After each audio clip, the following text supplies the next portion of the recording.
told me I'm your anchor. I told you you're my pole. Through the wind and fire, we tried to hold on. We built this ship together, searching for a home. Despite the storm that hit us, we are still on board. Dancing in the moonlight, the world just stopped and stares. We got no destination, I'll take you anywhere.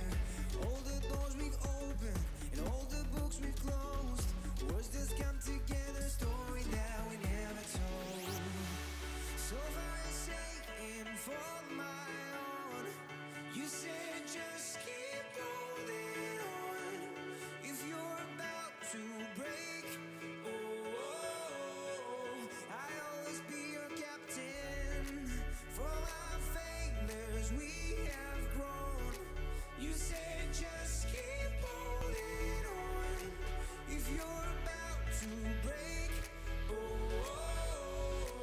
I'll always be your captain. I'll be your captain. I'll always be your captain.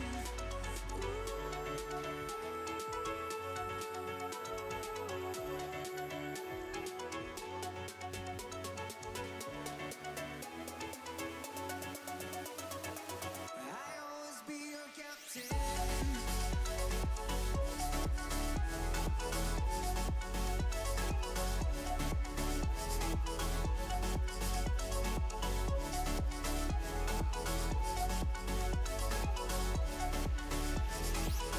You told me I'm your anchor.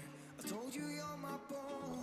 Through the wind and fire, we tried to hold on. All the doors we've opened and all the books we've closed. Words that come together, story that we never told. So far it's taken for my own. You said just keep holding on. If you're about to break, I'll always be your captain. For our failures we have grown. You said just keep holding on. If you're about to break, I'll always be your captain. Be your captain. I'll always be your captain.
eagles flying overhead. Towels down in the sand. Little crabs walking over our legs. And we were together just like lovers should have been.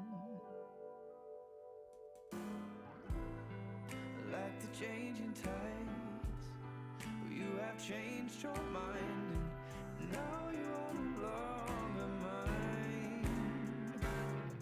Last summer you were holding my hand. Last summer you were laying in my bed. Last summer we were more than just friends. But that was last summer. That was last summer. And I miss the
wanna be a bad man?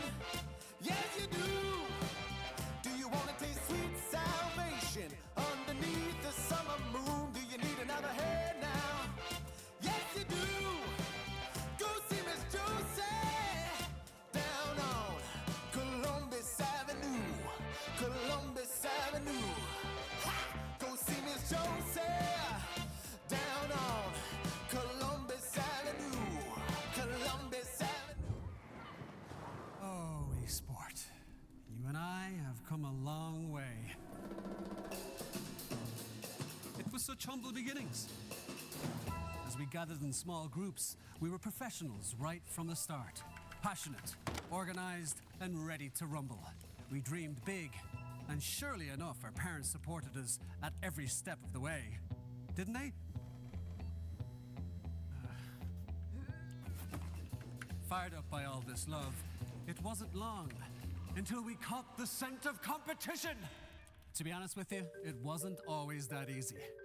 Joe here, he had to take on 2 side jobs to afford playing professionally. It's gonna get better, Joe. Fist bump. Some of you dared to not even call this a sport. And look where we are today. An endless stream of esports events every year. Bet you didn't see that coming, Mom and Dad. And you know what? We have been with you every single step of the way.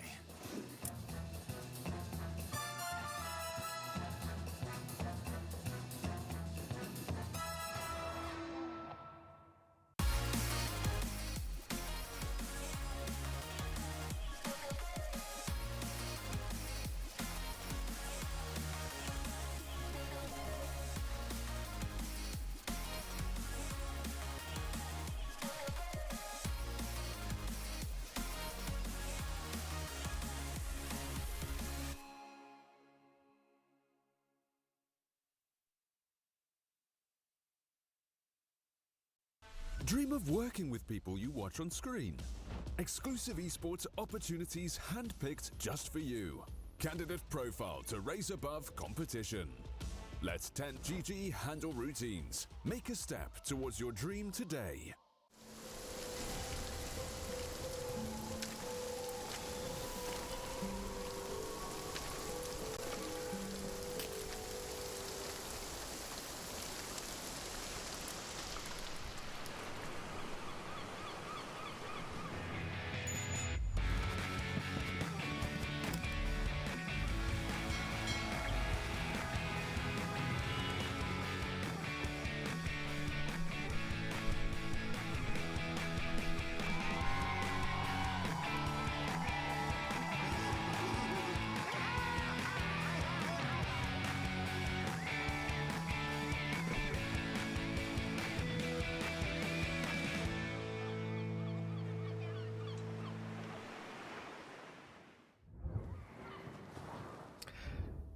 Hello, Pinnacle Cup fans. I am Bowie, and we are back with a lot of Dota. These are the matches that we are going to be casting today. Navi Junior level up, then Eva's versus Stickles are the series that I'll be casting. And then we have 2 other series that are going to be happening later on to the day. We're going to have a different caster, probably Harry Freak, casting for Zoomers versus KZ Team, as well as Mars Bat versus Keyed Stars. And yeah, we can maybe take a look on the groups just so you understand how this tournament has developed and what the matches actually mean. So Group A is the first one here. We have CBID, first place. They're doing really well, and I gotta say, I didn't expect such a convincing performance for them, but they are delivering in this Pinnacle Cup. Have Mars Bet in second place, and pretty much KZ and Moneymakers tied, let's say, with Kid Stars and For Zoomers just not having a good performance whatsoever. Then now, moving into Group B, this is the group I'll be casting most matches from, and we can see that Level Up and Navi Junior are that third, fourth place position situation. We'll see if they're going to be able to bounce back. On Level Up, they are 0-2, and they're a team that ended up going relatively far in Pinnacle Cup 3. They also had a they had a decent performance, and I think I thought that with the addition of their new carry player, we're gonna see them shine a bit more. With that said, though, they did play against some of the best teams right now. I think the Amiga and Team Tickles are the two series that they played, and they are first and second place. We'll see now how Navi and Level Up fare. And later, we're going to have the Team Tickles versus Yellow Submarine match. So very interesting overall. Now let's check the players here for this series. We have both Navi and Level Up. And yeah, Navi, we have Got the Juice playing carry, Niku playing the mid position, PMA in the offlane. Days, I gotta say, I've been so impressed with Days. Every single game as a support, it doesn't matter the hero. They give him Shadow Demon, they give him Marcy, they give him all different heroes, and he's been so convincing. Last Pinnacle Cup, I think they ended up going for the second stage of the event, but they quickly lost. I think they might go a little bit far, but they gotta beat Level Up first. And here we have it, V-Tune. He is the new addition. Lorenov playing in the mid lane. We have Onmi in the off lane. Sweden Strong playing support 4. And Milan as a position 5. And yeah, this is pretty much the two teams that are going to be battling here. And I am very, very see how these matches are going to unfold. I think generally speaking, Navi Junior is looking solid. They actually took games that I didn't really expect them to. Their drafts are nice. And beating Level Up would be a big boost of confidence for them. But for them to beat Level Up, they gotta draft first and they're gonna play the game. We'll see how it is going to unfold as we actually see a Dazzle ban from the get-go here. So seems like we're not going to have that mid Dazzle, which I'll be honest, I would love to see. The only team that I think was able to play it so far that I've watched is Team Tickles. I think they played it twice even. But yeah, not going to be a possibility here as we see the Razor and Dawnbreaker being taken away from Navi Junior to meta heroes. This Razor here is very interesting. Sometimes it goes completely ignored, but some teams run Razor and then it's first phase banned. It's kind of fun how sometimes a hero is only actually first phase banned if the other team plays it, just because it's, let's say, rare or a little bit out of the box. Not that Razor is that hard of a hero to play, but it seems like some teams just don't really like it at all. And with that Razor ban, we could see Sven kind of creeping in, and you kind of have to ban it now or else it will go through. Sven and PA seem to be those two heroes that really kind of polarize the draft, that really dictate how the draft is going to unfold. And so far, none of the two teams here really banning either of those. In fact, every single top tier carry is available. The Gyros, Sven, PA, they're all there. Instead, it's the Treant that Navi will eliminate here. Okay. We'll see how that's gonna turn out for them.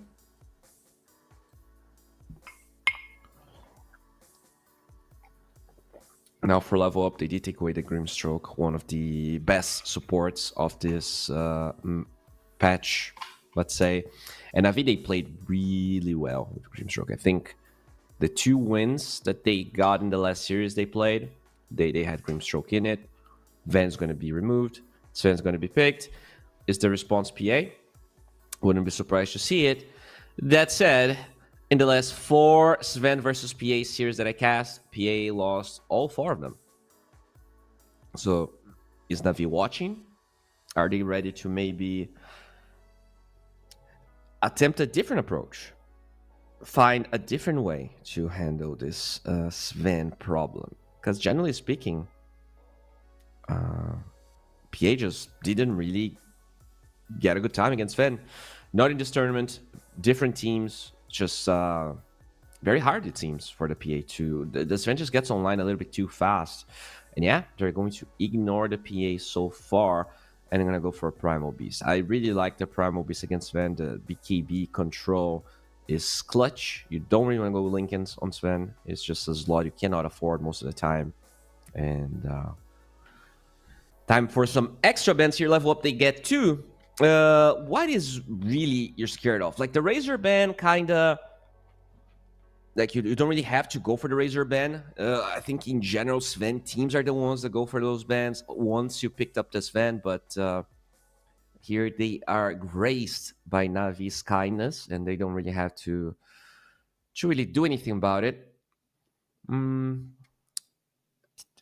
I don't even know if you want to ban PA. Like maybe you just ban heroes from other positions that could mess you up. I think Wyvern is one that shows up from time to time, but I'm not sure Navi even runs it, to be honest. The only team I've seen play it was it's not Amiga, it's the team that has Spartan in it. What's their name? KZ team. Yeah. Yep. Spartan. He played a match of they do ban the PA. He played a match of Wyvern, and I think it's a really good pick against Sven, as that PA gets removed, and Navi. Now they're gonna take away the Brewmaster. Yeah, you definitely cannot pick the Brew, so make sure you ban it. Shadow Demon is going to be selected here. That Kite for the Sven is awesome. Just prevents him from really doing anything in those fights. As now level up, we'll be considering the path to victory here. We still have Warlock in the pool. We still have NP in the pool, but against Primal, there's really not that much value into picking NP. Against Shadow Demon, I guess it's arguable, and they're just gonna get that Warlock. So Warlock plus maybe your offlaner.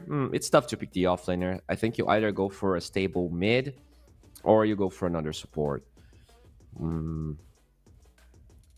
Yeah, I mean, NP's still in the pool, but kind of tough to pick it up. And all the other meta supports are out of the equation. Unless you want to play something like an Abaddon that is like slowly kind of creeping up, slowly kind of being tested out by some players. I don't think there is anything here.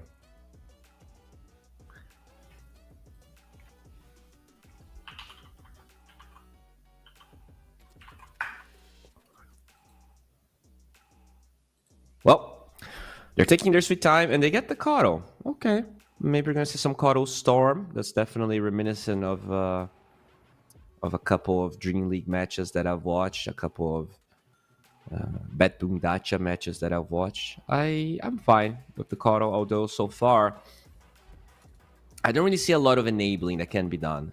We'll see if Navi wants to snatch any of those enablers for themselves, or possible enablees, let's say, that here's a Caudal we'll play with. And Navi Jr. Yeah, I see supports that have no stuns. I see supports that are relatively squishy. I think you also need to have long range disable for the upheaval. Right now you have the Primal Beast, so that's that can be okay. But I think you want another one. Shaker is usually one that we see very often, but it's kind of tough to pick Shaker here. Grimstroke is banned. The Vengeful Spirit is banned. Those two are usually very good against the Warlock.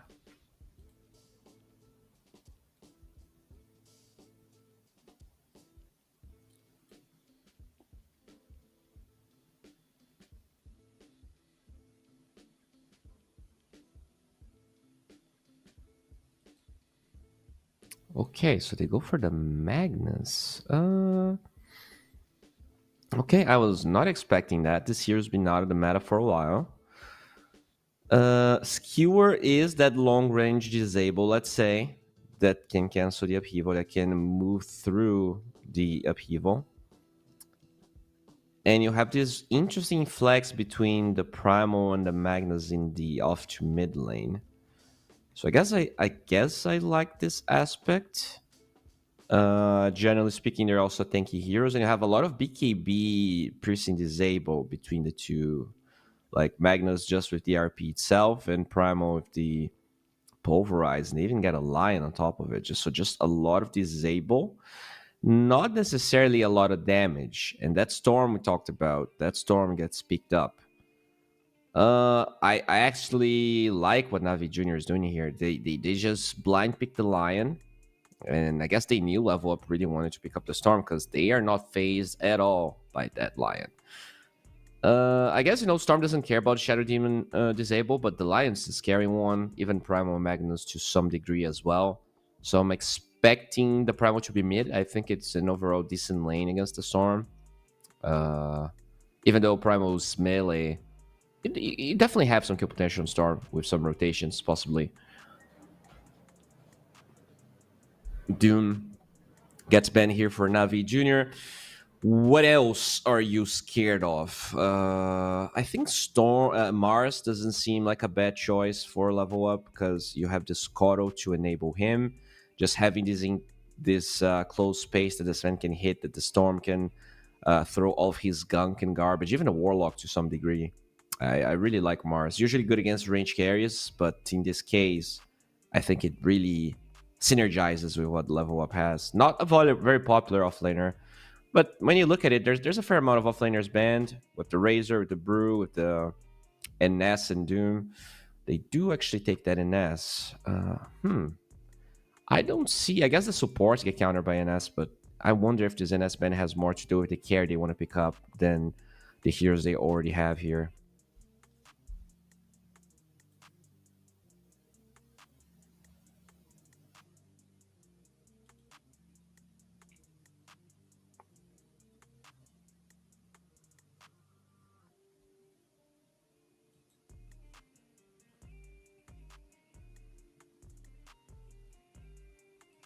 Huh. Well, they're taking their sweet time with the last ban on level up. If we look at the carries that are still available, there are like the viable possible ones. Gyro is one, but I don't think you want to play Gyro against... so they pick Shaker. Yeah, that's another a hero that has synergistic value with the Coro. And it's a hero that usually beats most melees. So do you really want to pick a melee here? Do you want to pick, like, let's say, an Ursa? Because Ursa and Monkey King are still available, though Storm just shits on Monkey King. I wonder if that... You also have Warlock that breaks trees with the OT. Maybe you want to go for something else. Oh, nope, never mind. They're going to go for that Monkey King. The lane could be good, but honestly, I'm not sure. I feel like especially when you have this Coro, level 4, level 5, when you get double Ancient Totem, you can probably really hurt this Monkey King before he starts lifestealing and getting those Jingu ups. Interesting drafts. I am not sure. I think I prefer what... I think I have some doubts about Navi, but they've been impressing me in this tournament. I think, generally speaking, they are improving. They are looking better and better. And if they can take this series, I just gotta say they have a lot of potential. I really think that they are improving and getting better every day here in Pinnacle Cup 4. But now for level up, I think their draft is just easier to execute. You have the Coro Storm, Coro Shaker, a lot of synergy there. They have the Sven. So in terms of like actual value for the picks that they have, I kind of have to go with them, I think. It just seems a little bit easier to execute. They are not playing with a standing anymore as they were in the first series. Yeah, I think they just have the easier to execute lineup. And they are 0-2. It's hard to believe a team with this caliber of players, with this good looking of a team. Look at Milan, how good looking he is. That they would lose here to Navi Jr. They went really far in Pinnacle Cup 3, and I want to believe in them. So let's get going into the game. It is already up. And yeah, I just really want to see how these two drafts are going to unfold. Oh, that's a Camel. Camel Coro. Camel Coro with a beard and a pipe. I actually don't remember this set. I'm not in that too much into sets, honestly, but that's a really cool one. That's a really cool one. Okay, then we have the Shaker here. Just giving us a little bit of a show, I guess. and they're just going to be sitting there in the middle lane as level up. They're not really interested in doing anything, but they find a Warlock. They find Milan, the cutest, prettiest player, on the side of level up, and he is going to be munched down by Navi, and that's a day's first blood. I talked about how much this guy has been impressing me. Doesn't matter the hero that he gets, and I mean, he's set up for a really good game already on this Shadow Demon. The Shadow Demon against Sven is one of the hardest matchups, I think. It's really hard to itemize. Like, you pretty much need to go Eggs on Sven. And let's be real, Eggs is kind of a bad item on Sven. Like, it offers solutions no one item gives him, but it's still like, do you really want to go Eggs on Sven? And we'll see if he's gonna come to that. Because usually when the Eggs shows up on that hero, it's either given from Roche or it's quite late into the game because you want other stuff.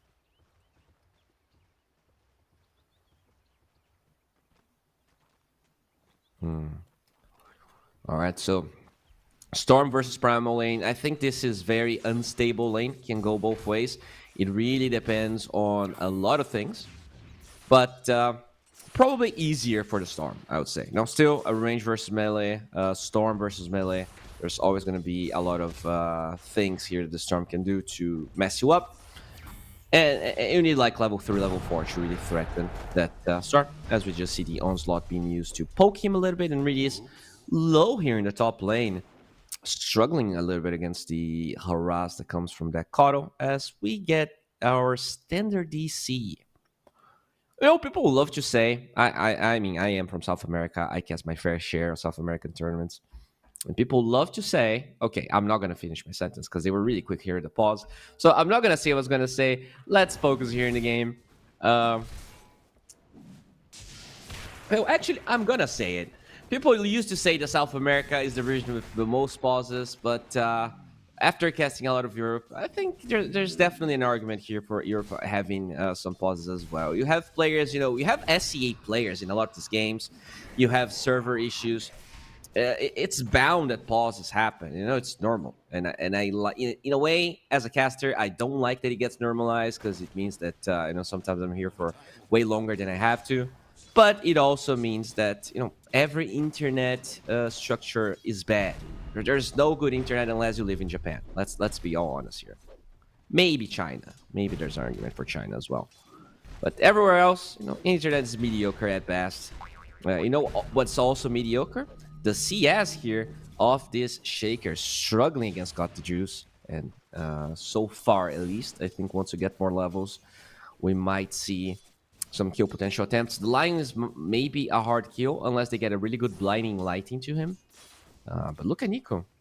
Actually, a little bit low, but finally with his bottom, he should be fine. Just trampling the ground as Lorenov constantly pummeling onto him. And Nico, he does have the bottle, just wants to make sure he uses all the charges before he gets that water rune. In the top lane, yeah, whoever gets level 3 here has a lot of kill potential. Both sides, Chakra Magic level 2 with the Ancient Totem. Very scary proposition. And pretty much the same for Jingu as we see V2 very low. The Shadow Poison starting up. They do get that Shockwave. They have the damage with the Blood Grenade. And it is Daze that picks that kill. Yeah, he has 3 CS and 2 of those are heroes. So he really is here the hero slayer this game. And even drags the creeps, preventing the side pull from Milan. Nicely done here. Just, yeah, they're owning. They're really taking it to them that bottom side of the map. Sure, the CS of the Magnus isn't super impressive, but the Sven is also struggling. And that death is costly. We don't really see the net worth right now, but we will in a couple of minutes. And that's when we can see how much damage really was done. Yeah, Sven is bottom of the barrel right there. Has absolutely nothing to work with. V2 is going to be getting himself treads here. Oh. You see Niku slightly low in HP, but yeah, just a lot of poking. He's going to get his bounty rune, and this lane starts to get spicy. When the minute 6 runes are coming, maybe even minute 4, I don't really see the supports rotating. So it's probably just going to be a lot of stacking. We already see that The Primal wants to do that. He is struggling a little bit in CS. But I think that's pretty much where I expect the lane to be. You know, it's not the easiest lane for Primal, but the Primal doesn't die, generally speaking, and should be able to recover some stacks and possibly a rotation or two for either righties or dingers on the side of Navi. Yeah, that's his boots with a little clarity, just to increase his farming speed. Okay, they get that banish. Can they get that skewer back? Yes, they can. They're gonna start stacking up those shadow poisons. V2 holding on to his stun. It's actually on cooldown 2 seconds. This is not great. Tries to stop PMA. The upheaval is doing some work, especially with that. Oh my god, Daze gets another one. This poor Sven cannot catch a break, and the fatal bonds are not going to be enough to find PMA. Maybe they are with the blood grenade. He's such a tanky boy, and he will survive. Milan doesn't get it, and Navi Jr., man, might not be the highest. You know, when you think of, oh, okay, he actually got really good fatal bonds there, but he doesn't have the damage. Okay, they're going to try and kill them. Can they get it? The Shadow Demon is really low. Oh, he actually disrupted himself to not take damage. All right. Very nicely done. He's going to be just fine. And yeah, 1,000 gold advantage here for Navi, thanks to that bottom lane being such a hurdle for a level up. And as I was saying, Navi Jr., not really the team you would expect to be taking here to level up, but having a really good time, as we do say that Blinding Light Mischance being the difference maker here, level up. Own me, he's not going to give away those Jingle stacks. In fact, they're going to try and get on top of the Monkey King. How did he jump to the tree even though he was blood grenaded? I thought that should cancel the tree dance. Taking damage from player controlled units or Roshan. Well, I guess the blood grenade is not a unit? Interesting. I was not aware of that. Well, we do see V2 here picking up a Lotus for himself, and he is recovering as top lane. We did see Niku with a good rotation, finds the Kato, and this is a pretty good start. He was struggling in net worth quite a bit, and even got a region rune for himself. Okay, we'll farm 2 camps at once now. This is pretty good for him. This is the recovery path you need. But that Storm is having a free game, and once he starts rotating, that's also a scary proposition. Look at Loranov here, already has that Chakra Magic to work with, and he is about to reach level 7. Very scary game. They have, a fair amount of lockdown, so if they can predict the Storm rotations... Okay, oh, look at that. Speaking of predicting... Feels like they're predicting this Lion wants to steal the Wisdom Rune. In fact, Milan also wants to steal it, but he is going to be greeted by... Yeah, no, V2 actually picks that Wisdom Rune up. Can they get it, the other one level up? Yep, they're going to be getting both Wisdom Runes and finding at least a kill on the Warlock in return for Navi. So that's big. The supports, especially the Warlock, were struggling a lot. But now that you steal both Wisdom Runes, you're not going to see maybe the timings that Navi wanted with their supports. Because I think this line would be close to level 6, as well as the Shadow Demon, if they were able to pick at least one of the Wisdom Runes. Unfortunate, as level up is now level 5, and Loranov breaks into level 7 with his shreds flying out. This is probably a timing that we're going to see some fights. It's 8-minute rune time. Pretty much every support collapsing into the mid lane. Let's see who gets lucky. Okay, Loranov is going to challenge them. He has a ward in the high ground. He's feeling very confident. Pulverize is here, and the rune actually gets picked up by the Lion as Niku will onslaught away. Very far away from Loranov, but he has infinite mana. He has that Kato, his Butler, ready to assist. Good stun. He illuminates off the mark, so Loranov now changes his mind and is trying to find the Reedies instead. A good one usage, but it doesn't matter. Loranov with that infinite mana will pick that kill, and he is now level 8. Holy crap. But, he's actually the only kill that level up has this game. Not really an easy game for the side lane to level up, but that Storm can quickly make things look totally different as the tower is falling here. Niku not feeling comfortable stopping this, as now I think this Lion TP just refills the bottle for the Primal Beast, and even gives him a little bit more confidence to stop this. Yeah, there you go. Lowering off. Enough is enough. He will start jungling in, as this Primal Beast will just chain that into a little camp. Nicely done. Some efficiency there from Nico.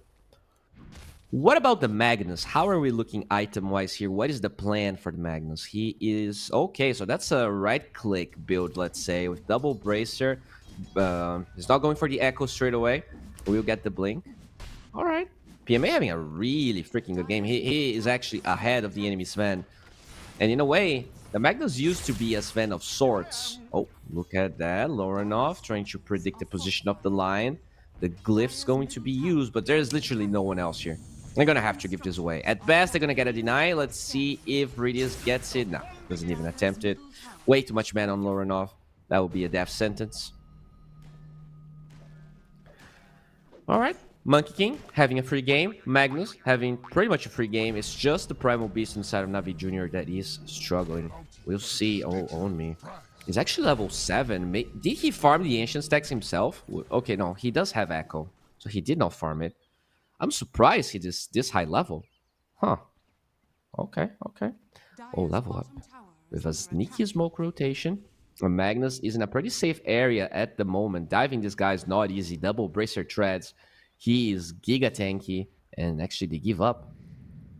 They do scout whether there are Ancients or not. Do we have Ancient Stacks on the Dire side? Yeah, they farmed that one. No Ancient Stacks. Okay. Usually, you maybe expect that just for the Primal or maybe just for the Magnus. But Navi more interested in those fights, more interested in the early engagements rather than stacking for themselves. Radius, oh, Lorenov does have that Invis rune, but understands this is a very tanky boy. But this is not a tanky boy, this is a lion. Oh, instant hacks from Radius here. The stun being saved up, doesn't get time to cast it. I guess he does, but gets quickly taken care of. Beautifully done by level up. And they're going to also steal this stack. Lorenov's having a perfect game. You know, I saw so many, let's say, counters to the Storm, and I thought that there was a possibility he was going to struggle. And, you know, there's still that possibility just because we don't even have level 6 on Lion just yet. But overall, he is already enabled. He is in a really good spot this game. As we also see the Sven surpassing the Magnus, but bottom, they will get a kill. And, you know, this kill score is a little bit deceiving here for Navi, just because most of the kills that they got were on supports. Yeah, look at that. Level up was 63% despite the kill score. That Sven advantage is no joke, and the Coddle Storm advantage is also no joke. They're going to have to really step it up if they want to impress Gaben here.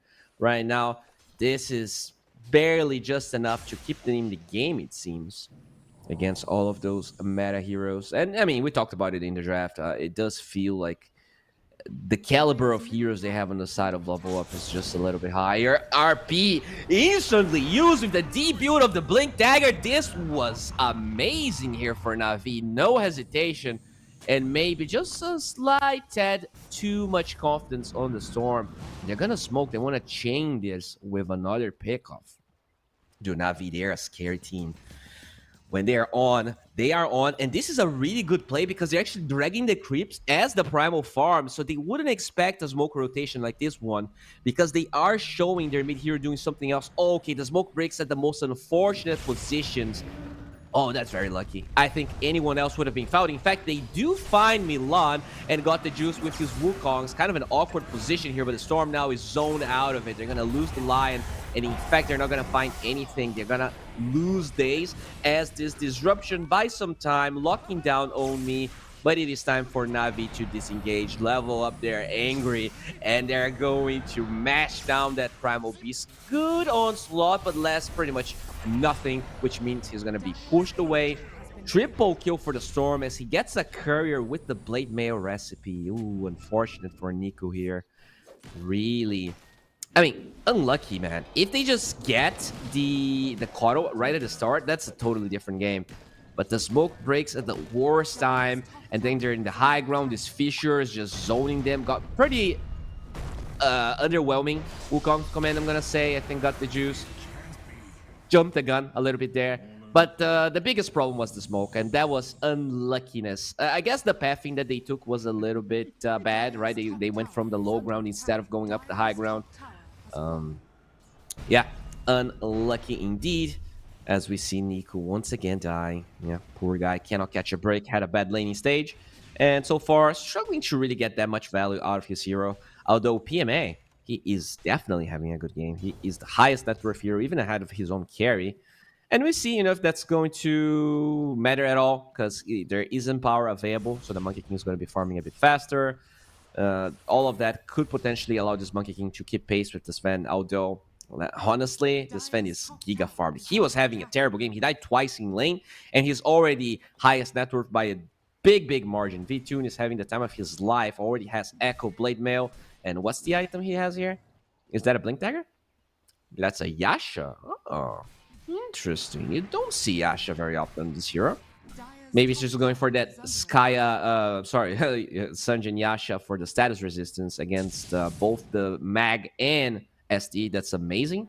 But he is not, he's just going to keep the Yasha for farming and maybe complete the Sanjin Yasha later. I think that's what he's going to do.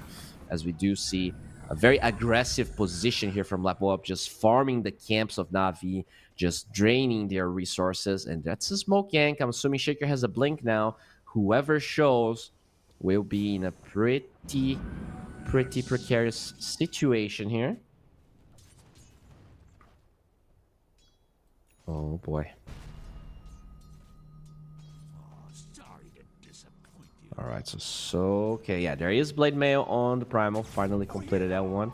And the smoke, yeah, they're gonna find Mr. Regis instant hacks once again, but look at that one Fisher and Enchantone is what they need to get a hold of that line as they drop the golem. The Blade Mail's there, maybe dissuading them slightly, but not enough. That's 1 versus 3 with that upheaval being cast. ERP is on this fan. He has, they actually don't go for him.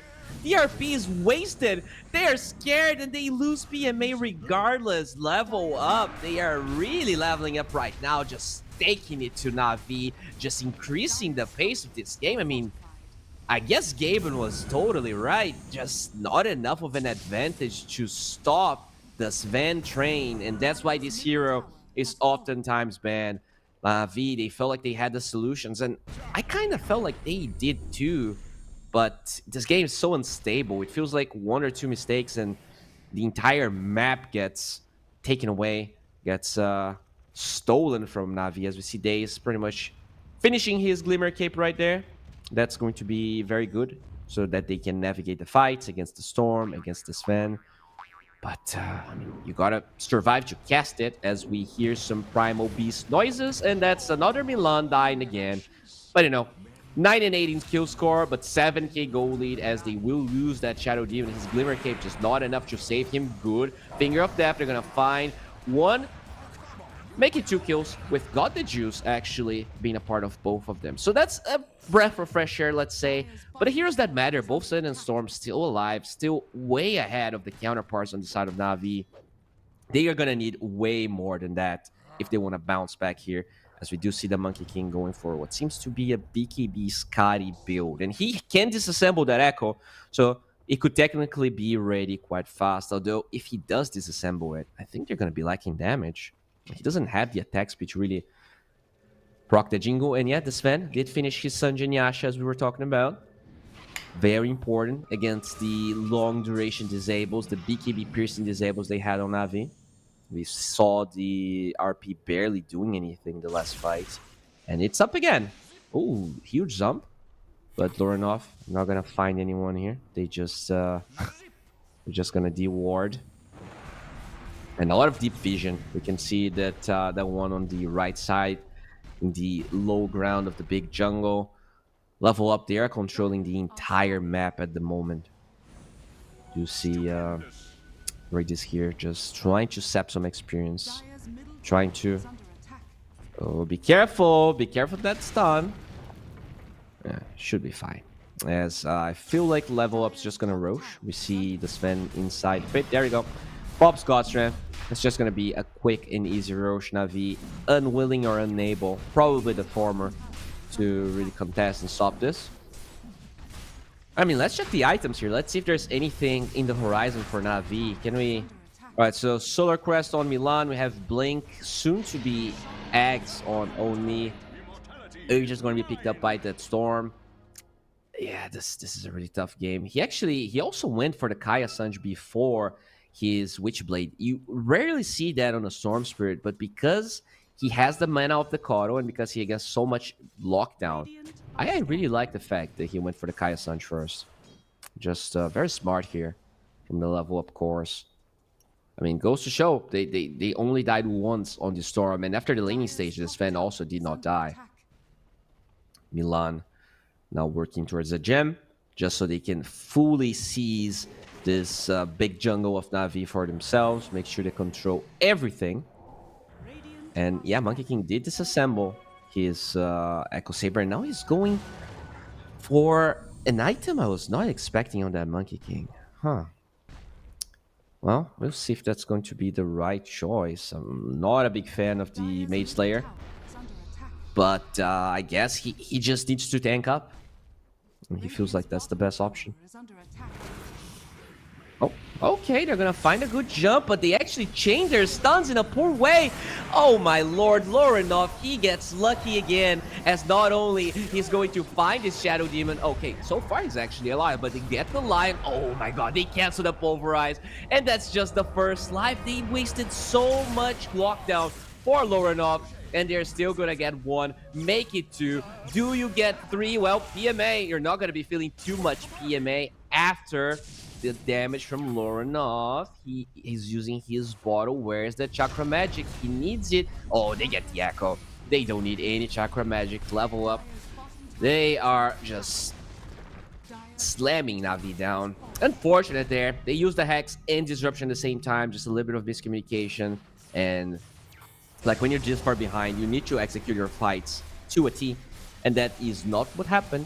They're going to steal the Tormentor right here. Yeah, we can rewatch the Humiliation. That's after the fact, actually. We do see Riders here, just draining Sweden Strong's mana. But that's all he does. And then they cancel the Pulverize, and that's all for one kill. And look at that, the Boundless didn't cancel the Upheaval. That made the fight even worse. Like, yeah, that was just that could be a Dota what the fuck moment right there. Just so many misused spells from Navi. And that's unfortunate because I don't think this really showcases their ability, even in this game. I think they had some good moments, but their drafts just doesn't seem to be up to par to what Level Up has. Just much harder to execute. As we do see this Monkey King here with the BKB Echo. So he did not go. I like that he did not go for the whatever item he had queued up. He just remade his Echo Saber and now going for a Skadi, trying to kite that Sven. We'll see if it's going to be enough, because that Skadi actually is not that useful against Storm. He's not going to be kited most of the time. He is always full mana thanks to the Coddle. Smoke action here from Level Up. They will find the Storm. Another instant Hex here from Might is very impressed as to how he's constantly getting those Hex off. And now Lorinov, he's out of mana, doesn't have that. Oh my lord, they get the RP. A lot of commitment here. Can they find the Storm? The Haster is not going to be enough to save him. Still, they use pretty much everything for that Storm. Is Level Up willing, interested in taking this fight? They could potentially take it. Milan. Yeah, they got to get the hell out here. Navi, use your RP, your Wukongs, your Pulverize. You're out of juice. Oh, yeah. They will lose this Shadow Demon. They're engaging. Got the Juice just pops his BKB, trying to find something here. Sweden Strong gets engaged. Vitun with the BKB, trying to fight Got the Juice, but he's getting some lifesteal off, not enough. With the Echo Slam, they will find one. Can they make it two? Can they make it four? With only the Primal Beast alive, Vitun a little bit too tanky. Yeah, that's God strength right there. He showcases why he is called the God of Dispatch. And I mean, that was close, but Navi, they were way too greedy. Like, you have absolutely no cooldowns and they engage into that Sven awkwardly. It's just not gonna happen. 87%. Yeah, come on, stop humiliating Navi. They're already struggling enough production. We don't have to keep showing that. Just hide it. Hide it as deep as we can. I need copium. I was praising Navi. I wanted to see them succeed. Not to say I'm biased or anything, but you know, it's nice to have an underdog story going. But right now, Level Up's just showcasing why they ended up going so far in this tournament and why a lot of people felt like VTune was an upgrade to their former carries. The Hawk, he left. They got a new one.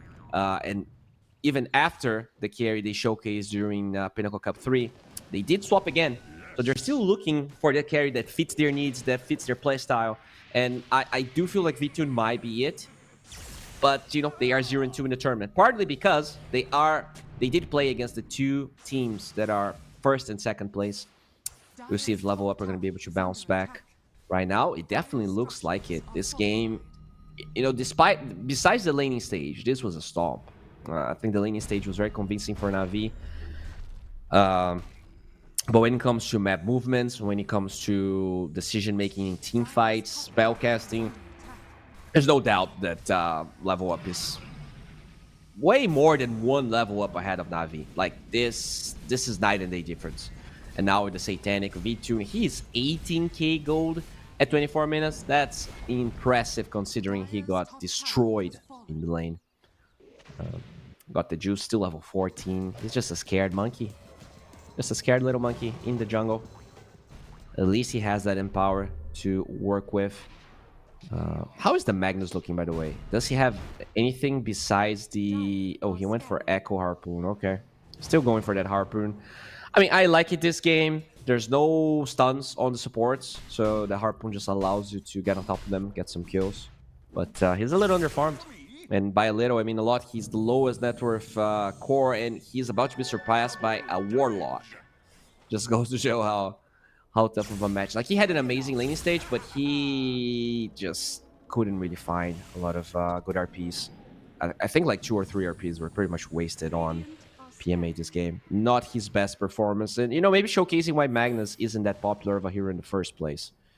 Just maybe a bit harder to execute. Those cooldowns being problematic as we see him engage. They will find a big one. It's Niku. He has that Blade Mail going. BKB is going to be popped. They force it. So far, he will be TPing out. No, he's not. Lorenov and Shaker with enough damage, and they kill the Lion on the backside. This could be, this could be a lane of barracks. 90% is a lot of win probability as they're gonna drop that upheaval. VTune. I mean, they have RP, they have Wukongs, but do you want to take this fight without your Primal Beast, without a chunk of your damage? We'll see. Maybe you wait the God Strength and you engage after that. Oh, but they're not gonna have the chance to wait it out because Level Up, they are not going to give them any chances right here. They disengage, and that's probably the right option. If you get secured into a tier 4 without God Strength, you are more than likely dying. Could potentially even bait your entire team into a fight you have no business taking. Yeah, Level Up, they've been quite crisp this game. Not a lot of mistakes. They are very swift to engage when they want to, and they are very swift to disengage when they feel like their time is over. I'm very impressed. And, that's kind of the Level Up I expected the entire tournament. I think every series they lost was also a 2-1. So even in the games that they lost against the teams that are first and second place, they looked relatively good. We'll see here if Navi can find a way back into this game. 21k gold behind is a pretty precarious position. And they're actually smoking towards the Roshan pit. So as the Shaker is like waiting in the mid lane, trying to break a smoke, they are unaware. But they're in the Roche pit right now. That is up. The thing is, if they had a different lineup, they could probably stick this Roshan. But with this level 15 Monkey King, oh my god. Let's see if they can do it. I'm very nervous because I think Level Up can TP in that tier 1 tower and stop this, but it feels like they are not that willing. I guess just... I didn't check the Roshan timer. Maybe this was super fast because they're coming very slowly. And as slow as this Roshan is, I don't think it's going to be slow enough for Level Up to be here in time. Maybe the Storm could go for a zip. No, they will get the Aegis.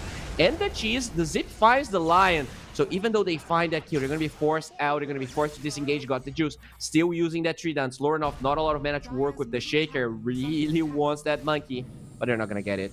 And this is just a Lion for Aegis. Cheese, I mean, that's not too shabby. That's... I'm honestly very surprised they were able to sneak that one. That's probably the first big mistake we saw Level Up doing here. Just didn't really read the map properly. expected a totally different move coming from Navi in that mid lane, and instead they just ended up getting a Roche. Tier 1 tower in the mid lane, still alive, by the way, so not a lot of, like, this Aegis is just a let's buy time Aegis. It's not gonna give Navi any ganking opportunities. Well, as I say that, they are actually smoking. Wow. All right.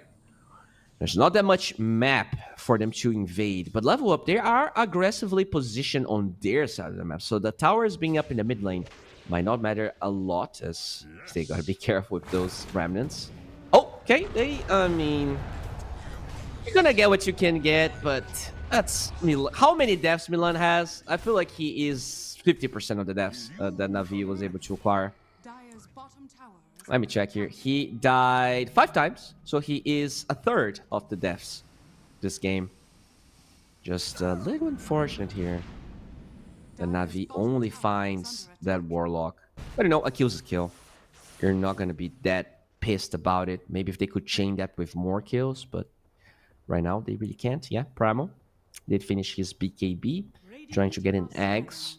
Really good against Storm. Very, very, very good against Shaker.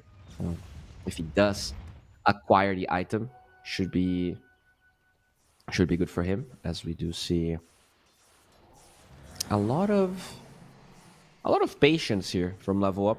They understand that they made a mistake, and they're gonna wait this Aegis out for the most part. We don't really see them really forcing anything at the moment. They still have this Sven that is about to be like 8,000 gold ahead of the Sven. And as I say that, they are actually smoking. I guess because they have vision of Got the Juice. He was alone, and they have that ward right on top. That Radiant ward that is very hard to be de-warded. But now when he's right in front of his tower, do you dare?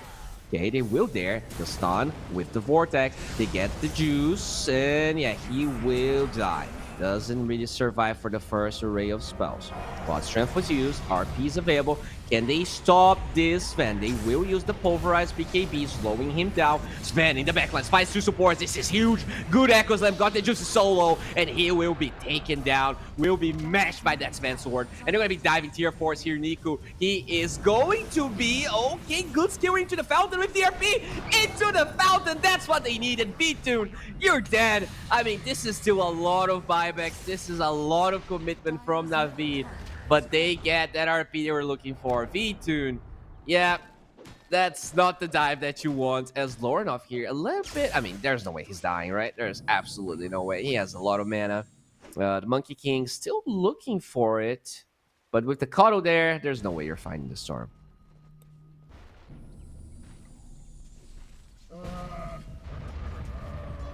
Yes, yeah, a couple of lasts here from this man. Look at that.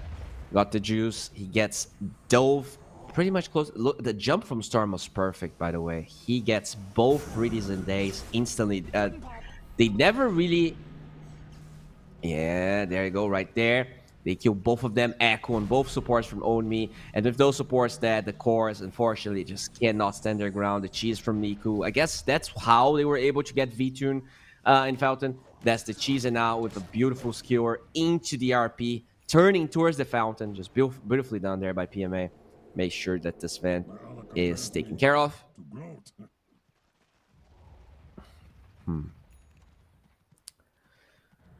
Yeah, every core on the side of level up ahead of the Navi counterparts.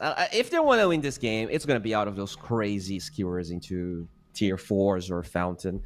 How's the Magnus build looking? Did he finish his Harpoon? So he has Harpoon Blink. Maybe just get an Aerial Lance. Just get the max duration skewer anywhere. And yeah, that's how I can see this game being even. Like, they're not going to win these fights. Let's be real. They're way too freaking farmed. You have to either get pickoffs or you need to skewer people into Fountain. Get a refresher or something. As we will see both teams posturing on the same side. Now that's the shard here for the Lion. Not a bad shard, actually. It's going to allow him to not get Vortex by the Storm. Yeah, we have shard on the Storm as well. Interesting. I guess he got his from the Tormentor. Just a tough game here for Navi as they were shown. B-Tune, that's the last outer tower on the side of Navi. Are they interested in going high ground? Big Zip, looking for someone. They're not going to find anyone. That Arcane Rune, very scary proposition for Navi, and they don't really showcase anyone. They don't show anyone, and they're on the fountain, alive, yes, but not farming. So you see that you see everyone but the Monkey King getting no farm, absolutely no farm. Got the juice, trying to finish an MKB just for the blinding light. Oof, that's tough. Deals on the shaker, by the way. That's how he's smashing those supports like flies. Have absolutely no say in staying alive or not. As another smoke from level up is going to be used on me. Yeah, they did smoke right in front of a ward. That smoke's not really going to yield them anything. Oh no, they have that ward. They have the ward on the Monkey King. Got the juice. Oh, they know it. They know it. They want this Monkey King, and I think they're going to get it. They get the vision. BKB and TP should suffice. They do not have any BKB piercing disables, but still, a BKB forced is a BKB forced, as Navi are now all on the right side here, aware that the entirety of level up is on the left. I mean, it's not going to matter. It feels like level up's just going to wait the third Roshan.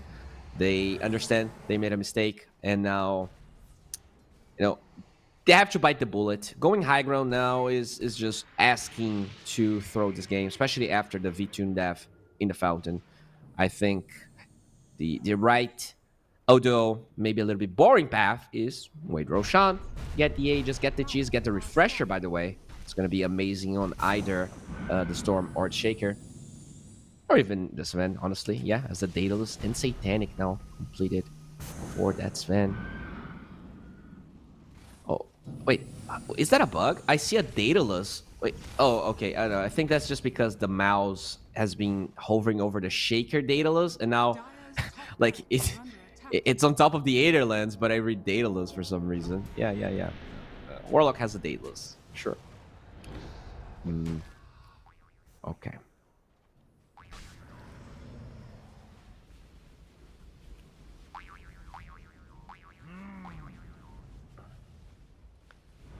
Pretty slow game, as Roche is going to spawn in 1 minute. That's when we're going to see most of the action.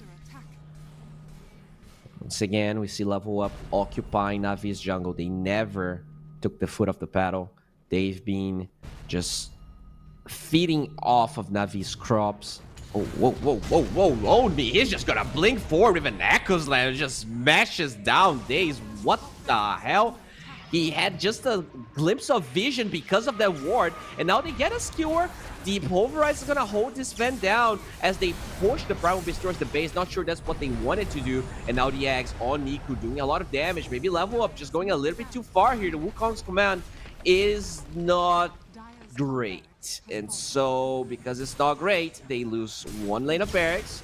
Soon to be 2. There's a glyph. Oh no, the Hex onto that poor back. He wanted to get a good Harpoon skewer back, but he's gonna be skewered back to the fountain. And I'll be blunt, this is looking like a GG. They get the Vorks onto Nico. They're not gonna get that kill, but it doesn't matter. It buys time for what matters. The GG flying now, that's what matters. Game number 1 started pretty good for Navi, but they get a reality check from level up. They show who's boss, and this was, for the most part, a stomp. Just a clean game. The only big mistake, I think, was that Roshan not really being considered, being contested for level up, but it was just a drop in the bucket. It didn't really matter at all. Navi, I think if they want a better drafting game number 2, you need to address that Sven. Giving away without getting the PA yourself seems like a pretty bad idea in this patch. The Magnus, had its moments, but it feels so hard to execute compared to something like a Shaker. I really felt a little bit more impact coming from the Shaker. That's why the hero is so often picked, especially the Coddle. Do not give away Coddle, Storm, Shaker. That's they had a lot of synergy on the side of level of Navi was lacking. And you know what's also lacking? Well, we're lacking in game number 2, and for that to happen, we need a 10-minute break, so we're back and refueled. Stay tuned, because I'll be back in about 10 minutes.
that sexy smile, looking forward to see you. I hope I lose control. Love you every night, not checking the time, 'cause I'm loving you all night long. I miss that sexy smile, looking forward to see you. I hope I lose control.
come a long way. It was such humble beginnings. As we gathered in small groups, we were professionals right from the start. Passionate, organized, and ready to rumble. We dreamed big, and surely enough, our parents supported us at every step of the way. Didn't they? Fired up by all this love, it wasn't long until we caught the scent of competition. To be honest with you, it wasn't always that easy. Joe here, he had to take on 2 side jobs to afford playing professionally. It's gonna get better, Joe. Fist bump. And some of you dared to not even call this a sport. And look where we are today. An endless stream of esports events every year. Bet you didn't see that coming, Mom and Dad. And you know what? We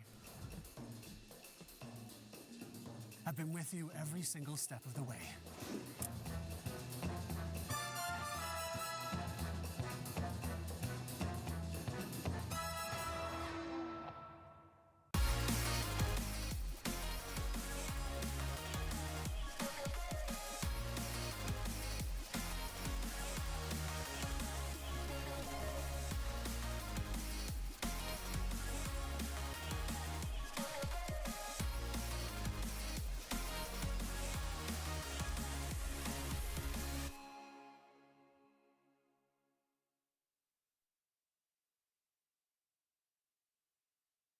Dream of working with people you watch on screen. Exclusive esports opportunities handpicked just for you. Candidate profile to raise above competition. Let 10GG handle routines. Make a step towards your dream today.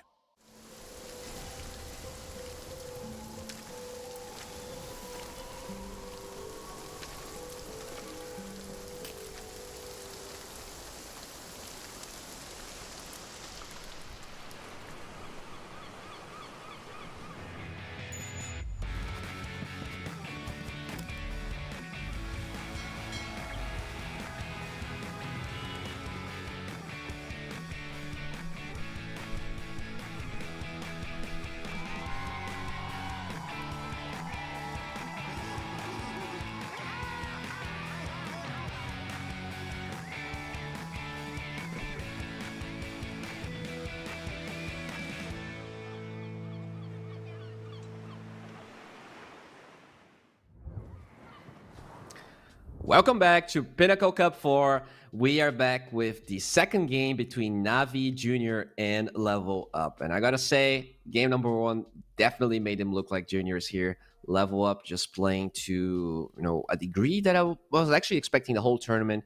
And I hope that they can keep it up. Also, I mean, I'm kind of a Navi Junior fan, so I really don't want to see them lose 2-0. We'll see if they are going to be able to bounce back here. In general, though, the draft seems to me like the biggest reason as to why they couldn't really, get to a stage that felt comfortable. Even though they got a lot of kills in lane, they were like 7-1 at some point. I want to say the win probability was still on the side of Level Up, just because they had that Sven, they had the Caudal Storm, and the Shaker. Just too many variables, I think, for Navi Junior. They ended up picking Lion and Magnus, heroes that are not meta enough. And I love innovation. I love when people try to get out of the box. But thing is, this patch doesn't really allow for too much of it. A little bit is nice, a little bit is fun, but too much just doesn't work. And they tried to counter that Storm of Lion. And honestly, a lot of really good hexes in general. But it didn't matter. It didn't have the damage to kill that Storm or pretty much any hero on the side of Level Up. Hopefully, we're going to see a different draft here. We're going to see if they go Sven, maybe get the PA for yourself. Although we already talked about it. PA did not win against Sven a single time yesterday, and they tried it 4 times. But it's probably better than what they tried to run, which I think was the Shadow Demon, the response that they ended up going for. I think it was a support. It was probably the Shadow Demon. Which I'm fine with. I think the Shadow Demon is a good response, but it's not going to get banned a lot of the times. That is a support, especially like the second phase almost has no bans. If you think about it, you're gonna see those like high tier carries being banned. You're gonna see more emphasis in the meta heroes. So I think they maybe rushed a couple of supports that usually are gonna be available to you at the middle of the draft anyways. You don't really need to pick them. We'll see if Sven's going to be given to level up once again. But if it is, it looks like they have just really good strategies around it. It didn't really matter at all. He got killed in lane twice. VTune, he just recovered really quickly. And sure, yeah, he had a little slip up in the fountain. Let's say he got skirted back to the fountain and then RP'd and died. But they were already so far ahead that it didn't matter. It actually didn't matter at all. Even when they were able to steal the ages for Navi Jr., just not even close to being able to take the fight to level up. I expect a little bit more out of that Monkey King, but it's just, I actually talked about it. Like, picking Monkey King into Storm is so hard. Like, he can hunt you. You can't really lock him down. I think if you're picking Monkey King, you need to have a good lane, which he had against the Shaker. But you also need cores that you can lock down. And the mobility on those cores were too high. You have Ags on Shaker, you have Blinding Light to push you away, you have a Storm, and you have Warcry. Just way too many things going against the Monkey King. And despite the fact it was a less big carry for them, I really didn't feel the impact of Got the Juice. And in general, I feel like he's a very impactful carry, but not with the Monkey King in that game. We do have a little bit of a hiccup here, I think, in the server, so we should be getting ready in no time. I think they had some Discord issues, but we should be starting with the draft, and then we're gonna know exactly which heroes are gonna pick and what the game plan is gonna be for both sides. But very refreshing to see level up looking good, looking fresh again. Not that they weren't, even because all of the losses that they had were 2-1s. But, I think if they want to go a little bit farther than they have gone during Pinnacle Cup 3, you just need to tighten things up a little bit. You need to be looking fresh. And this is the type of level up I expected for a while now. They've been bootcamping for a little bit. They've been trying hard for TI. It didn't work out for them. But now it could be their time to at least solidify how they feel before the next season begins. There's not going to be any DPC, but at least like having a team that is looking good, that had a lot of presence in these tournaments, could allow them to be invited to some tournaments. Because now that there's no DPC, the way tournament invites are going to work is pretty wonky, right? You just need to have your name out there. You need to have players that people just want to watch. That's pretty much what it is right now. As we do have a draft, and let's take a look at these players because I want to see them. I definitely want to. And we'll see here what the game plan is going to be. No Dazzle is the first thing that I can already notice here. They take away this Dazzle from Navi Jr. I think it was Dazzle Dawnbreaker, the bans that they went for the last time. Whereas the Razor and Sven being eliminated. Navi Jr. not willing to give that away. And I feel like... So, wait a second here. I think Level Up has first pick, and I think Navi Jr., because they banned the Sven in that slot, I think you need to ban PA as well. Or else you're going to be giving away PA with no response. Right? I've seen teams pick PA first and still do really well. I think this Sven ban was a mistake. Because you either ban one knowing the other teams are going to take the other one. How do I say this? If you do not have first pick, you cannot be the first one to ban either PA or Sven, or else the other team can just pick the one that's left, and they have no incentives to ban it. I may be saying, some opinionated stuff from just a potato immortal player, but I don't know. Are you really just going to give PA to level up here? That seems like you give away the Sven and you try to counter it and it didn't work. And sure, maybe the PA is a tier below what the Sven is, but I'm still a little bit scared for Navi Jr. I'll say it. And let's see what the approach here for level up is going to be. They ban the Venge. They don't take the PA. Interesting. They just grab themselves a Treant Protector. Very strong laner. Very good against PA as well until PA gets Ags, which... Dota time means 10 minutes. as now Navi is considering the approach. A lot of supports are banned, by the way. I guess the supports left are Willow, Warlock, but they go Brew instead. They just pick up a core. All right. Now, are you going to cover for that Brew? Because you saw the Treant, you saw the lane dominating aspect of that bad boy, and you only have a ban here for Navi Jr. Is it going to be a Slark? Is it going to be... I guess, in a way, I like the Brew because if they really want to pick PA on the side of level up, PA is not the best matchup to shut down the Brew. Like sometimes when you see Brew, you want to shut this guy super hard. Oh, and they actually banned the PA themselves. I like this move from level up because it means that they're going to try and get a good lane counter to the Brewmaster, which I think is necessary. There's not a lot of those, but with the Treant Protector, you can definitely win that lane. I cannot really imagine a combination of heroes that we can pick for the Brew that would really take it to Treant plus Lark or Treant plus Ursa or Treant plus whatever it is that they're going to pick here for level up. And that Willow gets banned, so the pool supports reduce, diminish even more. What is Navi going to take away? Maybe you take a carry you're scared of. You did pick the Brew after all, so maybe cover for it a little bit. I guess picking Slark a little blind is not that great.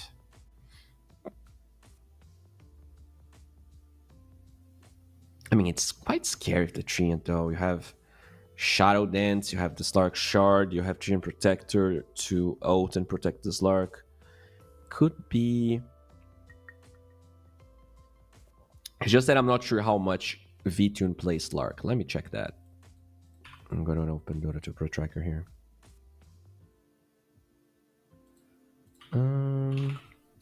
Slark VTune. Oh, he plays a lot of Slark.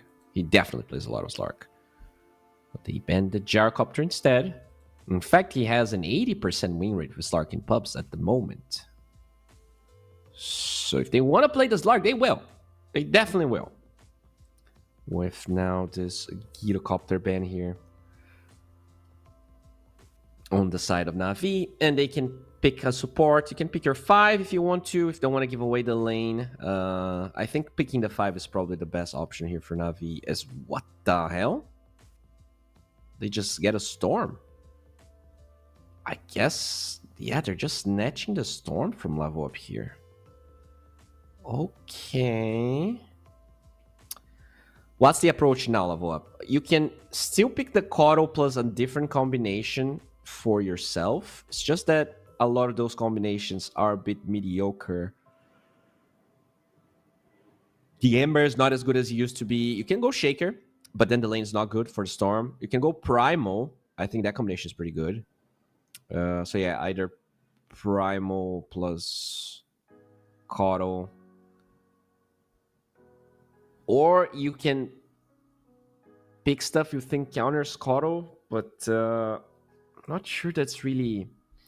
There's not that many... Like, do you even want to be countering the enemy Coddle in the first place? They get Warlock Slark instead.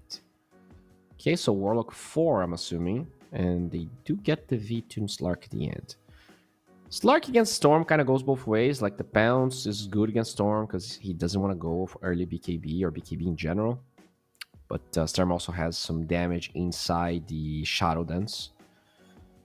So level up. Not really that worried about the possible Coddle from Navi Jr. And now, I guess they can pick 2 supports here. There's really no incentives of picking your carry at the moment, unless... I mean, unless they are crazy. So yeah, Coddle's in the pool. Grimstroke was removed. Disruptor. Okay, so they're covering the Storm. Not even covering, because you know that the 2 supports inside of level up were already picked. The Disruptor is just good against Slark, and it's actually very good against Warlock. Cast range of Glimpse is something that is very useful against that Warlock.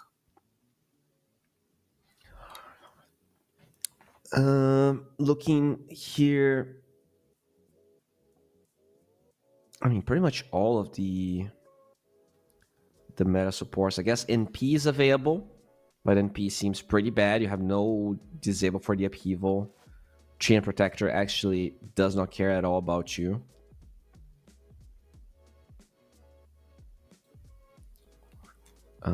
Phoenix is available. Doesn't really strike me as a good Phoenix game. AA is available. It's kind of decent versus Slark, but also doesn't really have any disables for the Warlock. Ench, Bane, Undying. Bane is pretty bad against Slark. They're just gonna go for a Scarif Mage. Okay. Not that popular anymore, but still decent hero. They don't have a lot of lockdown for the Mystic Flare, which is my biggest pet peeve, as they are going to go for a TA here against the Storm. I really like this response. Great pick in general. They don't have that much damage over time. It's the only damage over time they have is the oats of the supports, and eventually like a Radiance for the Brewmaster, but that may take a while, especially because he's going to be against this Dark in the lane in the first place. Naga ban from level up. Interesting. I haven't seen Naga too much, and when I see Naga, he loses. I think every Naga game that I cast this tournament was a loss for the Naga.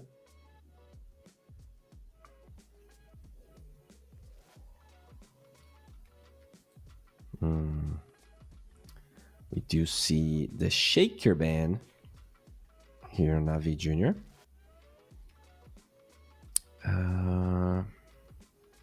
Wait. So they feel like this is going to be a Shaker Warlock lane. They're probably picking a melee hero then on the side of Navi. I like Void for Navi, not as a ban, but as a carry. So maybe we might see level up taking that away. I think that's the setup for the Mystic Flare. That's a good setup for the Static Storm.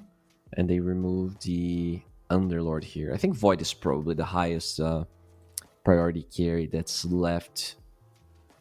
Because Slark was picked, Gyros, Van PA are banned. Void or Terrorblade could be different options here that they could take. And Beastmaster gets picked up. Okay.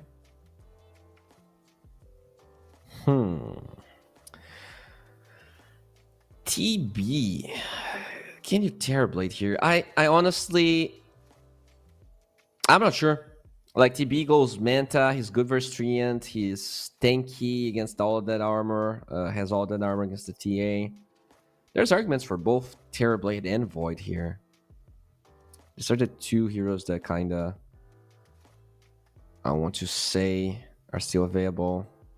Some teams would pick Morphling, but I'm not a big fan of Morphling, and I also feel like they have...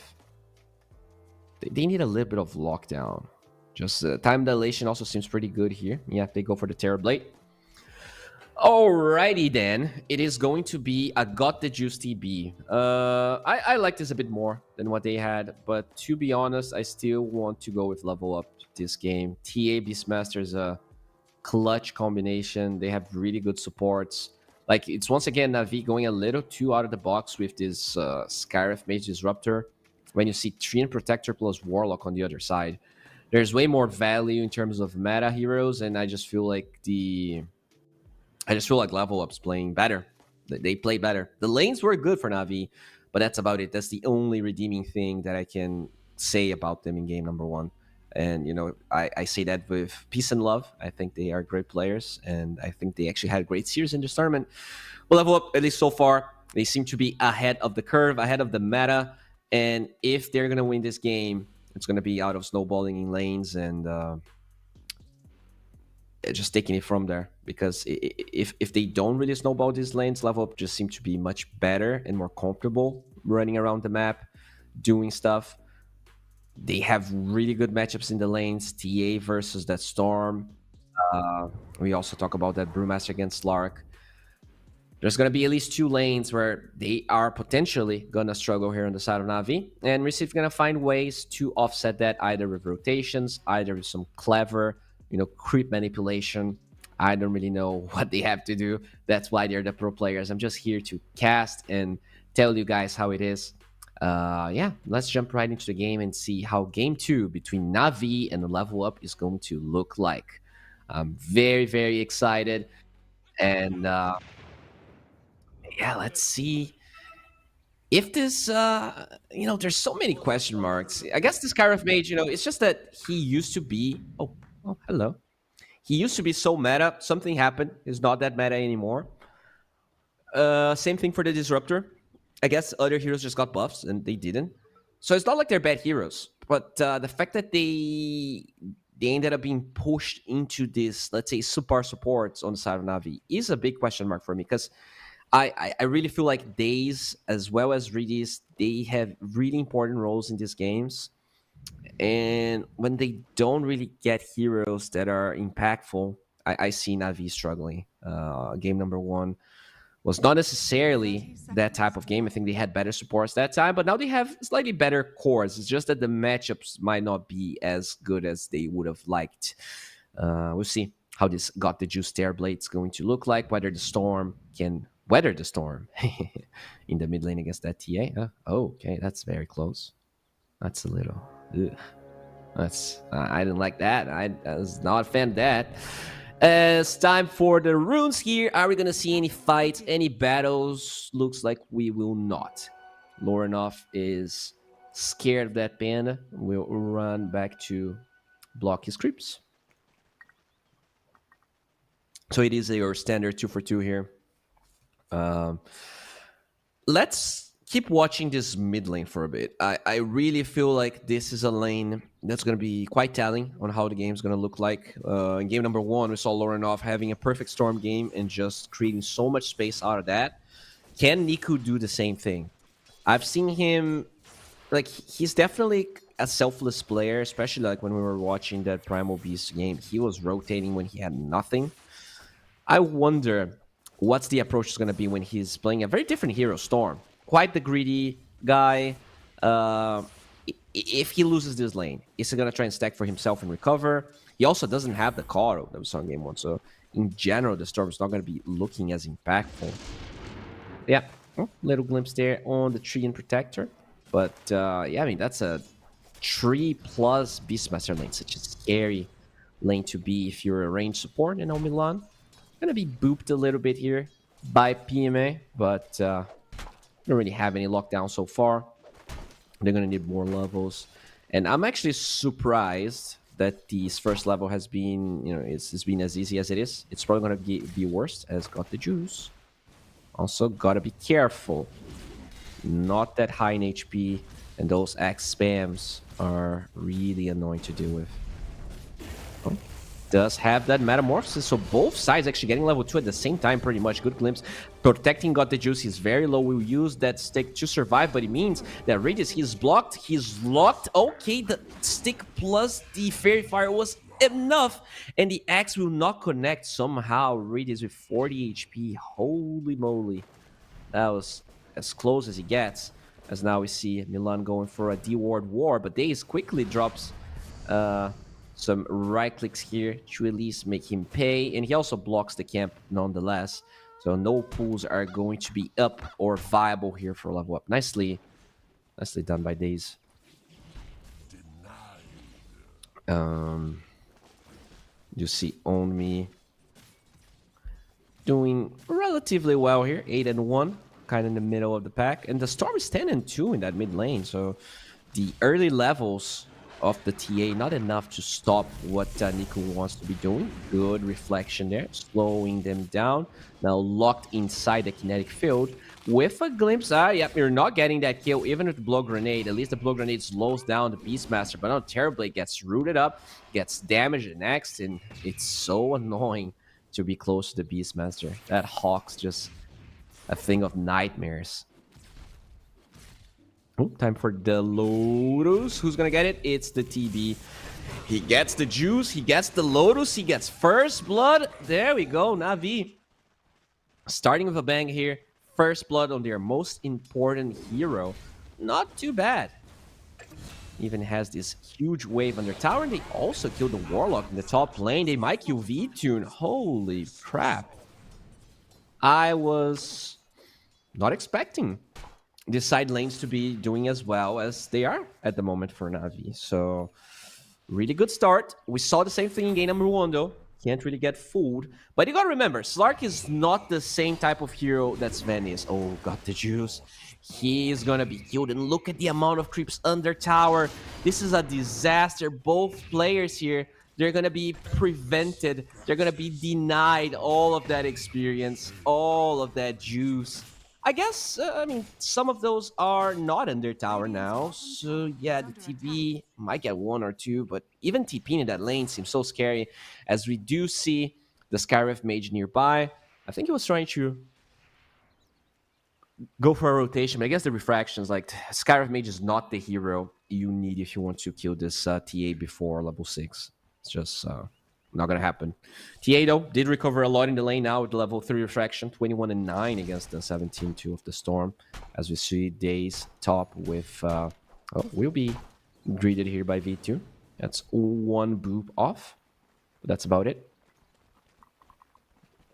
V2, actually, both side lanes are giga struggling at the moment. I did not expect the side lanes to be such a problem here for level up, but TA definitely looking good. Lorenov could be that force that carries the game. It's just that, you know, TA is not necessarily a hero that really picks up the slack and kind of creates space in the mid game unless he goes for Blink Dagger. We'll see what the approach is going to be. Is he going for that carry TA style of Templar Assassin, or are we going to see some early Blightstone Blink, some Shard TA, creating space and allowing V-Tune to recover? Because right now he needs some love. He's definitely a loveless fish at the moment. And yeah, just going for standard threats here on V-Tune. Bottom lane, Redis is having a fine time, honestly. Level 4 already. Once he gets that level 6, we could potentially see ganks on V-Tune as well as the TA. I mean, pretty much every core can die if they have Static Storm up. No saves on the side. I guess there's Overgrowth. Might not be enough. But one thing that was really problematic in game number 1... Oh, speaking of problematic, there's a rotation here. Nature's Grab's going to cut the path as Niku going to be leech seated up and killed. Nicely done. And there's a trap there. Daze is going to be slowed down twice by the upheaval as well, and Lorenov will pick that one up, even using the trap as a side blades hit him in the butt. Nicely done. Bottom side, though, Onmi is now by himself. They drop a blood grenade. They're trying to get on top of him. No reflection, and that Hawk will boop the hell out of Got the Juice, and they do not get through the side lanes. Good moves from level up, just as we expected. And one thing that happened in game 1, they were able to steal the Wisdom Runes from Navi, and he made support's life so hard as Reedy. His life's hard. He is going to be killed, and that Treant Protector first pick, paying off dividends. That's what you expect out of this hero. And yeah, this time we do see the Scarif Mage in position for the Wisdom Rune, so that will not be stolen by level up. Yeah, gets the stack. We'll get the Wisdom Rune as well, propelling him, close to level 5 here. But yeah, the supports on the side of level up are having really good games. Those rotations really allowing them to shine. As PMA did get his level 6. So already has double bracer. The Brewmaster is having a really good game. And that by itself is very scary, as Niku will be scared by Lorenov, but can zip away, just loses a lot of mana for that. Radius here trying to sap experience, like that's what he's doing. The Terrorblade doesn't want to stay in this lane anymore. Oh, TP from PMA. He wants to defend this tower. Okay. He will drop some stuff. They're gonna glimpse back on me. PMA goes for his ulti. Can they lift him up? They can. They don't even lift him up. They're gonna dispel the living armor. They're gonna throw a boulder at him, and they're gonna get a kill. Nice rotation from PMA, utilizing his power spikes, but it's once again level up, just getting a tower for free at 8 minutes. I cannot, remember a game they don't do that. Every single game, Lorenov wins his lane and he takes the tower, and it's so important. I think in that game number 1, Navi never took away level up's mid-tier 1 tower, and that by far is the most important tower in the game. A lot of people, once the patch dropped, were still kind of not sure whether the mid-tier 1 tower was important. Yeah, it is. It's the most important one, followed by that off-lane enemy tower, let's say. That one's very important. access towards the triangle. As PMA, very close to his Midas, having a really good time here. Even though he's the lowest CS on the side of Navi, I think his timings are just working out quite nicely. There you go. That's a Blade of Alacrity. Just gonna be a Yasha, it seems like. He had Falcon Blade queued up, but might just go for the Yasha here, increase his farm days. Shows up in this top side, but good luck ganking a Slark at nighttime. It's just not gonna happen. You're never gonna get that silence without him popping his Dark Pact. Lowering off. Just getting some farm here.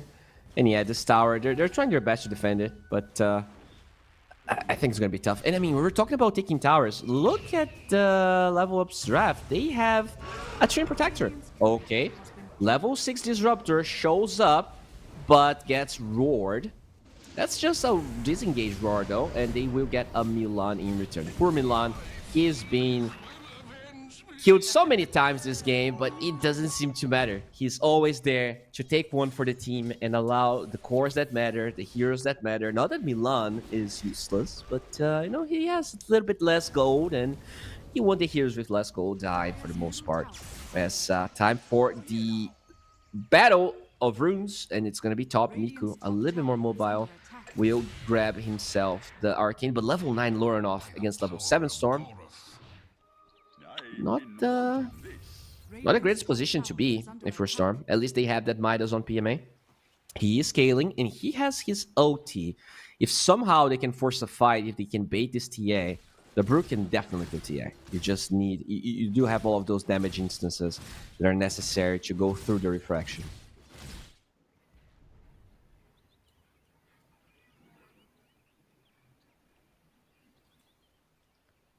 Okay.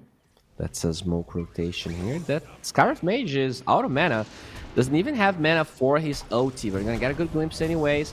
And they will silence that annoying upheaval. PMA with a killing spree. Third in net worth. Look at the Storm. Holy crap. Niku cannot catch a break, the poor guy. We'll see if they're going to be able to enable him. This game so far is just not the case. He doesn't have the Kato. He doesn't have a Midas. What is his path to recover this game? I'm honestly unsure. Oh, a little bit of a glimpse there onto V-Tune, and he will Shadow Dance TP away. That's the only cancel that they have. They don't have a lot of stuns. It's really just this glimpse or the Vortex. Or gotta pop your OT on Primal. On the Primal Split, but that means if you Shadow Dance, you're not gonna land any of those stuns. They are all point-click stuns. Oh, Lorenov, he's been constantly stealing the farm in that big jungle. Oh, the Centaur stun does not land. He's a bit pissed at Centaur. He just says, get out of my lawn. But nothing's gonna happen. Very slow game here as finally level up takes the tower. No, kudos to Navi. I think they did a good job mounting a defense, slowing down, and that buys time for God the Juice to have this uninterrupted farm session in the jungle. But now that both mid and safe lane towers are down for Navi, the map shrinks for him, and they need to find towers themselves to open up the map. They're trying to do that in the top side, but you know, it's a Brew Scarif Mage against a Treant Protector Living Armor. It's just not the easiest. They're gonna try, as they have everyone here, even the Storm, in the vicinity. Potentially breaking smokes, potentially just being ready to scout some rotations, but that's not what Level Up wants to do. They're just stealing farm from Navi's big jungle, and this forces the Terrorblade to be in a very awkward spot. Just doesn't have a lot of farm going for him. But yeah, although slowly, they will get this tower here. Nicely done. Oh, got the juice. You gotta be careful. Do they have Blink on TA, by the way? They are going to go on this Brewmaster, but he has that evasion. The silence will connect with the Mystic Flare. Is that enough damage? It is. Days God. I gotta say, man. Daze is such a good player. TB gets, okay. Oh. Yeah, that's a good tip. That's definitely a good tip. Niku looking for someone, and once again, who's gonna die? It's Milan. They will disengage with the rest of the players. Milan bites the bullet. Kind of an awkward golem there. Not sure what the plan was. But, you know, maybe they were just trying to be annoying. I'm not sure what the plan was there for the poor warlock. He will pay for his sins. As they're gonna find Sweden Strong, that Treant Protector 4. Not really a role I've seen very often with Treant. They're gonna get Vision very soon. He's using the tree line very nicely. Ooh, breaking some trees. Can they find him? Leech Seed gets used, and the Storm is the difference maker here. They will use the Vortex, stopping his retreat. And finally, Navi finds another one. 10 and 5. Way more even game than game number 1. That's for sure. But that TA, that's still such a scary hero. So the TA has Blink Dagger. So we did see the build we were talking about. The early style TA with the Blink. Although, not that much action coming from Lorenov. Although he went for the Blink, I'm not seeing him join a lot of fights. We'll see if that's going to change once the shard gets completed, which, by the way, will be up in about 10 seconds. He is also very close in net worth for it. Now Navi, using a little bit of the momentum, a little bit of the safety of those kills to try and take this mid-tier 1 tower.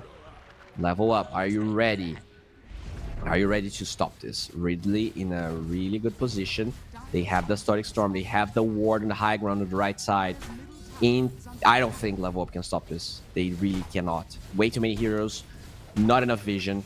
Even though it's nighttime with a Slark, they are just farming right now with Vitun. He doesn't want to be interrupted. And the tower is going to fall as Milan just does Milan things. He's going to bait a big zip here from Nico. Will it amount to anything? No, it won't. That's just a Warlock Death. As they will get a glimpse to the PA, but she can quickly and easily blink out because she's a TA.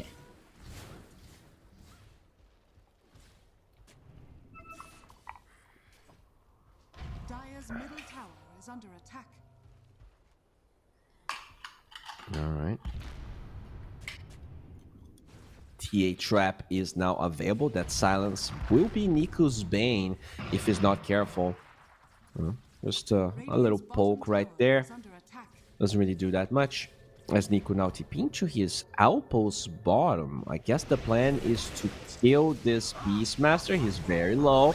With the silence, Daze just gets killed, and the big zip from Storm is not going to be enough to find that kill. So Nico's going to be fine. Kind of an awkward engagement here from the Navi supports. They had vision, so they thought they were going to be able to, but Beastmaster is a deceptively tanky boy. Don't necessarily think of Beastmaster when you think of tanky boys, but he has 1.6k HP, a lot of armor, even has the magic resistance of that occult bracelet. Definitely hard to kill that guy. As we see Vitun here about to finish his Echo Saber. It's gonna be a little bit more tanky now. Still only 1000 HP, but 200 HP is very decent on a hero like Slark. The Terrorblade, though, is farming very fast. Much faster than the Slark, and that's the only thing that kind of worries me here, because TA is a timing hero. Not a hero like Sven that, let's say, has a power curve that stays stiff and strong throughout the entire game. You do need to make sure you get all of the Aegises. You do need to make sure that you win early fights, and she's in a good trajectory. But they need to start doing more, or else this Radiance on the Brewmaster is going to be up. The supports are going to get some defensive items to kite the TA, and things get way harder when that happens. Vitun here now going for a BKB. As, ooh, Lorenov, he found himself a double damage. Oh, can they sneak this Roshan? No Desolator here on the TA, but this is not as fast as it could be, but the Solar Crest that they have makes it a bit faster, a bit better.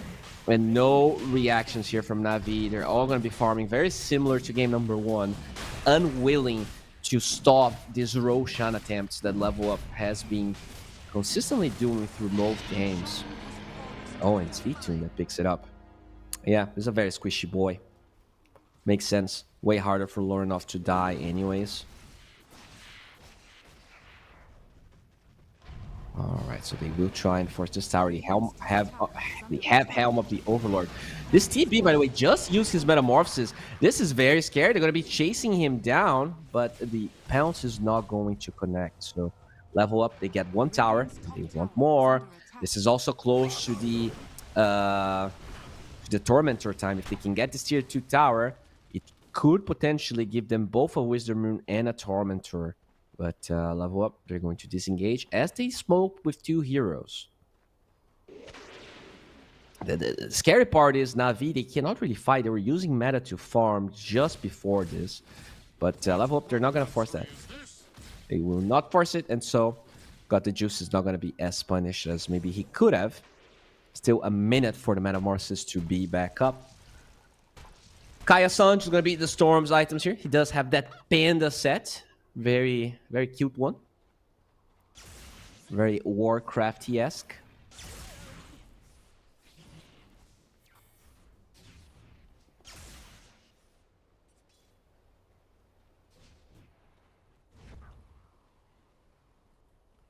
Okay.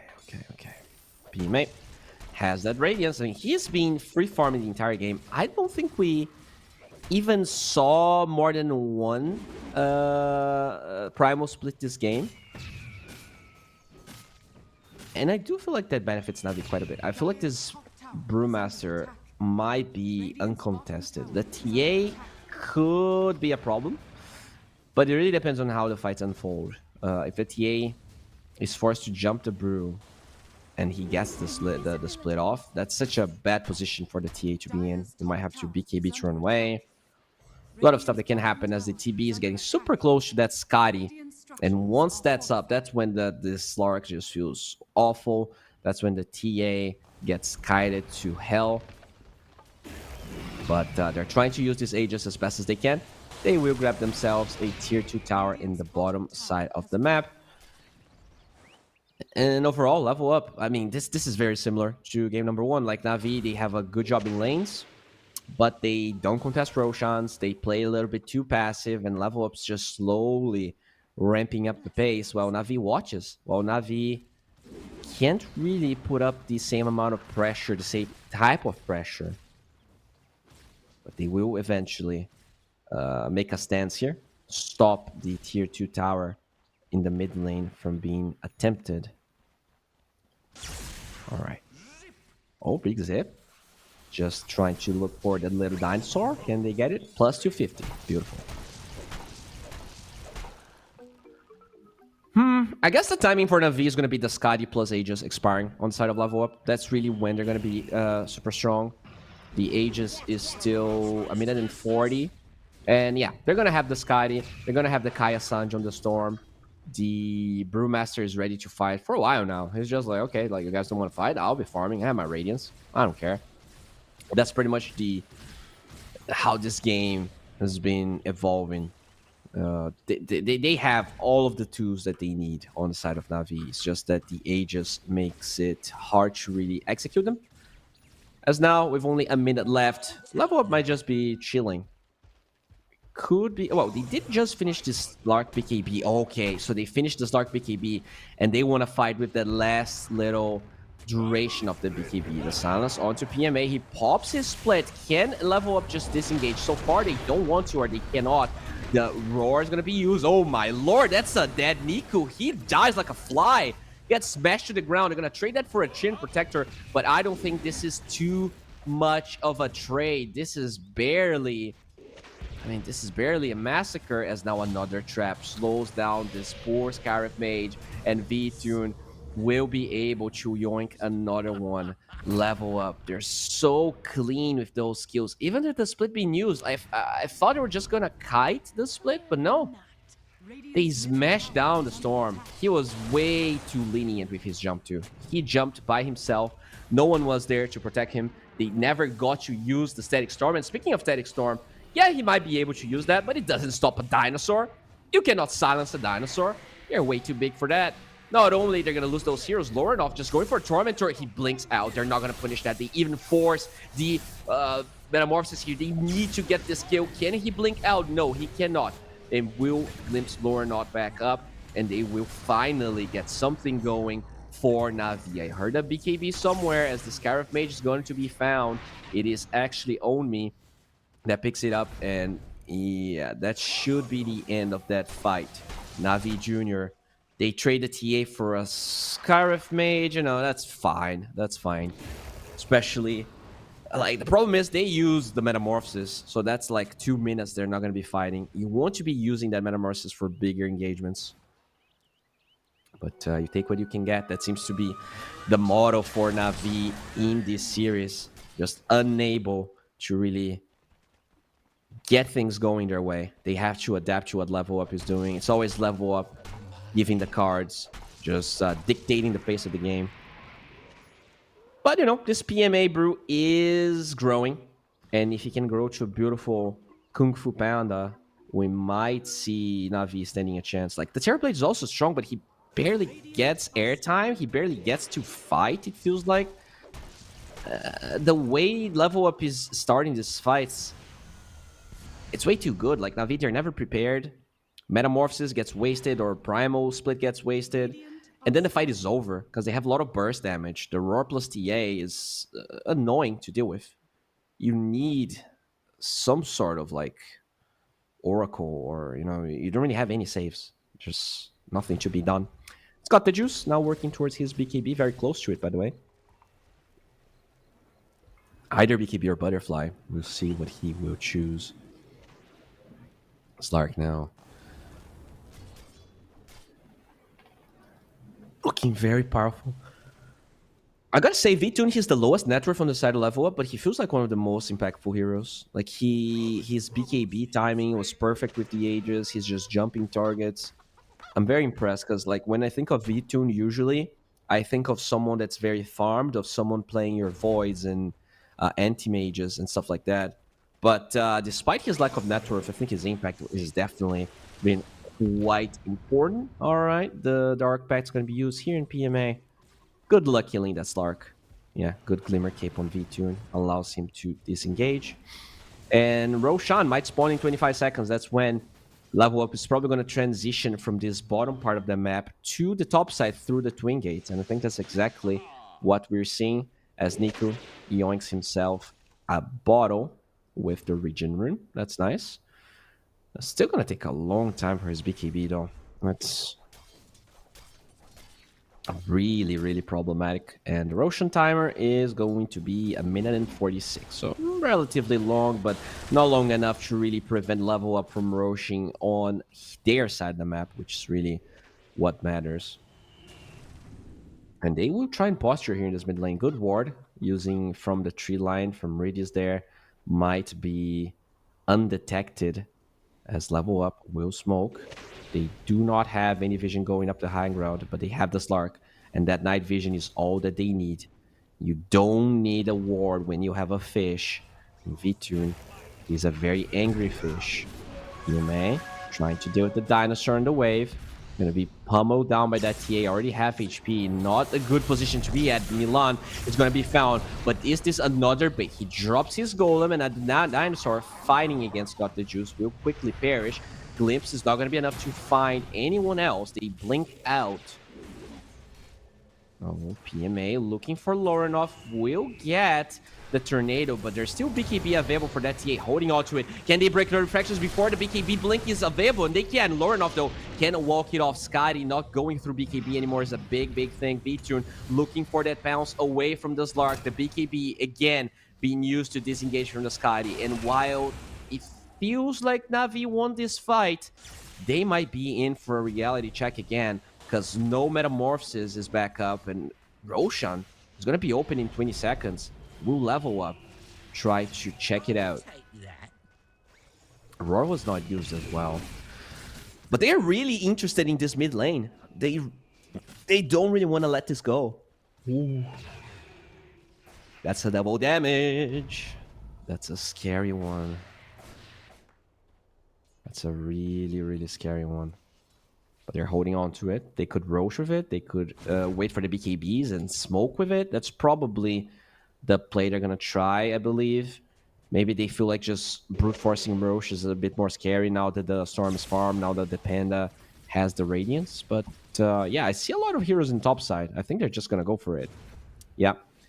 Free Roshan for level up is what it is. And Navi, once again, unable or unwilling to do anything about that. Do they feel like their high ground defense is amazing? I mean, it's fine, their high ground defense, but I wouldn't say it's amazing. Very passive game from Navi. I'm not sure if they're scared. I'm not sure if they have the read of the game where, you know, to just have better late game, which is debatable. Like, Terrorblade definitely is an incredible late game hero, but, you know, TA Beastmaster is always very scary to play against. I just hope this is like a decision and a read that they have rather than them being afraid to fight against. Yeah, I mean, I'll be honest, Navi, they seem quite afraid. The kill score, once again, is on their side, but that's the only thing that's on their side. The gold advantage, the momentum, the Rio state, it's all level ups.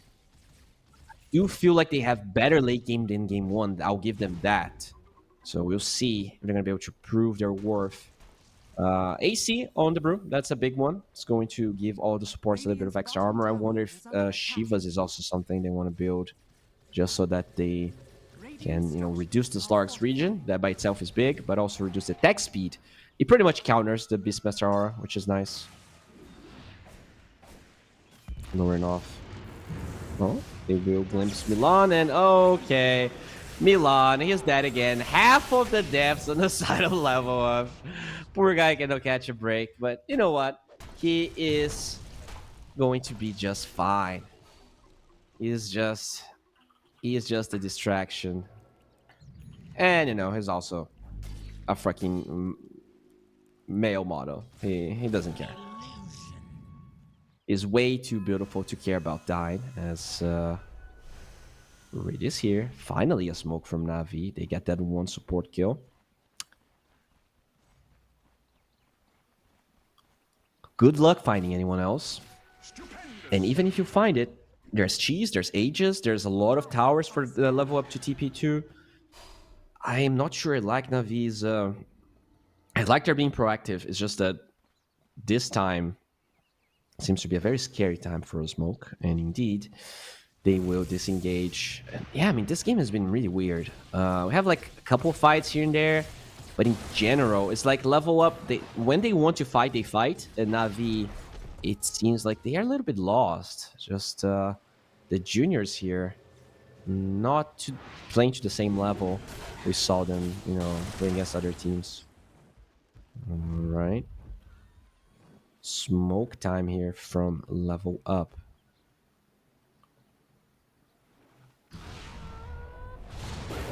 Okay, there you go. Daze with his gold scepter and TP. The pounce cancels that TP, so good luck doing anything about level up here. And with the dragon, with the Beastmaster, with the ages, they should be in a great position to take this fight. No buyback on the side of Navi, although I hope they don't know about it, but they seem to worry very little about the buyback of the Scarif Mage. They are strong, and they will keep on pushing forward. You know, at least Navi's map control is... I guess lane control is okay. The top lane is quite pushed. It's hard for level up to transition from that tower into a push as they get Milan again.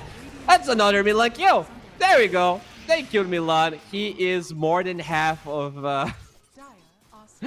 oh, man. More than half of level up depths here. Poor guy is urinate. Oh, my God. It's okay, Milan. It's okay. You guys are winning. You're doing great. Don't let anyone tell you otherwise.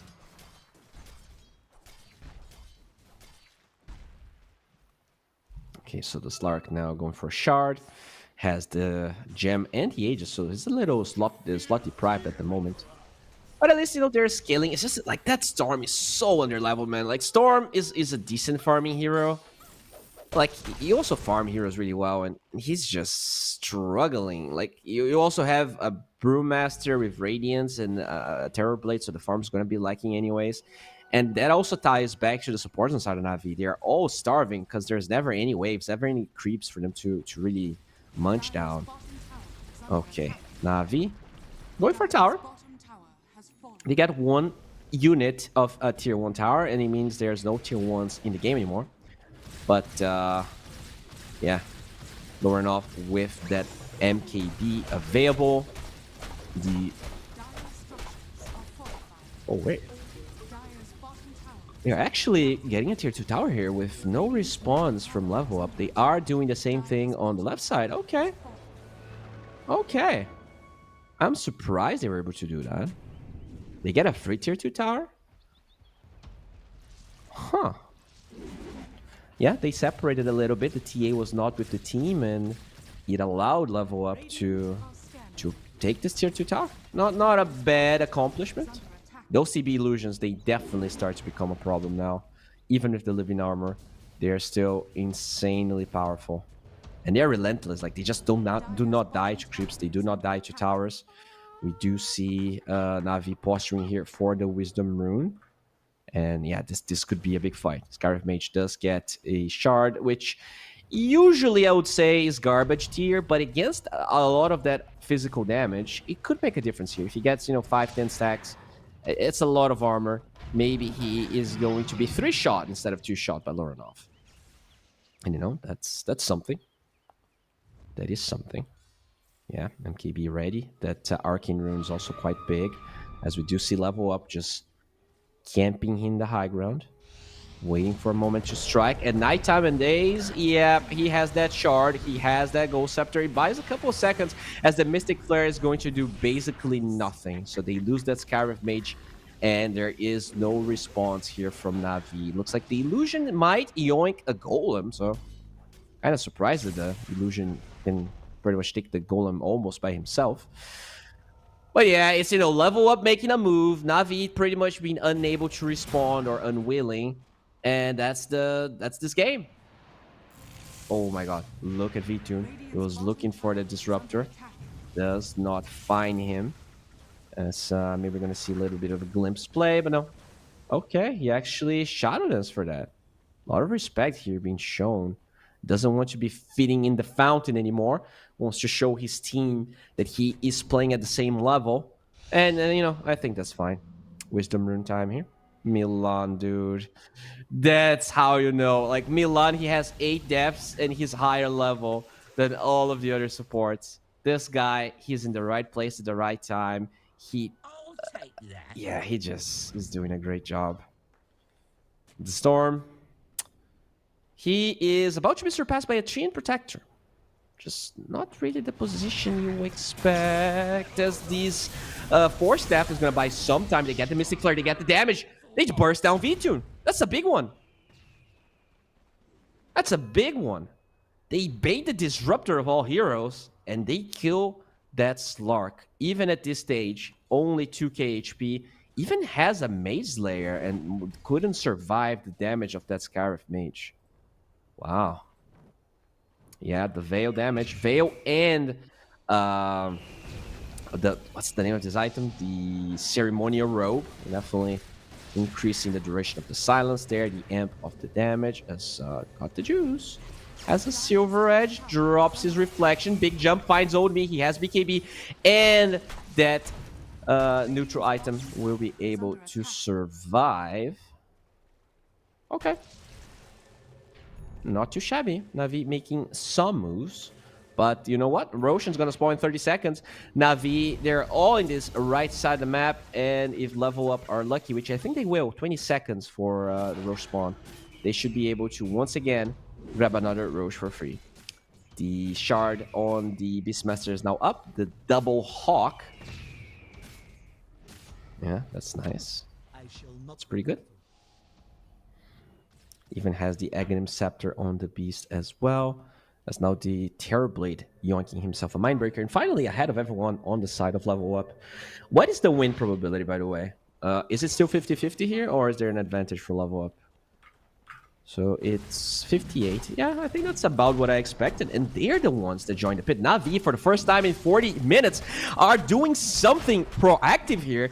Not only they're doing it, I think they're getting away with a big Roshan, probably the most important one for level up, as they take away that trap and they're too slow.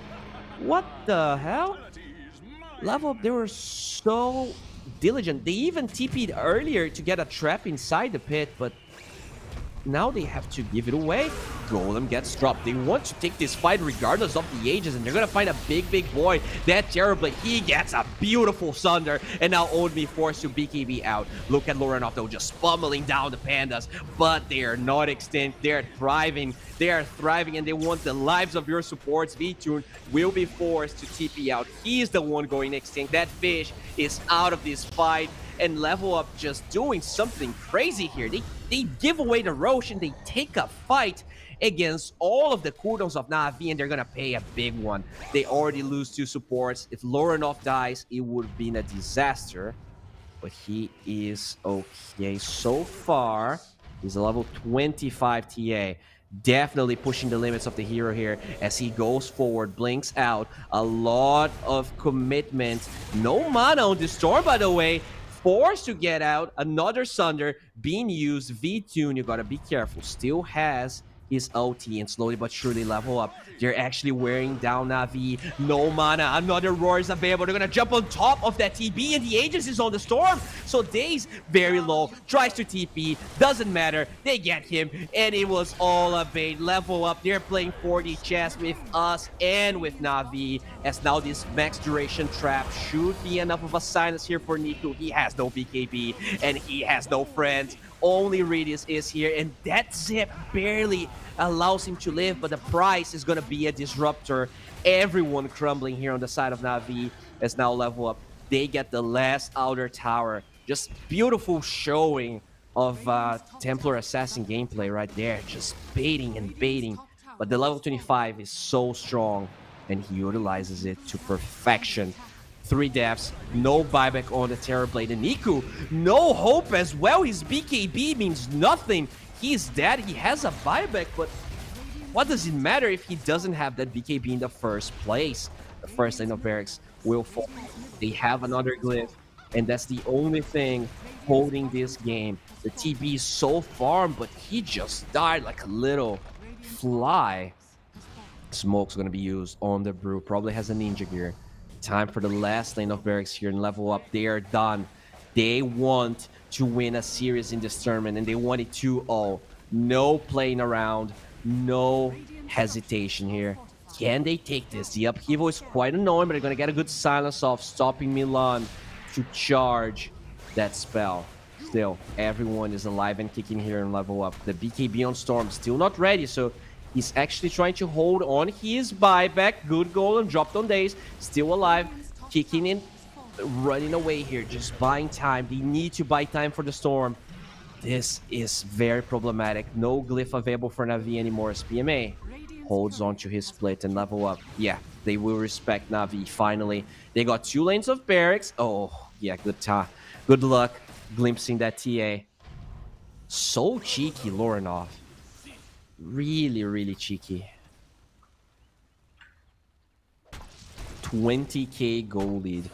We went from pretty much an even game to a 6% chance here for Navi. Oh, okay, it just jumped to 12. Oh, what was that a bug? I saw 6, then 12, then 6 again. Yeah, it's 6. Okay, yeah. Gaben, yep.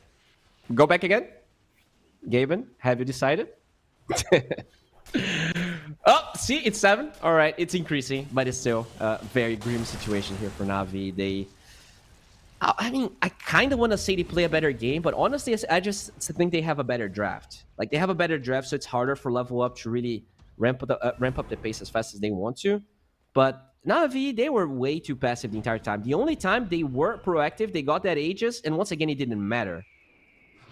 Because they didn't really fight properly. They didn't expect Level Up to just fight them when they had the Aegis. But yeah, I mean, this Terrorblade is supposed to be insanely strong. He has BKB, Silver Edge, Refresher Shard. But that's the thing. He's level 20 against a level 26 TA. Like, the levels are struggling so much on the side of Navi. I mean, even the gold, look at that Storm. Like, he's still only 2k gold ahead of a tree and Protector. He's a tree. Guess money grows on trees. Sometimes. That's what we're gonna see.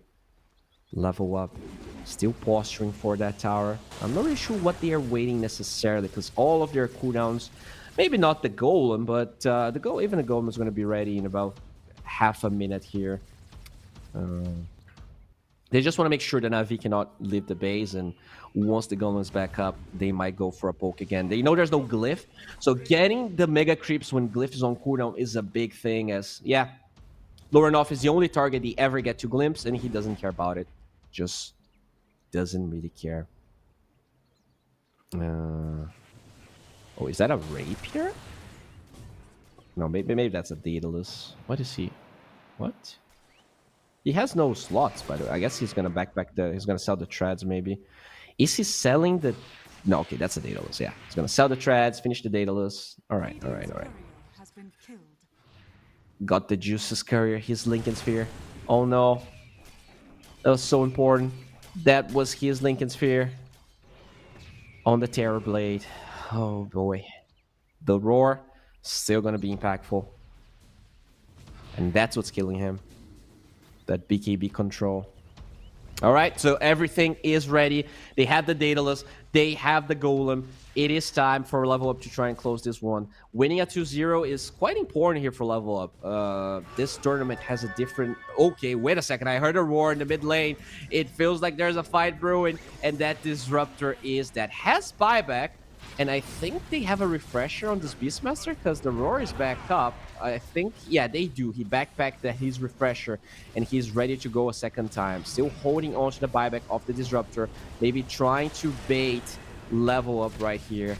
Lorenov will march towards those perks, and the damage, look, each hit, it just takes so much HP away from the melee barracks. And no response as the second roar flies out. The storm is just dead. They will buy back him, and it's time for a fight. The static storm is actually useless. Doesn't clip anyone. Doesn't find anyone. Got the juice. Is going to be rooted up. Can he get a Sunder off? He cannot. He's going to be killed, and that buyback is probably meaningless. No Metamorphosis. I guess he has a refresher shard. We see the pandas scattering around, trying to do something, but they can barely exist. They can barely live. PMA forced back into his natural form as now he gets silenced. He will try and fight B-Tune, but you cannot do it. Lorenov will shred him to pieces. No kills, no casualties. Level up, they get the cleanest fight I've seen in a long, long time, and the GG flies out. Navi, it's back to the drawing board for you because level up, they're back in this tournament.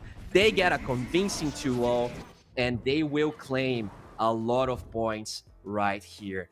Pinnacle Cup, number 4, has been quite interesting. Navi, they were having a really good run. We can probably check the groups and, see how they were looking so far, but they're definitely a team that I had a lot of hopes, moving forward. And level up, they lost their first 2 series. So I expected maybe Navi Jr. to be doing good. They were 2-1, but I guess at the end of the day, maybe what happened is they played the teams that are not looking as hot right now, whereas level up, they played all of the teams that are looking very hot. Team Tickles and the Mega Gaming specifically are looking amazing, and now they are relatively even here. 0 points for level up, so they're actually ahead of Navi Jr. Yeah, maybe we didn't really fix the score there, but yeah, 0 points for level up, -1 for Navi Jr. Just a really good showing for level up, and that's the team that I expected to be showing up, and they showed up in style. A 2-0, maybe a slow one, but the draft didn't really allow them to really play as fast as they wanted. Now, the next match is going to be the top dog, one of the top dogs at least, against Yellow Submarine. They only played a series so far, and they have some very interesting newcomers here, Satanic being one of them, a player a lot of people really considered to be, let's say, one of the future stars of Dota 2. Satanic has been hired by Team Spirit. They're playing with a former Team Spirit flag. We'll see if this team maybe does well enough. It might be signed as a second team for Team Spirit, or at least the rumors say that something like that could happen. Still, they need to win some matches. Right now, they're 0-1, and they're facing against a very, very strong team. We'll see what's going to happen, but that is after our break. Because this was a 2-0, we actually have a little bit of a longer one.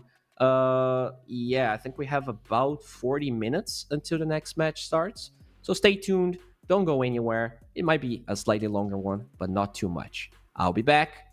See ya.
scribbles down in the sand.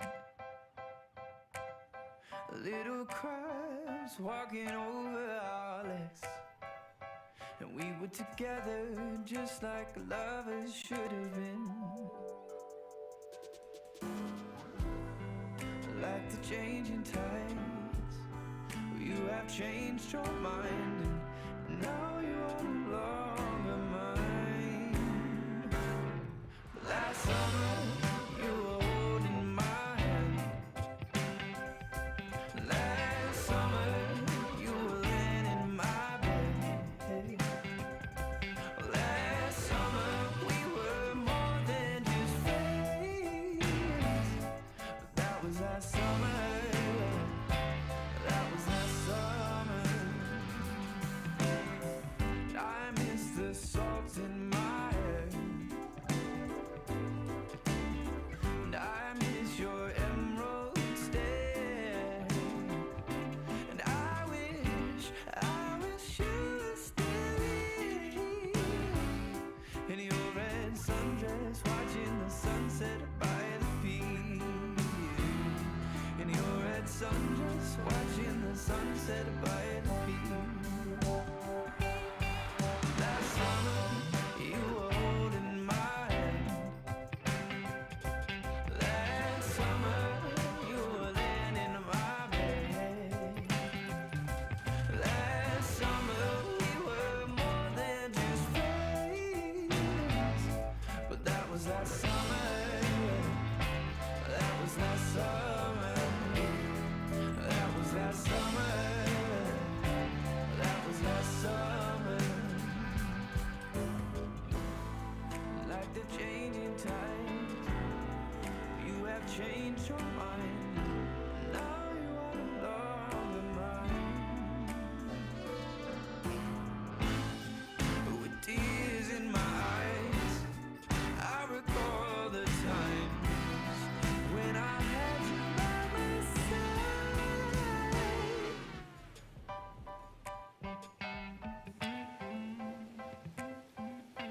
Last summer you were holding my hand. Last summer you were laying in my bed. Last summer we were more than just friends. That was last summer. That was last summer when you were holding my hand. Last summer you were laying in my bed. Last summer we were more than just friends. But that was last summer. That was last summer. That was last summer. That was last summer. That was last summer.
you wanna be a bad man?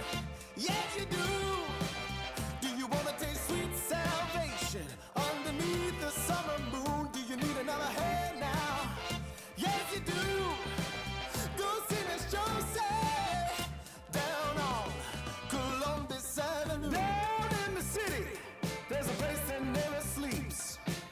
You can see it all up past 57th Street. Music is hot and the drinking there's free. It'll turn you upside down before you count to three. One, you're looking for a helping hand. Two, you need a friendly face. Three, feeling good you can barely stand. You're falling all over the place. One, you're looking for a helping hand. Two, you need a friendly face. Three, feeling good you can barely stand. You're falling all over the place. You own it, they got it, they flown it, you bought it. Ow! Do you wanna be a bad man? Yes, you do. Do you wanna taste sweet salvation underneath the summer moon? Do you need another head now? Yes, you do. Go see Miss Josie down on Columbus Avenue. Columbus Avenue. Ha! Go see Miss Josie down on Columbus Avenue. Columbus Avenue. Ha! Go see Miss Josie down on Columbus Avenue. One, you're looking for a helping hand. Two, you need a friendly face. Three, feeling good you can barely stand. You're falling all over the place. One, you're looking for a helping hand. Two, you need a friendly face. Three, feeling good you can barely stand. You're falling all over the place. You own it, they got it, they flown it, you bought it. Ow! Go see Miss Josie down on Columbus Avenue. All right, Columbus Avenue.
I miss that sexy smile, looking for to see you. I hope I will lose control. Love you every night, no checking the time, 'cause I was loving you all night long. I can let you go, baby, it's the right thing, I already know. And we feel it, I really do, I say the truth, we can't go any road. Need you now. I'm your queen and you the king right now. It's a kingdom, let's play it how you like. How does it make you feel? Are you gonna change? I'll be whatever, watching my weekend dance. You got to move tonight. Stars are watching us in the sky. I wanna last it forever. It's a sexy smile, looking forward to see you. I hope I won't lose control.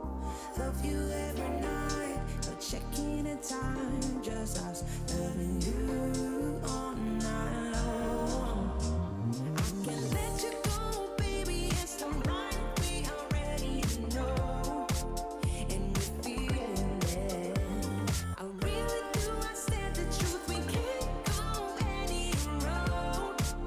Need you now. Let's change the clothes, we have a drive. You know how you make me feel alive. Come close to me, I'm obsessed with your different kind of style. Don't you ever leave, step by my side. Hold my hand, 'cause I don't have much time. I wanna hug you forever.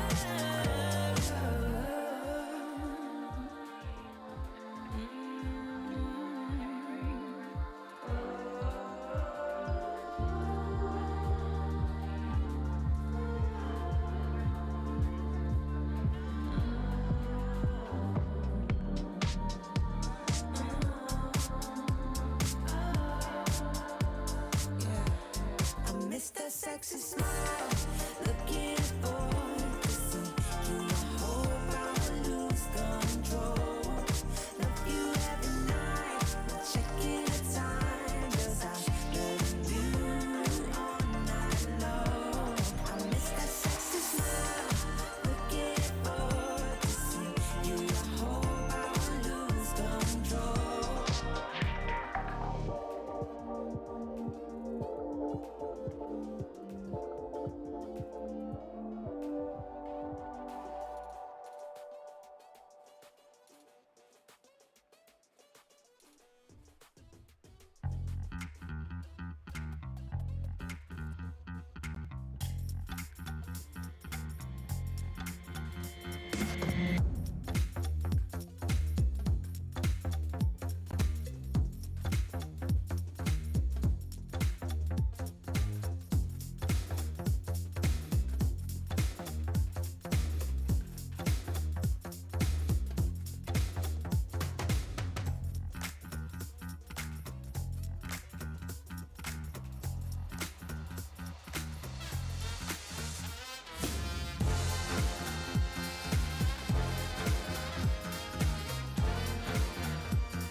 told me I'm your anchor.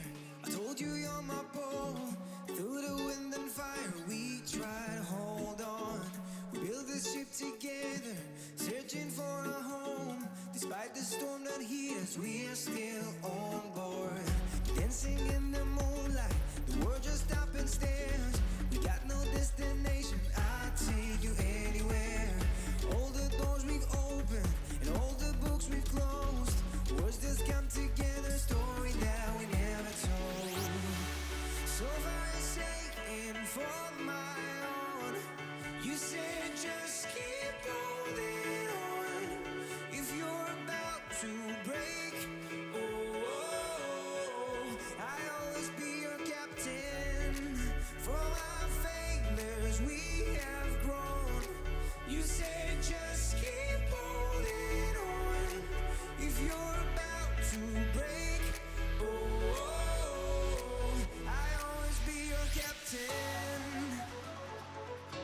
I'll be your captain. I'll always be your captain.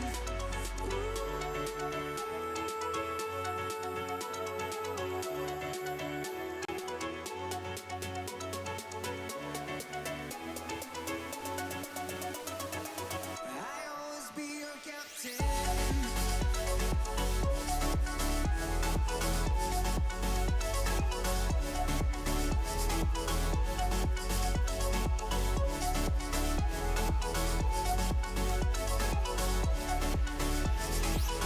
You told me I'm your anchor. I told you you're my bow. Through the wind and fire, we tried hold on. All the doors we've opened and all the books we've closed. Words that come together, a story that we never told. So far saying for my own, you said just keep holding on. If you're about to break, oh, I'll always be your captain. From our failures we have grown. You said just keep holding on. If you're about to break, oh, I'll always be your captain. Be your captain. I'll always be your captain.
Oh, esport. You and I have come a long way. It was such humble beginnings. As we gathered in small groups, we were professionals right from the start. Passionate, organized, and ready to rumble. We dreamed big, and surely enough, our parents supported us at every step of the way. Didn't they? Fired up by all this love, it wasn't long until we caught the scent of competition. To be honest with you, it wasn't always that easy. Joe here, he had to take on 2 side jobs to afford playing professionally. It's gonna get better, Joe. Fist bump. And some of you dared to not even call this a sport. And look where we are today. An endless stream of esports events every year. Bet you didn't see that coming, Mom and Dad. And you know what? We have been with you every single step of the way.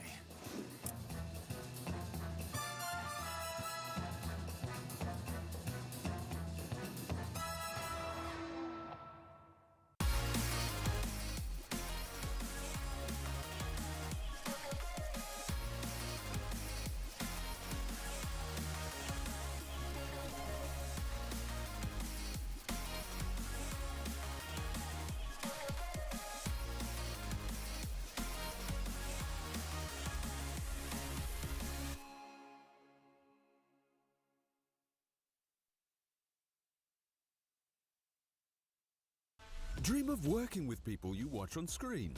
Exclusive esports opportunities handpicked just for you. Candidate profile to raise above competition. Let 10GG handle routines. Make a step towards your dream today. We are back with Pinnacle Cup 4, and now the second series of the day is upon us. Yellow Submarine versus Team Tickles. Yellow Submarine, a team that a lot of people are curious about. I think the first game of the entire tournament had Yellow Submarine in it, and it was one of the highest viewerships I've seen. And that was the first game of the day, so it's super, super early.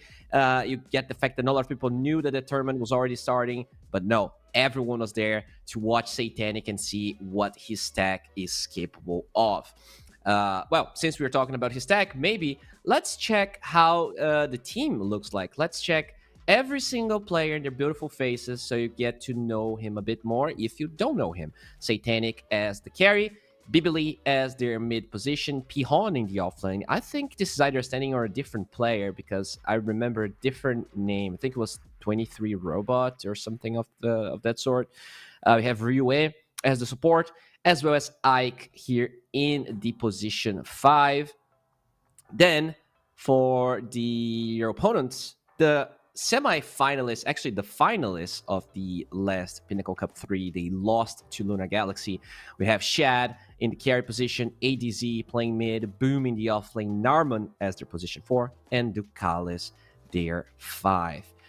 Before we get to my beautiful face, we should also check the group so you understand how the tournament has been so far and what this game entails.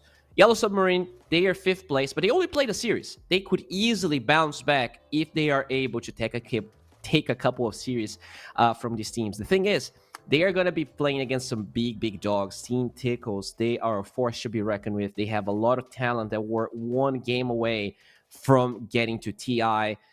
And, Yellow Submarine, as far as I know, as far as most of you know, very new names. Satanic, this 14-year-old, the Team Spirit signed.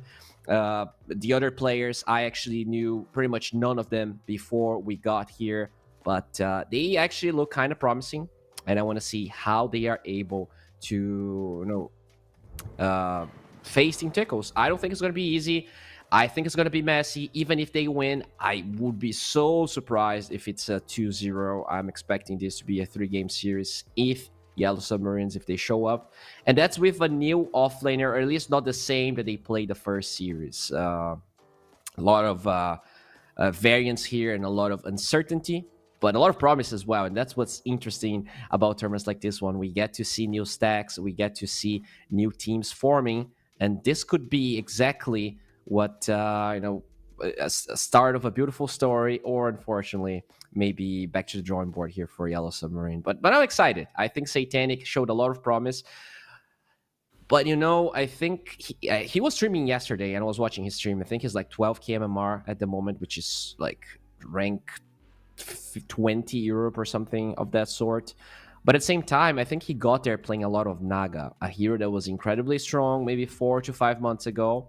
Not the case anymore. Can he find his stride? Can he actually deliver the same level of gameplay if he's playing these other heroes?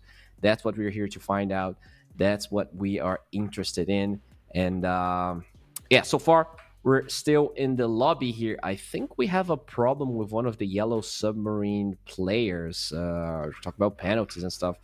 So hopefully they figure out their situation here. Apparently one of the players may be unable to join the game, maybe some internet energy issues. It happens. They are a relatively new team. I don't think this is actually an org. This is just the old Team Spirit handle or the Team Spirit tag they used before they got acquired for Team Spirit, which, leaves the question, is this going to be eventually a secondary team for Team Spirit in case they succeed? Well, they got to play some games first, and apparently we are struggling a little bit here with one of the players. I can try and figure out which one is it. So I see Rue and Ike. I think they're the supports, but the other two I don't really know because they don't have their normal names. Oh, it's either one of the cores. It just is, just standard. The supports, they're always there. They're scheduling the scrims. They are pretty much cooking for the core players, just doing everything, doing the cleaning, and the cores, they don't show up. They can't even do that. Well, we'll see if everything is going to be sorted out here, because I'm not really sure how the rules work for penalties. Like, is there a max penalty if they don't show up? What even happens? Do they have to forfeit game one? I don't know, and I don't want that to happen, so I don't really want to think about it. I don't want to consider a world where that happens. I just want to see everyone here playing a great match of Dota 2. I want to see everyone entertained, and yeah, so far, just waiting here for more information. The penalty was not applied as far as I understand, but the player...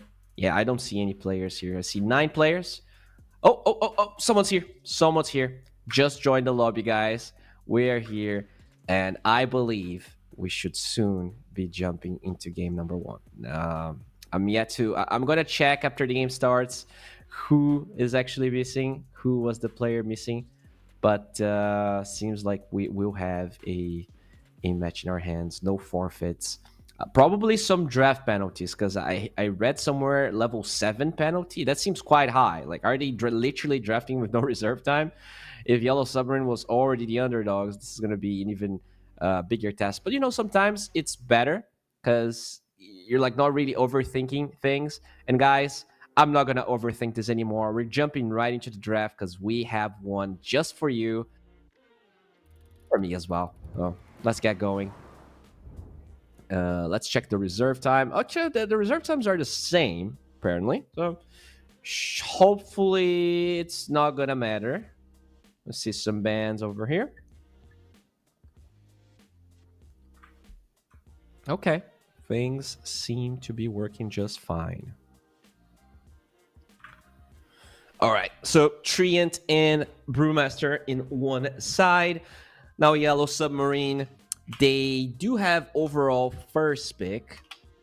We'll see what exactly they're going to ban here. They actually take the Kunkka and the Invoker. Really fast bans here from Team Tickles. Instantly taking the Primo and the Pango.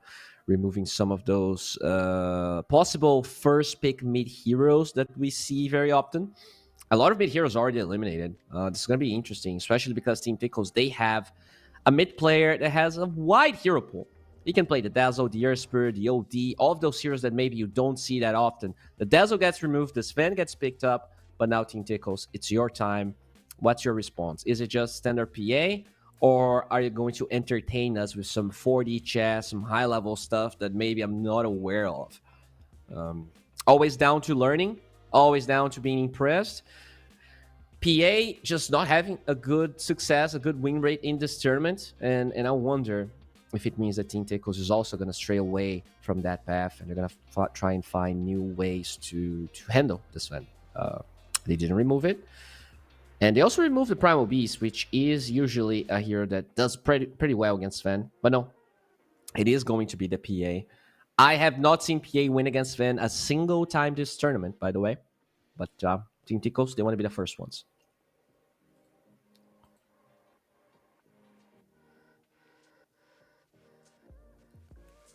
Okay.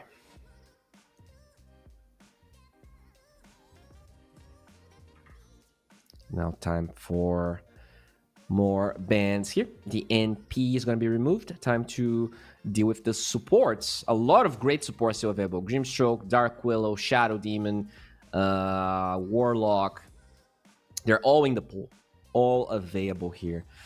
I do really like Grimstroke against PA, and Team Tickles, they still have one ban. I wonder whether they're going to either ban it or pick it, because Grimstroke also works well with PA, but it is a counter to the PA in the early stages. It really allows you to kill her before she blink strikes away. Silences in general, definitely something she struggles to deal with, especially because the eggs that sometimes you see people even rush before BKB do not handle these silences well. She can dispel a lot of stuff, but silence is not one of those. As the Peacemaster gets removed here, and we're gonna see what is Team Tickle's approach.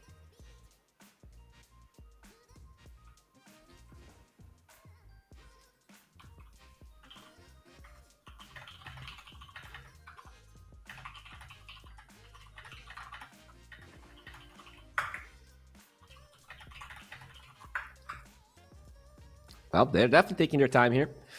As I said, Shadow Demons are here. We see a lot against Ven. We'll see if that's the approach that they have. No, they got the Warlock instead. Interesting approach, especially because Warlock, usually when you see Warlock as a 5, I'm not saying it's going to be a 5 here, but the hero is picked with your Gyros, with your Svens, just so you can get the Fatal Bonds combo in the lane.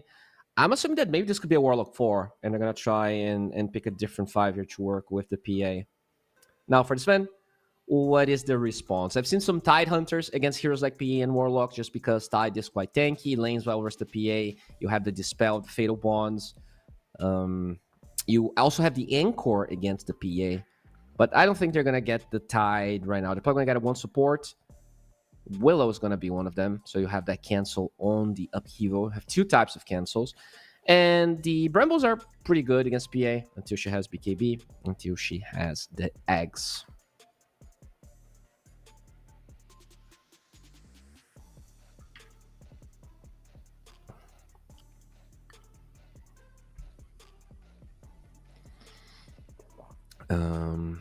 Yellow Submarine. Thinking it through, and they're going to go for the bird. Okay, straying away from a lot of the meta picks here. I guess PA is the one hero that doesn't handle the egg necessarily well, doesn't have a lot of attack speed. You can't Phantom Strike the egg to get the bonus attack speed to handle. The attack speed slow is not bad, but it is definitely an interesting approach.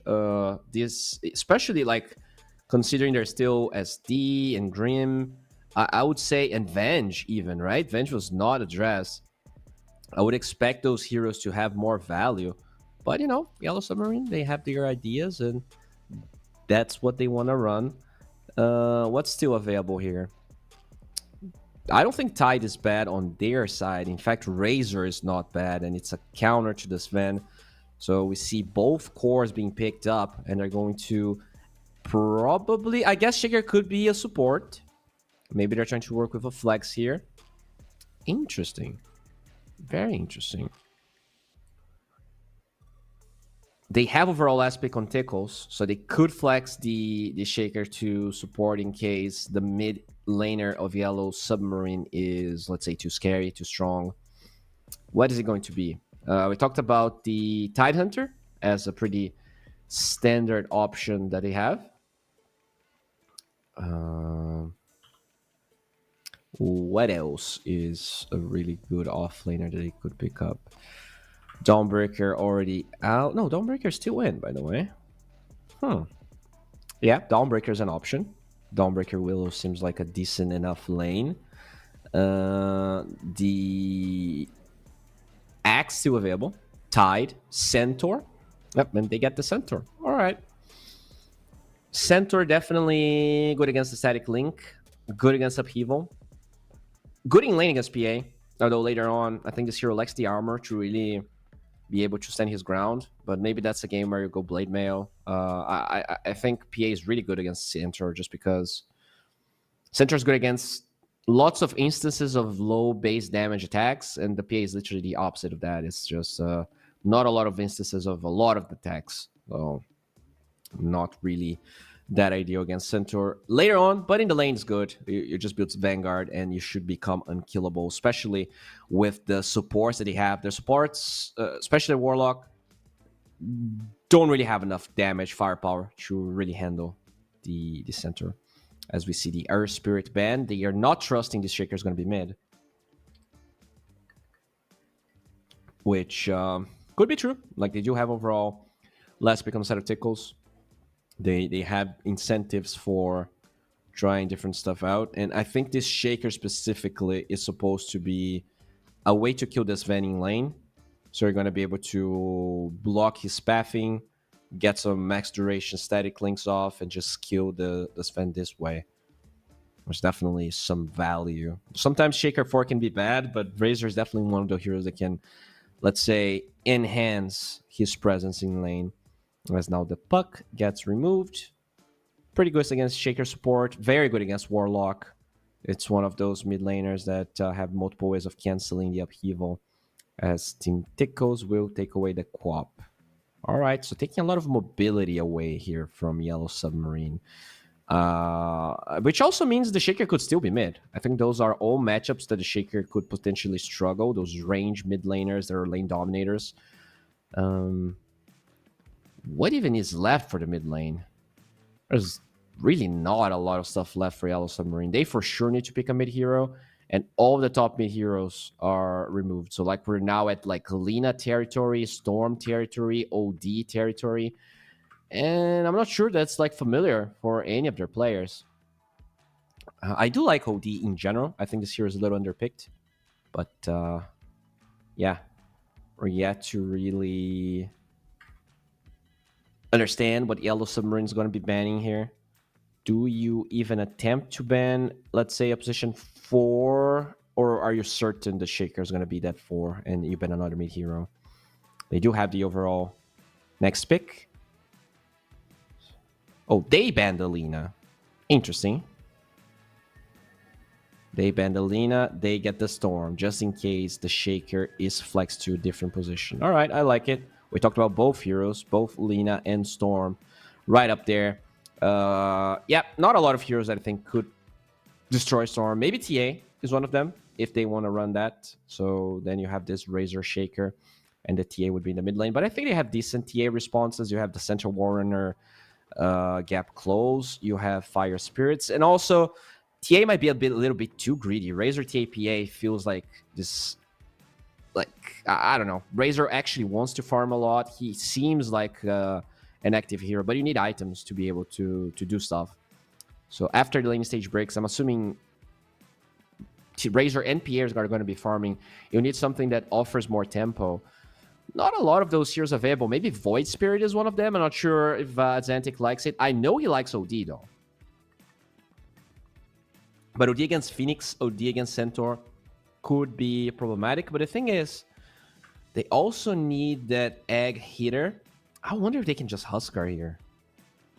It should do well against Storm. It is a Phoenix response. It's just bad versus Van. It's really bad versus Van. So maybe not. You know, maybe no Huskar. They're taking their sweet, sweet time.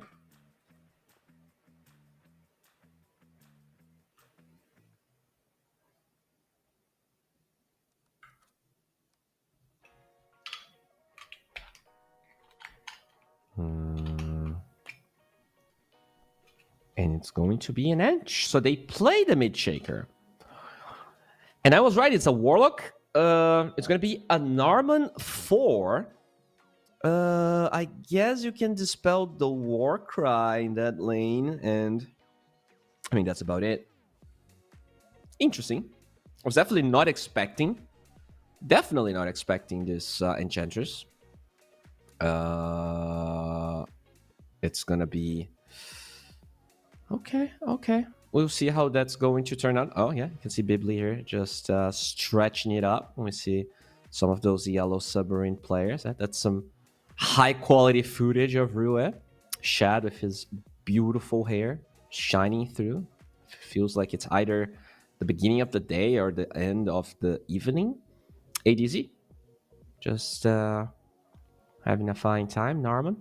Actually smiling a little bit. The other matches that I've seen, Narman was always very, let's say, didn't really had a lot of facial expressions.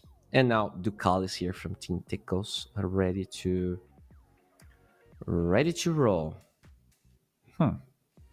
Okay. I definitely prefer the draft of Team Tickles. I think they have really good meta heroes. I also feel have the better players. But this Enchantress 4 is something that I'm trying to still grasp exactly how well it's going to pan out, how good it's going to look like. So maybe that's an opening there for Yellow Submarine. They're a very new team. I don't really know where to place them, but we're going to place you right into the game as we see a beautiful card. Oh, look at that. Oh, that's so cute. That is so cute. Oh, my God. Okay. Just don't take the camera away. Oh, come on. That was awesome. Thank you very, very much, production, for that beautiful sight, that amazing cat. But now it's time to actually watch Dota 2. This is not This is not a cat live stream, although it could be. I can be your cat commentator if you want to. As I do see Rue here just chilling in the mid lane. The smoke from Tickles is going to wear off. And so far, not that much going on. Atlantic's going to be playing that mid shaker against the Storm. That's kind of a weird lane. Because Storm is sort of a mid hero.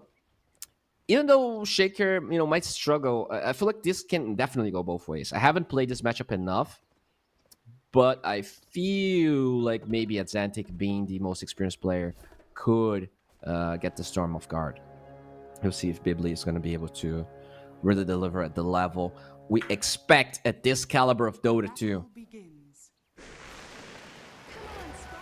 Okay. You hear some Brambles being thrown out, but nothing is really gonna happen here, as we do see Vendetta. I'm not sure if I should call him Vendetta or Bibli, because you guys don't know. Most of the players on the side of Yellow Submarine, most of them are new. Even Satanic is quite new, but you probably heard of him just because he's been the talk of the town.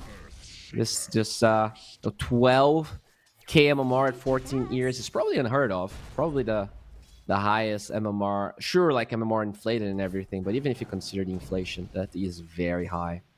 14 years old is very, very young. Even Sumeo, I think, wasn't that highly rated. As we see Boom with his Razor here, just booping in the top lane. All right, let's try to understand how that lane works. No, let's look at bottom first, as the Brambles are going to be thrown. This PA Warlock lane can be annoying. I think level 3 is a big spike, just because if you have the level 3 upheaval and you find a Willow, let's say, there's no cancel. There's no cancel at the upheaval. This is definitely a lane at level 3. You got to be very careful for Yellow Submarine. You either kill Ducalis, or you have to be very careful on how you're going to thread, or else that Slow to Dagger alongside the upheaval is going to buy time for the upheaval to be max duration, and then you're going to be really sad. We'll see if Yellow Submarine is going to be able to play around that nicely. Nice stun there from center, as we quickly look at Boom contesting a couple of Creeperinos in the top side. Mid lane seems to be quite even here. 9-2, 10-2 for the Shaker against 7-0 from the Storm. Yeah, nothing too surprising. I don't feel like any of the lanes is necessarily too hard or too oppressive. You have this Enchantress that's going to be able to out-sustain the damage of the Fire Spirits. Actually, this might be a lane where Yellow Submarine struggles once you get more levels on the Razor. Level 2 Static Link with the Plasma Field. The thing is, you cannot slow down the normal attack of the Static Link. And that's probably enough for them to do a lot of damage. They can also dispel the War Cry, which means the Sven's going to be working with less move speed and less armor when they're trying to disengage and all that. Shad finishes his Armor Corrosion, and that's when this lane starts getting pretty scary here. The level 3 approaching, looming. We'll see how we're going to be able to really play around this for Yellow Submarine. Some of these timings could be they're really going to have to face these challenges if they want to take it to Team Tickles. They are a team that not only plays the lane well, but their map movements are probably one of the best here in this tournament, at least in the group stages. And so, fight for the Lotus. And someone click faster, guys. It's the Willow. Faster fingers. There you go. Yeah, every time I see that, I'm like, do we really want the how fast you click to be one of the decision makers in who's winning a lane? Like, that and the Wisdom Runes, I'm not sure how much I like that. At first it was nice. Maybe there should be a different mechanism on how the Lotus are collected. Because I like the Lotuses, I like the concept of being able to get regen. Because I think in the past we had the shrines, right? But they were too OP. They were way too much heal. And I think the Lotuses are supposed to be this sort of trade-off thing where it's less heal and you have to like be winning your lane, let's say, to do it, to get it. But it has to be differently than clicking. As Rue will steal a little water room here. Ducalis was trying to help, but in top lane, it is Yellow Submarine that gets first blood, and now the bird is able to TP back to the lane. Nicely done. And the Creep Wave is in a nice, decent equilibrium here. Not too shabby for Yellow Submarine. Sure, the Phoenix is not here, but the Sven should be able to stand his ground, as he is kind of struggling in CS, but, you know, it's not the end of the world. Sven only needs levels. As long as he gets the levels, he will join the jungle, and he will recover. Mid lane, we do see the Enchantress also going towards that lane there. Not sure if she denied any runes or whatever. As the Centaur from Absolutely Massive. That I wish they had their actual handles here, but I'm going to call him Absolutely Massive, because if I say the name of the offlaner, you're not going to know who he is. So, there you go. Shad now working towards his Battle Fury. Is he sending a full power treads in the courier? He's having a really good time with CS at the moment. No, this is the Warlock Courier. Where's the PA one? I guess it's in the base. Okay, so yeah, what? Okay, I guess it's going to the secret shops. Probably gonna buy the cornucopia. As in the top lane, we see that beautiful enchant canceling the Warcry and stealing a lot of damage here for the Razor. 50-something damage being sapped up. Oh, yeah, there you go. That's the cornucopia. So straight up Battle Fury. Sometimes when we see the corrosion, we see treads as well. But feels like Chad, at least for now, not willing to get that move speed. We'll just get the region, which is pretty good against a hero like Centaur. He will be putting a lot of pressure on you. And now, time for the Lotuses again. And the runes in the mid lane. We do see the Enchantress here, as the rune's going to be stolen by Ike, an Arcane rune. Maybe this is an opening for play. He is lingering here, but did get scouted for by the left ward on the cliff that Team Tickles has. Yeah, exactly that one. That's Narman going back to the lane here. Not a lot of action. Side lanes, definitely bottom. I expected more action to ensue. Oh wait, speaking of action, we see a TP from the Storm alongside a rotation from the supports. They really want to shut down Boom, but Atlantic, he gets a triple kill at 6 minutes with a Shaker. What in the hell just happened? Radiant's bottom tower is under attack. Wow. That was a good rotation. That was some good movements from the newcomers. But they just get shut down like a freaking toddler. Holy moly. That was so swift. God damn. Well, at least they... Yeah, let's replay that because... Okay. Shaker. The Shaker is still in the mid lane. Where is... Okay, so Shaker is going to the fountain as they initiate here. Shaker TPs right now. Shaker's TPing.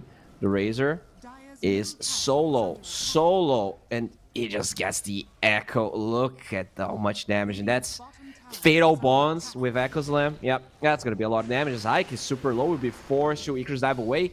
Will pop his one, so still alive, and now they will try and pressure Shad. It didn't work when they went for Boom, and it doesn't seem to be enough when they go for Shad. All the cores inside of Tickles looking very healthy.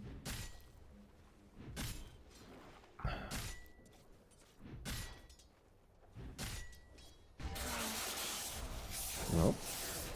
I'm gonna try and stop Narman here in his tracks. They were fighting for the rune, but it is on the bottom side, which means Shaker is... Okay, no, he doesn't get it. It is the Storm that bottles it up. Storm from Vendetta. As Boom... Pretty much every corner side of Yellow Submarine having a really good time. Only the Centaur is having a relatively even game. But, you know, I don't think it really matters for the Sven, but the Storm could struggle. It's very similar to last game that we were casting, where Navi Jr., they picked up the Storm, and he never felt like he could do anything. We'll see if it's going to be the case here, as he does have a double damage bottled up. Potentially looking for the PA, but she is very far away. She is farming... Yeah, she's farming closer to the Twin Gates. Top tower also falls. Big big accomplishment here as Shad's gonna be scouted out.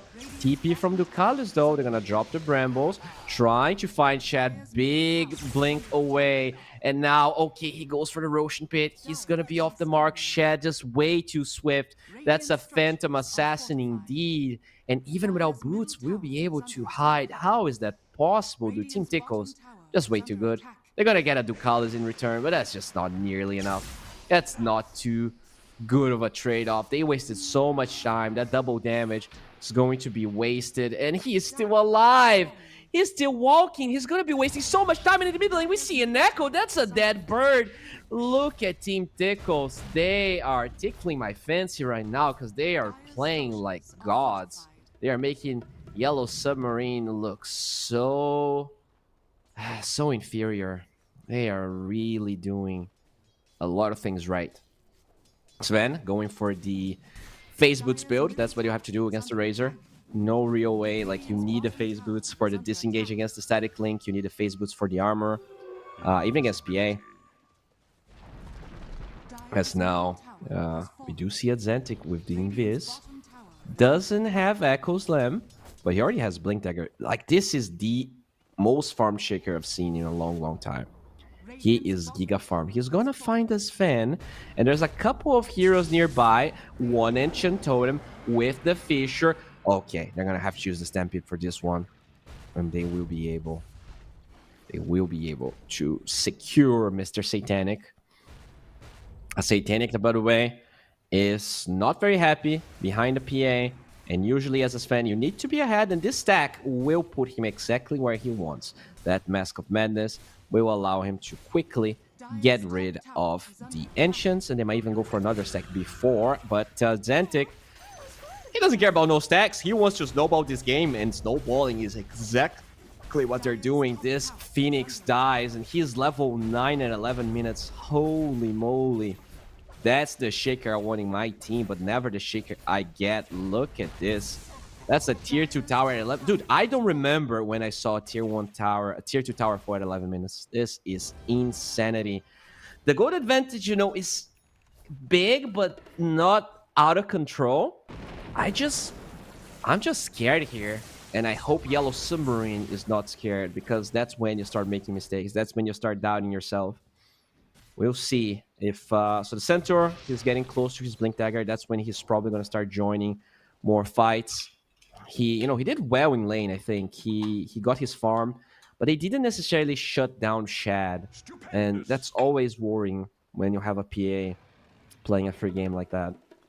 Eggs is going to be the next item here for Xantic. Already holds the point booster. And the rune's going to be in the top side. It's a shield rune for Xantic.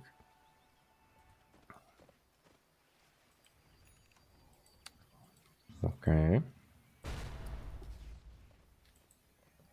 So they are going to smoke with that shield rune with the Echo Slam available. Oh no, he's too close to the creeps. He is too close to the creeps. The raindrops, can they actually save him? They cannot. Beautifully done by Team Tickles once again. That mid lane is so scary when that Xantic can roam free. And once Echo is up, he smokes and he gets another one. Every Echo Slam has been beautiful for him. And now we're at 4k gold lead. The Echo Saber approaching here for Satanic, but is it going to be enough? The Storm is a shadow of a hero at the moment.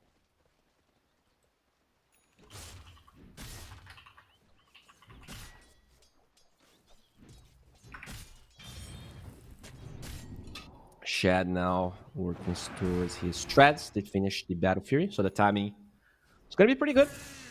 We do see Boom here just farming and farming. Could go for a Blade Mail. Pretty good item against the Sven, not only for the armor, but for the reflected damage. As, yeah, Satanic will finish his Echo.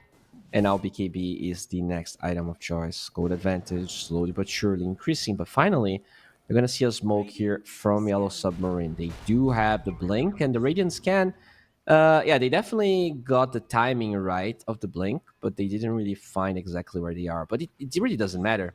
The Meteor 1 tower being up means that Yellow Submarine, they have no business. Like, it's going to be super hard if they're positioned on the left side of the map, which Team Tickles are, to find them. It's okay. They find that Shaker from Atlantic. They had the Vortex. They have the Willow ulti. Is it enough damage? It feels like it is. Finally, Yellow Submarine gets a good kill, and they will use the Stampede to disengage. Maybe a little bit of an overcommitment with the Stampede as well. But yeah, it works out. They kill that Shaker. It's not a bad kill. It's a big commitment, but it's, you take what you can get, as Shad keeps on farming here. Pretty much the same farm as Satanic, which is a little worrying. Definitely a little worrying. Ruin now going for a 4-staff. We do see Boom never really left the top side of the map, just farming all of these camps. And they have decent vision. Really hard for Yellow Submarine to really stop what they're doing here. Oh, look at that. Oh, baby. Oh, baby. He is going to be very close to Satanic now. Yep. Only 300 gold away now. Oh, and there's another stack. Holy crap. That said, though, the gold advantage did decrease. Even after all of those stacks, we're actually back to 3k. So, kudos to Yellow Submarine. I think they're doing a good job, especially being the underdogs here. But as I praise them, Atlantic goes for Solo Echo and the Golem. That's a lot of hate for Satanic. Can he survive? He's going to pop the Warcry. And they will be able to take away the life of Atlantic. And with the heal of the Sunray and the TP from Satanic, look at that, Team Tickles. Their advances are going to be stopped. Way too deep right there. Trying to solo kill that Sven. He's a farmed boy. Went for the Phase Boots build. And he's going to be able to survive.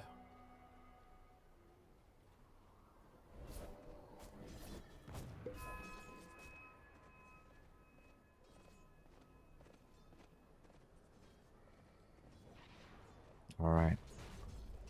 Do see center quite aggressively positioned here. Oh. How did he get stunned for the center? I guess there were creeps that I didn't see there. Oh, deep ward from Yellow Submarine that I don't think got scouted. Yeah, it's in the medium camp close to the Meteor 1 tower on the Radiant side.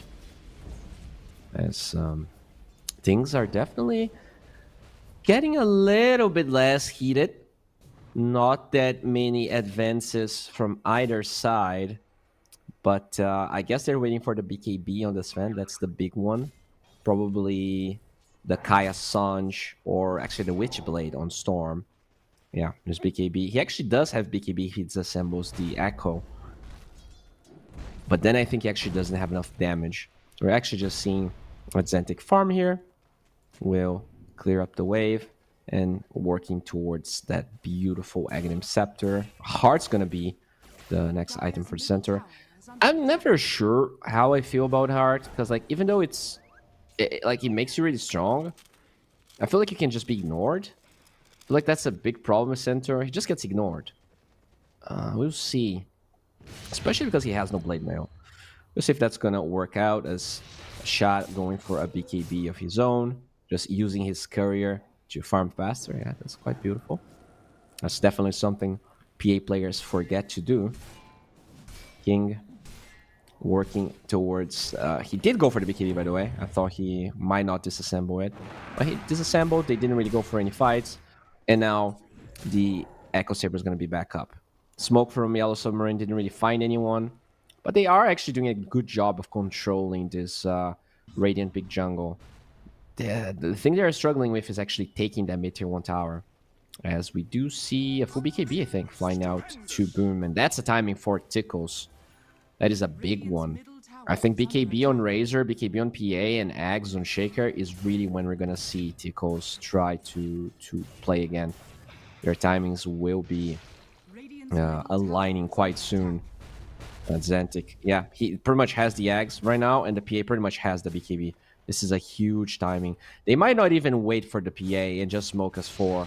Because PA, yeah, still needs a little bit of time. And you don't have to join these fights. Like, they're very strong already. But Tickles, they're together, not necessarily smoke. They're posturing here around the tower. Making sure that Yellow Submarine either needs to react or showing the map to really position themselves accordingly. Radiant's bottom tower is under All right, attack. I mean, this game is more even than I expected, considering that a tier 2 tower fell at, Middle tower is I under don't know, attack. 11 minutes. Radiant's Team bottom tower Tickles is under are attack. struggling to move past this. The Sven is still really farmed. We see the center being a big force in this next fights. Kaya Sanj is now up, so the Echo lockdown is not going to feel as impactful. And that's pretty much the only stun that he have in Team Tickles. This will become a problem moving forward. Shaker cannot stun everyone. As good of a start that Zentik had, we'll see they're going to be able to kill the Storm as freely as they were doing in the past. Okay, I heard a stun here. Okay, Razor ulti is going to be popped with a really good echo. Can they actually disengage? No, they cannot.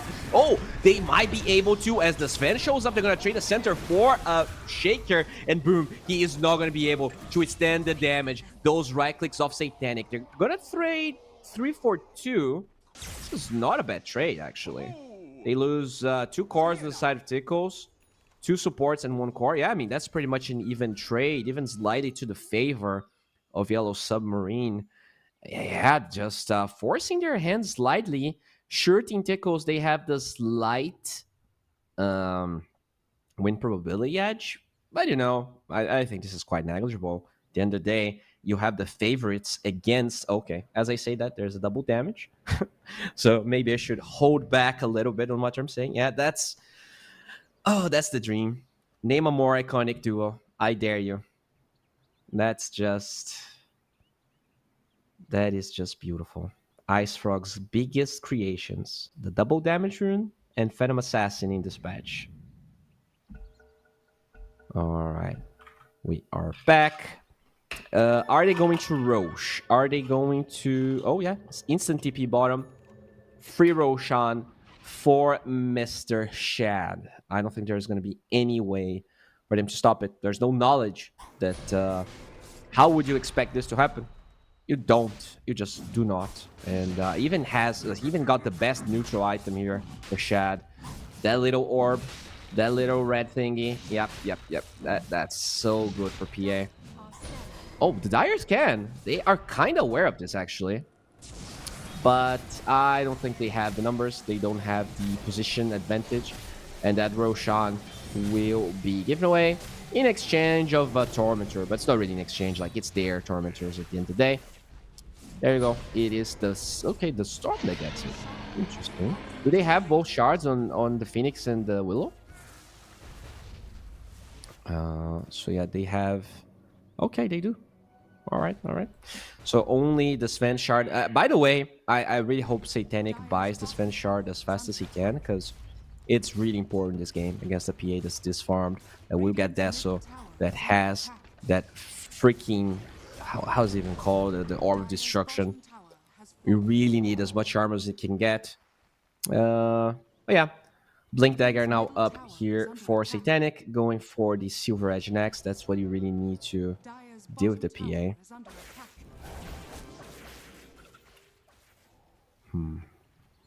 Zentik working towards his BKB. Just struggling against the Sven stuns. He's just being stunned and killed in some of these fights. He's setting up some really good fights, but it's coming at the cost of his life for a while now. He's the bottom of the barrel in net worth, which, considering the start that he got, it's not where you want to be. I don't think he necessarily played bad or wrong, though.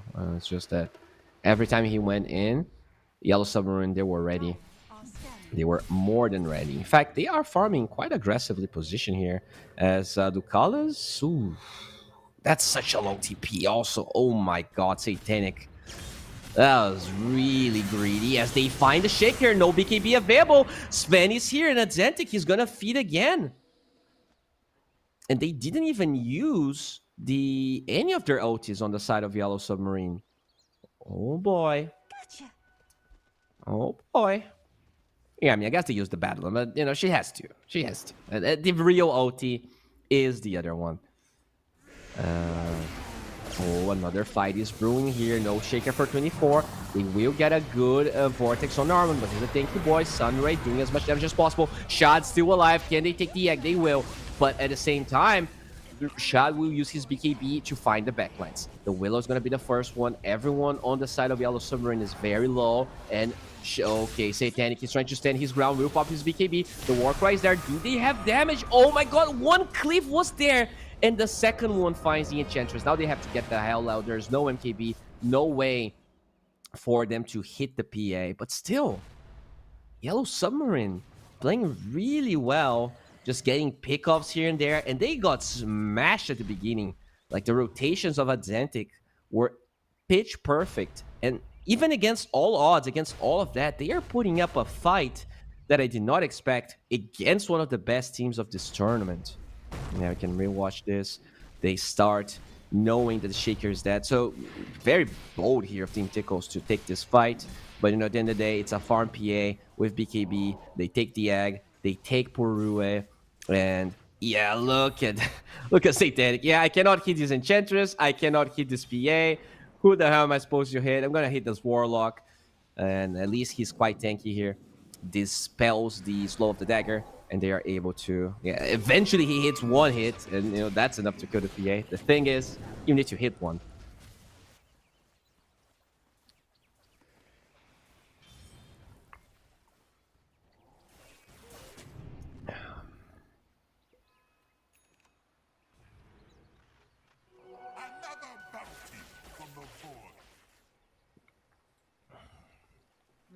All right, Radiant Scan is going to be used.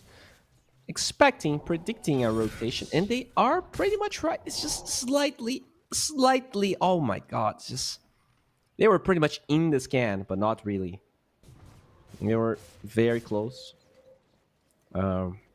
Shad now with his Desolator, with his level 18, he is primed to kill anyone. He's really, really strong. But at the same time, Yellow Submarine not feeling that scared. In fact, they're going to get some vision of the Warlock trying to go down the stairs. But not really any intentions of moving forward right now. Really good vision, by the way, from Yellow Submarine, despite the fact that they were not playing with a lot of map control. We see that ward. There's one on the left side, close to the river. They have enough vision to understand exactly where Team Tickles is, and that's what's allowing them to read some of those smokes, to react accordingly to the Echo Slams of Atlantic. And now, with the heart completed, looks like Kaya, Sanj, and Shard are going to be the next items here for the Centaur, just trying to be this, like, actual damage dealer. He's going to be aggressively using his W on everyone. We'll see if that's gonna work out, if that's the correct plan. A smoke will be used on the side of Team Tickles. They have everything. That PA is level 18. Boom has a gem.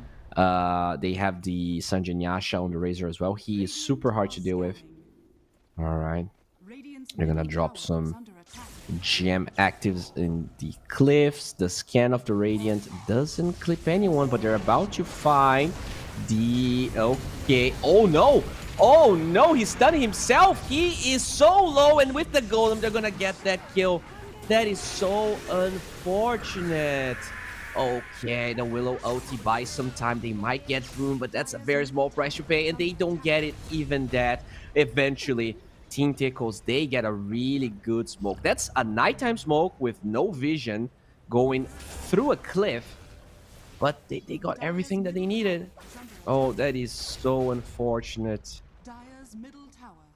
Oh my god. That's unfortunate. And now, with everyone dead and that beautiful Warlock Golem slowly pummeling the tower, they are ready here to threaten the first round of barracks. Nice creep cutting from the center, but there's still creeps here. There's still one range creep that's alive, and he's all they need. They get one lane of barracks, potentially two, because the glyph was saved up. Let's see if it's gonna matter here. They're still holding on to the glyph. The Willow throws some brambles. It buys some time, but not enough, as finally the glyph's gonna be used. Good blink away. Shad's not gonna be caught. And it is probably time for Team Tickles to disengage. Sven's going to be up. And a very swift move from Team Tickles. Can they get anything in return? The Razor's gonna be found. Good blade mail. Will not phase Vendetta as they get that kill. The Enchantress still trying to dissuade them as they're looking for better targets, more important targets. Even the Stampede, they want anything, anyone. And can they get anything? I'm not sure they can. Narman sproiking around. Yeah, sure, you're gonna get that Enchantress. It doesn't matter. That's just a small fry. Whew. All right, at least they get the gem. That's a big one. Very true production. Storm able to acquire the gem. Are scanning. And it's only a 3k gold lead, but this is the closest I've seen a PA from beating Sven. We have a 4k gold lead, a convincing lead at the right now from the PA. Oh, Enchantress Shard there, the sprunky thing. It's way better than it used to be. Enchantress Shard. The old one, I think, was so situational that you would rarely see used. As now, we have a little pause. Some FPS issues. Okay, in terms of items here, Kaya Sanj, BKB on the Storm, Force Staff on Rue, Blink, Kaya, Heart, Blade Mail on the Centaur. The Sven pretty much has everything that he wants. He can get a Harpoon. Boom with all of the items that we already saw. Shad going for an Aghanim Scepter, and he's very close, by the way. He's going to sell that one for it. Adzentic did finish his BKB, so way harder to kill now. All right, yeah. 400 gold for the eggs. And guess what? Roshan is approaching. 13 seconds until the possible respawn timer. More than likely going to be on the Radiant side. That's when things get nasty here. That's when things get very worrying if you're a Yellow Submarine fan. If this PA can get second Aegis, I don't even know what the plan is going to be. Yeah, there you go. Eggs completed. Roche, 5 second spawn. This actually helps Yellow Submarine if they scout it. But right now, that's not really something they're considering. You don't expect the 5 second Roshan spawn timer. But Team Tickles, they might be. And they are slowly but surely trying to scout this area with no one else showing. Very bold of them, but the boldness will give them once again a free Roshan, it seems like. Unless they go for this right now. Look at that. Dude, they've been very lucky with the Roshan, Team Tickles.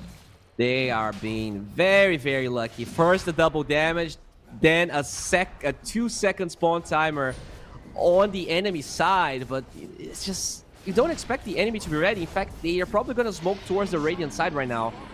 And there you go. Shad gets the Aegis. He has that Aghanim Scepter. He is living the life. Well, they even go towards this side in case Yellow Submarine were expecting to be here.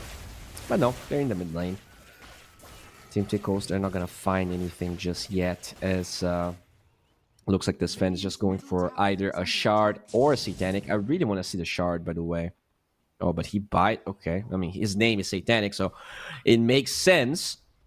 Ooh, Shad. You really don't want to go for the Centaur. So he's just going to be infiltrating the back lines. He sees a little Rue. He sees this little Willow. Very quick Shadow Realm. BKB being popped by Shad. Bold moves as he's blinked forward. Tries to hit absolutely massive, but he is absolutely massive. He is going to be fine. Interesting, just interesting play from Shad. A little bit too Chad, actually, of him. Doesn't work out.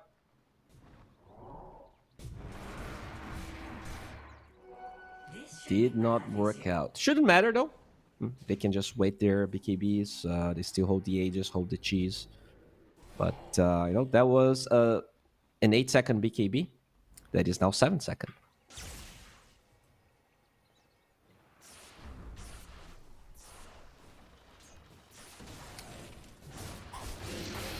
Alright. Mid lane. Shot even without that BKB. Just making sure everyone learns who's the real Chad. And he is doing a good job. Can they pressure the bottom side of the map here? I hear a God Strength being used. They know that BKB is on cooldown.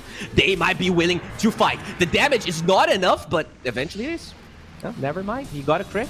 It didn't feel like it was going to get that kill. And now they... yeah. I gotta say, Yellow Submarine, they've been abusing some of these mistakes from Team Tickles very, very nicely. Every time Team Tickles plays a little bit too cheeky, a little bit too bold, they punish it, and Enchantress is going to be no exception. Aegis on the enemy side, it doesn't matter. They know PA doesn't have that BKB, and they are the ones that make the move. They are the ones that knock. And yeah, I mean, this gold advantage, not really increasing as fast as Tickles wanted. Even if they win this game, like, this is an amazing performance from Yellow Submarine. Like, it's not only the fact that they are putting up a really good fight against the team that got second place in the last Pinnacle Cup, but it's the fact that they were being smashed by Team Tickles. And maybe they just smashed so hard that they got a bit too confident. Team Tickles, that can definitely happen. You know, you feel like you're way better than those noobs, those 12k MMR noobs on the other side, and they prove to you that there's a reason they're 12k MMR, that there's a reason someone got signed this early to Team Spirit. But Shad, he cares. He doesn't care about that. Gold Scepter will be used. No Nullifier available for Shad. The spell on the Curse Crown is beautiful, as Shad actually brings forward to the crit. But what the hell is going on? He pops the BKB and he's just forcing some weird fights, just trying to bait cooldowns, bait stuff out of Yellow Submarine. The Echo will find the Willow, but what about the rest of the team? They find a Warlock. No Golem gonna be available here, as a lot of damage gets sapped from this fan. It's only 85, so a lot might be an overstatement. Shadow, no BKB, only the Aegis to work with. They're gonna buy back the Willow, and that's probably one of the first mistakes we're seeing here from Yellow Submarine. That buyback does nothing. They cannot fight. They do not want to fight. And in fact, with God Strength on cooldown, I'm not even sure who has the advantage. It's probably going to be chill time here for Team Tickles. But they are trying to poke. They're trying to force some weird stuff with the PA. That's why Shad is being as Chad as he is being. He knows he has the Aegis. He has the second life. And he is willing to force some stuff so that his team can then take a good fight. But I think the BKB is being used too early. That is probably the biggest complaint that I have for what he's doing. At the same time, though, we do see... Okay, Centaur versus PA. Centaur, as tanky as he is, not willing to take a fight. The Blade Mail, Shad understands he doesn't want to really take a fight against that. Will be able to use his ulti, but look at that. Damage of the Enchantress. Norman gets a kill. Buyback available. But now, the first opening that Team Tickles has with the second Aegis. And, well, as they get the opening, the Aegis is over. Can they take a fight? Shadow of the Blur. Looking for anything. Looking for any openings. Will Yellow Submarine give those openings? Okay, the Fissure. The damage is there. Crit will fry the Phoenix of Ike. And the second lane of barracks now being attempted. No creeps just yet. The creeps are coming from the top side, and there are some creeps in the mid lane. And yeah, eventually, backdoor protection is going to be over, and they will find another lane of barracks. Still a tier 2 on the bottom side, but yeah, Team Tickles, they are proving why they're second place. They are proving why you got to be very scared about playing against them. But still, a 25% win probability is... It's a pretty decent position. Winning 1 in 4 is not bad, as they're diving the fountain here. Good Willow OT. Can they actually get the stun with the Vortex? They get the perfect chain stun. Another hit is what they need, and they get it. The King, Satanic, will find a PA. And I would say this was a little bit of a dive, a little bit of an overextension. Maybe shouldn't do that. In fact, they're going to try and punish that. Can they find a Zentic? They're going to cancel his Blink with that Vessel, with the Sunray, with the Fire Spirits, but he has another form of movement, and it's going to be just fine. We'll just jump away, hop away from the Yellow Submarine train. Yep. PA fed a fair amount of gold. Fair amount of gold to Yellow Submarine, but it shouldn't matter. Roshan still not up. Like, it's definitely an unnecessary kill, but it shouldn't really change the status quo unless they can rush out of it, unless they can chain these into more kills, which they definitely want to do. This Invis here especially could be that, but he actually doesn't scout Narman, interestingly enough. Gotcha. Looking for anyone else, anything else, but they are respecting the presence of Yellow Submarine as absolute massive. Hunts for his prey. are scanning. Glyph even being used. They don't want to give away any tier 2 towers here on the side of Tickles. Oh, there's still a Wisdom Rune, by the way. Radiant's middle tower is under attack. Atlantic. Maybe considering if they want to go for the Sven, but quick blink away from Satanic, and he will be TPing to the bottom side of the map.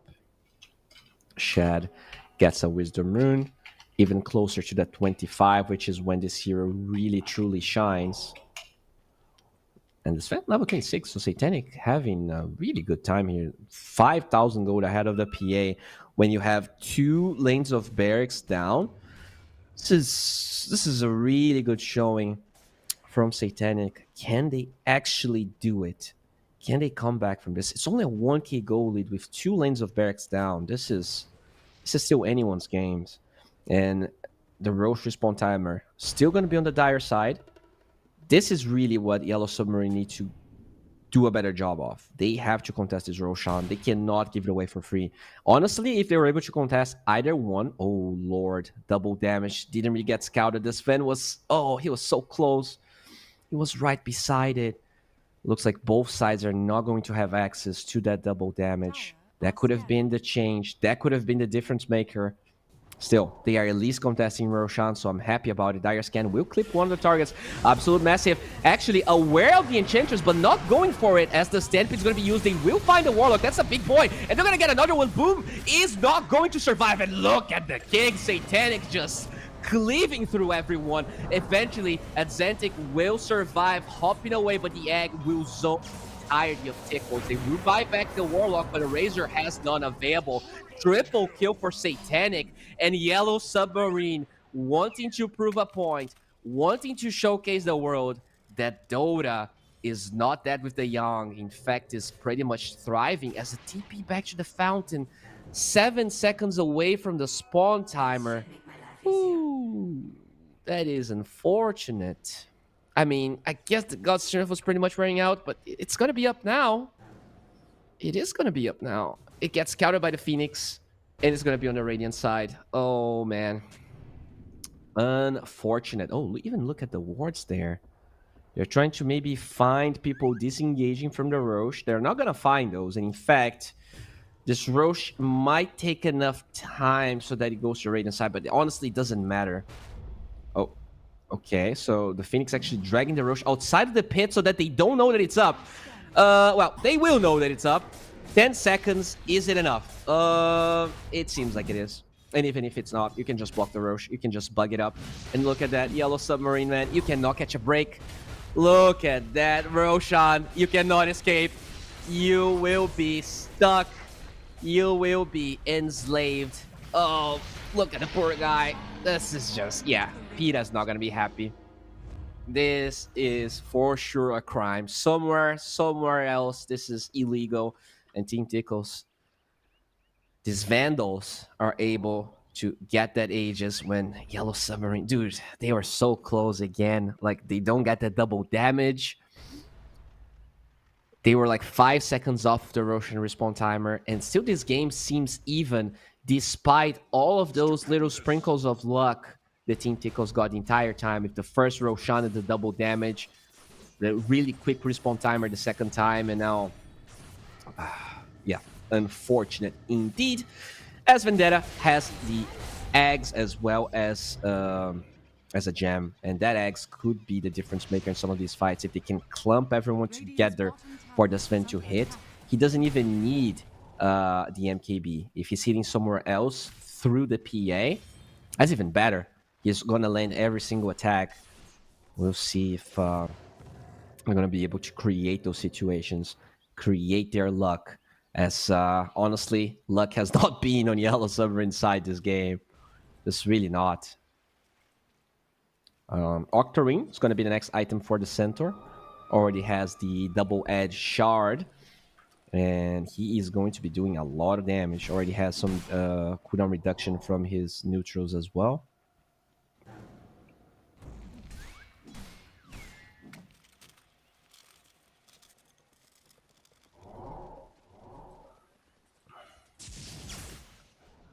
Game still pretty even. See Shad here walking around with no boots, so he's rather slow assassin at the moment. Dire's bottom tower is under attack. The storm, but will they use it in time? I don't think they will. So it's just going to be used here for nothing, as they're gonna group up for the tier 2 tower on the bottom side as Under attack. Team Tickles. Just controlling the triangle for now, actually leaving the creeps to really do most of the work, as they're looking for a kill. They don't want to set up around the tower. That's how the storm could initiate. That's how a bad fight could ensue. But eventually, they realized Yellow Submarine, they had nothing to do with this tier 2 tower defense. And look at Chad, he's literally inside the base. Inside the base. Dire's Waiting for someone. Okay, eventually.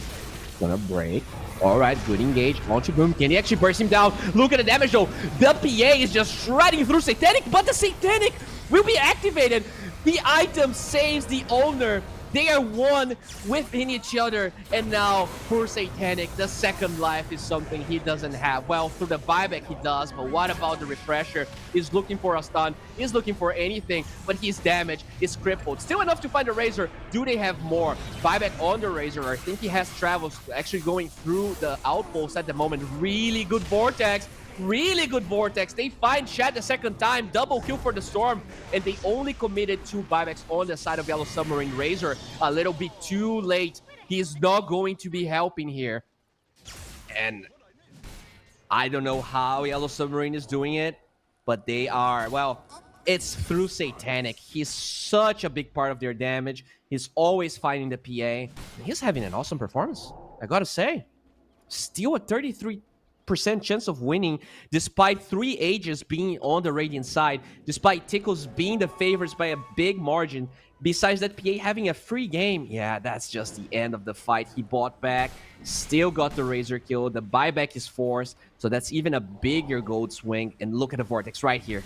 Ooh, baby. Yeah, that's 3-man Vortex right there. Xantic cannot leave because he needs to hop through the fence, and that takes a while. And because of that, he eventually gets killed.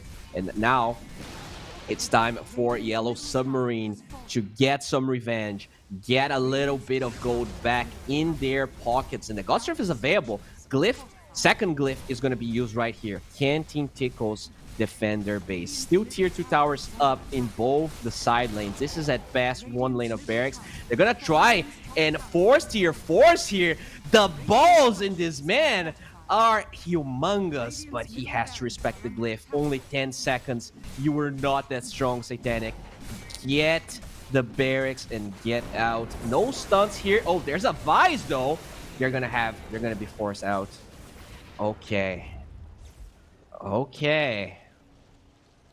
Bold moves. Really bold moves.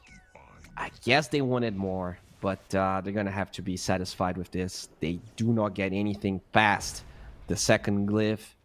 No buyback was even available in the first place. Satanic, holy crap. That is the Abyssal. That is the Echo. He's down with no buyback. Unfortunate. Anticlimactic.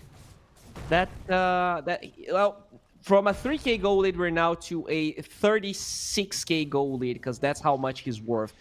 Yeah, I think the win probability hasn't really updated. I feel like without this event for 100 seconds, this is like a 1% chance of winning. I hate to be the bringer of bad news. I hate to be the David Downer. How you're not gonna stop this PA? Well, they're gonna try. The Vortex is here, and I'm gonna eat my words. Well, he has a buyback himself, and Team Tickles, they don't want to tickle Yellow Submarine. They want to win this game. Boom is trying to stand towards that egg. What in the goddamn hell is happening here? He tried to hit an egg that had 12 hits left. PA has buyback available. They know Sven doesn't. Will they force the barracks here? Oh, that is awkward. All right, the Shaker going for the high ground. They have the double add. I mean, honestly, this Centaur is doing a gigantic amount of damage, and they're throwing a lot of buybacks into this. Shad finds 1 kill. The Phoenix has no buy. BKB got used though, and there's another 3-man Vortex with another 3-man double edge with another 3-man freaking stun. But finally, at Xantic, enough is enough. He gets the kill on the Storm, but this Centaur will not budge. He will not falter. This is another kill, and absolutely massive is indeed absolutely massive. Okay, Shaker, can you get that kill? He gets the counter at Xantic. He is done. And even though they get all of those kills, they are yet alive. They still breathe. They still kick. And that Centaur, like, these combos, this Shard with, like, his guys insanely farmed. Holy macaroni. I mean, we can rewatch that, because he's getting, like, it's Vortex, double edge, stun after that, double edge again, and these 3k HP heroes are melting. You have the Sunray on top of it, sure. Shad shows up, yeah, man. Yeah, you got a Phoenix kill. You're happy? What happens now, bro? Oh, look at that one. He gets the edge, and then he gets the stun. Just so much freaking damage. Really good echo, by the way, but still not enough. Shad dies. He kills himself to all of that beautiful mass of the Centaur. No buyback for 50 seconds. No glyph, by the way. How much can Yellow Submarine take? They're gonna go for the barracks, I think. They're gonna go for the throne. All right. This is a tough one. Storm is still not alive. This is a tough nut to crack. They know that PA has no buyback, but they're not gonna be able to get anything. The upheaval is way too big of a problem. Roshan is going to be on the Radiant side this time. And everyone, both sides are going to be alive. Holy moly, this game is so tense. Satanic still working with that axe because he didn't got a good neutral 4. We see the Phoenix with the cape. We see 2 capes on the side of Yellow Submarine. This game is insanity. Still a 40% chance, despite Team Tickles playing really well. It's just Yellow Submarine. They are really putting up a fight here.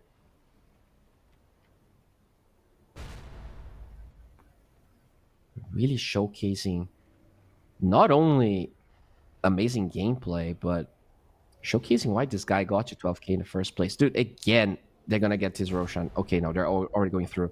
If they waited, they could have probably do it on the Dire side, but they would rather do it on the Radiant anyways. No contest coming from Yellow Submarine. They don't have a lot of buybacks. They understand that their high ground defense is really strong in the first place. So they are smoking. Yeah, never mind what I said. I absolutely know nothing about Dota 2, as they will try and contest this. The waves are relatively pushed. Not a lot, but this could buy them maybe a minute before they have to come back. They need a swift fight. All right, let's check the buyback status here just in case. Let's see where we at. The only buybacks is Enchantress and Warlock. Those are the only buybacks. Really good wraparound. The Roshan not really being done in time. Not really being done as fast as possible. Tintico's giving a lot of respect, and so the engage is going to happen. The Echo is actually going to be wasted. It's on a BKB Storm. A Xantic jumping the gun. They will find the Phoenix, though. No Egg's going to be cast, as the Egg's going to be dropped on top of these men. Can they kill the Razor? PA not showing. Eventually shows up, and that's a triple kill. PA is a broken hero, and they get 4 kills. I don't know what happened, but PA just pressed some buttons, and everyone's dead. Storm is alive. Yeah, the Willow is not alive. The Willow is in fact very much dead. Dominating streak for Shad. Roshan is open. They could Rosh. They could try and end the game if they want to. No buybacks. They are aware of the lack of buybacks, but they're just gonna make sure that they get the eggs. Who doesn't have eggs, by the way? Narman's is kind of bad. Does Warlock have eggs on Team Tickles? Maybe the Razor. Yeah, Razor's definitely the one you want to give the eggs to. Oh, Warlock buys his own eggs. Yeah, let's rewatch here. The Echo gets totally wasted. Under attack. Yeah, they just killed killing the Phoenix there. It's huge. Refresher on the Echo from Atlantic, really good. The Razor just stood his ground for so long, and eventually just PA just comes in and resets the cooldowns, just kills the 6k HP Centaur in seconds. All right, so they have everything that they need. They have the eggs on Boom, and they're going to be melting these barracks. Barracks are down, thrown, pretty much exposed here. Creeps hitting it. Can they mount a defense? They're gonna try. Good Vortex. BKB even being used here by the Storm to try and stand his ground, but he's gonna be Abyssal Bladed up and killed, and I think we're approaching GG territory. The Egg holding on to, okay, King, trying to kill Atlantic through the PA, and gets a twofer. The throne is still alive. They should probably hit this throne because Satanic, he really wants to win this game, but eventually the GG flies out. And wow, what a roller coaster of a game. This was a crazy, crazy match. And, you know, they lost as Yellow Submarine, but I think this gives me a lot of confidence moving into game number 2. I hope they don't really get, let's say, phased or too concerned with the results. They played really well for a new team against a team of the caliber of Ticos. This was an incredible performance. A lot of the Team Ticos players were one match away from TI. They are playing against the best of Europe and doing a really good job. They lost though, Team Ticos. At the end of the day, they clutched it out. That PA is famous, is strong for a reason. You just press some buttons and people die. We'll see if it's going to be given away to Ticos again, because even with this van, they were not able to match it. Maybe next time they're going to try something different. Game number 1 is over. We're going to need a 10-minute break to refuel, and then we're going to be back with game number 2. Super exciting one. I hope we go all the way to 3 games, but I cannot promise anything. Yellow Submarine, though, they're looking hot. We'll be right back.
I miss that sexy smile, looking for the scene. You, I hope I will lose control. Love you every night, no checking the time. 'Cause I was loving you all night long. I can let you go, baby, it's the right thing. I already know, and you feel it. I really do. I say the truth. We can't go any road. Need you now.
miss that sexy smile. Looking forward to see you. I hope I will lose control. Love you every night, not checking the time. 'Cause I'm loving you all night long. I miss that sexy smile. Looking forward to see you. I hope I will lose control.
Sport.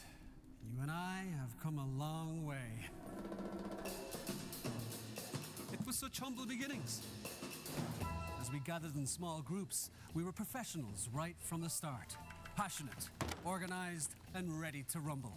We dreamed big, and surely enough, our parents supported us at every step of the way. Didn't they? Fired up by all this love, it wasn't long until we caught the scent of competition. To be honest with you, it wasn't always that easy. Joe here, he had to take on 2 side jobs to afford playing professionally. It's gonna get better, Joe. Fist bump. And some of you dared to not even call this a sport. And look where we are today. An endless stream of esports events every year. Bet you didn't see that coming, Mom and Dad. And you know what? We have been with you every single step of the way.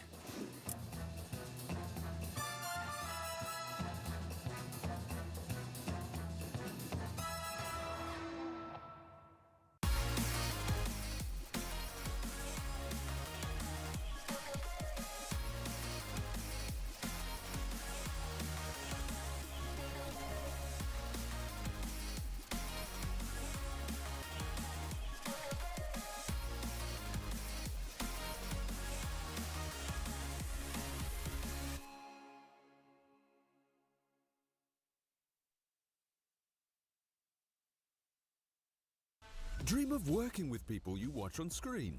Exclusive esports opportunities handpicked just for you. Candidate profile to raise above competition. Let 10GG handle routines. Make a step towards your dream today.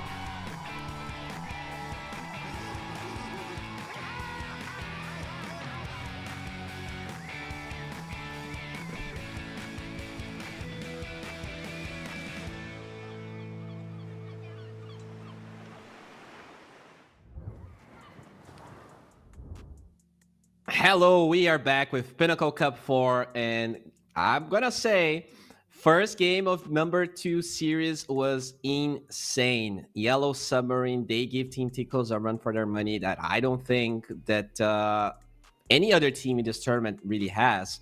Tickles, they are second place, they're looking really good, but Yellow Submarine, despite being pretty much bottom of the barrel, they show a lot of potential. We're gonna see if the second draft are going to be, maybe looking a bit better. Overall, I was very impressed with them. I think they took risks when they had to. They also took really good team fights, and their laning was good. Like, if this game didn't really got totally snowballed earlier from Team Tickles with some amazing rotations of Atlantic, I am honestly unsure if they would have even won this game. That allowed so many things to kind of happen. One because of the other in a chain of events that was really hard for any team to really handle. And I think Yellow Submarine did a great job at trying to adapt and really trying to find ways to kill that PA. The center was gigantic. Everyone was really farmed on the side of Yellow Submarine. But yeah, we'll see if Satanic and the boys are going to be putting up as good of a fight as they did in game 1, because they are against some giants. And yeah, maybe we should check the groups just so you guys really understand what I'm talking about here. Yellow Submarine, they only played 1 series so far, so they are pretty much bottom of the barrel. But yeah, this is Group A, but Group B is the one that I'm talking about, and they are bottom of the barrel. If they somehow takes this 2-1, this is going to put Team Tickles way closer to everyone else and propel Yellow Submarine to maybe, like, I would love to see them get in the top 4 at least, so we can see more of them against the other teams. But yeah, this is what this series entails. These are the odds. This is exactly what they are fighting for. We're gonna go to the draft right now, because it's not only about what we are fighting for. We need to see the heroes, and we need to understand exactly how they're gonna try and dismantle what Team Tickles did. Honestly, I wouldn't change much about the draft.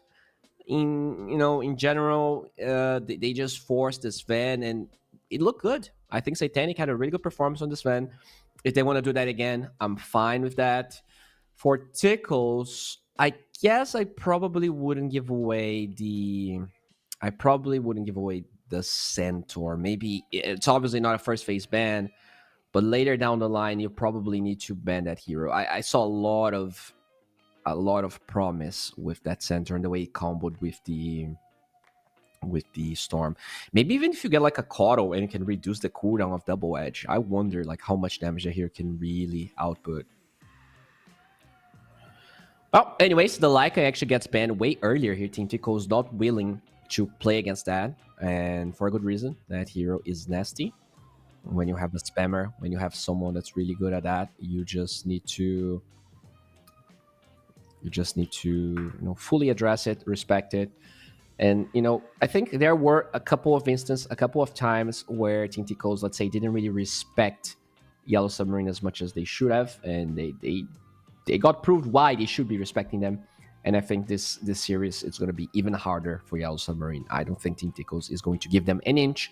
They almost won the entire tournament last time, and they have to prove for themselves that they are, that caliber of a team. And to do that, you got to smash everyone. You cannot give them an inch. You don't want to even show more games to these other teams, because you feel like you're so good that, like, it's not worth it for you to be playing more games, because it only helps them. It's going to help them figure you out. And Sven gets banned, which means PA is available, which means Tickles, they just get a PA for free. I'm not a big fan of what Yellow Submarine did here. I think as the team with second pick, you cannot ban either Sven or PA, or else what's going to happen is the other team picks the one that's left and they're happy, because everything else doesn't really come close to the PA, or at least people say it doesn't, and the win rate proves it. We'll see what Yellow Submarine's going to do here. I mean, they are dreamers. They are definitely grinders, and you got to respect that. I'm just curious to see, how do they think they can handle the PA? What's the approach? I think the Willow that they had is a good start if they want to start with just the supports. They themselves banned the Brewmaster. So that, banning Brew and Sven, in my mind, seems like almost always a mistake. Like, why would you ban the Sven if you can pick the Brew? Like, one's supposed to counter the other. I guess they just don't like playing it. Maybe that's the only explanation. They don't like playing the Brew. They don't play the Brew. As the Warlock will be taken out, will be picking here for Yellow Submarine as their first pick. Not necessarily a response to the PA. It's just a solid hero. And I hear that Tinticles did play to pretty well. I think their performance was good. Another really good thing about picking PA, if you have first pick, is that you get 2 bans to cover for it. And the Willow we're talking about already gets banned. I think that's a really good move by Tickles. Which is why, a second pick sometimes is not good to respond, get like a carry or a core-to-core response to what they do as first pick, because you only get 1 ban to cover yours. And if your second pick, it probably means you're already getting something that has a little bit less inherent value. And that high value target not only gets the 2 bans, but your lower inherent value only gets 1. It's just not the greatest, as they're going to ban that Naga. Yep. Satanic Naga gets taken out. I mean, when you actually look at win rates for PA and what's the best win rate carry against PA, you guys are going to be surprised because, you in chat, you can, just write a couple of things. You might think you have an idea of what is the best win rate carry against PA. And well, after Sven, the hero is Slark. Slark is the best win rate hero against PA. But the question is, does Satanic play Slark? And I'm going to check. And he has 2 Slark games, actually. One against Sven, one against the Gyrocopter. We'll see if that's going to be the approach, if that's the way he thinks he can counter what Team Tickles is bringing here. NP gets banned. And now it's time for their second pick.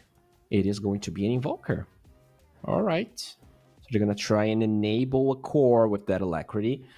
Some teams, they actually run a support Invoker. I'm not sure that's going to be the case. I'm not sure that's really what the plan is.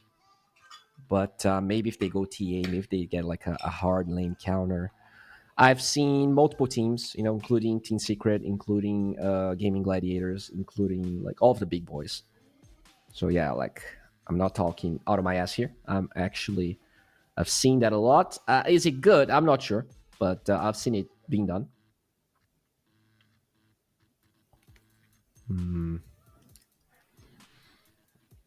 Stickles. Now, I do like this Invoker pick because it's a high value pick, and you don't necessarily want to force the mid response straight up, although they might be doing just that with this Shaker pick. Xantic played a really good one. By the way, his Dazzle is open. Yeah, we forgot about his Dazzle. Maybe this Shaker could be a bait in the sense that I don't think Shaker is a good matchup against Invoker at all. This might just be a support Shaker. And they're considering that Dazzle along the way here. Okay. What is he going to be, Yellow Submarine?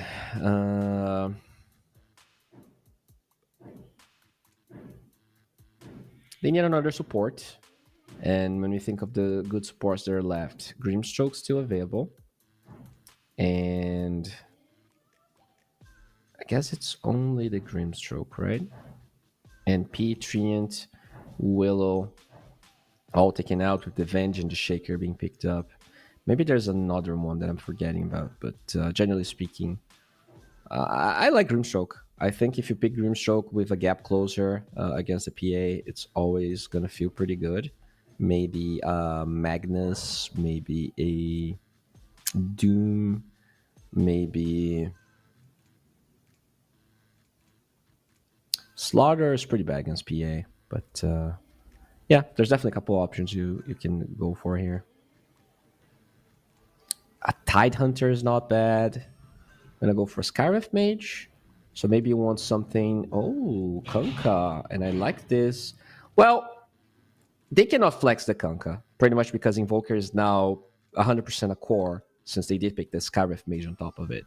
I would have actually maybe liked the Kanka plus a carry being picked, because then you have the flex for this Kanka in the side lanes as well as mid. But yeah, that's the path that they chose. And now for Team Tickles, you have to either pick a mid hero that flexes to support. Not a lot of those are available. Or you can pick your other offlaner, because the Shaker also flexes to that position. He's flexing to 3 rows. And as long as you pick something that is ambiguous enough, you're still going to be in a decent spot here during this draft. Overall, the last pick is going to be for Yellow Submarine. So flexing, it's always nice if you're Team Tickles. It makes things a bit harder for Yellow Submarine moving long.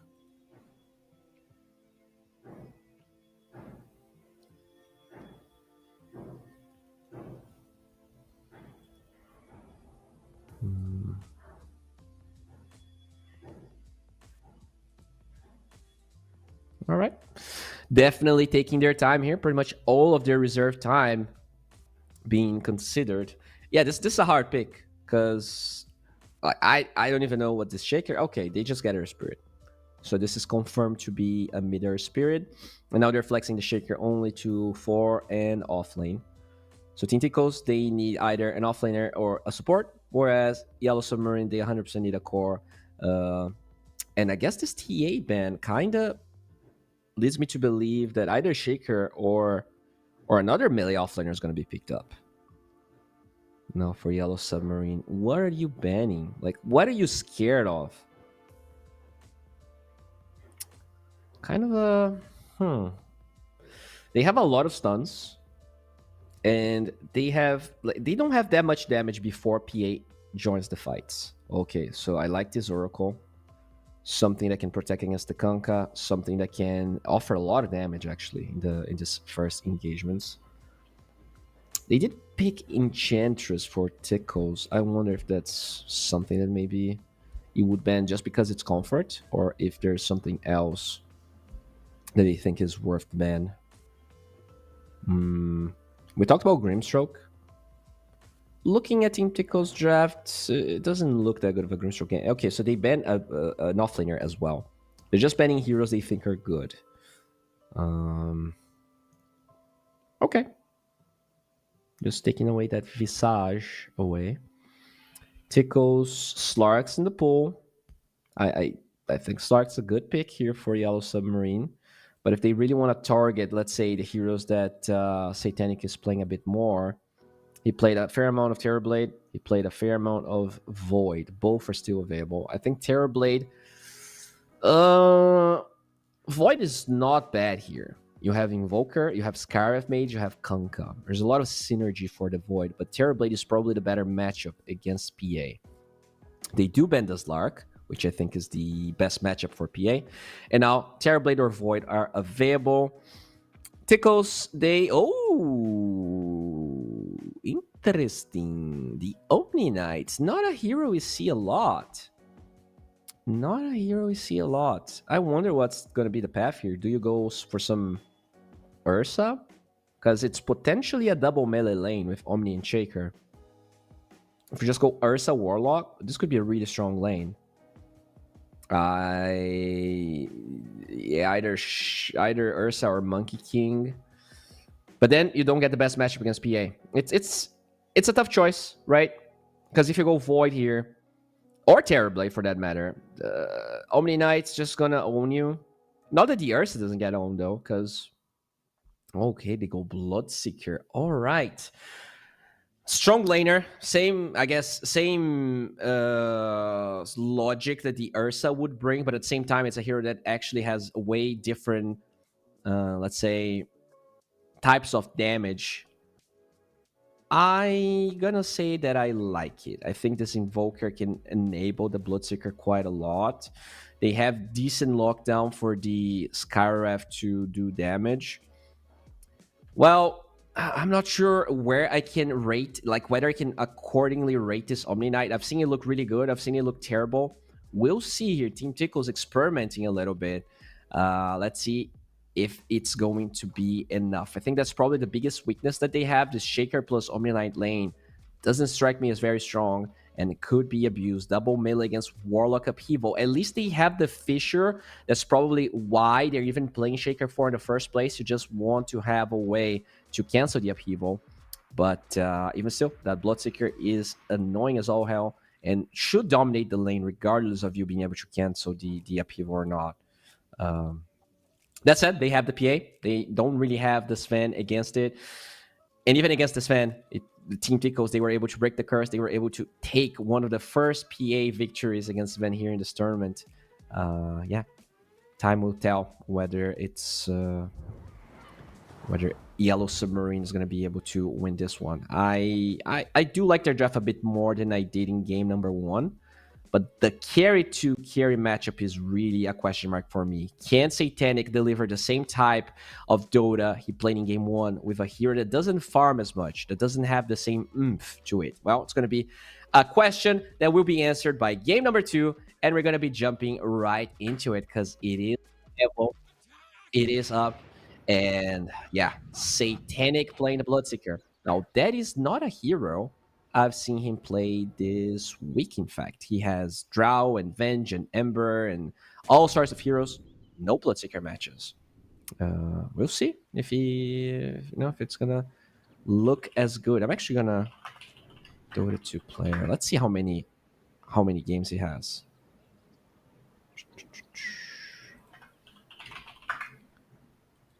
Well, he has. Oh, well, actually, I just get the page of Satanic, the item, not the player. I'm going to look for that later. Never mind. Let's focus on what matters here. What matters is this beautiful match of Dota 2. The GLHF being all chatted. Oh, look at that. Very cordial start for a game. Not something we see very often. I remember even listening to Waga say that he misses when players were a bit more cordial to each other. Feels like we lost a little bit of that as Zantic, just poking his head, will be pushed back by the Invoker. Beautiful. All right, beautiful indeed. Those rock-solid abs from Atlantic, will they be enough to stop this Invoker in the mid lane? I wonder even if this is if they're going to try some sort of exhort Invoker, if this is just your normal Quas Wax. That's absolutely massive here. Now he is going Wax. Standard EMP, good deny. Perfect start here for Atlantic. Gets everything that he wants. Did get some of his mana drained, but really good start here in the lane already. I would love to be watching bottom. I think this Bloodseeker plus Warlock lane is the best lane that they have for Yellow Submarine. And can this Omni Knight stand his ground? I know this hero scales beautifully, but... And he has really good base damage. He's not a bad laner. Is he enough to beat Bloodseeker? That's probably the question that I have. As we do see Mr. Kanka here. Absolute massive, having a hell of a game. Lots of range denies though. I feel like Team Tickles, they denied every single range creep in every lane for the first wave. Kudos to them. Very nicely done.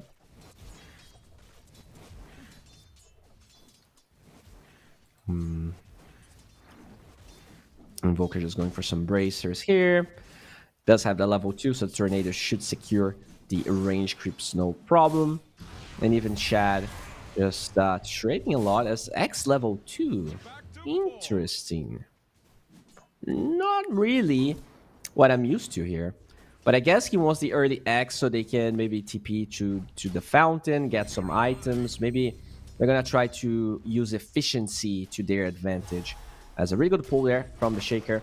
The Tomato is going to be denying. Yeah, another deny. Team Tickles definitely winning the deny war as the Bloodright will secure his support a little bit of space. Oh yeah, there you have it. The beautiful X into fountain. You don't really regen that much, but you can get some items. It's not bad. It's definitely not bad. I guess he feels like he's not going to be able to sustain the torrent anyway, so he gets the X. I actually don't mind it. Their lane is kind of strong, but not really. They don't have a way to easily set up the torrent, so is going to be waiting for the level 4 probably, because you want the Tidebringer at level 3. Mid lane, really good showing from Azantic once again. He's been having really good lanes in general. Every game that I see, like I did not see Azantic lose a lane yet from the games that I cast for Team Tickles. Very good performances as the cold snap's going to boop him in the butt a little, but it's Chad that gets the first blood in top lane, skilling Rue. And that is the danger that you're always going to be facing if you are a Skyref mage against a PA. It's just a really tough life to live. Good Tidebringer right there. Still level 2, but enough to get all of those creeps. Yeah, I mean, the lanes look fine. Slight advantage to Team Tickles. But nothing major is happening here as another EMP will be used. Just draining all of the mana from Azantic. And feels like the Invoker is having a decent time here. Oh, Satanic. Ooh, if the Fissure blocked him to the other side, this could have been a kill.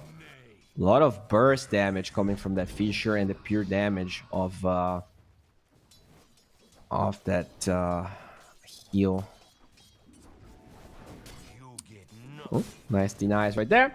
Yeah, I mean, pretty passive game. A lot of tension in some of the side lanes, but I think once we start seeing people getting lower HP, that's when the Bloodseeker can shine. Good stun. But do you really want to trade against this bad boy? He is annoying. Another X that I don't really fully understand what the purpose is, but it did use it, and now it gets pretty low. Pops his one, trying to disengage. Actually trying to stand his ground, but the minus armor is going to be enough. Rue does find one kill. Can he get the second one? I believe he can. The slow of that concoction hit both the heroes, and he gets a twofer. Very nice. It's actually a concussive shot. I don't know why they say concoction, but you guys get the idea. You guys get what I meant. As now, this Earth Spirit level 5, 28 and 2 against the 27 and 6. Losing denies now, but in general, this is pretty much the position you want your Earth Spirit to be. Good, good stun right there, preventing the upheaval. And that's why this Shaker, usually Shaker 4, seems pretty garbage. Against the Warlock, you do get a lot of value out of it, and we already see Norman rotating here towards this mid lane. Gonna probably put a ward in that high ground. This is going to allow the Shaker to not only protect himself against CP rotations, but even get intel when he wants to kill the Invoker, if possible. Absolute massive. Having a decent time here. Pretty much the same CS as the PA, so overall pretty even. And you can see that this Omni Knight lanes really well. Like, he has a lot of base damage. He has a lot of he has really good animation. Shouldn't really be struggling against this Bloodseeker. And you know, as a last pick Bloodseeker, I wonder if they're getting enough value out of it. Right now, I really don't see it, but maybe it's gonna take a little while for the Bloodseeker to really be enabled. Time for the runes. Roll's gonna be off the mark. Vendetta will dodge that damage as they actually magnetize this poor Warlock that tries to TP out because he got blocked.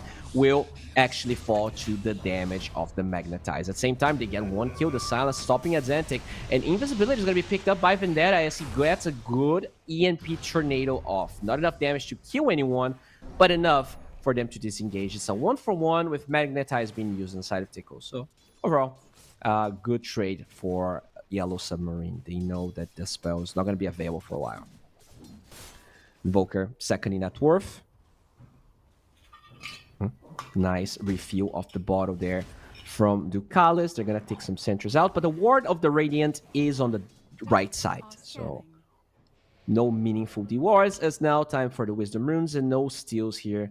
Rue is just going to pick his one, and there's no one from Yellow Submarine to snatch the other. So just a 1-for-1. I wonder who actually benefits from this. Like, you have even lanes. I kind of want to give it to the PA.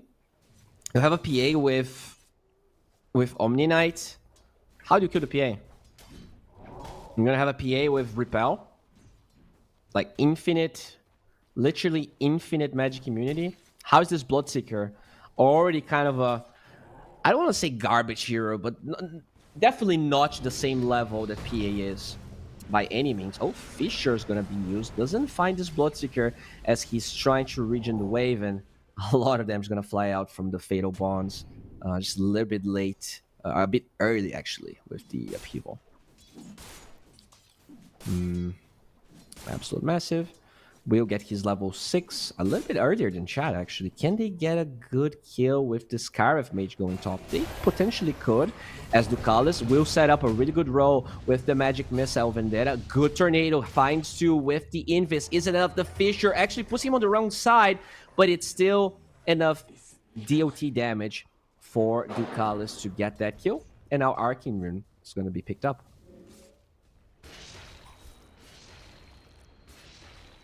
All right. Shad. In a really good game.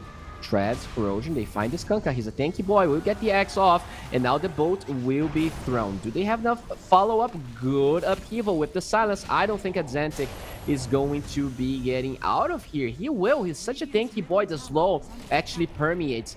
Stays long enough. I heard a rupture somewhere. They want to find Shad, and he's not going to TP away. They cancel that with a beautiful Tornado, so they don't get Azantic. But eyes on the prize here. Good rotation from Satanic. Guess the enemy carry. Beautifully done. Just swift rotation right there. We'll go back to his lane. Still not doing that well in net worth, but it's a start, right? It is definitely a start. And this is what this hero does. He's supposed to fight much earlier than the PA. He's supposed to enable everyone else with the vision, as Ducalis will show up here. They have Repel. They have a lot of damage. Wand into TP with a Blood Right should suffice. He loses his Courier, but I think he got his items. Yeah, should be fine. Both sides actually playing very aggressive. Yeah, he did get his Javelin, I'm assuming. As Boom, just gonna be hitting that tower. Somni Knight, really hard to deal with, even against the Bloodseeker. Just not enough damage or harass to stop that purification from keeping him topped up. Absolute Massive. He's gonna be dragging some creeps and jungling, as his Blade Mail is the next item he wants to build. And level 6 available here for Scarif Mage, as well as the Kunkka. They can definitely kill Shad if they find him. The question is doing just that, as there's also a ward in the top. There's Dire Ward in the close to the Radiant Tier 1 tower. So actually wrapping around Shad is not easy. You need a smoke. And these guys, they can smell the smoke. They are definitely good at smelling those things. I'm just gonna be farming here. This is a catapult wave. The smoke is up. 2 heroes from Yellow Submarine under the guise of it, as they are trying to wrap around Radiant Scan. Not gonna find it. Actually does get this Vengeful Spirit from Ducalis with the EMP and the Cold Snap. The EMP procs another slow, and they are able to find that one, as the PA is actually in the vicinity here. Will she go for Ruin? Does go for it. The Mystic Flare is not enough. The heal makes sure Shad is topped up, and Vendetta trying to run away. They have a Dust. Does it clip him though? I think it didn't. It did not. He was max range away from the Dust and should be able to live. Even has a TP to the mid lane if he wants to. They trade support for support. Some big cooldowns being used on the side of Team Tickles. All right. Not bad, not bad. Still though, Satanic, he's so underfarmed, and now he's dead as well. Great rotation. They gave away this PA. They tried to counter it. So far, I'm not impressed, but they want to get some other kills here. The rope will allow Azantic to live, but not the same can be said for Ducalis. Beautifully done there by Yellow Submarine. Dire's middle tower has fallen.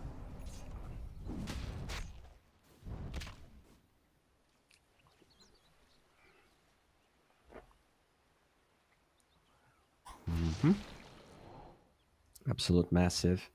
Just finish his Blade Mail, going for the eggs. Pretty standard build. You gotta believe in the Kunkka. He's a really strong hero. A hero you cannot underestimate by any means. Is it strong enough to beat a PA? We're gonna figure out, as Shad already has his Treads and his Corrosion. But Vendetta, he's gonna sniff some Phantom Assassin. He doesn't really want to reveal his Ghost Walk. He gets revealed. Shad, Cold Snap with the Mystic Flare. That's a lot of damage, and he will fall. No one was nearly close enough. And okay, they do find that Phantom Assassin, 5,000 net worth, will be creeped slightly as both the Kunkka and the Invoker are thriving this game.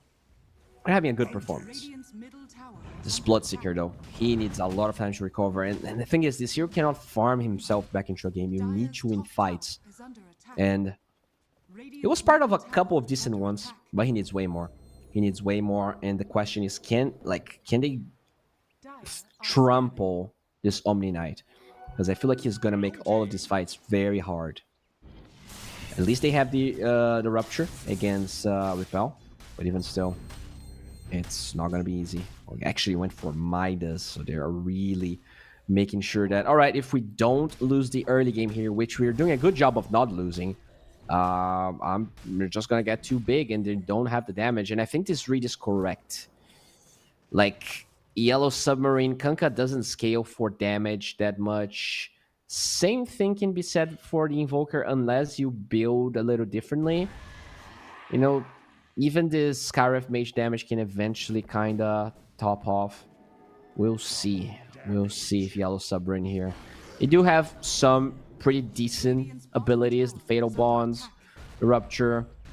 But if this goes too late, I really cannot be certain if this Bloodseeker is going to be enough. Invoker. I hope he goes for Midas after the Vessel that he already completed. They need a little bit extra scaling in their team, and Kunkka is not a hero that wants to build Midas, so he's really the only one, unless the Bloodseeker goes for it, but already has the Maelstrom, and you need a BKB now. This hero needs to be winning fights, and winning fights is what they're going to try to do with this smoke. Only 2 heroes again.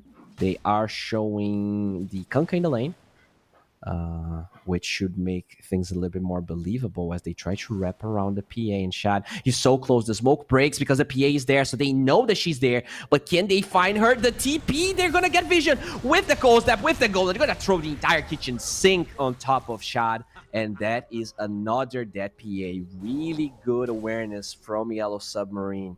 And they are able to find an important one. That's a big boy kill. As boom. Didn't even try to TP.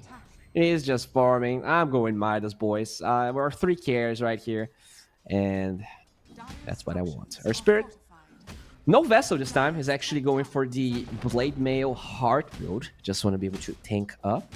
And yeah, let's see if it's gonna work wonders for him. There's definitely some value in Vessel this game against Bloodseeker. Kunkka is quite the tanky hero. Do they have Blink on Narman, by the way? I didn't check. Okay, Tornado stops the roll. Not fast enough, but they have other sources of damage. Boom specifically. They're going to drop the bolts, trying to buy time. Beautiful Echo. Holy crap, that's a 3-man Echo. The Blink Dagger answer is there. It was completed as Satanic tries to get on top of the Zentik. Gets the kill. He does not kill the Omni Knight, though. He's way too tanky. It is actually Ruid that picks that one up as they're going to trade 2 for 2. Both cores in both cores dying here. Good axe. The Torrent's not gonna connect as they try to get something else, but they're not gonna get anything else. Beautiful Echo from Narman. Holy shit. Good ward as well. You can rewatch. There you go. Fisher blocked. The boat bought a lot of time here for Vendetta. You can see that it was so low, but the disarm from the Feeding Blast and the boat making sure that he lasts for a while. But Narman, he gets the perfect Echo right there. Even Tumbler's torch at the low ground so he can survive the entire fight. And Satanic, yeah, he thought he could really man up on that Omni Knight, but he's a deceiving boy. Is definitely a hero you have to be worrying about. And I think he actually had the shard, and that was the 4th hit of Hammer of Purity that healed him. The Omni has the shard. He was silenced. You would not expect him to heal as much as he did, but that shard, man, I was so confused as how he healed that much. Satanic. Oh, Satanic. Okay.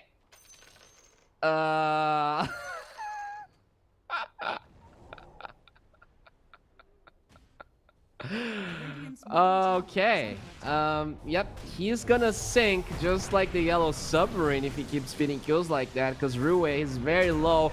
Good wave of terror with the kick. That's gonna be another one. Team Tickles. They are on a roll now. That kill giving them the confidence to dive. I'm sorry, that was so unexpected. What the hell was that death?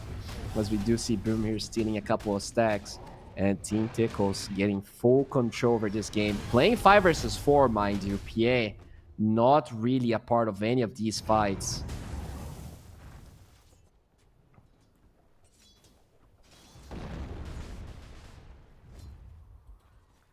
Alright, and now a smoke from Team Tickles. Okay, I heard Blink Daggers. They get a glimpse of the Warlock there, and I think he is going to be falling. We're watching the Bloodseeker, but yeah, the Warlock, he cannot watch. He can just cry.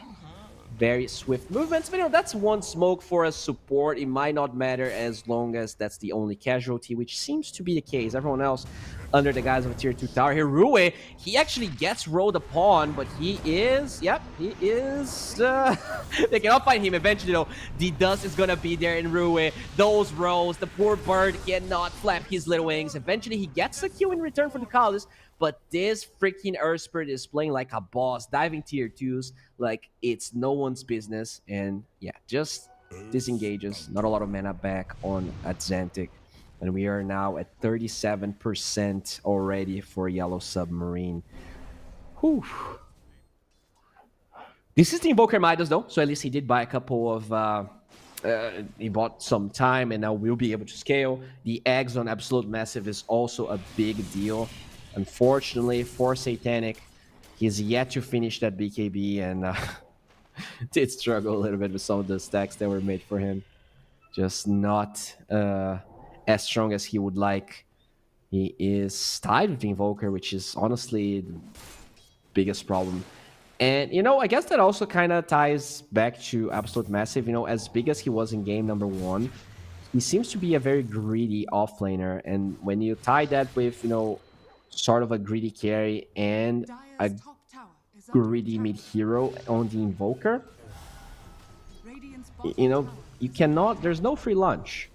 All of those heroes that are farming, it means that you're not really creating space somewhere else. You're not buying time for poor Satanic, and he had the worst laning stage of Yellow Submarine by a mile. We do see the BKB now flying out.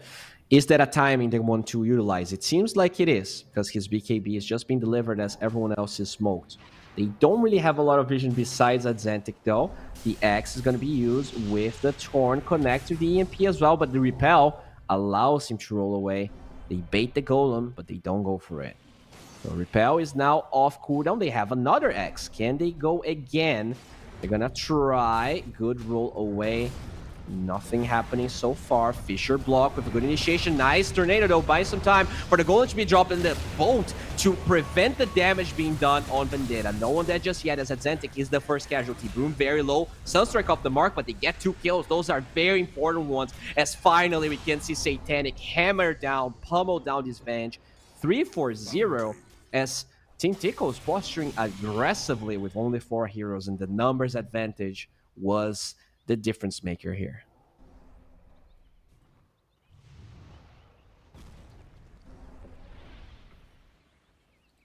Okay.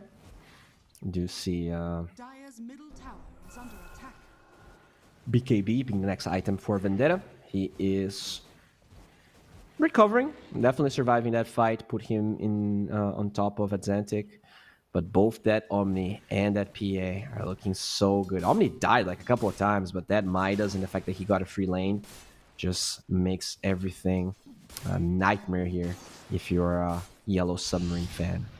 I don't think they have that many fans just yet, but you know, those performances, they could grant them a couple of fans, especially if they're able to come back from this gruesome game, as Roshan, even on the Radiant side, seems to be a free meal for Team Tickles. They will be able to grab it, and now Shad claims the Aegis.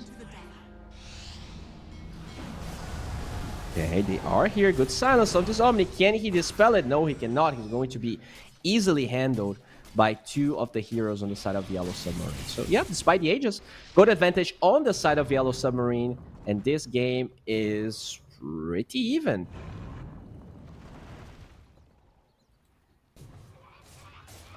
Shad working here with that Blink Strike. We do see the Bloodseeker getting closer and closer to his Aghanim Scepter. Shard as well as Mjolnir. We'll see which one he's going to buy first. I think the Shard is pretty good, especially because he has the Maelstrom, so he never misses the Maelstrom procs. Magic Missile Shard on Ducalis gets acquired. Pretty good as well. Warlock with a Glimmer Cape. He needs to play, like, he cannot really play greedy this game. They're having a tough time. He needs to protect his cores against all of the gap close, have a PA, swap, blink on Omni, roll on the Air Spirit, and blink on the Shaker. Gotta be able to survive. Keeping the people alive is already a big challenge for him. As the Dire scan, looking for anyone, but they're not gonna find it unless they collapse upon Rue. But he's in a really good position here to break the smoke. Also has a Ghost Scepter in case something happens. Finally, Dire scan understands exactly where they are. Pretty defensive position, let's say, as Absolute Massive actually walking towards the rune, and he gets it in his room, so no detection just yet, as they're going to use a really good dust with a tornado and the golden drop on top of the boat. Can he actually keep Absolute Massive alive? No, they can't, but he throws all of the spells, and that's what matters. Boom, forced to try and disengage, but that upheaval is impossible to get out of. Double kill for Rue. A beautiful fight as the 4-step from the Warlock, keeping him alive. And now King Satanic on top of Adzentic. Good swap though, trying to keep Adzentic alive, and those Recklix from the PA will find it. It looked like a good fight, but once Shad is here, and he took his time, he waited everyone to be dead, all of the cooldowns being over, and you know, that's what a good carry does. He throws everyone over the bus and eventually claims all of those kills himself. Beautiful rotation here from Shad, and maybe a little bit of an overextension from Yellow Submarine, trying to force that fight. Not a bad fight, but definitely not a convincing fight. And unlike game one, as I'm stressing over and over again, this is a Bloodseeker. He's not going to farm as fast as Sven. Like, the Sven was ahead of Shad the entire game one series pretty much, whereas in this game, not the case. This Bloodseeker is falling, and now behind even Adzentic. A hero that died a fair amount of times this game, even. Now Shad, ready to start doing some damage to this tier 2 tower. Does have a BKB now. 8 charges in his Desolator. Just has a Solar Crest on top of it. Yeah. Not too shabby here. A Sunstrike. Not really sure why they used it. And, you know, it's okay. Absolute Massive now working towards his heart. That is the pretty much patented build here for Kunkka. Very hard to see anyone straying away from that. And Shad gets a free shard from that Tormentor. Ooh, baby. Yeah, that feels pretty good. That feels good for Shad. And now we do see him going towards a Basher as his next item here. I mean, tough spot. Really tough spot. They're going to find a Rue here with the row. It's not only Rue, the Kunkka just melts. How in the... Okay, yeah, that's a Mystic Flare. They're going to lose 2 heroes. Yeah, I know how he died. It's Shad. It's Shad and PA. Ice Frog and Shad teamed up, and they killed a 3k HP Kunkka with 3-4 hits, pretty much. SO, look at that. The Glimmer Cape trying to buy time here as Boom. Expecting one Pathwing, but he did go the other side, roll still off the mark, as it feels like he's gonna be alive. Ike with some really good dancing shoes, but he's not gonna dance himself out of that quickly. Boom, and Narman finds his exact location. Shot even does some tier 3 damage as his Aegis expires, and Yellow Submarine, more like a Blue Submarine at the moment. He cannot catch a break.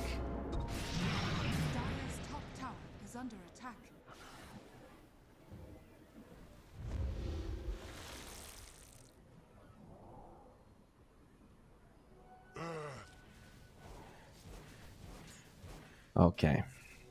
Vendetta still trying to decide his tier 3 neutral item there. Bloodseeker did get a really good one, but can he survive this blind echo here with the entire kitchen sink thrown on top of it? Poor Satanic. I mean, how do you react to that? Just no hesitation on the Shaker. And I gotta say, Narman's Shaker, it's been a while since I've seen a Shaker look this good.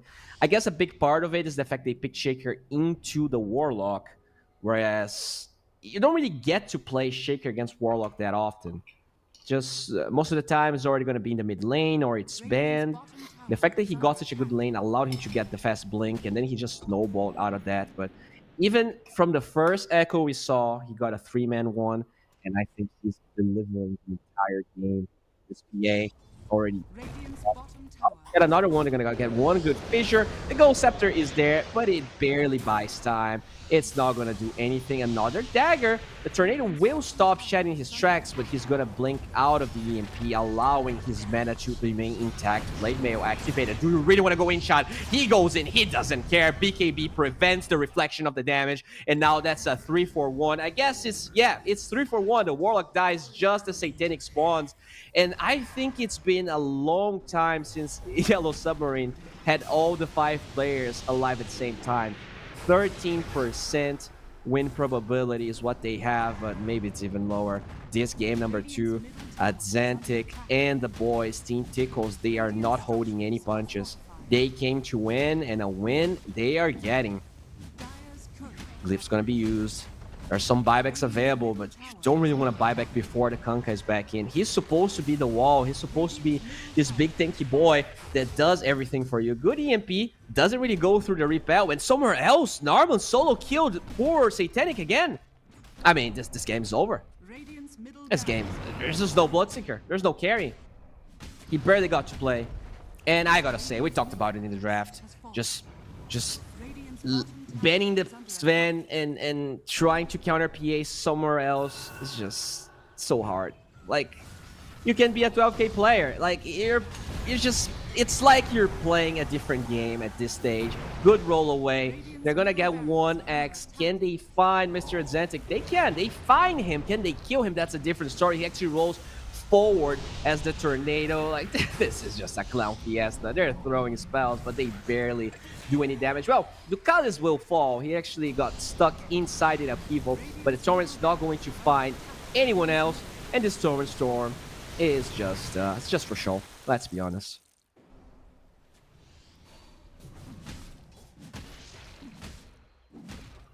Bounty.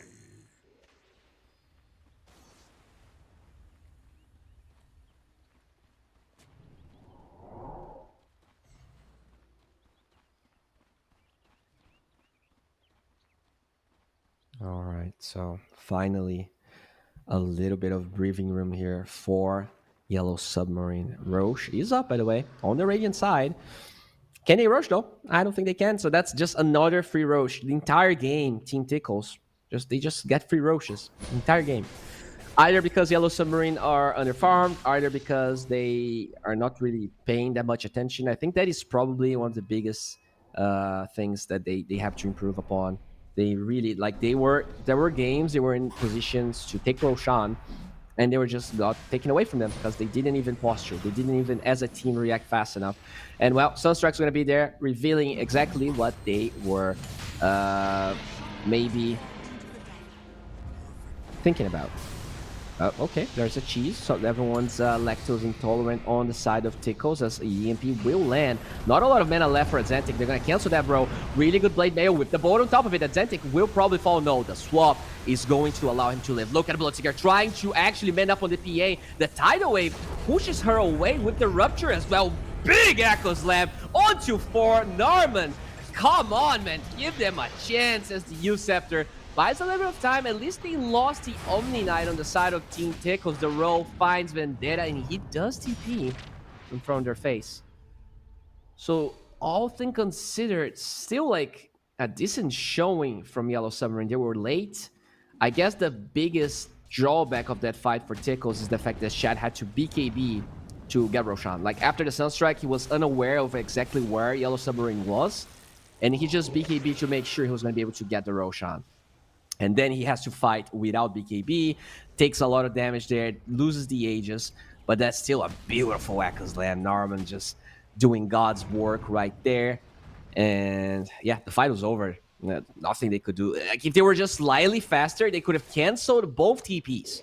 Kunkka was half a second from having his TP canceled, and Invoker, same thing. If both of them died there, maybe they could even go high ground, but instead, Shad's just going to TP, working towards his eggs, and the gold advantage actually even decreased slightly as Zentic bought back for that fight. But the momentum is still all on their side. Bloodseeker is a shadow of a hero.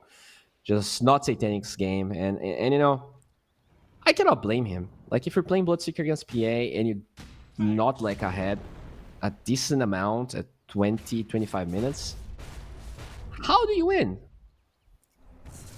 I think also what they were trying to do is combo Rupture with Tidal Wave. I think that's kind of the thing with the Kunkka as well as the Bloodseeker. You're supposed to move people around and get Rupture damage going. They didn't really get a lot of those combos. So only in that fight we saw it. And they had a lot of damage to Shad. They lost the Aegis because of it.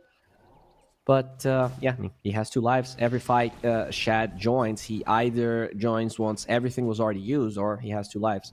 That's why both of these games have been pretty easy for the PA.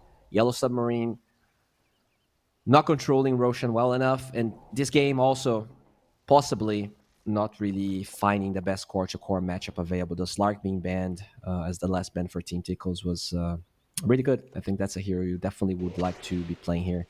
Instead, he gets the Bloodseeker. No, not ideal. Do see. Okay, Rupture is going to be used at Zentic. Yeah, he doesn't care about Rupture because once he rolls, he is immune and instant TPs. Yeah, I wonder what they thought was going to happen there. I guess they had to cancel the roll, but they didn't. So once you don't cancel the roll, good luck.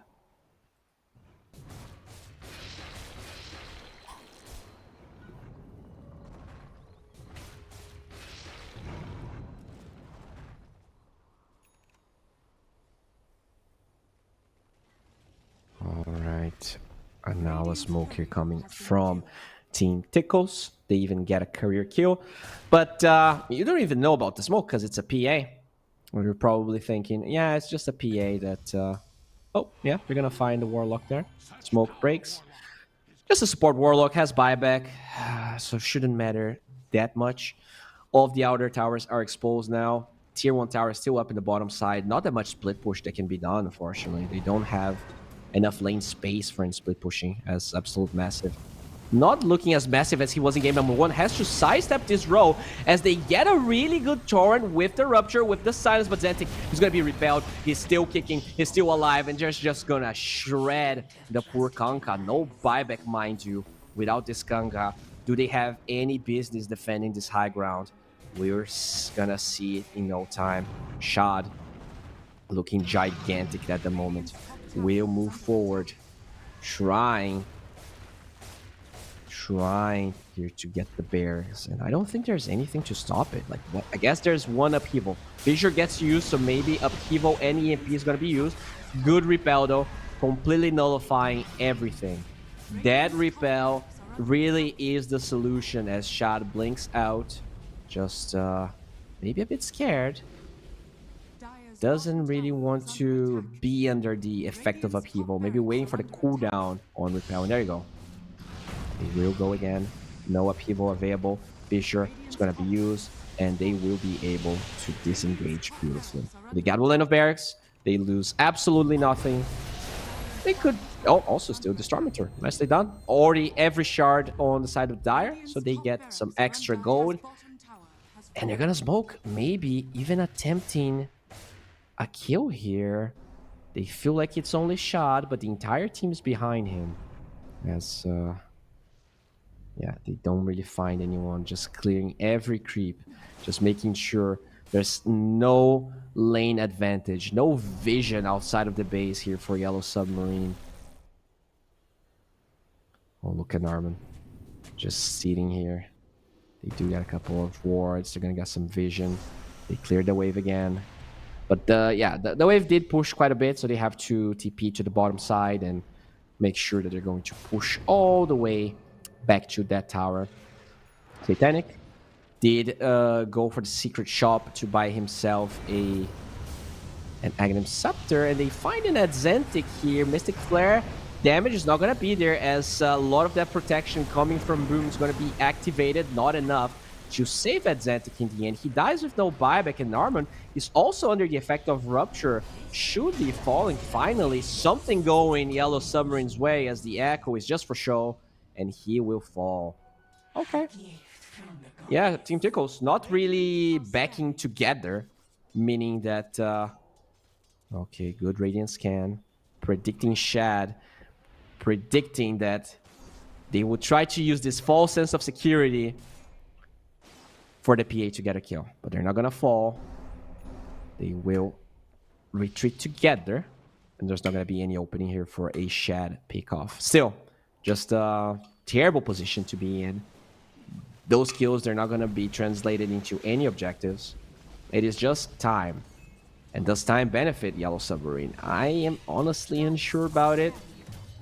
But Satanic, at least he is, slowly feeling like a hero now. The eggs has probably the best neutral item on Bloodseeker as well. Oh, look at Absolute Master here is going to be found, critted again. Good blade mail, bro. Good blade mail. Eat my dagger. And yeah, no way out of that.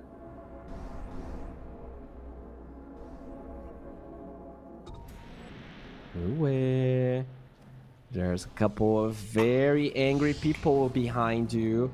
Fisher off the mark. Dust will connect. They get vision, but they don't get the catch. No Kanka. He has buyback. The creep wave is relatively pushed, but with the Warlock being bottom, I don't think they're going to be able to really... Yeah, he does Fatal Bonds the wave. They're not going to have the triple equilibrium. They could still try and force bottom if they want to. They just don't have a wave to work with. As, yeah, they're gonna find that Warlock. Sorry, this Invoker. Warlock's still going, and he will keep on pushing the wave on the bottom side. Although it feels like Mr. Adzentic wants to find him, but will not. Shad. What is he doing? Okay, they're gonna echo a freaking bird. Scarif Mage is just dead. Shad's gonna be silenced as Boom and Shad just trying to hit tier 4s here. No buyback on the Invoker for 50. Unsure if they know about it. 85 gold is what the Invoker needs. He needs peanuts for his buyback. They try to force some buybacks. They don't. And now they're back here to a tier 3 tower. The Blood Rite is going to be committed. You have to be very careful with a swap. Buyback on the Scarif Mage is going to be used. No buyback for the Invoker so far. Boat is off the mark. BKB was activated here on Boom as they find Avenge. Good push though, the shard on this Earth Spirit. Okay, he actually rose the wrong side. Not sure if that's a bait or not. As they now find this Bloodseeker with the Abyssal Blade and the shard. Fend off Knives just shreds Satanic. Good luck, bro, fighting this level 26 PA. Another buyback. With Invoker spotting, they're starting to get out of mana here. Shot doesn't really have a lot of mana to work with. Trying to man up onto King. The Cataclysm only hits one of those on Shad, so he's still kicking, still alive. Tornado, I don't think that's enough, but the meatball should be. Good pull from the Earth Spirit, keeping Shad alive. He eats the cheese and should be just fine. Good showing here from Yellow Submarine, but not nearly enough. Beyond godlike streak. It doesn't matter how good of a player you are. PA's on the other side, and Adzentic, just great showing as well with the saves, with the rolls. The last buybacks being used here, both the Kunk and this Invoker. They're trying their best. Good tidal wave towards the fountain, but Shad is a PA. Doesn't get scratched. Didn't even get tickled by those hits. And now the final lane of barracks will finally fall. And this is it. Team Tickle's prime position to win the game. As I say it, GG flies out. Satanic, he throws the towel, and deservingly so. This game was over for a long time. Bloodseeker was not the answer. Yellow Submarine, I think they had ups and downs this series, but it was promising. You know, I don't want to seem like I'm like disregarding how good of a series Team Tickles had. You know, they took this 2-0. They were definitely the better team. But for a team with a lot of unknown players, I do want to commend Yellow Submarine here. They especially in game one. They played a really good game. Now we can check the groups and see what the results of this match actually entails and what it means in Group B, I think. Yeah, don't quote me on that. It is Group B. I'm so smart. There you go. Team Tickles still second place, 1 point behind Amiga, but it really feels like we have a top two here. Both the Amiga and Team Tickles looking really good. Yellow Submarine tied with Storm, but they are only 2 series into the tournament. They still have more series to possibly recover, whereas Storm, they are not looking good. They lost to everyone. Amiga, Tickles, and Navi Jr., I want to say. We'll see how the next series are going to be looking like. We will have a decent break until the next series because this was an overall pretty fast series.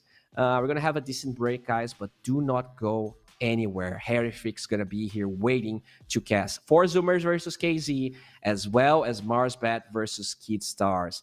NA and SA, they're not looking really good so far, but they still have a couple of series, and that's, if you're a fan of these two regions, that's their chance to come back, and you have to be here to support them. Well, I'm going to be saying goodbye for now. Tomorrow I'll be back, but Harry Frick is going to take good care of you. Stay tuned. Do not close the stream, because in about an hour, we're going to be back.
Seagulls flying overhead, towels down in the sand, little crabs walking over our legs, and we were together just like lovers should have been. Like the changing tides, you have changed your mind, and now you are no longer mine. Last summer you were holding my hand. Last summer you were laying in my bed. Last summer we were more than just friends. But that was last summer. That was last summer. I miss the salt in my hair,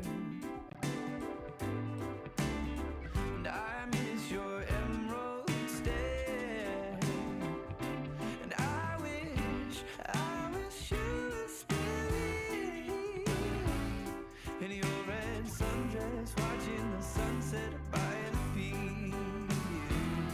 In your red sundress, watching the sunset by the pier. Last summer you were holding my hand. Last summer you were laying in my bed. Last summer we were more than just friends. But that was last summer. That was last summer. That was last summer. That was last summer.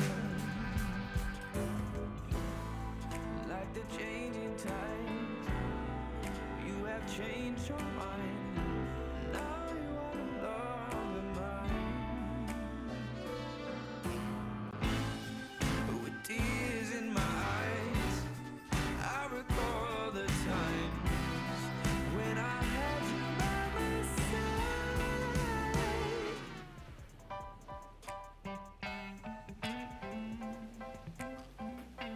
Last summer you were holding my hand. Last summer you were laying in my bed. Last summer we were more than just friends. That was last summer. That was last summer when you were holding my hand. Last summer you were laying in my bed. Last summer we were more than just friends. But that was last summer. That was last summer. That was last summer. That was last summer. That was last summer.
you wanna be a bad man? Yes, you do. Do you wanna taste sweet salvation underneath the summer moon? Do you need another hand now? Yes, you do. Go see Miss Josie down on Columbus Avenue. Down in the city, there's a place that never sleeps. You can see it all up past 57th Street. Music is hot and the drinking there's free. It'll turn you upside down before you count to three. One, you're looking for a helping hand. Two, you need a friendly face. Three, feeling good you can barely stand. You're falling all over the place. One, you're looking for a helping hand. Two, you need a friendly face. Three, feeling good you can barely stand. You're falling all over the place. You own it, they got it, they flown it, you bought it. Ow! Do you wanna be a bad man? Yes, you do. Do you wanna taste sweet salvation underneath the summer moon? Do you need another hand now? Yes, you do. Go see Miss Josie down on Columbus Avenue. Columbus Avenue. Ha! Go see Miss Josie down on Columbus Avenue. Columbus Avenue. Ha! Go see Miss Josie down on Columbus Avenue. One, you're looking for a helping hand. Two, you need a friendly face. Three, feeling good you can barely stand. You're falling all over the place. One, you're looking for a helping hand. Two, you need a friendly face. Three, feeling good you can barely stand. You're falling all over the place. You own it, they got it, they flown it, you bought it. Ow! Go see Miss Josie down on Columbus Avenue. All right, Columbus Avenue.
such humble beginnings. As we gathered in small groups, we were professionals right from the start. Passionate, organized, and ready to rumble. We dreamed big, and surely enough, our parents supported us at every step of the way. Didn't they? Fired up by all this love, it wasn't long until we caught the scent of competition. To be honest with you, it wasn't always that easy. Joe here, he had to take on 2 side jobs to afford playing professionally. It's gonna get better, Joe. Fist bump. Some of you dared to not even call this a sport. And look where we are today. An endless stream of esports events every year. Bet you didn't see that coming, Mom and Dad. And you know what? We have been with you every single step of the way.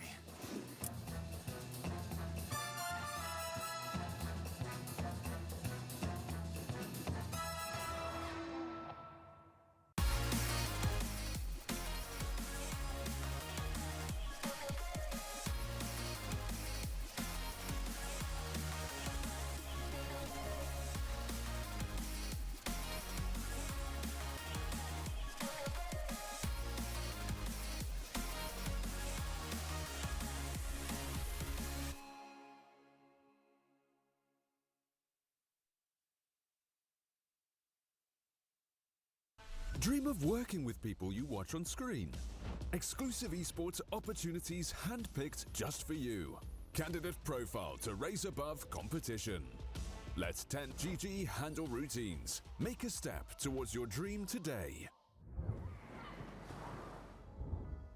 And welcome back to the Pinnacle Cup Malta Vibes 4. I'm Harry Freak and I'm going to be taking you through the next 2 series of the day. We have seen 2 really fast duos today, but let's get into the schedule to see what we actually have left to end this day, the 5th one of the group stage. And there we are, we had Navi Jr. versus Level Up. They won 2-0. Yellow Submarine lost 0-2 to Team Tickles. 4 Zoomers versus KZ Team are going to be our next match of the day. And we will end the day with MarsBet Team versus Vivo Keatstars.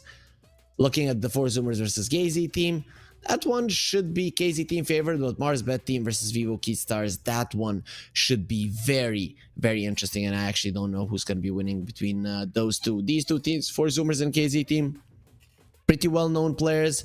Both of the teams have a player who has at least been in a major final. Taiga has won 1 major. On the other side, well, no, he has. But Sammy Boy, Zip Zapper, Sunlight, Taiga, and Q11, they're going to be trying once again with their new roster, 2 new players, Zip Zapper and Q11, to actually land themselves a victory, which has eluded them thus far. But their opponents, KZ Team, Nande, Wish, Skylark, Liru, and Spartan, these guys, they've been playing pretty decent Dota thus far. There were some ups and downs, but overall, it's not that bad for them. Before we get ourselves into the draft, into the game, we can go through the groups to remind ourselves of the current standings. And this is Group A, the group that is currently being played, the group from which the 2 teams will be or the 4 teams will be playing in the next 5-6 hours, depending on how long we are in the program. And we're seeing that Sibe is a top MarsBet team right behind them. KZ Team, they have won 2 series, lost 1, but they have 0 points, as the series they have won have been with a score of 2-1, and when they lost, it was an 0-2 score. KD Stars and 4 Zoomers looking really, really bad at the moment. 4 Zoomers, they lose this series, they're definitely out. If they win it 2-0, maybe they can keep themselves in the game. Group B, let's look at them. Let's see how things are standing there in Amiga. And Team Tickles in a really good position. Most likely they're the ones that are going to be going directly into the playoffs. Doesn't have to be, because Level Up, they have played versus these 2. Now they won 2-0. They could win 2-0 versus the other 2 teams, as well as they have shown quite a lot of quality yesterday versus Namiga, taking a game off of them and almost even winning the entire series. But in the end, they were unable to do so. Yellow Submarine and Storm, it is looking grim for them at the moment. That's gonna be it when it comes to groups. Hopefully the teams are going to be getting themselves into the lobby fairly soon so we can get ourselves into the game. But before they do, just to remind you guys, we have some juicy odds for you. So if you head on over to pinnacle.gg, if you're 18 plus, of course, you can put your bets on one of the teams that are going to be playing today. We have some other titles there as well, but of course, as I mentioned, you have to be 18 plus, and we do advise you to bet responsibly and carefully, and only put down as much as you're willing to spend. Also, on Pinnacle Esports Dota 2, our official Twitter channel, you can get all of the info that you need from the current events of the tournament. Hopefully, there are going to be more Pinnacle Cup tournaments in the future. As far as I know, this is the last Malta Vibes tournament, the 4th one. We have already crowned 3 winners, and we want to be crowning a 4th one as well. Before that, we need to end the group stage. For those of you that don't know the way that the tournament is supposed to be played, we have 6 teams in 2 groups, or 12 teams in total. 2 teams are going to be going directly into the quarterfinals, 2 teams going into the decider bracket, and 2 teams are going to be eliminated. What is the decider bracket? It is a bracket where 4 teams are going to be directly invited that weren't part of the group stage, some very high tier teams. And we should know, because last time it was one of those 4 teams that actually won the entire thing, though. We don't know the teams just yet. Once they're announced, you guys will be getting all the info from me, and of course from the Twitter channels as well. Also, be sure to follow me, Harry Freak, and all of my colleagues on Twitter as well, because we are going to be retweeting all of the things that the official channels are sending your way, so that you have all the info necessary, and that you can be here for the games you want to watch, maybe for the games you want to place a little bet on. So let's talk about 4Zoomers and KZ team. These two, pretty interesting. KZ team, they've kept the core of their team, but there's no desire any longer. So we can't really say the Greeks no longer, as well, it is not a mostly Greek team at the moment. Though Focus did play yesterday for them, so I don't know if that's gonna be the case today as well. If it is, sure, then we can say it's a Greek team. I have a history with this team, KZ team. Nande I played in a team with. I have met Focus as well. I haven't met Spartan and Skylark, but they have been coming to my home country quite a lot to boot camp here in the Level Up facilities. Level Up, another team that is also a part of this tournament, but their boot camp was open to some of the other teams as well from time to time. And KZ team, they were lovely guests. Always a nice part to have them in our country. Not in my city, but not that far away from me, to be honest. So I could visit at some times and play some LAN games with them. Looking at the sides being chosen, it's gonna be 4Zoomers Radiant and KZ team. They are gonna be having the first pick, so that's gonna be the distribution between the 2 teams. 4Zoomers, they just haven't been looking all that great. Their performance has been, well, let's say underwhelming. They haven't won a single game just yet, and I can't even say they even came close to winning a single one, and that is kind of sad.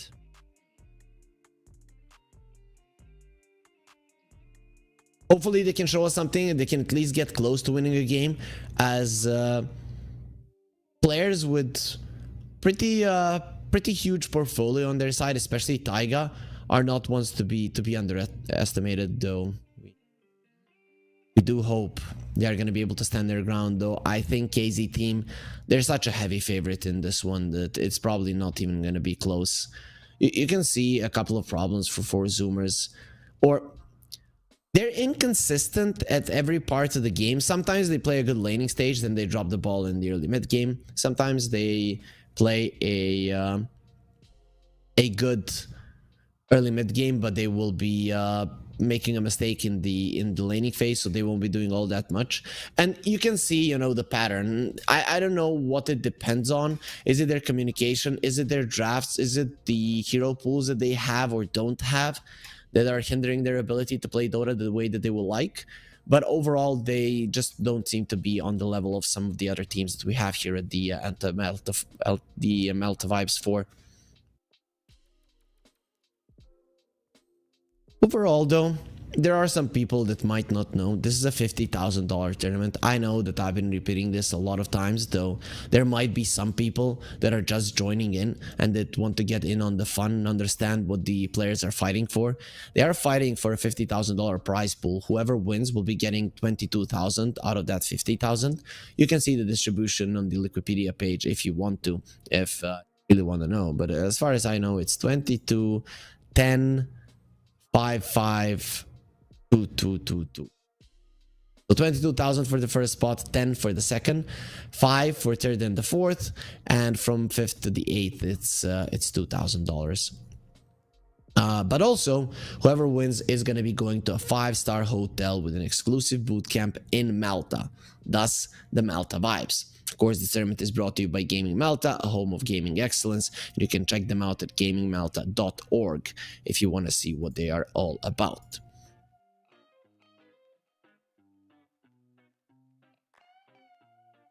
So one of the teams are late to the lobby. Of course, we're not going to be playing favorites here and giving you guys the info on who it is. For now, it will stay a secret. So if you do look at the reserve time, I think there is going to be a penalty. There is usually a time at which you need to be in the lobby that's set in the rules. If you miss it, then there are going to be repercussions that you are going to face. So hopefully KZ team can get all of their players in. Okay, now I just reviewed. They're the ones late. They had 4 of their players. Now something is the matter. I don't know. Maybe somebody can't find the lobby. I know that there have been problems with the coordinator, and then later on there is problems with people finding the lobby. Even though some people have their Dota working, the others, well, they continue to have issues. Hopefully everything does get resolved and we get ourselves into the game, but at the moment such things seems to be happening. So the players are still missing in the lobby. Some of the players, right? Quite a lot of those that are still there.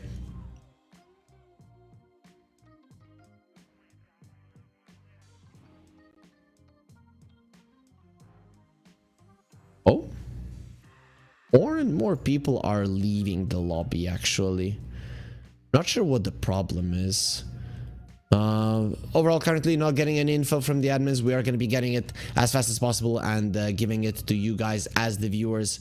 For now, the game 1 will be slightly delayed. Yesterday was our longest day yet. We had 12 games of Dota. No, we didn't have all of the 4 games for best of 3s going into the 3rd game. We started the day off with the best of 1 between Storm and Team Tickles. That is a match that could not have been finished on September the 27th because of the coordinator issues. So we transferred it to September the 28th, and then we had 3 series go 2-1 and 1 series being a 2-0. Ultimately resulting in 12 games. 12 game day, it is no joke. Our production, they got super tired. Our observer, I think he was starting to go to sleep and stuff like that. But it didn't stop us, the casters, from bringing you the best energy, and didn't stop the players from playing their best Dota. And we saw just how good they can actually be. As we're still waiting for the game to start. Will be fine and dandy, and we can get ourselves into it once again to see what the teams have in store for us in terms of draft.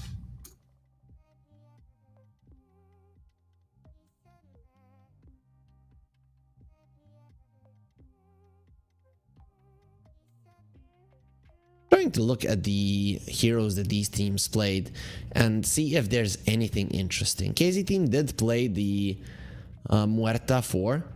I've been a big fan of this one, especially with the lane, in a lane with the tide.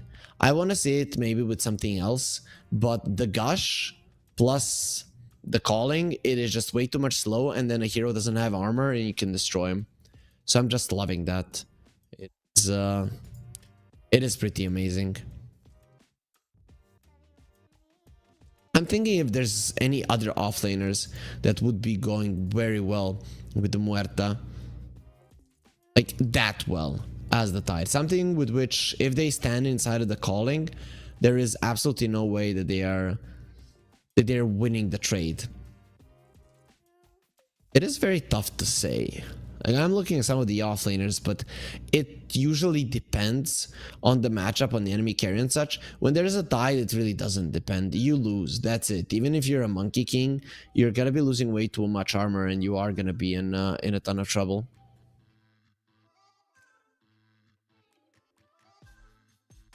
So we'll see how it ends up going. That is the one thing that I would like to see.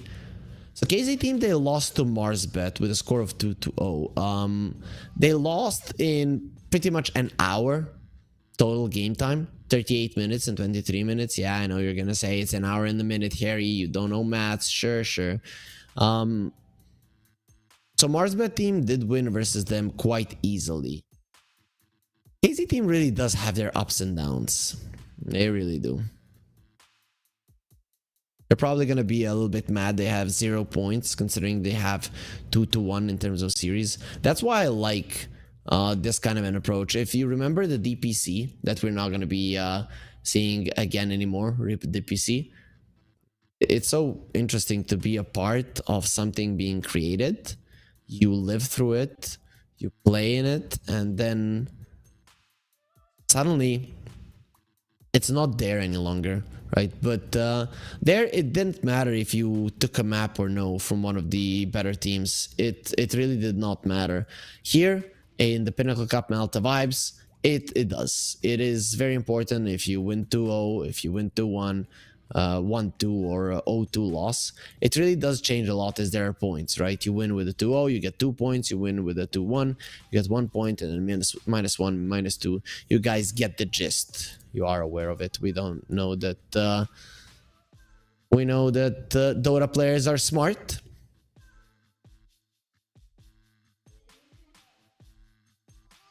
Everything will be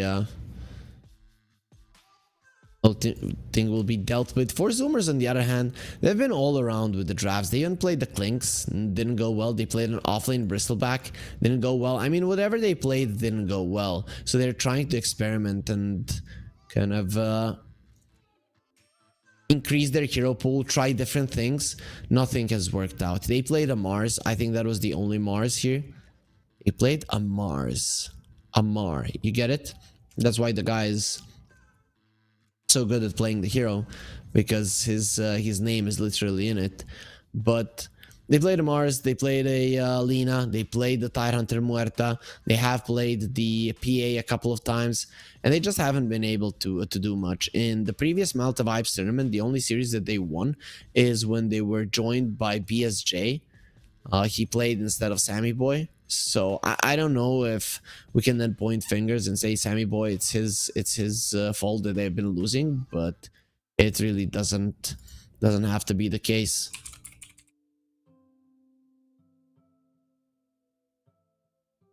Okay, we are getting info that a player is coming, that we should be getting ourselves into the game fairly soon.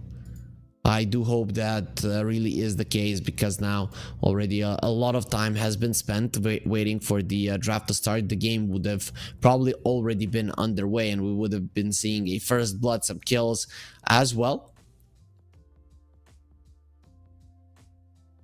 But the lobby is full now. So everybody is ready. Everybody wants to start. Everybody wants to fight. Everybody wants to play Dota. And of course, us here watching the Pinnacle Cup Malta Vibes 4, we want to watch Dota, and that's exactly what we're going to be doing once we get ourselves into the draft and into the game right after it.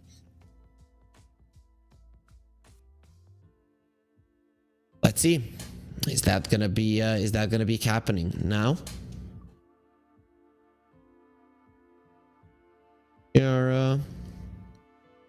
We're still waiting for the game to start. A couple of interesting things in the last couple of days. We have swapped a couple of servers that the games were played on because of the coordinator. It crashed some of the servers. We're going from Europe West to Austria to Luxembourg. No, everything. Yesterday, I think it was that we had some lags that you could do nothing about. It's just that the servers were lagging and players had to play in a pretty unfriendly environment to them. But luckily, later on in the games, it actually got fixed. The admins even thought like, okay guys, I'm gonna be using an admin pause, so we waited out. But for those of you guys that play a lot of Dota, you know when the server starts lagging like that and the game has already started, there's very low chances that that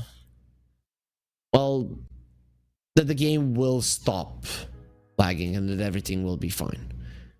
But everything is fine now because the draft has started and we can get ourselves into it. And there we are, 4 Zoomers versus KZ team, game number 1 draft. Let's go. We will be seeing what these two teams have in store for us. As you can see on your screens, there is a reserve time taken away from KZ team. They were a little bit late to the lobby and they will have to face the consequences. It is what it is.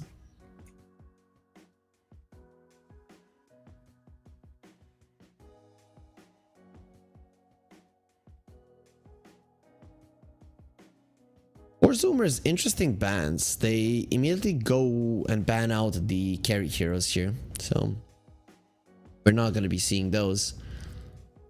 The pretty cool approach. Yesterday, none. They actually played the mid lane as Focus was standing in, and he played a pretty good Pango. Not gonna lie, it was pretty solid. It would be cool to see him on something similar once again, though. I doubt they're really going to be continuing with that. As for Zoomers taking their time, they will be taking out the Tide, so wanting to see the Muerta Tide, not gonna be happening. Unfortunately. Big fan of the combo. We're just not gonna be seeing it here in game number 1. Maybe we see it in the series though. Hopefully we do. We'll get rid of the Pango as well. Okay. I mean, it is a hero that KZ team knows how to play really well around as a team in general. So I do understand why they're getting rid of it.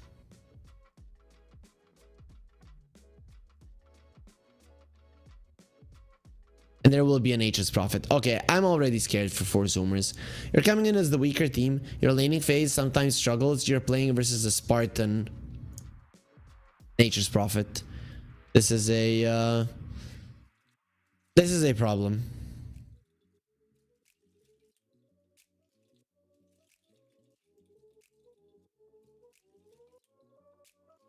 Dawnbreaker will be there on 4 Zoomers, so now they do have some global presence of their own as well. It's kind of nice. Nature's Prophet in general doesn't like playing versus the Dawn. She can go through the Sprout with the Celestial Hammer. It is something that the hero is quite good at. So even if you don't have the Quelling Blade in the later portions of the game, you are ready to make your grand escape. Also, guys, this is the 5th day of the group stage, meaning that we have 3 more days. Usually the last 2 days in this tournament, that would be October 1st and 2nd, would be 3 best of 3s a day.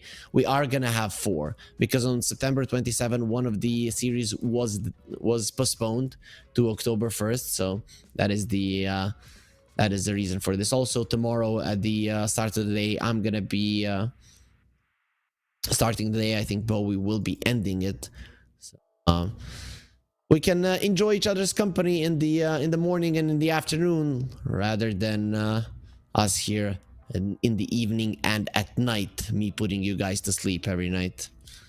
The Hairy Freak lullaby, as we're watching the best Dota there is to watch at the moment. Pango banned out by 4 Zoomers. KZ team, they get rid of the Beastmaster and the Grimstroke. Sven was banned out previously, of course, in the first phase.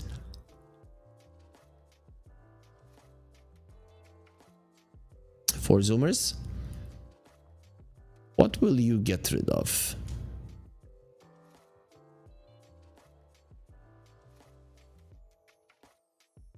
Let's see. They're really taking their time here.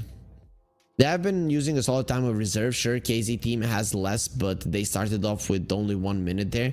That is the draft penalty number 2. I think then you have draft penalty 3. I think that's nose reserve time, and penalty 4 is usually a default loss. The difference between every single one is, I think, 5 minutes. So you can be late for 5 minutes, then it's penalty 1. When you're late for 10, penalty 2. In 3, and late for 20, it is penalty 4, and you will be losing the game. I don't know how much is for the series. That's why we have the admins, right? They're the ones that are enforcing the rules. For Zoomers, they're not sure what to get rid of. It is gonna be the Primal Beast. Warlock is still in the pool, and they're gonna be picking up a Tusk. They even played the mid lane Tusk, if I remember correctly. Though this could be a Taiga hero. I wouldn't be surprised if it's even a position 5.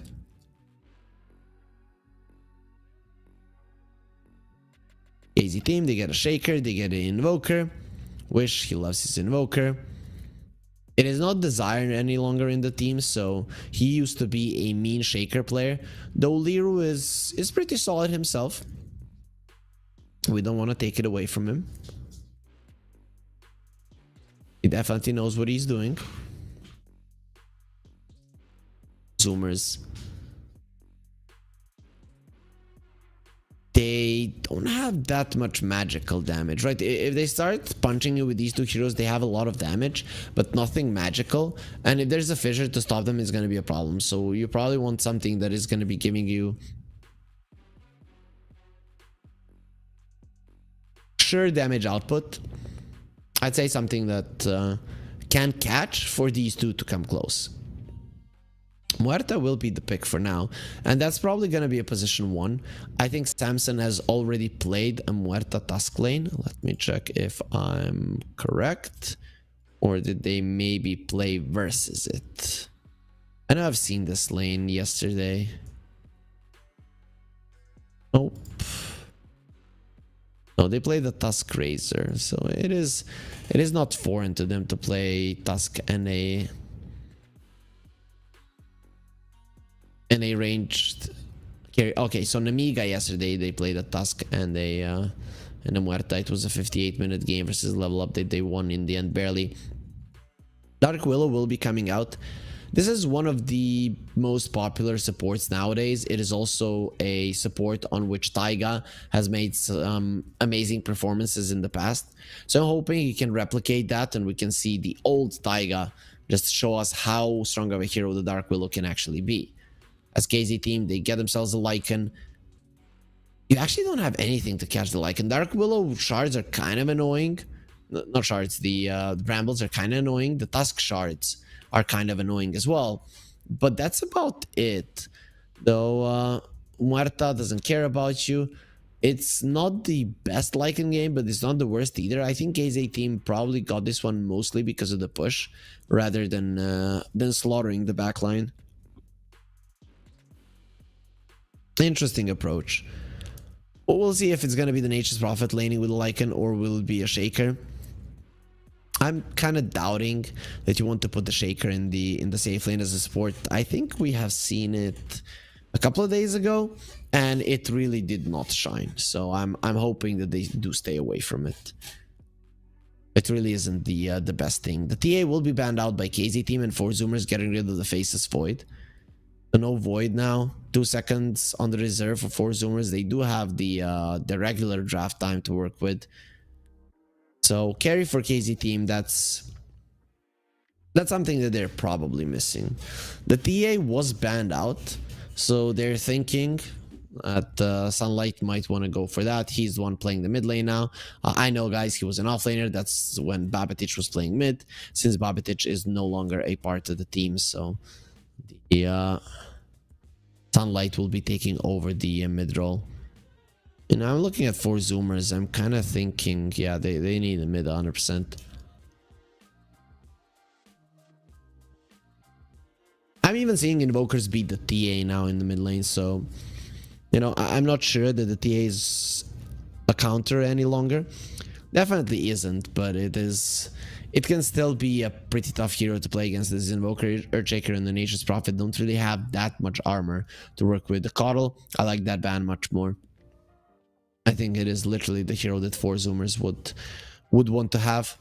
Something that does a ton of burst, increases their magical damage potential, which they don't have a lot of. But then imagine the Solar Bind and Muerta getting the hits in. Or maybe if there's a Skywrath Mage, uses the Ancient Seal, and then Muerta dishes in the damage with the Pierce the Veil. It's stupid how strong that would be.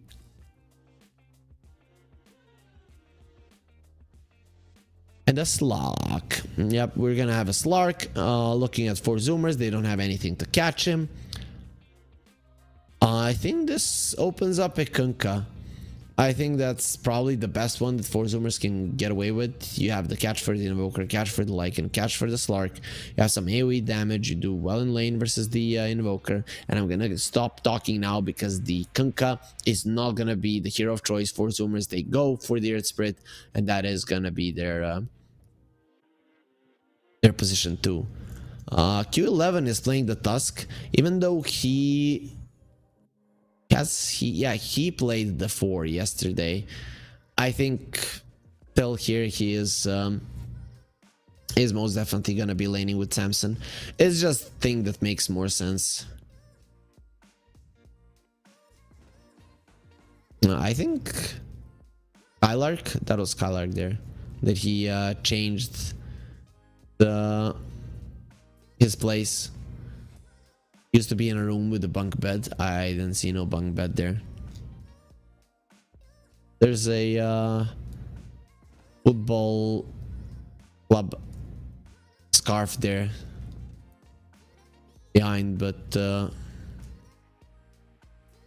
sure which one that actually is.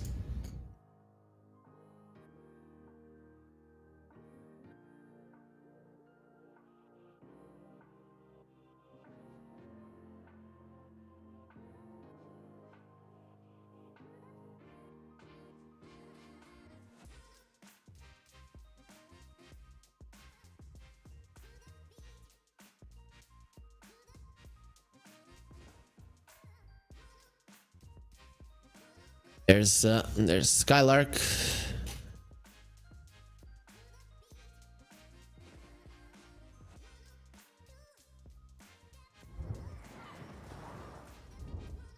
Yep, and we're gonna be back here in the studio for a little bit of time before the players are ready to get themselves into the game, but that's not gonna last too long, is it? As we do have a game ready on our hands. There will be a pause so you can enjoy looking at me a little bit longer before we get ourselves into it. The problem is that there's some mouse issues with the Invoker, and you would assume, oh, Invoker, the mid laner. Nope, it is a okay. So again, Focus is playing for KZ team. It is not Wish with them, and Focus is going to be on the Slark, meaning that Nande will be playing a mid lane Earthshaker. Nande is a pretty talented individual, so he can play a lot of heroes. The kid is pretty smart as well. I remember he knew a couple of languages when we were playing. I remember him talking in normal Russian, though he's not from there. His English was pretty top notch as well. I think he knew German. He studied there or something. But either way, the guy was pretty smart, pretty talented for all positions in Dota. And speaking of Dota, we'll get ourselves into game number 1 of this best of 3 series. And there we are inside the game. We're looking at this cool little career, and now looking at the cooler Earth Spirit. That is the Lycan. Oh, and Tony Hawk. That says Lil Peep, but he is in some witness protection program or something. For Zoomers, they always go for a move level 1. I think all of the teams are already kind of used to it. It's not like any of the teams got really caught off guard by this at any point, really. Looking at KZ Team Spartan. He knows that they're there. Porting that Scythe of Ice.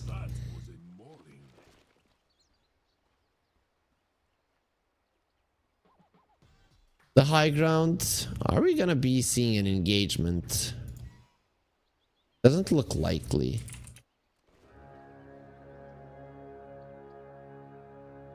AB Spartan does come over now. Focus on the other hand, trying to use his night vision.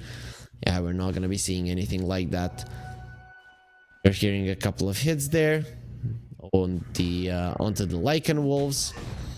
Blocking him with one Lycan Wolf, doing damage with the other, but the Sunlight, he gets one kill there on the Wolf Creep.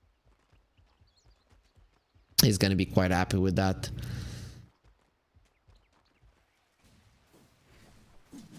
Sunday versus Sunlight. This should be an Earthshaker favored matchup. Earthshaker versus Earth Spirit. And Spartan, very much dead. Every single time Taiga tries to do this time around he's going to be successful in it. This is going to be Zip Zapper versus Q11. They got into the team together and they're going to be laning together, despite it actually being better if the task is with the Muerta. Bottom lane. Two range heroes, meaning that if KZ team get on top of him, they're gonna be in a ton of trouble, of course. Lycan isn't really the big catcher that some other offlaners might be.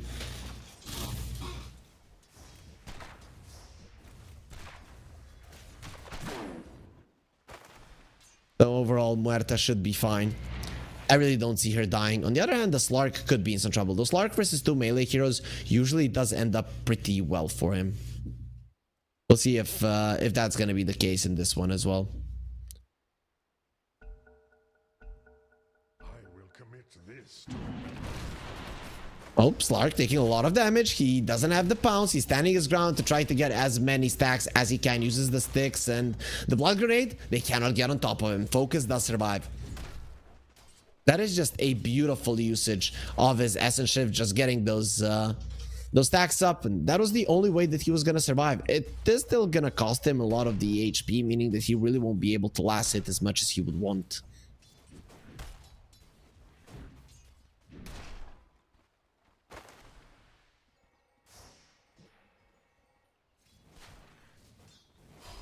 But looking at the bottom lane, they're farming really well, though Skylark now has the lane in a pretty good position. The calling is of course going to be super annoying. That spell does a solid amount of damage if the spirits are going through you, but it does a lot, really a lot of slow if you're standing inside of it. Slark is starting to assert dominance in this lane as he's getting more HP with the tangos. He of course needs to bring out more regen, as getting that low, it's always going to hurt you. But the big surprise for me here is that Sunlight is winning the mid lane, right? Because you're playing versus a Shaker. The Shaker now will get kicked away. These are two very, very strong fellas here. Seems that Sunlight currently just a little bit stronger. More denies on the Shaker though, so I'm guessing that should equalize. True. Zip Zapper. Oh, he's gonna get pounced on. Q11. He can save his friend there just by standing his ground, and Focus actually went for the Orb of Venom. So being really, really aggressive here, wants to even get the kills. The healing cell will be popped by the Dawnbreaker, understanding that you stay there low and you're just gonna give your life away, and you don't want that. So now things are starting to look up here for KZ team in the laning phase. It started off really badly for them in the first couple of waves, but quickly it changed. Dire's structures are fortified. And this just goes to show in the beginning, if you are sacrificing maybe a couple of creeps for a good position of the lane, that you are going to be happy with it overall. I'm really liking how KZ team are playing this. This bottom lane in particular, they're keeping the equilibrium in a good spot, and the Lycan is now actually ahead of Muerta, even though it was 12 CS Muerta and like 5 at some point for the Lycan. Yep, really nice CS there. Nande is also starting to get ahead of Sunlight, especially in terms of denies, but even in CS, that is going to be the case now. Sunlight doesn't want to allow him to get a single rune. If you don't go for the Slark, he's going to be getting way too many stacks. That's a level 2 tag team. It hurts. It really does hurt. Actually, no, it's only level 1. I thought it was level 2, considering how much damage he was doing to the Slark. But he has 1 point in each. Snowball can be quite big here, saving your buddy from the pounce. Focus, doesn't want to get caught by the Starbreaker. He's 1 versus 2 here. They have the Snowball, pounce onto the side. Dark Pack, not that well used, and it will be a double kill. Zip Zapper, he gets it. AZ team, without Wish, are they as strong as they previously were? They're going to be finding out. They are going to be getting the kill on Taiga, most likely. Blood Grenade is on him. 1 more hit from the Invoker, and there's that universal hero damage that kicks in. And Taiga, he kicks the bucket. Poor guy. Shadow Realm can only protect you so much. Nande in the mid lane. He does have a full bottle, so it should be okay. The TP from... Spartan? No, he came in to refill the bottle and then he just TP'd away.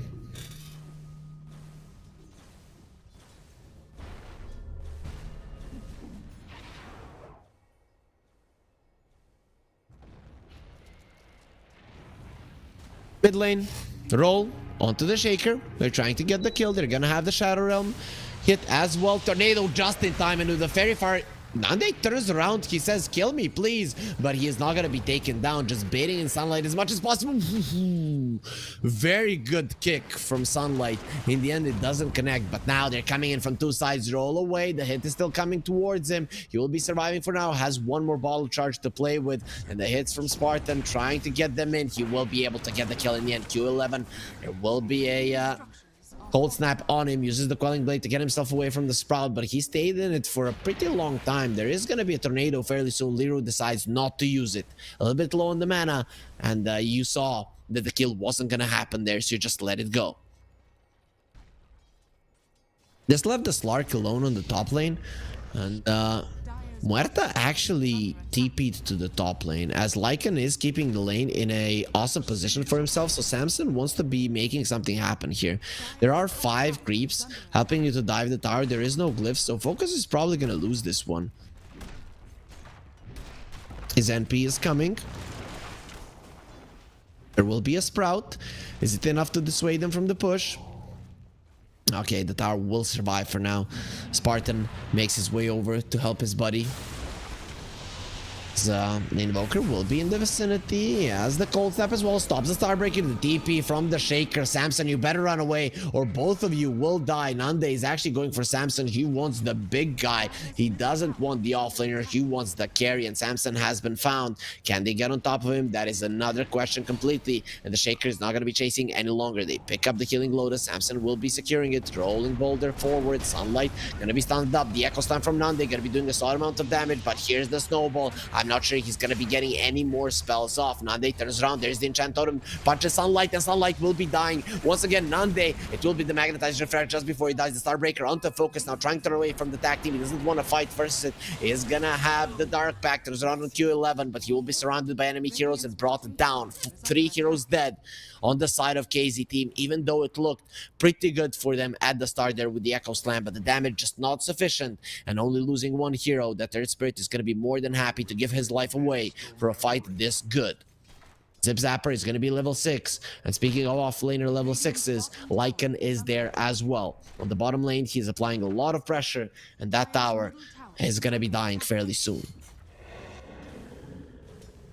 Supports are really high level compared to the cores. I mean, not something that we would have expected. Radiant's bottom tower has fallen. Solar Guardian. Invoker. He's gonna get smashed, literally smashed there. Radiant's No way you survive that. Poor Slark, still level 5. Focus is trying to do the best he can. I don't know how much he's playing Dota right now and on what level, but Focus, I know that he wasn't in the best form a couple of months ago.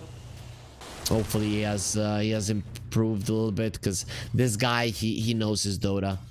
No, he will be needing to go for the Midas to actually come back into this game, but he has a very farmed Lycan. So if there is somebody to create space, it is going to be that guy. And he wants a Blink Dagger on the Shaker, of course. The 4 Zoomers, they finally claim this tier 1 on the top lane.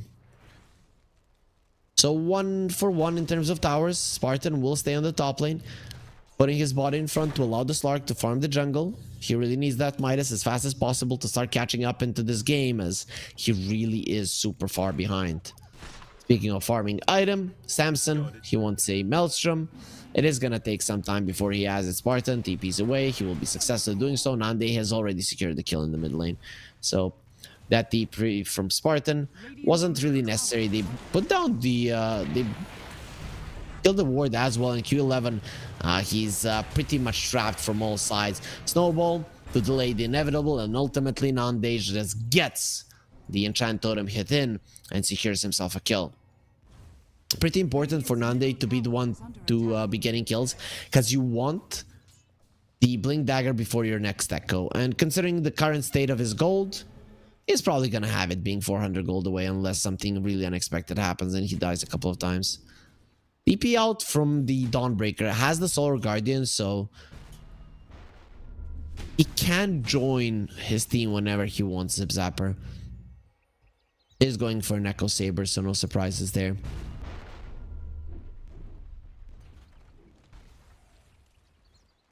Top lane, Samson has been caught.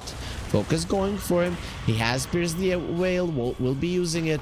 That's still gonna be taking so much damage even through it. The help is coming. Snowball save, gonna be there for the time being. The Slark still coming forward. He's not really that fast, and the Sprout stops Focus. That's gonna be a nice dead shot, making sure that Focus is not the one getting the kill. They might have gotten down this Muerta, but there's also a big hill that happened on the other side of the map, and it is Nande losing his life in the mid lane, whilst the mid lane tower is taking massive amounts of beating.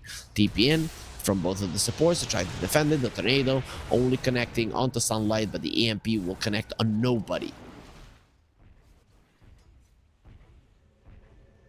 As Earth Spirit is going for a Midas as well, so a lot of catch up will be played in this game. No, not the pizza kind though. Zip Zapper has been caught. That is a big streak if you can get it. Spartan is coming forward. He's actually baiting for the Lycan to do something, and there's the Bedlam now finally up. Skylark, he cannot get the kill. He's turning on Gaia. Shadow Realm will be keeping him safe. Sunlight cannot roll away through the cold snap. As a Shadow Realm attack does come through, they found Zip Zapper, and finally he's going to be taking down Skylark. More than happy to take that kill. Now Tornado, Sunlight, he would like to run away, and he will be able to do it with the Rolling Boulder to the side. Samson joins the fight. Liru is still dusted. He will be leaving the Ghost Walk, and he will be leaving the fight. Skylark no longer has his ulti. Has to be very careful. Can he fight this one till the end? There will be a nice fissure from Nande, and he cannot help his body, not just yet. Snowball will be used onto the side to save himself. Actually go on to Spartan, who went too deep. The Tornado is gonna be great, and Nande, there's the echo that we were all waiting for. He gets a double kill for himself, and he would want to get more. Samson next on the menu. Can he get himself away? There will be a fissure fairly soon, caught inside of the Sprout, and the fissure as well. He cannot run. He has to stand his ground and fight, and he will lose this battle versus the Invoker. KZ team, they overwhelm 4 Zoomers, bring down all 5 of their heroes, whilst only losing 2 in return. And Spartan, who died at the start of that fight, he just instantly TP'd when he was back up and contributed so much to the fight once again. All this was happening, the Slark was just catching back up, and well, if you look at it now, he's no longer that far behind. He's actually in a pretty good spot himself. Focus, next item is going to be an Echo Saber. When you start the game being behind with the Slark, you cannot really go for the diffusal Sunlight. Going for Nande, the Solar Guardian connects, that's so much damage. Earth Spirit will be taken down, and Bedlam still on Sunlight. He gets a connection onto Liru. Can he get him down? Tornado gonna be dodged nicely with Rolling Boulder, and Celestial Hammer will definitely miss. Terrorize gonna be used, and the Wolf has been scared. The Curse Crown on him too. H's Wrath only barely connects on Zip Zapper there. The damage just isn't going to be sufficient. They have the Cold Snap to slow him down a little bit. The Seed Shot and the Spirit Vessel will make sure that Zip Zapper loses life. Skylark gets the kill. His Shapeshift will be expiring fairly soon, and they don't want to be fighting any longer. The mid lane tower will be forfeit as well, as the Slark has made his appearance as well.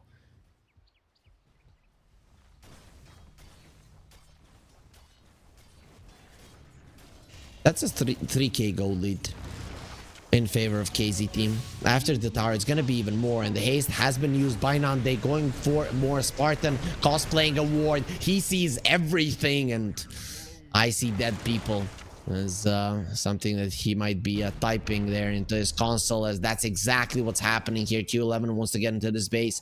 The Fissure not available. Nande cannot stop him from doing so. At least the Earth Spirit finishes off his Midas now. But the smoke from KZ team, what do they actually want to do with it? Win probability in a good position for KZ team. For Zoomers, it is on them to change something. They have this Veil on the Dark Willow. So both the Dark Willow, the Earth Spirit, and of course this Muerta, when she uses the Pierce the Veil, will be doing massive amounts of damage. There's gonna be the Dawnbreaker being found. Zip Zapper doesn't have his ulti. He has the TP, will never get a chance to use it. Uses the Celestial Hammer, doesn't even land onto low ground. And Nande, he smashes that low ground to get the kill. Poor Zip Zapper didn't know what was coming. Now he knows it was his death. Knowledge, a little bit too late. Blink out from Nande. He could be in trouble. They're all coming in. It will be connecting. There's the Veil of Discord. Nice Tornado to slow down this kill a little bit, but the Bedlam just does way too much. Snowball forward. They want Liru dead. Q11, he's gone a little bit too deep. These two supports, very dangerous. Terrorize, Taiga threatening with, and Atos will keep Q11 away. Or first, Spartan thought about chasing him down. Of course, he cannot do it at the moment.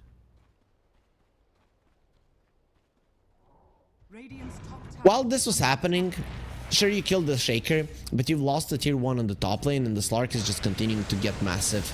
Same is true for the Lycan. Helm of the Overlord at the ready, and he wants an Aghanim Scepter, so we're gonna have a Manfish Wolf on the side of KZ team. And this Manfish Wolf, it's a really dangerous creature.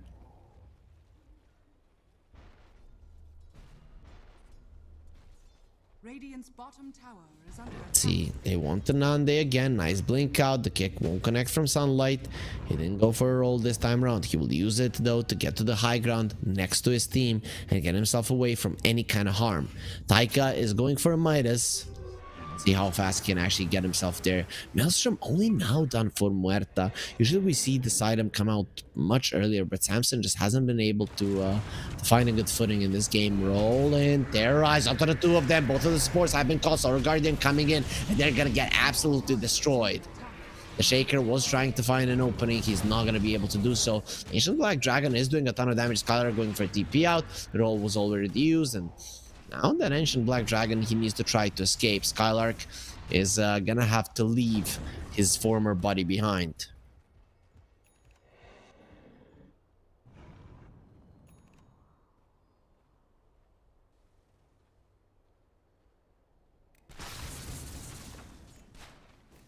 Samson is going for the Dragon Lance.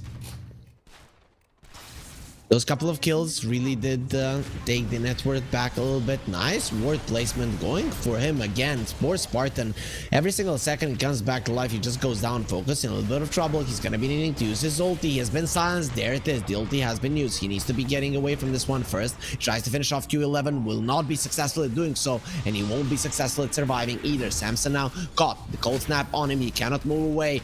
These wolves, they are hungry. And Samson will be destroyed. Nande. Echo Slam. the tornado. The communication wasn't really there. Now they want Sunlight, who doesn't really have the mana to do anything, so he's gonna have to accept his death. None after a great Echo Slam gets a triple kill, and the only one left is Zip Zapper. Skylark coming forward. He wants to punch him a couple of more times. The Sunstrike will not be connecting. Spartan going for more Atos will connect. The Fissure will not allow him to go to the base. He wants to go through the Defender's Gate. You will not pass through that gate, and even if you do, there's gonna be strong winds there waiting for you. Skylark through the gate manages to get one more swipe with his claws, and that's gonna be it for Zip Zapper. Is under attack.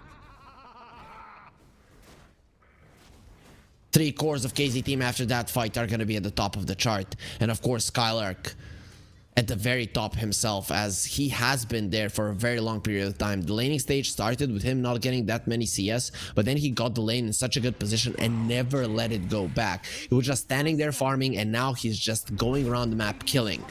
Is under attack. Yes. Spartan also devours that ward, which almost gave a good fight to 4 Zoomers. Almost just isn't going to be good enough. 4 Zoomers, they just can't get a taste of victory. They're trying their best to do so. Not going to be happening. They only have 1 ward on the map at the moment. A lot of sentries, but none of those sentries are really revealing the wards of KZ team. At least the nighttime will pass, and Slark during this nighttime didn't do all that much.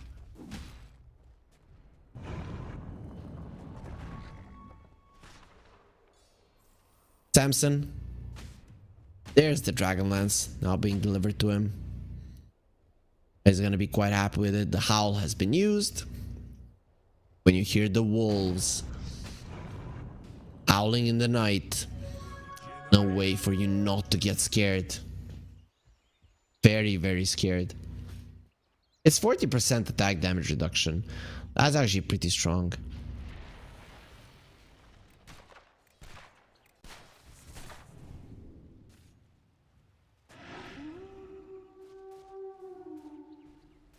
Gold lead still around that 7k mark, and only the Earth Spirit is keeping up in farm. This Muerta really needs to step it up. Samson has been trying his best to get as much farm as possible, but hasn't been working out for him all that great. The Earth Spirit now has the Blade Mail.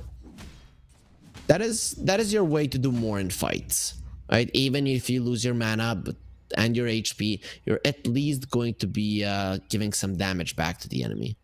Dusk has a blink. The Dark Willow.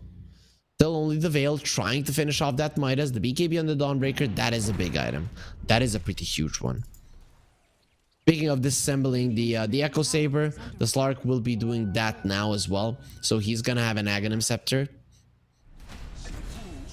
Sword Guardian. Poor Spartan. He has been dying quite a lot lately. Nice pushing power here coming out from KZ team on the bottom lane. The Ancient Black Dragon, very, very powerful. Very capable of taking down this tower, not through the Muerta being behind it as well. The Siege Creep will die, the tower is low, there is still a glyph for 4 Zoomers, and obviously they would want to use it as it will be refreshing after this tower. Scan was used. I mean, KZ team know roughly where 4 Zoomers are. They don't necessarily want to go for a fight right now. They might want to enter Roche just to pull out 4 Zoomers out of their base. Now there's an Axe on the Lycan, there's an Axe on the Earthshaker. Every single core on the side of KZ team has an Aghanim Scepter, and this Slark is going to be more than happy to have the movement speed of the Lycan. Radiant are scared. Maybe he gives the Shapeshift to the Shaker. Imagine how that would look. You give that Wolf Bite, that Love Bite to the Earthshaker. Spartan is going forward. He's always a little bit ahead of his team. Just a tad bit faster. Slark goes in, gonna be silenced up, needs to be careful. You don't want to stay inside of the calling. He will be removing all of the stuns, has 1 more pounce, goes for the ulti, he'll be okay. Snowball onto the side. Taiga pretty low and he will be losing his life focus. Has to be careful, will be pouncing away. He does survive, but he needs some time to heal back up. The Magnetize will be refreshed on him. Skylark super fast going in, and it is Nande with the wolf form. It will be expiring right now, but only after they've been taking down so many heroes. And now poor Earth Spirit has been left all alone, cannot roll away, will be pounced in by Slark, and focus brings him down. We all know how fast you push with the Lycan, and there is a glyph. But after these 7 seconds expire, this poor tower is not going to be staying alive for a very long time. Radiant's bottom tower is under attack. It will be the alacrity used on Skylark, and look at what's happening to the port tower. It's being absolutely demolished. Nobody can help them. U11 will be dodging the fissure, but the Raxes, they cannot dodge anything. They're immobile and they will have to accept their destiny, which will be death for now. Focus is the one to secure it. The tornado being dodged by both of the supports of 4 Zoomers as Spartan again runs in. This guy, I think he just wants to be resting a little bit. Maybe his fingers are sore or something, so he just wants to be in the fountain for a little bit longer. And well, that's exactly what's gonna be happening. Yep, fountain. No Spartan just yet. He needs to be respawning. Yeah, it is very cozy.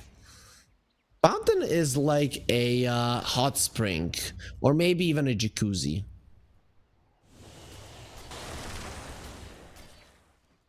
Well-gotten gains. Focus. What is he bringing? Is it gonna be a Echo Saber assembled again? No, it's actually a Mage Slayer. There is a solid amount of magical damage. Oh, Mage Slayer on... no, it's not on both of them. Lycan, he's gonna be going for an AC. A poor Roche. Here comes the meatball. I hope he likes it. Roche, though, does look a little bit more like a vegan. SQ11. He does get himself a shard for the ice shards. So now his ice shards are going to be upgraded by a shard. Roche dead.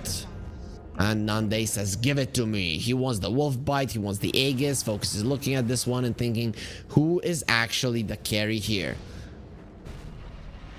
Okay, jumping over. They went through the twin gates. Q11, you don't want to stay here for long. If you do, your life will be forfeit. He will be farming. He's been spotted by Focus, the night vision, giving him an idea where his enemy is. Okay, that's a really nice bounce from Focus. The snowball can give a little bit of time there, but he doesn't use it. Interesting. There will be a cold snap, and Nande just coming in with a double slap. This is a hungry and a strong wolf coming from the right swipe. He's swiping like a bear, not a wolf. Just one-shotting everything in his wake. He will have a crown on himself.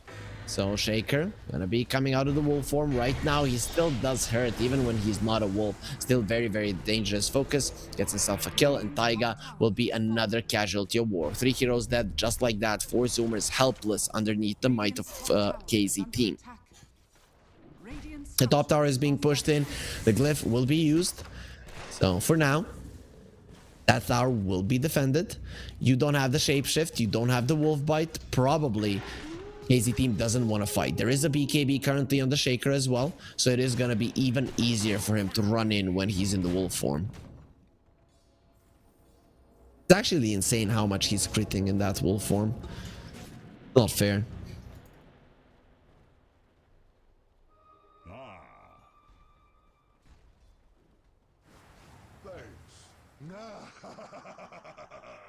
Critical damage 190% and critical chance 40%.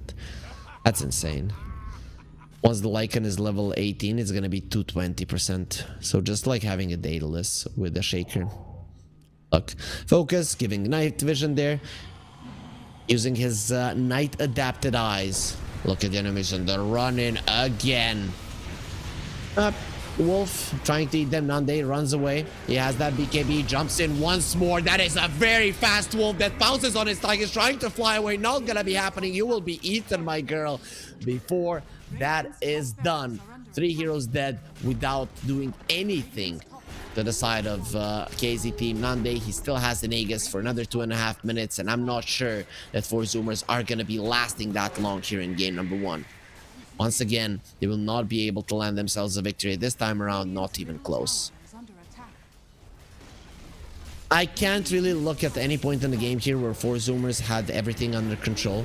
The first 2 minutes maybe of the laning phase, that's where they were looking okay. Skylark is dying inside of the calling. He's taking a ton of damage, will be brought down. So Samson with the Pierce the Veil still does pack a punch. You have to be careful of this hero in a good position.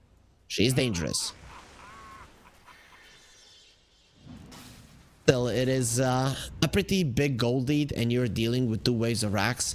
Only the mid lane is something that KZ team need to take down. It's not going to be easy to break it, as they might have to go around with a smoke or something along those lines, but they can wait for the next throws. They can be greedy.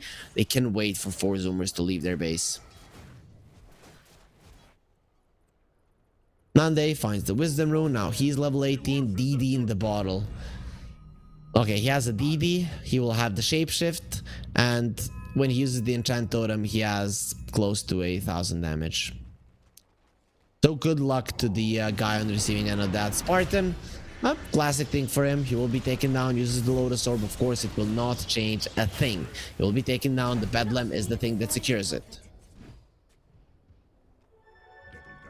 45 seconds on the sideline, and Spartan again will have to wait until he is part of the action once again.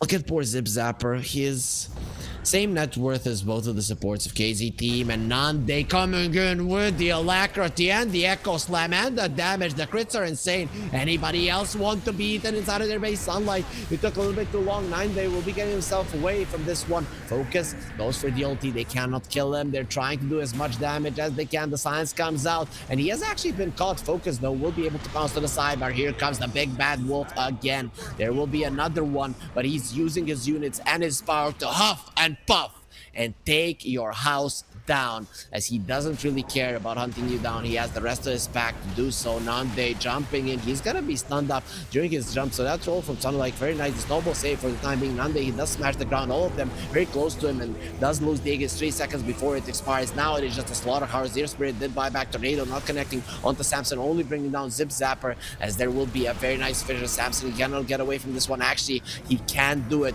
with the Hurricane Pike, but in the end still hunted down by the Sark, dead for 90, will not be able to rejoin the fight. All 5 heroes of KZ team are alive, and none of them needed to buy back, as 5 buybacks were used by 4 Zoomers, and they're just dying one after the other. He cannot troll away. The Cold Snap will be there. Jump in onto the Dawnbreaker. He cannot run either, as into the fountain they go. It does look like Focus will be chasing them even there. Nande inside of the fountain, kicked in, will be taken down, while Focus avenges his life by taking down Deer Spirit, the one assailant that stayed alive and kicked Nande into the base. Finally, the GG will come out after 30 minutes and 35 seconds of gameplay. KZ team will force out 4 Zoomers out of this game number 1 and take them into game 2, where again they're gonna have the advantage considering how well they have been playing recently. And well, 4 Zoomers, their playstyle again underwhelming.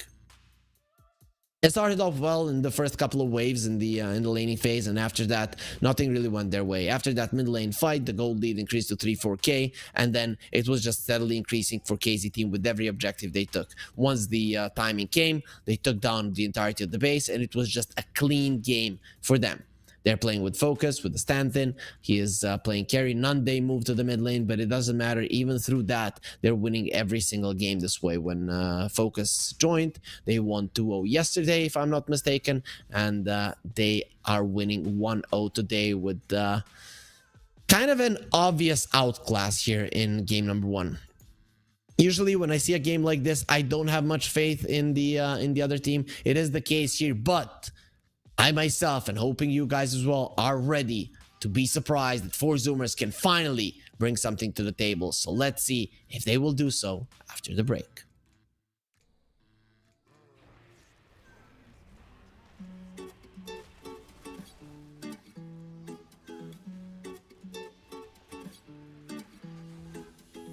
You told me I'm your anchor. I told you you're my bow. Through the wind and fire, we tried. Hold on.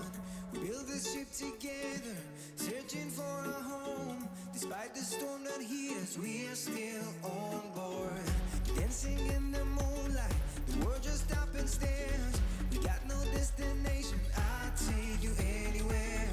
All the doors we've opened and all the books we've closed. Words just come together. Stories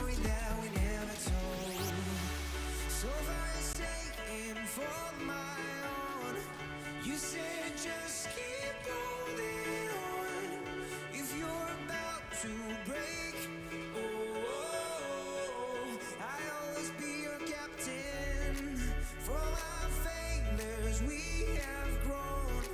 You said just keep holding on. If you're about to break, I'll always be your captain. I'll be your captain. I'll always be your captain.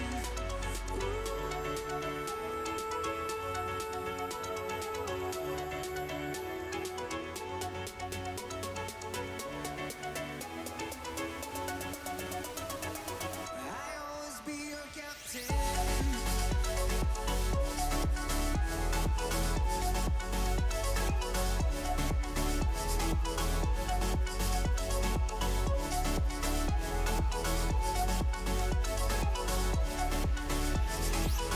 You told me I'm your anchor. I told you you're my bow. Through the wind and fire, we tried. Hold on. All the doors we've opened and all the books we've closed. Words that come together, story that we never told.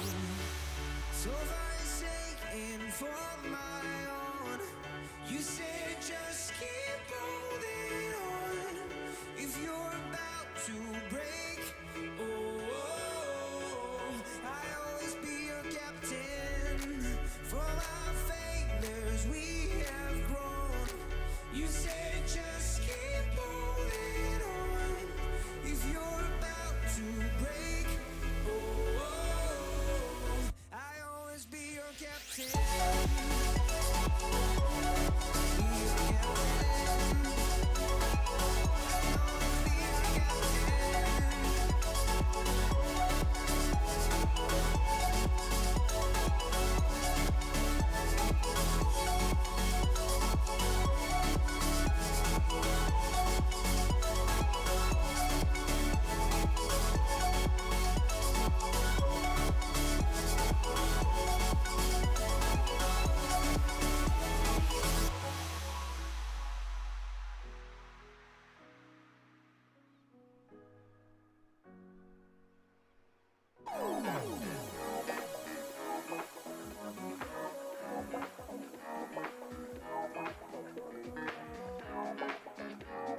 such humble beginnings. As we gathered in small groups, we were professionals right from the start. Passionate, organized, and ready to rumble. We dreamed big, and surely enough, our parents supported us at every step of the way. Didn't they? Fired up by all this love, it wasn't long until we caught the scent of competition. To be honest with you, it wasn't always that easy. Joe here, he had to take on 2 side jobs to afford playing professionally. It's gonna get better, Joe. Fist bump. And some of you dared to not even call this a sport. And look where we are today. An endless stream of esports events every year. Bet you didn't see that coming, Mom and Dad. And you know what? We have been with you every single step of the way.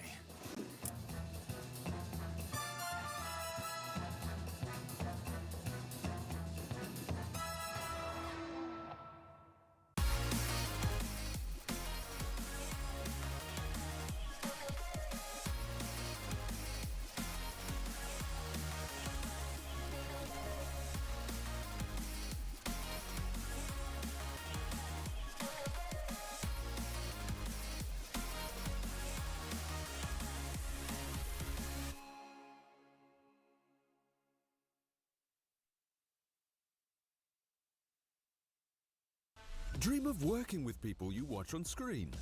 Exclusive esports opportunities handpicked just for you. Candidate profile to raise above competition. Let 10GG handle routines. Make a step towards your dream today.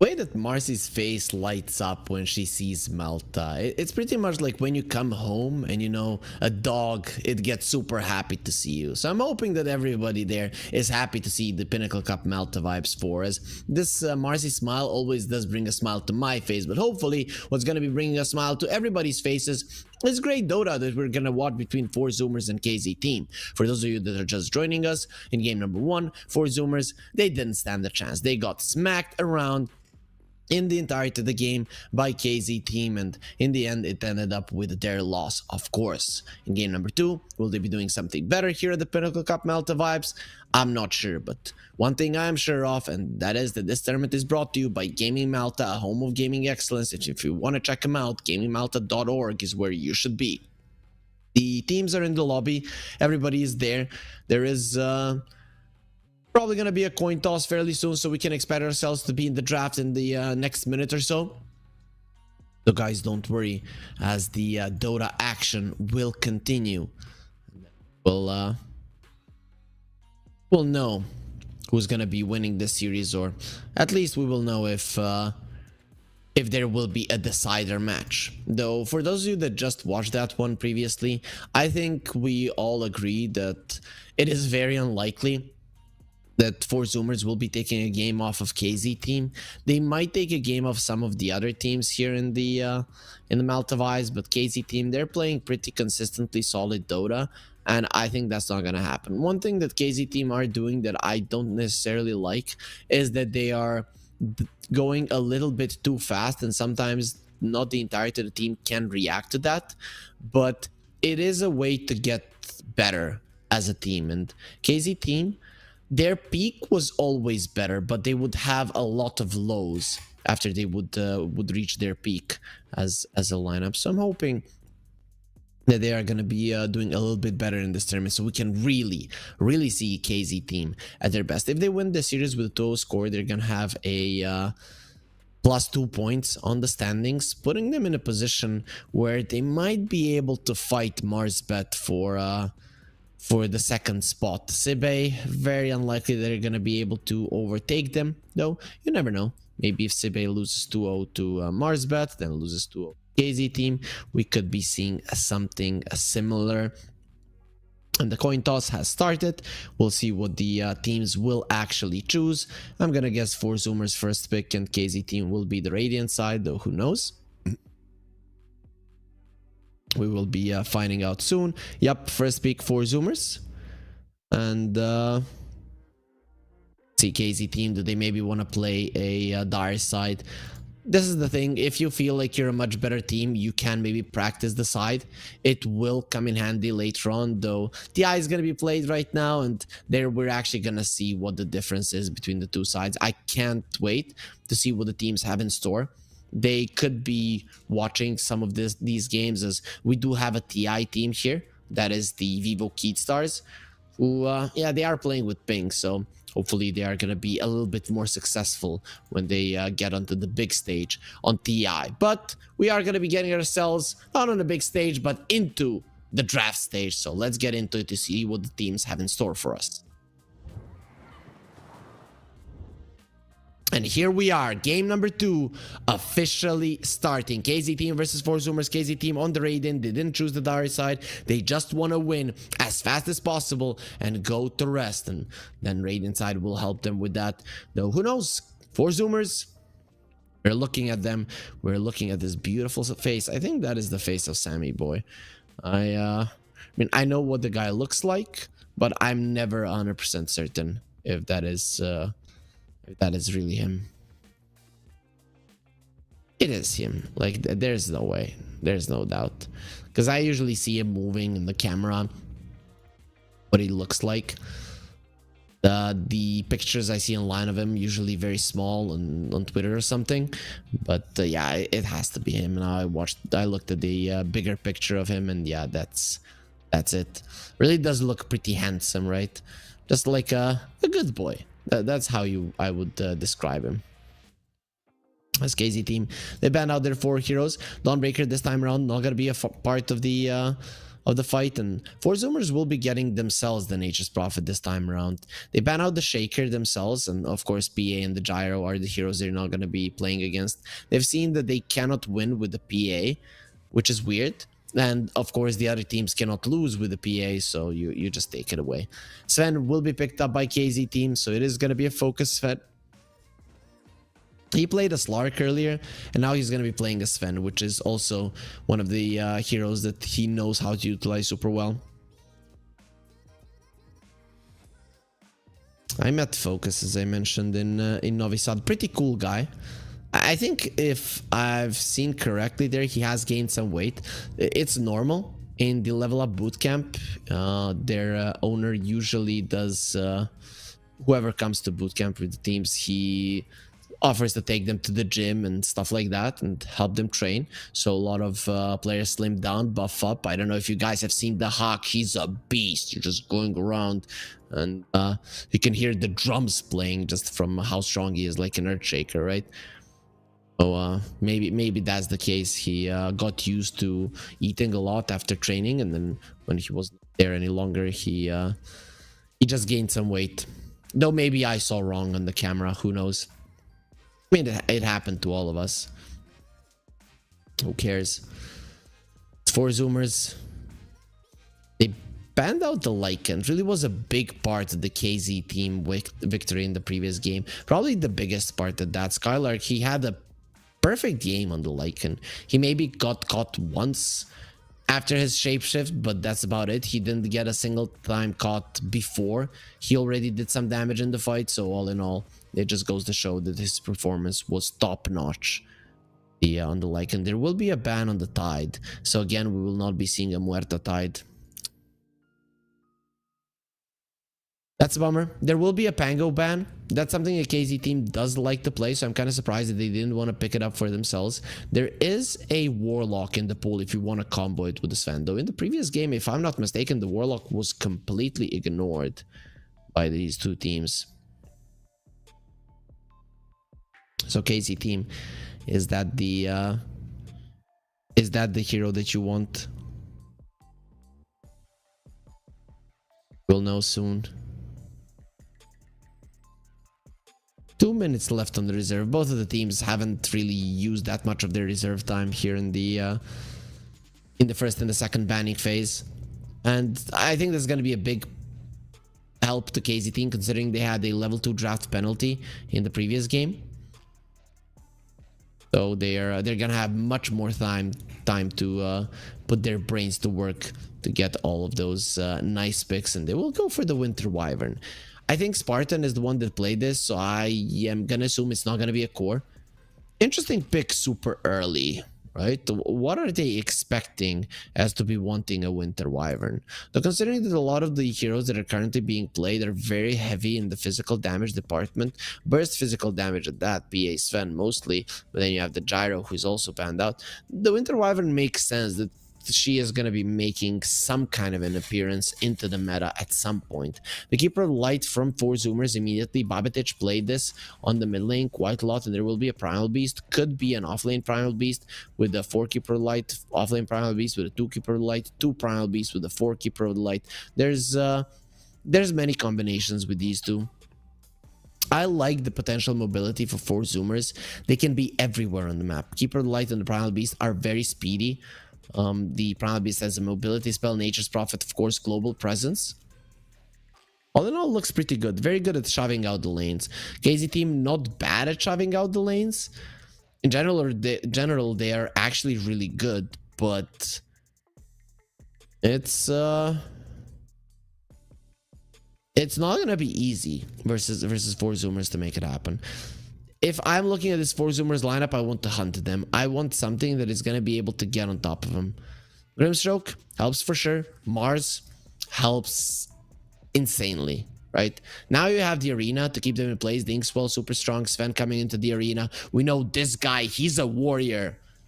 He would be a really strong gladiator.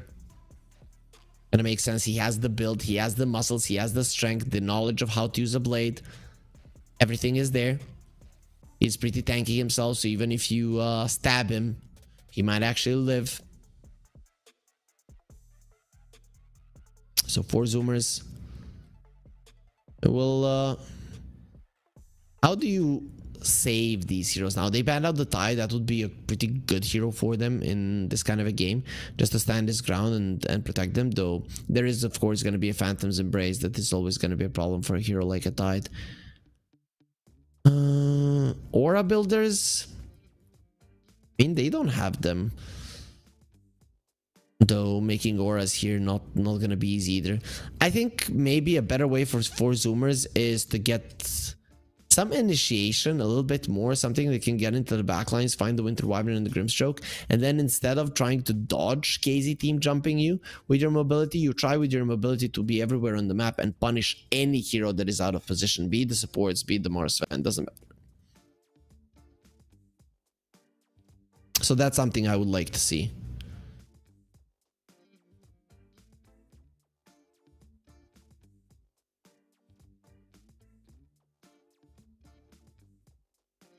Zeus comes out, so 4 Zoomers, they get themselves a vision hero, and I like that. That is most likely going to be a mid laner, I assume.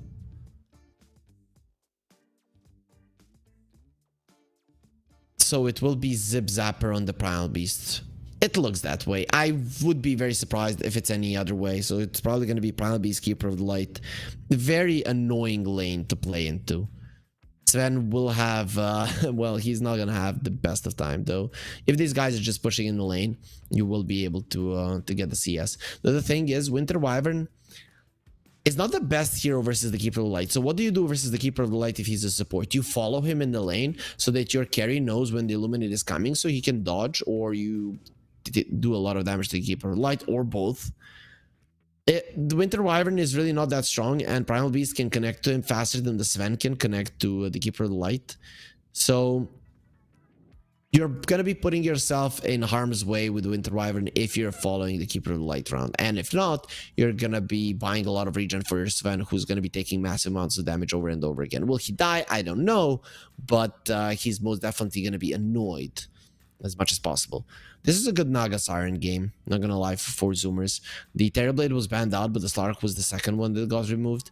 I think Naga Siren just looks amazing. Mars, none of these heroes do anything to a Naga. Winter Wyvern is not bad, but the idea here for 4 Zoomers is you already have a lot of things to shove out the waves. If you have a hero that is gonna do it even more, KZT might just get caught in a situation where they can't do anything. The hell? Okay, so Vision, Jump, they are looking to kill the backlines. I'm not gonna say I hate this, but I haven't. The reason I'm not sure about it, I would actually love it, but the reason I'm not sure about it is because I haven't seen a Tiny for a very long time. There will be a Rubik, I'm assuming, in the mid lane that Nande wants to play it. Yeah, what up? What a guy. Like, yeah, guys, I'm gonna be moving into the mid lane if I can play the Rubik. So this is a bit different from what we're used to in the current meta. I actually love this. I think that 4 Zoomers actually have a really cool draft, but their draft is not easy to make work. It is a carry Zeus. Are we gonna be seeing a right-click Zeus? That is the question. So for all of you guys that don't know, Zeus, he has that shard that gives him range, and actually how much? It gives you 100 bonus range, and your attacks can create arc lightnings that deal a percentage of its damage. So you attack, and what is the chance of the arc lightning coming out? No, every time you attack there's an arc lightning, and it does half the damage of the real arc lightning. So with every hit you get in, there's an 80 damage arc lightning. That's your first spell that comes out. That is actually pretty cool. Zeus doesn't have a lot of range. He has 380, so that's gonna be 480. You buy a Dragon Lance, so you can get yourself up to 600-700 with the Dragon Lance and the Grove Bow. That's not too bad. So I would really like to see this. It is Samson on the Zeus. We'll see if maybe he is gonna be playing in the mid lane. With that being said, we will have a pause, so we're gonna have to wait a little bit longer. I'm very excited for this game. I really want the Zeus to be a carry here, and for the Tiny to be sent to the mid lane. Considering that Tiny, he kind of has more of a mid lane-ish type items, I'm gonna assume that that is the case. So guys, this is gonna be pretty cool. I love the 4 Zoomers lineup, really. If it was a tier 1 team playing this, I would have a lot of faith in it here. As I said, it is not an easy lineup to pull off, but the idea is you ulti, the Tiny goes and finds someone in the back line, and you just destroy them. The game is ready. The pause has ended, and okay, that is a very lifelike effigy. Yeah, Michelangelo did that 100%. Not a lot of people can really pull it off. Fun fact, you know, about Michelangelo, not so much about him. I was never in the chapel where he painted the top there and the Jesus picture and everything, right, in Vatican.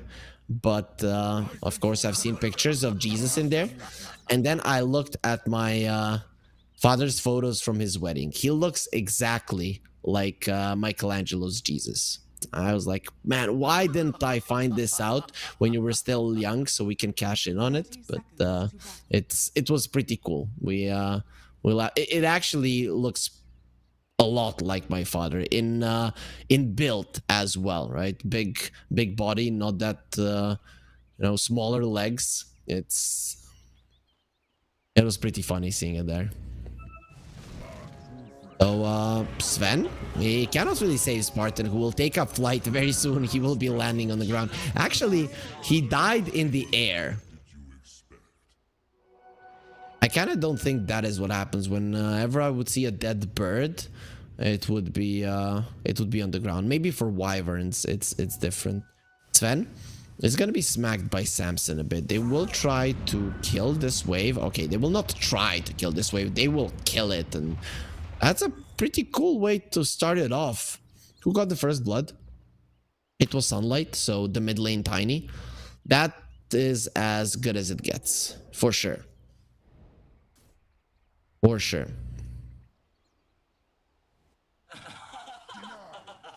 Top lane now. Let's see how this Zeus will do. This is gonna be fun.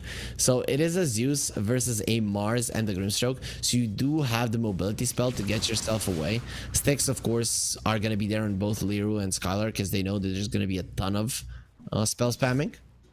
Grimstroke, did he start off with the Quelling Blade? No. Is he bringing it in the career? No. Okay, I guess Liru wants to be dying. He has tangos at the start at least, so that's gonna help. Mid lane, Tiny, super low. Rubik in the mid lane is not to be underestimated. The Fade Bolt does a decent amount of damage, and Tiny with that much damage on his own, it is gonna be reduced significantly. Though now Nande, he took a beating as well. The thing is, versus the Tiny, you do want to trade with him. Sure, you're gonna lose that trade, but if you're allowing him to use the tree to just last it, he's gonna deny every single one of your creeps, and you don't want that to happen. Avalanche, Taiga coming in, Nande is all alone, and there will be death. Very nice rotation from the supports here for Zoomers. Not sure if Sunlight called it out, or was it just a move from Q11 and Taiga just picked up on it. Spartan will be getting the courier down, so that's finally a win for KZ team. Last game they did start off with a 3-0 on 4 Zoomers, didn't mean much. 15 CS on Zip Zapper, and now Spartan is going to be in trouble. The Trample is doing a ton of damage, Blood Grenade connects, Illuminate doing a ton of damage, and he's looking very much dead. Very far, the extra armor, Healing Salve does save him in the end, so Spartan will be surviving. Has 5 tangos, will take some time to heal back up, but if he's allowed to live for another 30 seconds, he will be able to do so. Sven is allowed to free farm, though. They are going for this wave cutting thing, and it is giving Zip Zapper massive amounts of farm, but it is giving the Sven free reign of the lane as well. We'll see if it does pay off as time goes on. The gold lead is already 1k. They're winning every single lane. Now it's not only just 2 lanes, 2 waves that you're winning. It is actually just a couple of those that went through, and you're still pretty much ahead in every single lane, for that matter. Bottom lane is the only one that is kind of even. I guess the Mars did even it out on the top lane now. Even better for him, as he does have some denies. Zip Zapper continuing with his speed farming approach. And they getting gone on. And no Quelling Blade? Really? Blood Grenade used, toss, and the tree throw. There will be Taiga dying, so finally they get themselves on the board. The Inkswell will not connect on Sunlight, he will be fine. And they are playing versus the Nature's Prophet without the Quelling Blade. Considering they as a team, they play the Nature's Prophet quite a lot, they should know that you cannot get away with not having it. It's just with even the Winter Wyvern doesn't have. 3 of your heroes don't have a Quelling Blade. It's insane. A lot of the people just buy it nowadays early on for a good reason, because you're screwed if you don't. Mars doesn't. What is it a challenge? Does the Sven have a Quelling Blade? Is it a challenge win without Quelling Blades versus the Nature's Prophet? Okay, the Sven does have one. Luckily, he does. Skylark is probably not gonna die here. Has the Tango to get out of the Sprout, and 10 stake charges, 2 bracers. So good luck killing this guy. Stroke of Faith. Liru, completely off the mark. Nande, he's behind Sunlight quite a lot with 2 deaths. He's not going to be too happy. Spartan, he's expecting his enemies to come over again. There's a really deep ward though, so they kind of knew that the Spartan was in the vicinity. And Sven taking some damage, 10 sticks, and the healing Lotus. He's pretty safe. Taiga does lose his life. Liru gets the kill. That's the power of the Mars and the Grimstroke. And that's the first kill that our observer has ever missed. This is the first time this has happened, guys. So just Stay with us. Get those T-tours in the chat. We want them. You don't get many opportunities to use it though. Bye-bye, Nande. The mid lane Rubik is, I think, not working out for Nande. Zip Zapper has the phase boost to run away. That was pretty close to him dying, but had the 7-stick charges still, so he probably would have been able to leave either way. There's a big difference in that mid lane, and this will allow the Tiny to have a really fast Blink Dagger. Focus, caught, focus, dead. Samson uses all of his mana that he had left to help Zip Zapper finish off Focus. Now mid lane, they are trying to bring down the tower. The Fade Bolt will be used. They need that Siege Creep to die, and that's not going to be happening just yet. Both of the supports of KZ team coming over. Nande, he needs help. He needs help towards his level 6, meaning that you need to be there to help him, but you cannot be close enough to the creeps. Avalanche on the Spartan, Sunlight on a killing spree already has the phase boots, and with the kills ramping in, the Blink Dagger. Being that it's 6 minutes in, it is gonna be coming in a really good timing. Radiant structures are fortified. Sunlight. Yep, he's not really gonna be diving anything right now. You want to take it easy. They might rotate towards the top lane. The smoke was fast. And Skylark, he has no boots, so this could be very dangerous for him. Samson is gonna try to help his teammates find him. There is an arena, so Skylark can protect himself that way if he wants to. There will be a catch on this Zeus, and he's just dead. Samson, goodbye. That's your carry. The arena will be used. Skylark uses it to survive. And they'll be getting themselves another kill. Liru gets a double. There will be a third one. And now Sunlight all alone. Actually, they might get a team wipe. The onslaught is going to be quite strong. The Sans on the Tiny will be starting fairly soon. Nande finishes him off with the stolen toss and the Fade Bolt. And now gives him a tip. Here, have the money back. Have a little bit more of it, as you cannot beat us. 4 heroes dead just like that. Only losing the Grimstroke in the process. KZ team, they find themselves a amazing fight. Wonderful. And we're gonna be seeing that on the replay. Samson, way too deep. And this Mars being so tanky, it really did change everything. You are gonna be needing a couple of raindrops in this game on your supports, especially if you're KZ team, as you are versus the Tiny. Currently, they don't have any, which is kind of weird. They're playing greedy, and I understand it. They probably feel like they can't lose. KZ team are a team, and well, this is 4 Zoomers feel more like a stack, even though they have been playing together for quite some time. Onslaught being used, running in. The Rubik will be able to escape. Zip Zapper just not that fast to be able to catch him. Is the Rubik still staying with the toss? No, he actually went for the tree grab. When the Rubik with this set gets a tree, at least on my PC, it looks like he's kind of impaled through his backside with it. It looks pretty dumb.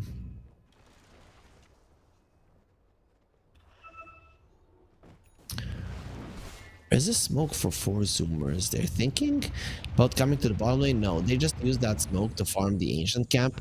The chakra magic is being used so that Zip Zapper can get his spells back as soon as possible, as you do want to continue fighting for what it seems. And you do. You don't want to allow the Sven to be farming, as nobody will probably be able to keep up with his pace. Rubik going for the it's called, I cannot believe that I forgot the real for the phylactery. I really like that item in general. It is pretty cool. For those of you guys that don't know, when you use the spell on somebody, every couple of seconds it will do 150 damage and slow them for 50% by 50% for 1.5 seconds. Every 6 seconds. It's actually pretty cool for spell spamming heroes like Rubik. Silence onto the Nature's Prophet. The Inkswell will not be connecting. Liru wants to go for TP out. And well, you can see on the screen how successful that is going to be surrounded by 4 heroes.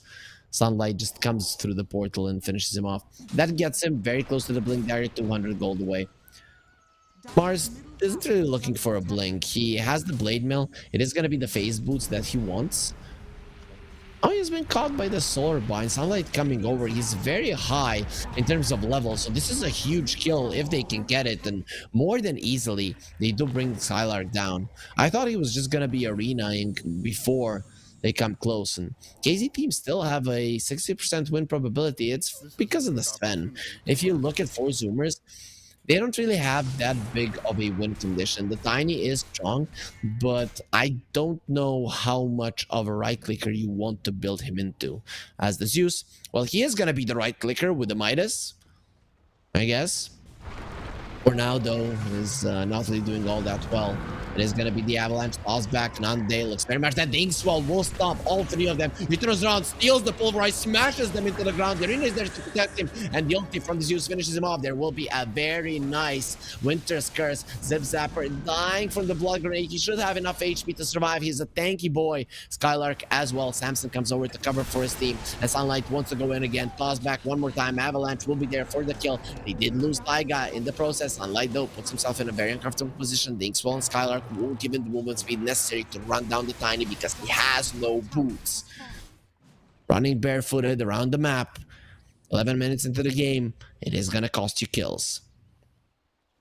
Oh, he's gonna continue going barefooted. I guess it's really nice dipping your feet in the nice cold river. Definitely has to be refreshing. Yep, for sure. Radiant are scanning. Imagine if I would have like a small river or something close to my house. Then I could take my PC out, cast Dota, have my legs in nice cold water.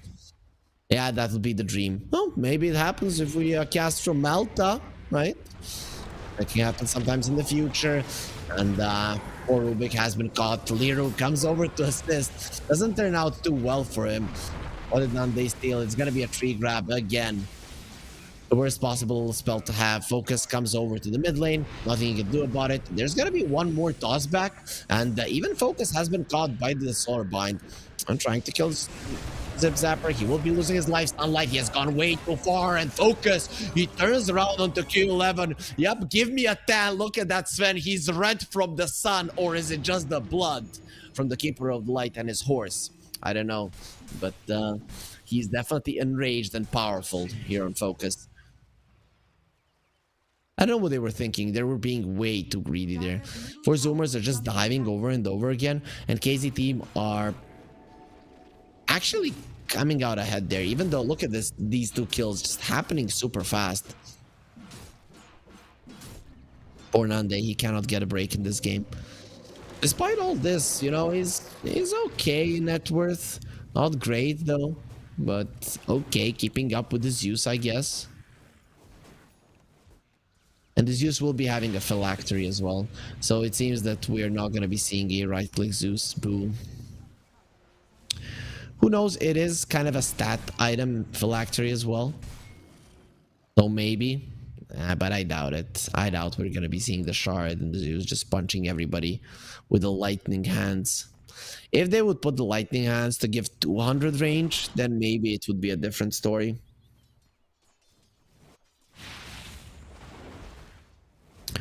Taiga has a Solar Crest going for an Atos next. This is a very farm Nature's Prophet. He's almost as farmed as the mid laners. And the carry of 4 zoomers as well. Sven is still at the top. Despite that, they're still behind 1k gold. But Focus, he is the strongest carry in this game for sure. Ulti from the Zeus gives them some vision. They found the Grimstroke. Inkswell not gonna be helping him. He's dead. Does Liru have money for the shard? Not really. 350 gold. And they need to give the Wisdom Rune to Nande. This poor Rubik died 5 times already, so Nande needs all the help he can get to actually try to be a core in this game. Skylark has the blink, still no boot. Sven, Harpoon at the ready, he went for the full thing. Focus just wants to be hunting at anybody he can. Has the TP to the bottom lane, will be going for the creeps. His teammates are in a smoke trying to find something, and they will find Q11. Avalanche will be used. Will that be enough to save his life? Blade Mail being used, and Arena expires, but so does Q11's chances of surviving there. Not that much HP when you're inside of the arena with that squishy of a hero. Well, you're almost always just gonna lose your life.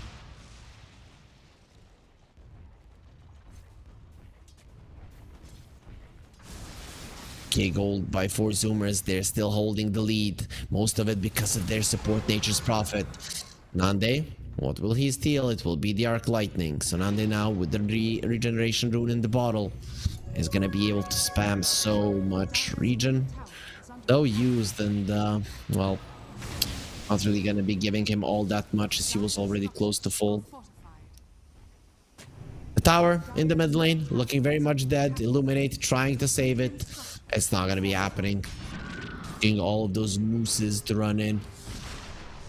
All those moose, actually. That's the plural of it. Silence on Sunlight. There will be a soulbind as well. He's gonna turn around and go for his own buddy.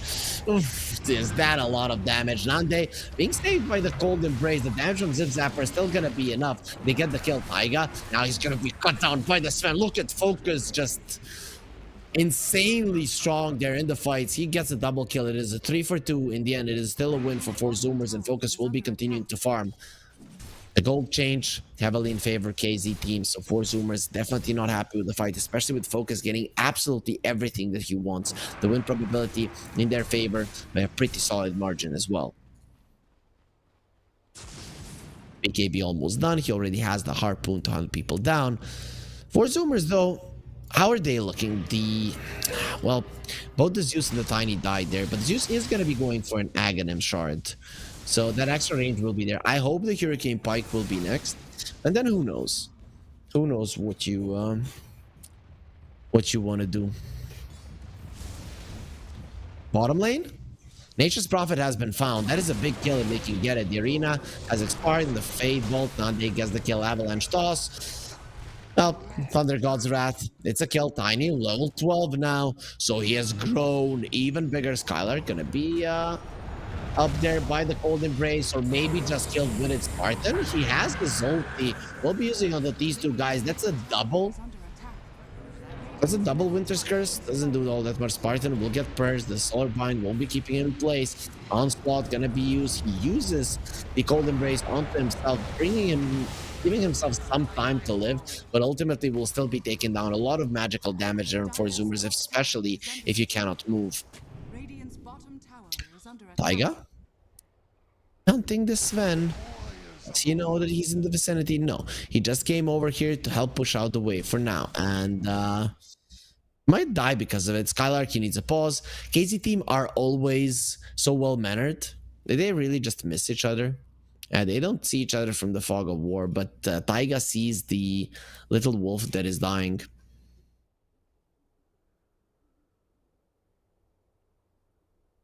I don't know why that little wolf is called Giant Wolf. I don't know. It looks like it's, I don't know, maybe a 20 kilo dog, 25 kilo dog. Something pretty, not super small, but not super big. Alpha Wolf, you know, would be a, maybe a little bit of a shorter Asian Shepherd or something.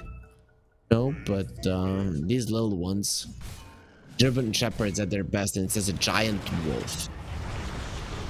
Sven got Avalanche Toss. He has the harpoon. Will never get a chance to use it. He's just dead.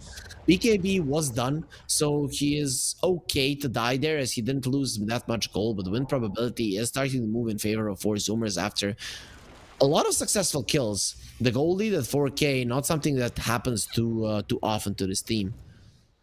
This mid lane Rubik, still struggling, but this support Nature's Prophet, not struggling at all. 7.2k net worth. 11 gonna be slowed down there by the Arctic Burn. They're just going from one side of the map to the other. Spear trying to save themselves, using the arena right inside of it. You will die at the middle of the arena. He goes down, and the crowd goes wild for that. Or Zoomers, they're playing really well right now, going from one kill to another. The Grimstroke, he gets the silence onto the Brown Beast. Still doesn't mean that he's going to be living through this one.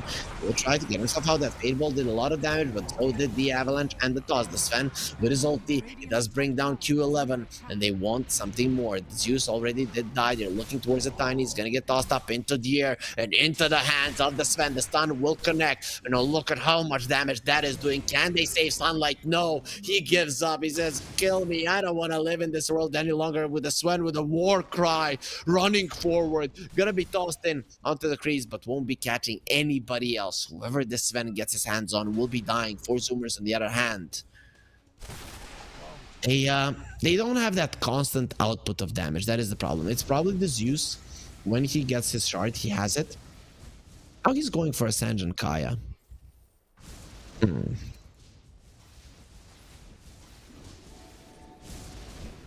I don't know, is this Magic Hands actually something you can use in a fight, or is it just a farming tool? I don't know. I mean, this use is full on farming, right? Midas, Phylactery, and then Sanj and Kaya. Plus 6% Arc Lightning, current health has damage. Okay. Question is, does it work on Magic Hands?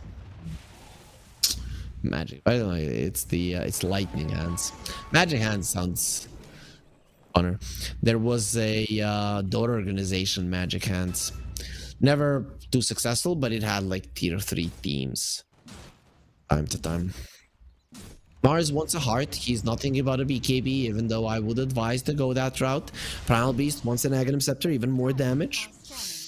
Not really anything to break here. I guess Bulwark of the Mars is nice.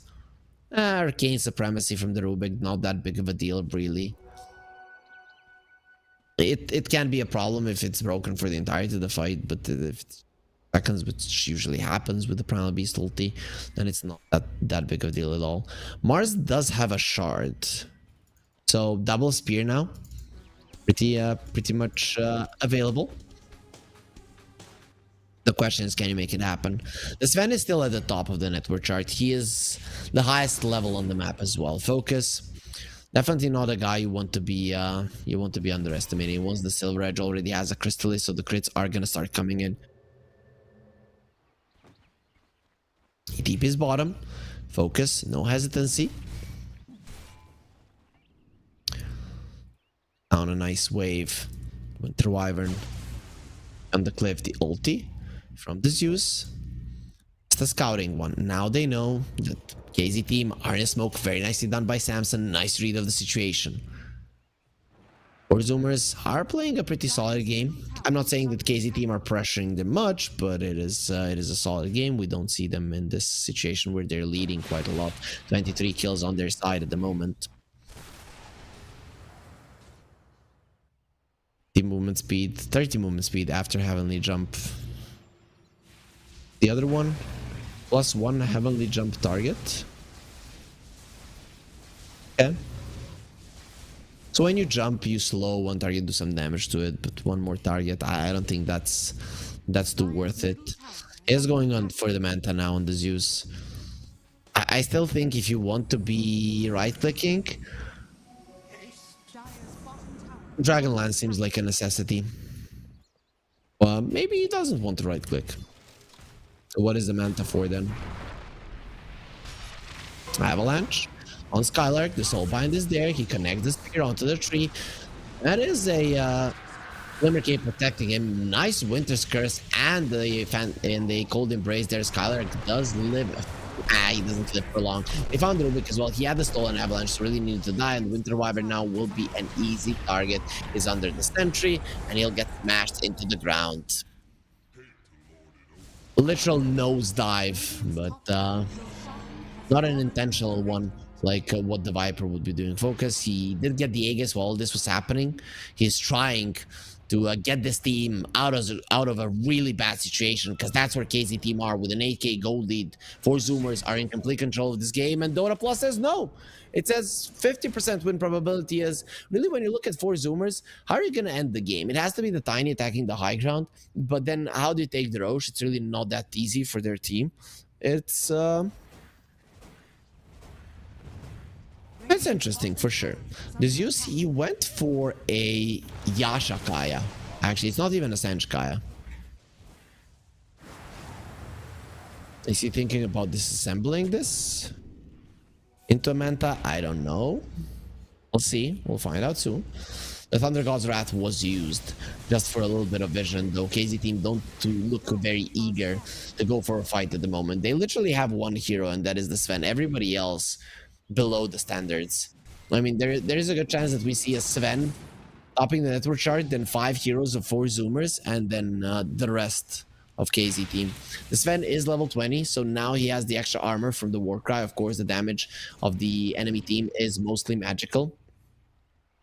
The right clicks from the Tiny are the only physical thing that you are actually afraid of. What's the other talent from the Sven? I don't even know when nobody gets it.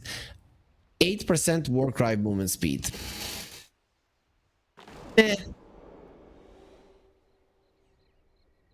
Really not that big. You know, from one side, you get from 15 armor to 25. That's like 80% increase.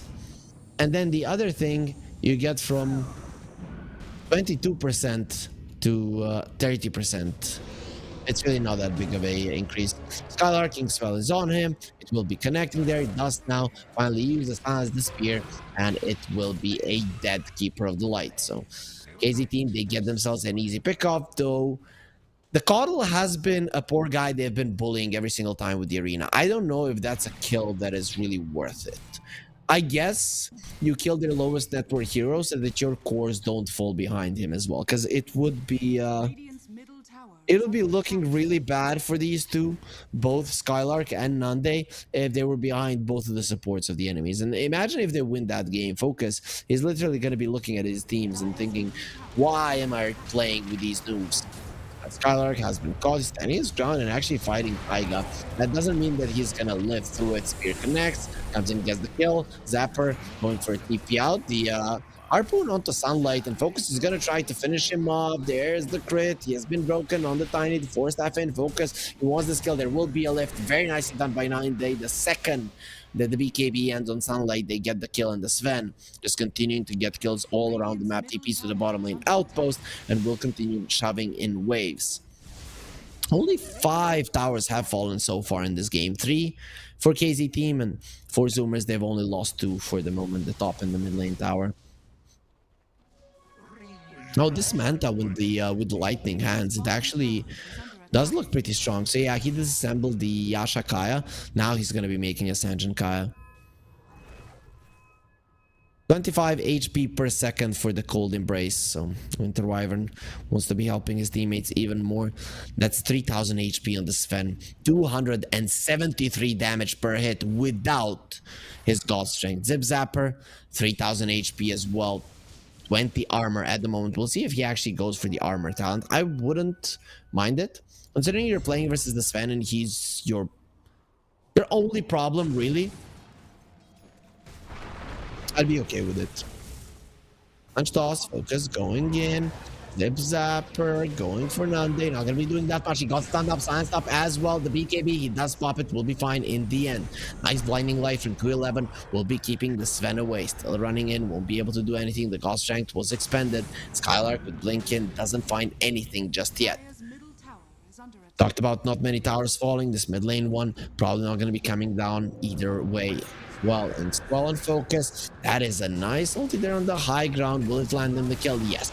Poor guy dies once again. Avalanche, Sunlight coming in. Oh, he tosses away the creep. Now the buyback, the Keeper of the Light wants to be part of this fight again. They're trying to get caught, but that's a big arena. Onto the 3 of them, and they're just gonna get destroyed by the Zerg, who doesn't have the cost strength, but he doesn't need it. Fight me in an arena, will you? Well, all know who the biggest warrior is.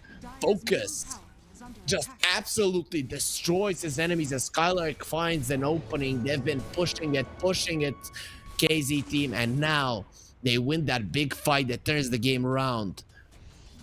In terms of net worth, now there's only a 2k gold lead, and considering that they're dead, it is going to be increased even further.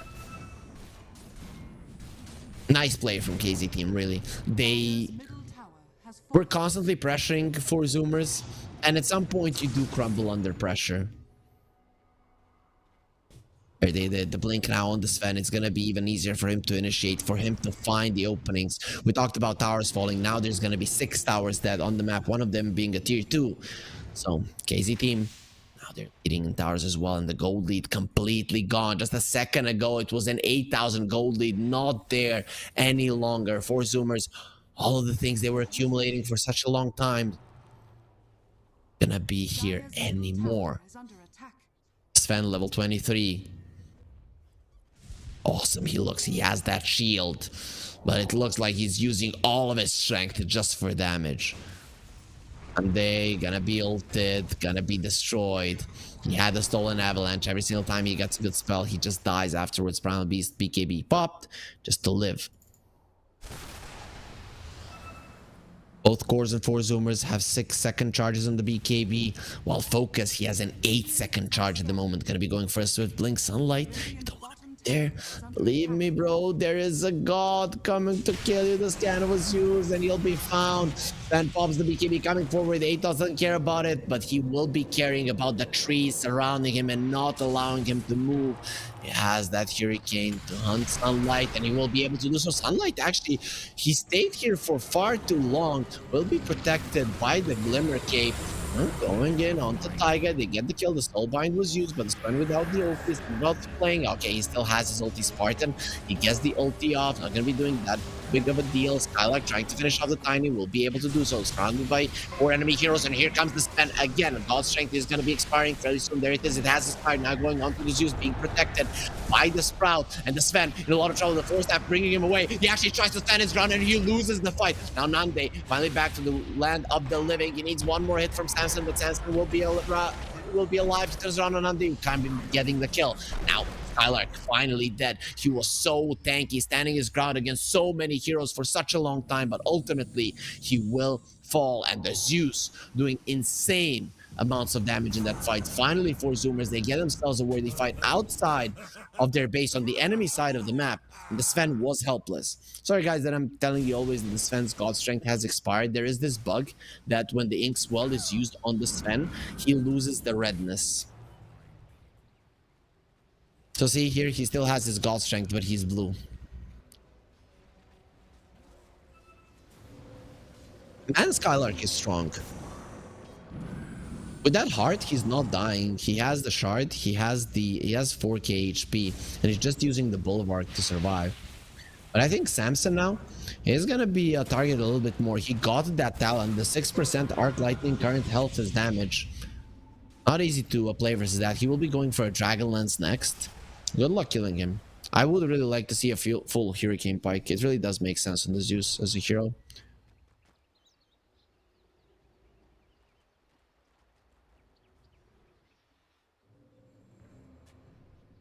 Blade Mail? Oh, that's just because the Primal Beast is farming the Ancients.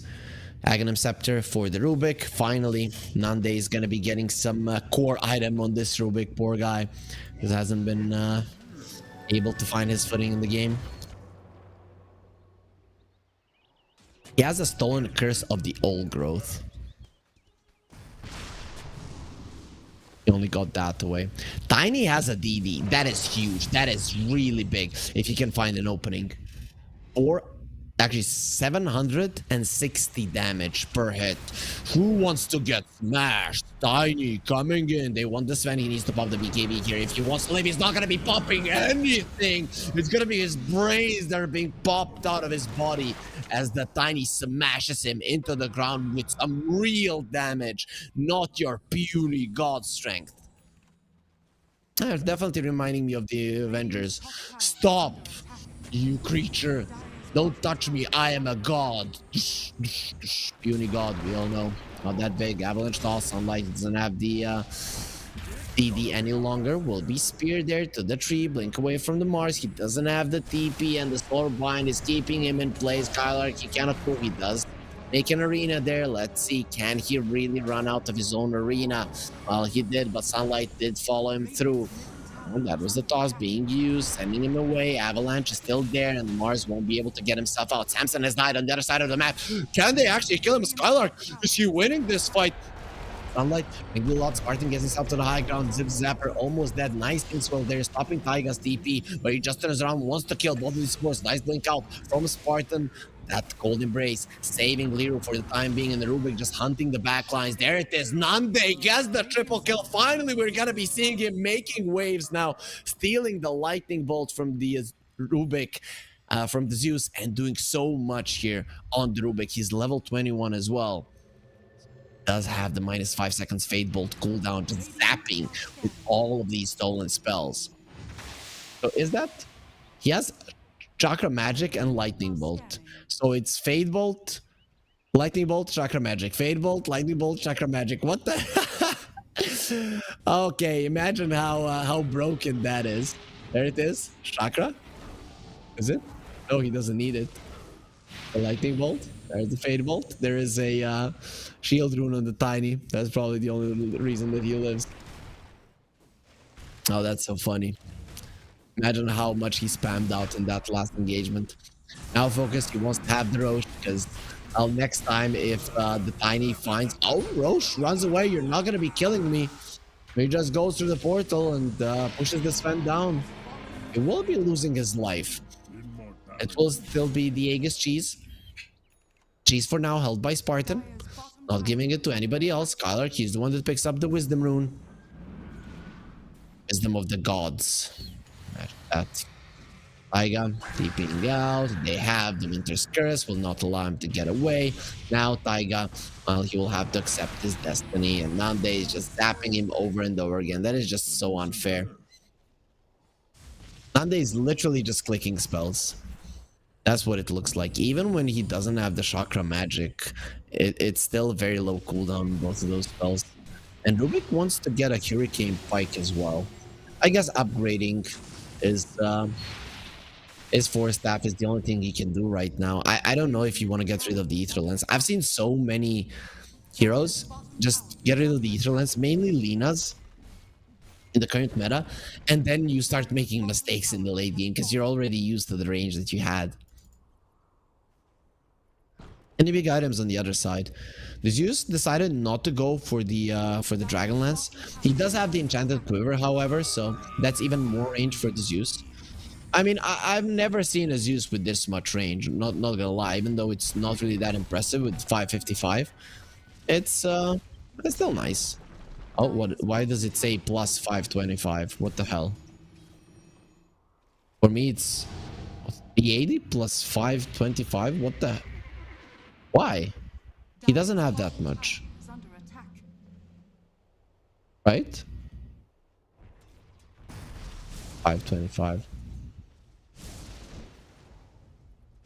Like, there's no way this guy has 900 range. Let's see the right clicks. I think he has 525 in total, or 555. Come on, Samson, please hit something so that we can see.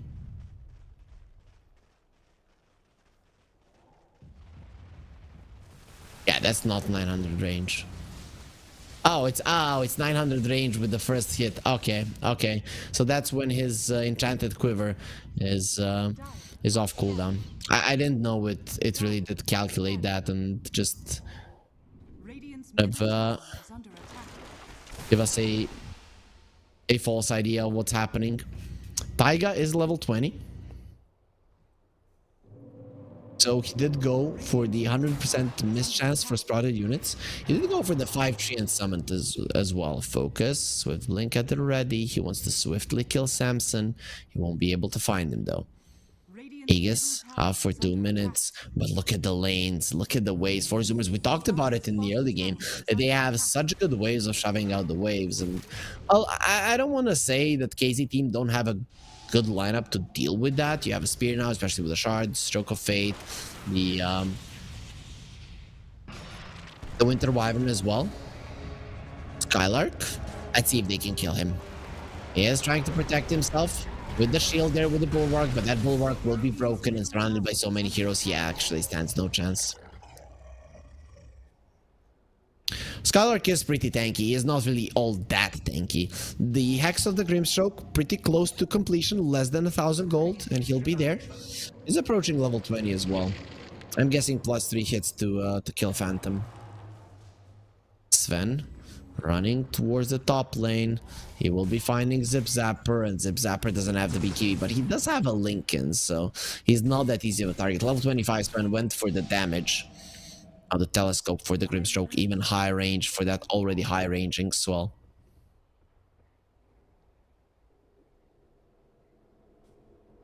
Hero. He will be having that Hex in no time. Keeper Light, he already has his Lincoln Sphere, is going to be next. There's a lot of targeted spells on the other side. For Zoomers, they are gearing up for the late game quite nicely.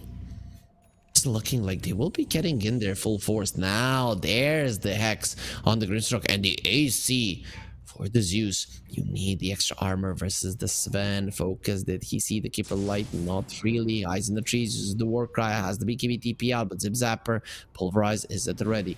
He will be taking down the Watcher, showing himself for the time being. Keeper Light runs into a very uncomfortable situation. Force left to the side. Runs into the trees. Access onto that. That's a flying pig. So we know that Homer Simpson is definitely going to be getting a raise. Focus taking a lot of damage. He has the BKB trying to fight here through the blade melee. Doesn't do anything onto the BKB, and Focus will be getting himself up in terms of HP. Now the stun onto the Nature's Prophet, the Spear as well. He cannot move, but Focus isn't moving either. Spellbind will be used into the backlines. That's a BKB on the Zeus, and the buyback from Keeper Light. Sunlight, he just jumps into the trees and tosses them over onto the Rubik with the Force Staff. He's going to try to get himself to a safe spot. The Spear, I have no idea how that didn't connect. Maybe the BKB was still active, and now Sven smashed into the ground. He has the cheese. Zip Zapper in a lot of trouble. He doesn't get stunned up. The Lincoln Sphere protects him. Use dropping low. Same is true for the Rubik. He'll be dying first. Zip Zapper will be fine for now. Focus has to be careful. He cannot get on top of his targets. He does have the Satanic, and he does have a Harpoon as well. We'll be turning into a piggy before he uses the Satanic. He needs to be hitting somebody. He needs to be hitting somebody now, and his Satanic will be used for absolutely nothing. The buyback from the Rubik. Nande coming in to do absolutely nothing as well. And Skylar, he will be going down as well, trying to do as much as he can. The Spear connects onto Samson, but he lives through it. And KZ team, they lose 5 of their heroes with 4 Zoomers. Doing so much here. You don't deserve tip. Whoa, that's some really BM talk. They're coming out from 4 Zoomers. Look at the Zeus and his damage done in that fight. 14,000, just crushing absolutely everybody in his wake. Spartan, back to the world of the living. Force Staff, Blink Out, will be able to survive barely. Went for the 100 Splinter Blast damage, considering he has a shard. He pretty much had it for the entirety of the game. It will be a solid amount of damage added, but the Sven's BKB being low is a problem. I think he needs a refresher, actually. Wants to win this game. He needs a double BKB, really. You know who also needs a BKB? A Mars, though Mars is going for a refresher. That's gonna help. Double Arena, being able to keep these guys in place for a long time.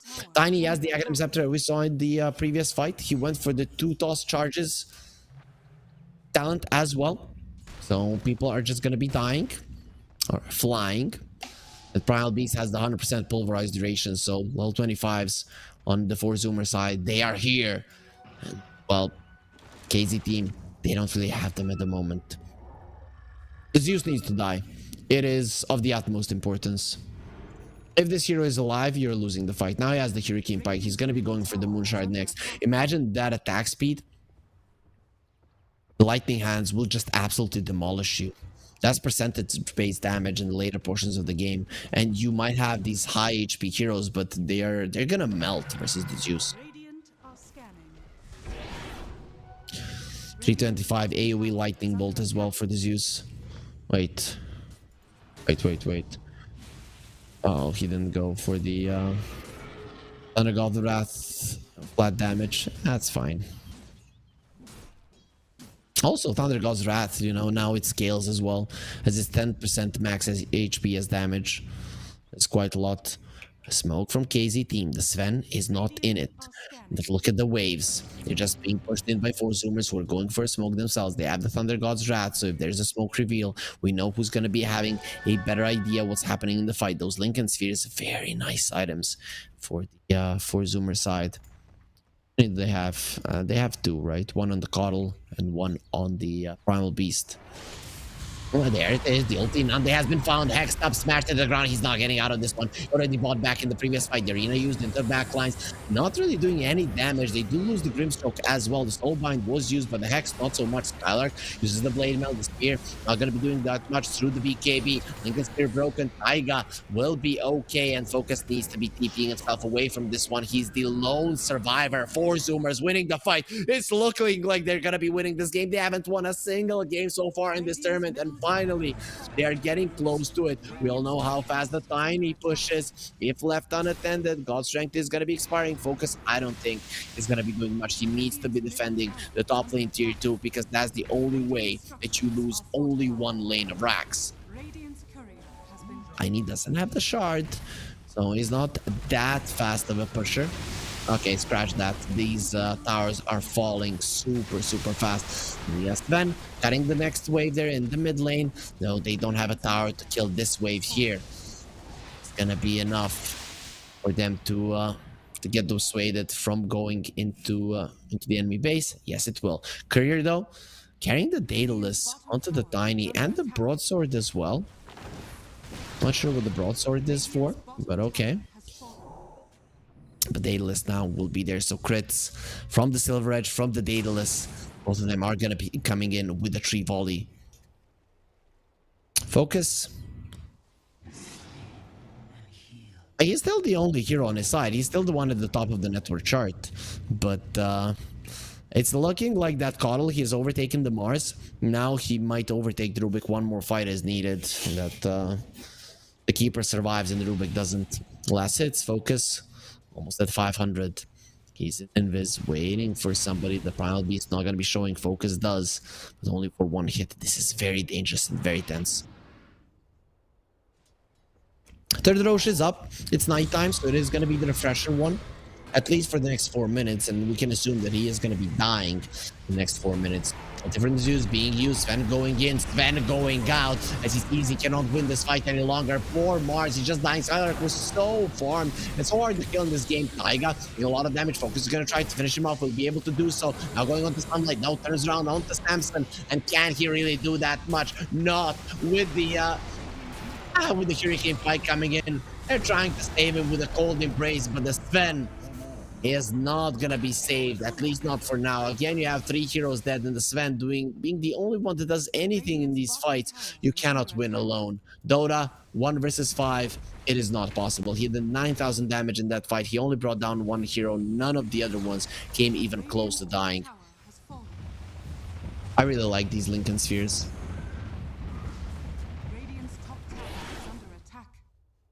Oh, pause. What?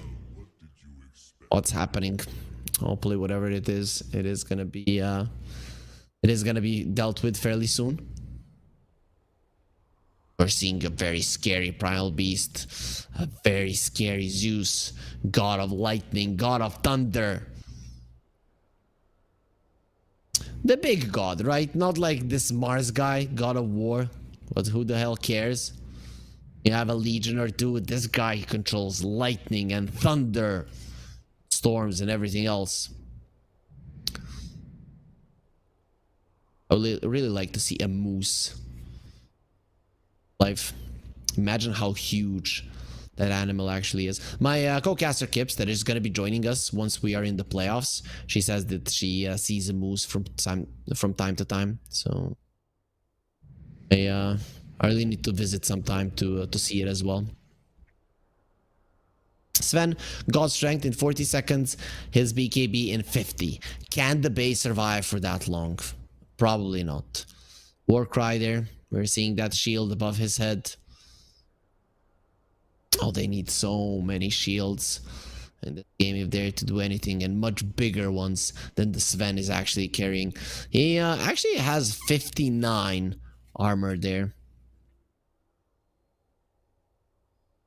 It is still not enough. So let's see. KZ team, they're gonna say go. I thought when we were getting into the second game that there's absolutely no chance of us seeing a game 3 or Zoomers with the weird draft. It's looking like they will land the victory. It is single-digit % win probability for KZ team. For a good reason. They are behind, they're severely behind, and probably going to be losing it. Sven doesn't have the BKB, Sven doesn't have his ulti. They do have a glyph, so can buy themselves 7 seconds, jump in from the Primal Beast, stun will be there on Zip Zapper. Yeah, still doesn't mind. He's not taking all that much damage here from the Arctic Burn, and now the glyph will expire, so it will mean the end for these Raxi Hero versus Mega Creeps. You do have the Sven. Winning this game now feels like mission impossible. Anybody call for a Tom Cruise? 5% win probability. I guess it is because you have the Sven and he's one of the best ones to deal with the Mega Creeps. But the rest of his team doesn't really contribute all that much. He is going for a refresher. I talked about it. You need a double BKB if you're to do anything. Now it is going to be scouted out if they clicked on him and saw the double cornucopia. It did buy a shard as well in the Sven. Oh, he is giving that bonus armor as well. Has 52 armor on the Sven without using the war cry. What the hell? Oh no, that was with the war cry. My bad.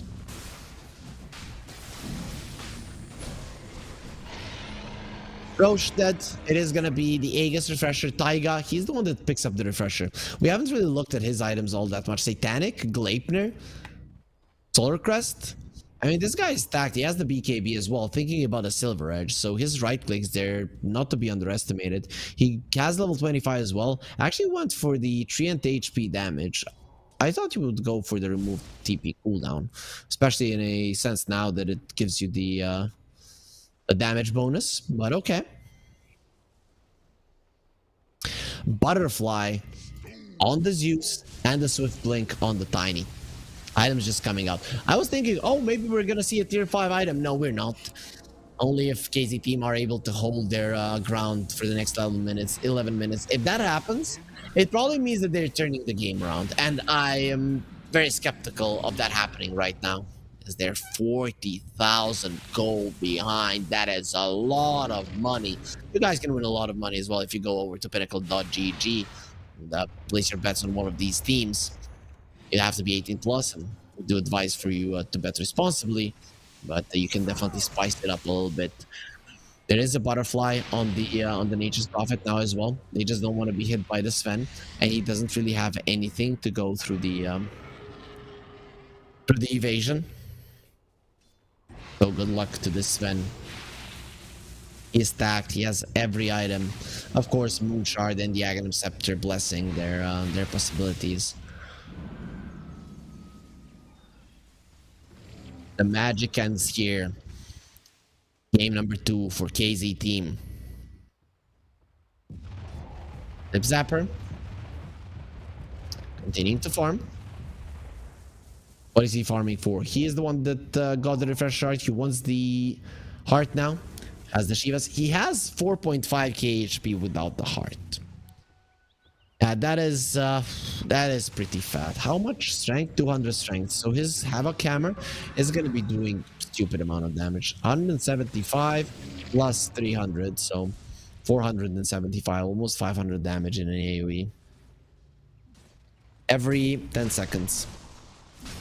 Samson, you're doing some damage to Skylark, who is level 25. He didn't get the talent just yet. I would go for the arena, HP regen. I like that. It's pretty smart. The Grimstroke, did he go for the Stroke of Fate talent? Yep. Look at the range of the Stroke of Fate. It's like 2 screens. Yeah, you can't see it. You need to get away from him a little bit. That's his range.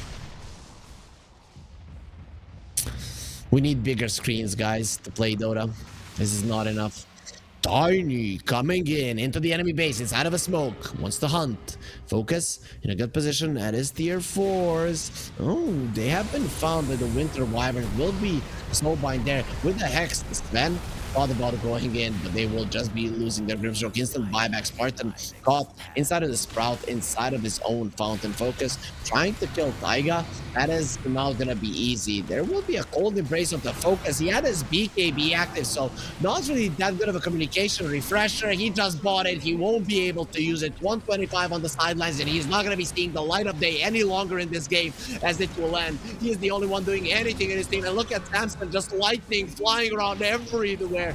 Samson, he has the Aegis. He doesn't care if he loses one of his lives. He's just zapping everybody to that Nande. Will be giving him a taste of his own medicine. But unlike he is godlike, bringing down the Grimstroke. That's going to be a dieback going into the enemy fountain. The Hex onto the Mars. He's still trying to defend everything. That's a very nice Winter's Curse. And for Zoomers, they've gotten into some 11 altercation there between their teammate Taiga. He pops the Satanic, heals himself up into a pretty good situation. Sunlight dies in the enemy fountain, but while this is happening, the creeps are killing the throne. And that's gonna be it for game number 2, but not gonna be it for this series. We are gonna be going into the decider. KZ team and 4 Zoomers with 2 very weird drafts here coming in. Nande definitely not doing well on his Rubik, and KZ team will lose, or rather 4Z will win, finally landing themselves a victory in the Pinnacle Cup Malta vibes. A map victory, not a series victory, but still something very important for the confidence of these players. When you can't win a single game, it really will hit you. You know, we lost 4 series in a row. What the hell are we doing? Why are we even playing this game? But now, with a game 1 versus KZ team, guys have proven that they can do it.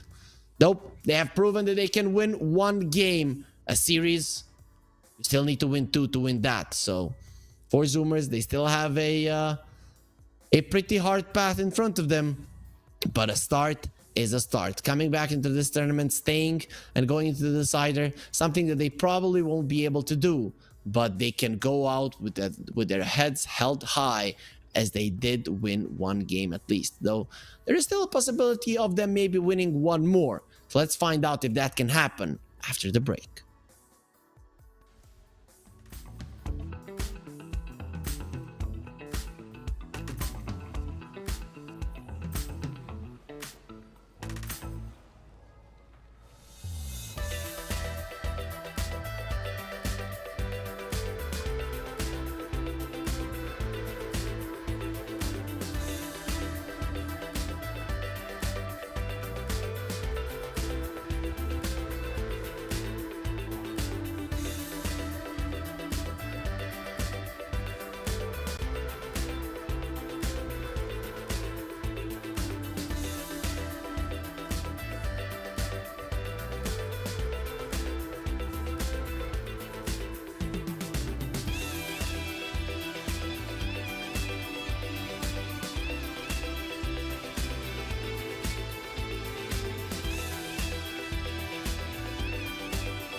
If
sexy smile, looking forward to see you. I hope I lose control. Love you every night, not checking the time, 'cause I'm loving you all night long. I miss that sexy smile, looking forward to see you. I hope I lose control.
Oh, esport. You and I have come a long way. It was such humble beginnings. As we gathered in small groups, we were professionals right from the start. Passionate, organized, and ready to rumble. We dreamed big, and surely enough, our parents supported us at every step of the way.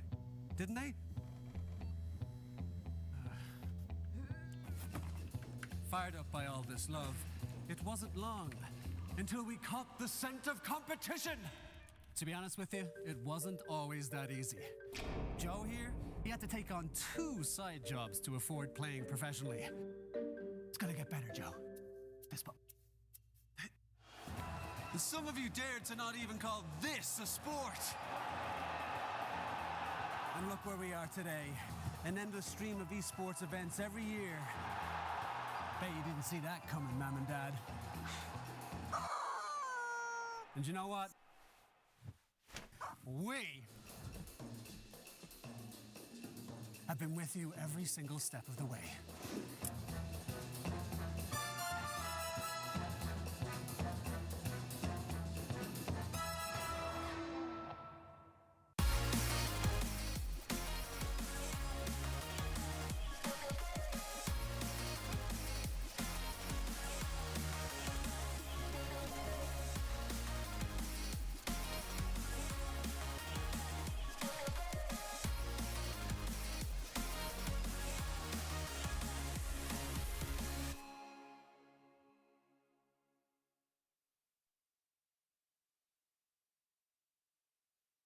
Dream of working with people you watch on screen.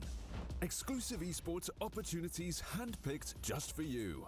Candidate profile to raise above competition.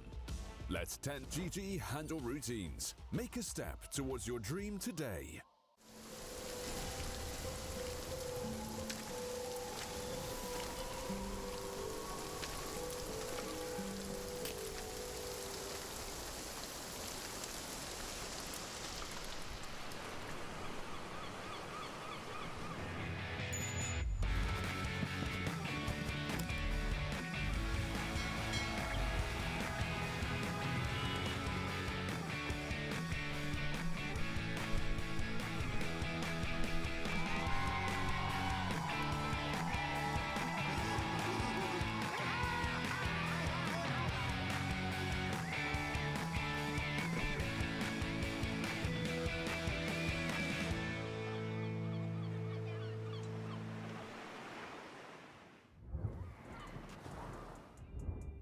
The first two series were a 2-0, so it was only natural that we get our full best of 3 here in the third best of 3 of the day. It is going to be 4 Zoomers versus KZ team.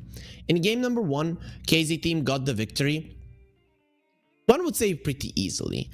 In game 2, weird drafts from both sides, and there were some pretty rough words between the teams. I don't know if it was friendly banter, them having fun, or if it was genuinely them not liking each other. Either way, I would like for it to be the first thing, but who knows? You know, in Dota, things do get heated up. People do get heated up, and then no, everybody gets slightly mad.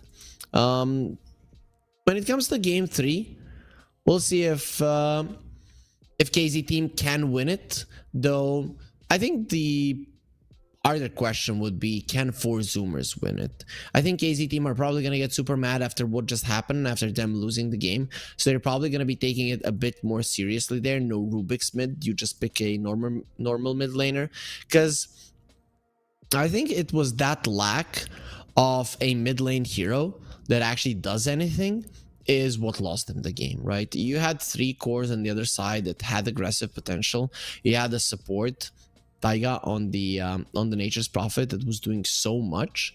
So those things really did change the game. But on KZ team, you had one hero, and it was the Sven. The Mars, he was tanky at some point of the game. He could have held so many enemy heroes close to him. And it didn't change anything because you didn't have the mid laner that was going to capitalize on it with kills, that was going to do the damage. There was one fight where Nande got a triple kill where he stole the chakra and he stole the lightning bolt, and he had the minus fade bolt cooldown, and then he was just zapping down everybody. But that was one fight where he actually could find the positioning to do so, to get the damage in. Most of the other fights, he was just the first one to get caught and just get brought down. So we'll see if KZ team actually do switch things up. 4 Zoomers on the other hand, I think going for weirder drafts like this actually has more merit to it, as normal approaches haven't worked out for them. So just switching it up, having a little bit of fun, and not taking it as seriously as you did at the start, because it is a right approach for your mentality as well.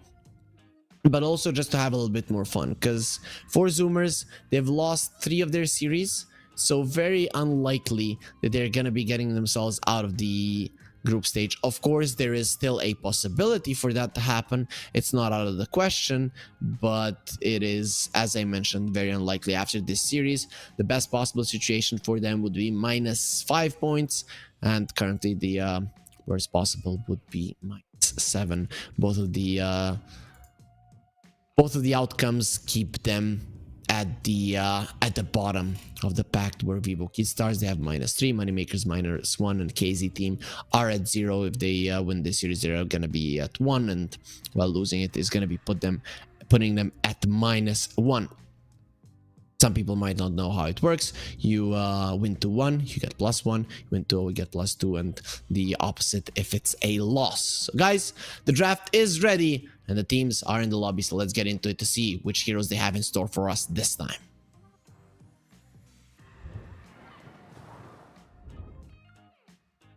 There we are, 4 Zoomers versus KZ team. Game number 3. Game 1 goes to KZ team. Game 2 to 4 Zoomers. Now, the decider to find out who's gonna be winning this one. Don't worry, guys. Once this series ends, it is not it for the Dota today. We still have one more series to watch, and it is gonna be Vivo Kid Stars versus Marsbet. Marsbet are going to be coming into that series as the favorites considering the current results, though Vivo Kid Stars we still don't want to take away. I think that these guys, they are a TI team. Not really showing the power of TI team in this tournament, but it is what it is. 4 Zoomers banning out like the fastest farmers in the game currently. right? Gyro, PA, Sven, and then the Nature's Prophet as a support. KZ team will get a Pango early on. So considering that Nande's playing a mid lane, he's not really that big of a mid laner. Well, you just want to get his hero as fast as possible. There will be a Brewmaster on the other side. So KZ team probably aren't going to be the ones to get the Warlock. They might have to ban it out themselves. If I'm not mistaken, the Warlock has just been ignored in this series. I can't remember when's the last time that happened. Though, here it did.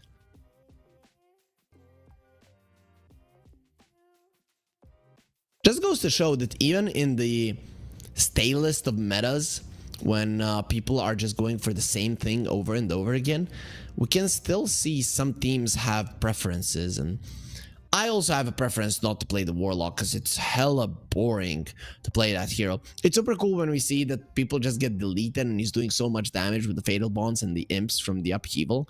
But playing the hero, you're just staying behind somebody. Yeah, if they go on you, bro, I'm gonna use the Fatal Bonds and the Golem, and that's my job. And that's it, and that's what you do. You just wait for them to go on your teammate. And what if they never go on your teammate? It is a catastrophe. If you're winning the game, cool, we're just winning a little bit faster. If you're losing the game, well, you're probably gonna be getting caught always first. They will be trying to find you all the time so that you're not a nuisance in a fight. So I don't know. I don't really like the hero, even though he's in such a good spot right now. I can't remember the last time that the Warlock was in such a good spot, but it is what it is. The Shaker and the Grimstroke, KZ team getting rid of that. And for Zoomers, they get rid of the Lycan, one of the main reasons, if not the main reason, that they lost the first map of the day. So where do they take it now? For Zoomers, it's going to be Avenge. This is the first time it has been picked in this series. I think it was banned out only once, I want to say. So, not sure. There will be a pick of the Dark Willow KZ team this time around. They are going to have it. We've seen in game 1 just how much damage the Bedlam can do with the Pango. You get on top of somebody, that somebody is a goner. It is going to be quite interesting to see here. Still, though, there is a Vengeful Spirit with the swap save. The thing is, versus a Pango, it doesn't really help you all that much, especially early stages of the game when your swap range is kind of bad. KZ team get themselves a Shadow Shaman. We'll be seeing it if it's going to be a position 4 for Liru, or will it be Spartan displaying the Shadow Shaman.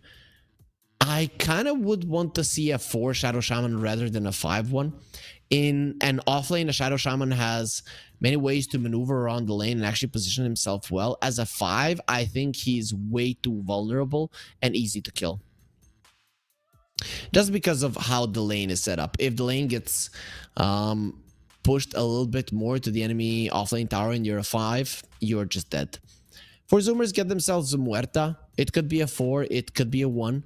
We'll see what they do with it. Yesterday, they played the position 1 Muerta, losing with it, but... no, actually, it was Namiga. Yeah, it was Namiga that played the position 1. They won with it, actually. For Zoomers, they didn't play Muerta yesterday. I want to say they played the Muerta, but not as a carry. They played it as a support. So who knows? Who knows? It still could be a position 4. As I mentioned, really strong with the Tide, but with the Brewmaster, maybe that lane can work as well.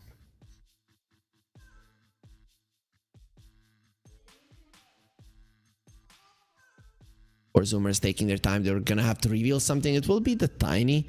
I'm guessing this is the mid lane, leaving things pretty open. Will they pick a carry? Will they pick a position 4? You don't know. KZ team, they get themselves a Tide Hunter.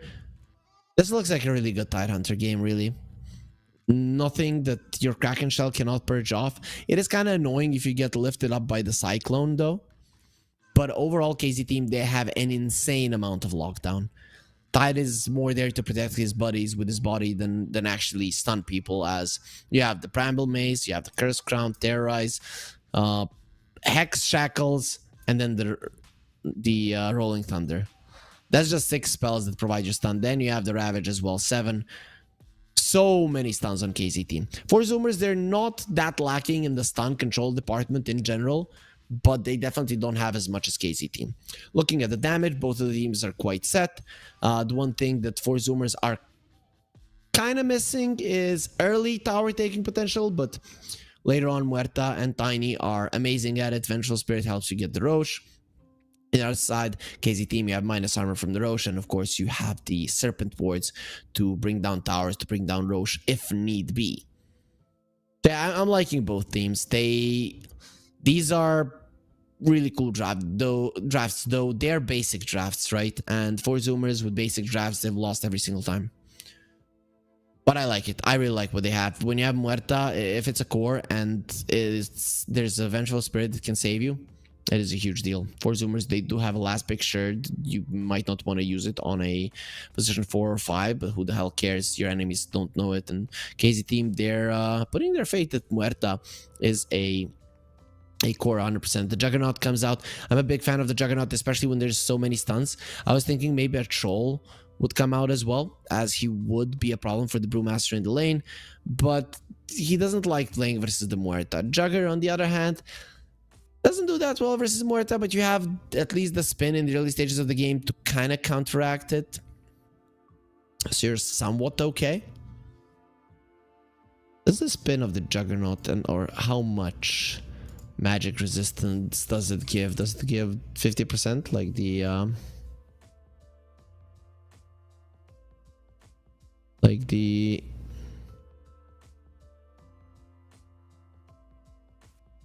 BKB?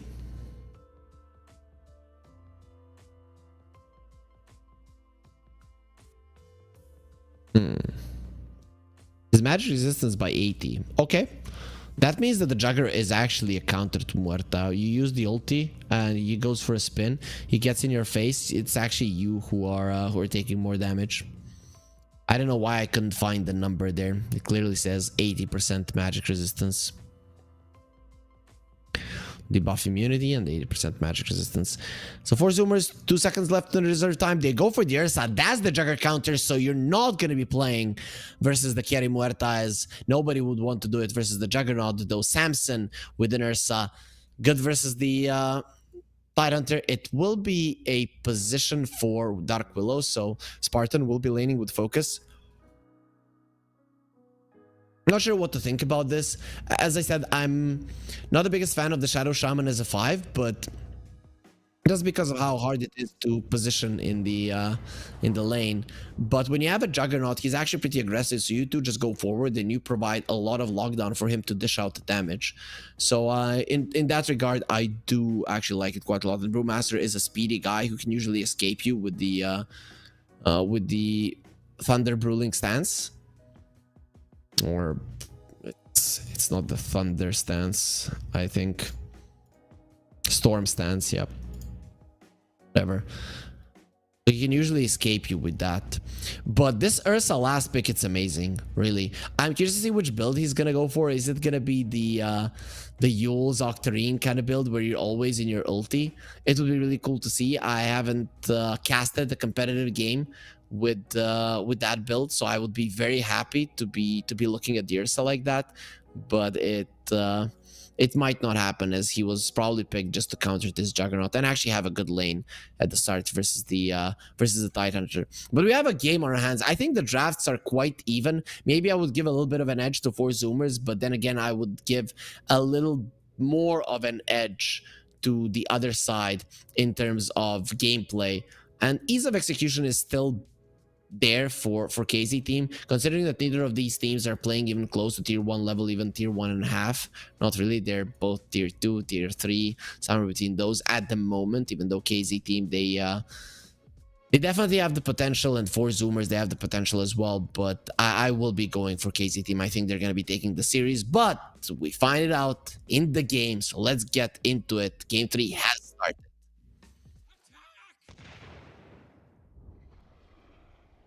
And we are in, looking at the Roche, looking as he breathes, like...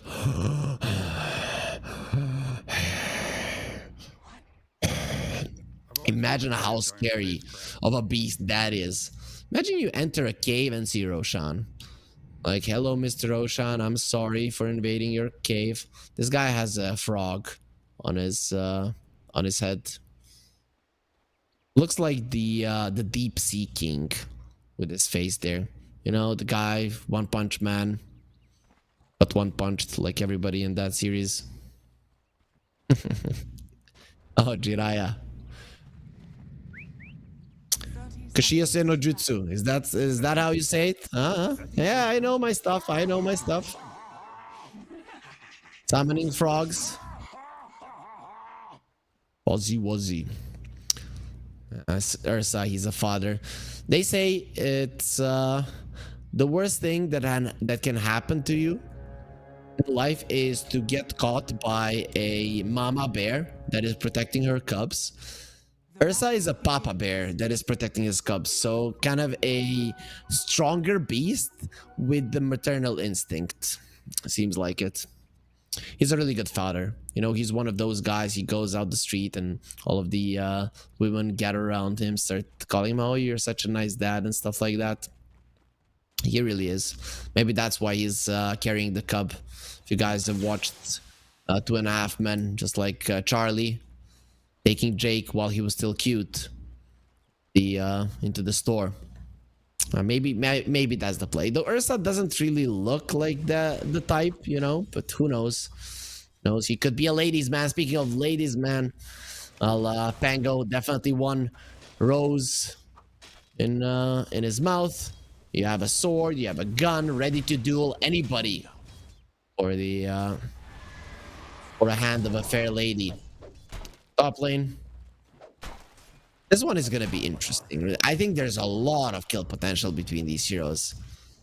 I'm just curious to see if people are gonna be dying. Taiga is gonna be laning on the bottom lane. Q11 and Zip Zapper, they seem to really like laning with each other. I mean, they've done so for a very long time. Focus going for a spin.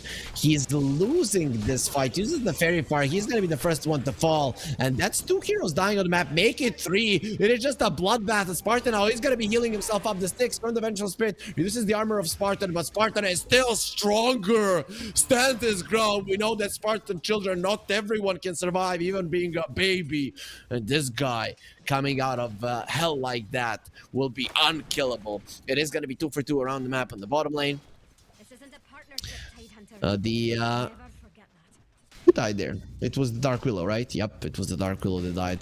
Top lane Juggernaut, and of course both of the heroes for 4 zoomers. This is the only way our observer can actually miss kills, if they're happening at the same time. Though sometimes he can even catch them both. Don't ask me how.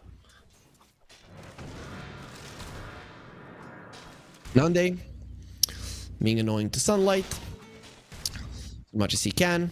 Sunlight being annoying to Nande as much as he can, and the Tiny is currently winning this lane, which is not by a lot, but it is kind of expected for the Tiny usually to have more CS or at least more denies.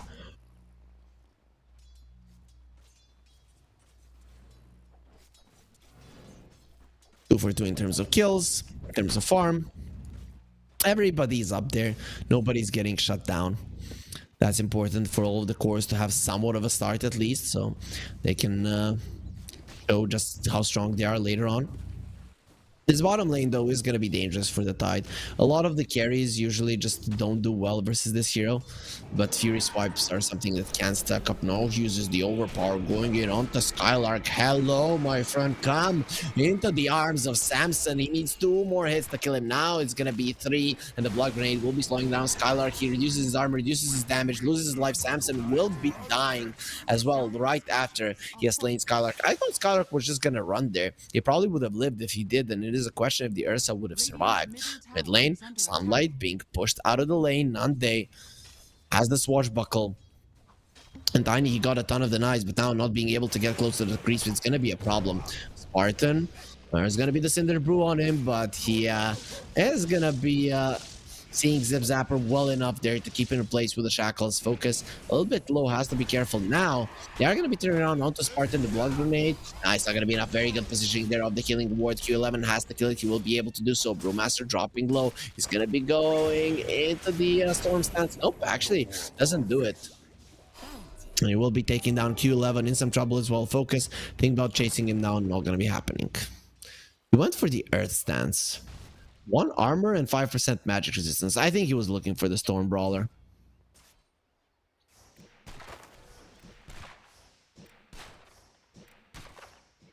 Taiga and Liru in an epic battle, and Liru disconnects. Maybe that's why we got this epic battle, because Liru wasn't here for the past couple of seconds. Though the Dark Willow has good animation, good attack speed, and very solid damage there. She is a universal hero, so trading with her isn't always easy. Currently at this moment, though, both of them do have the same damage, but right clicks of the Dark Willow a little bit faster, right? 108, 124. Yeah, he has more attack speed.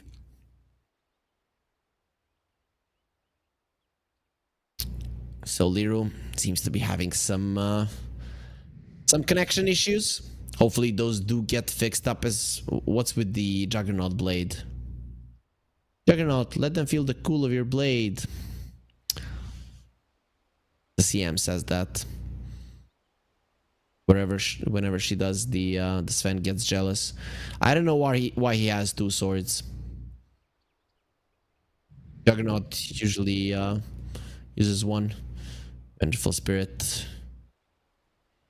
Okay. There's some shadows in the sky there. We're just going through the map right now. These centaurs, they're buff. Like, look at those shoulders. I don't know if that's natural. There might be more new centaurs coming, considering the positioning of these three. Maybe the little ones will be on their way. As there will be Dark Willow reconnecting, and for Zoomers, they want to continue fighting. They want to continue this game.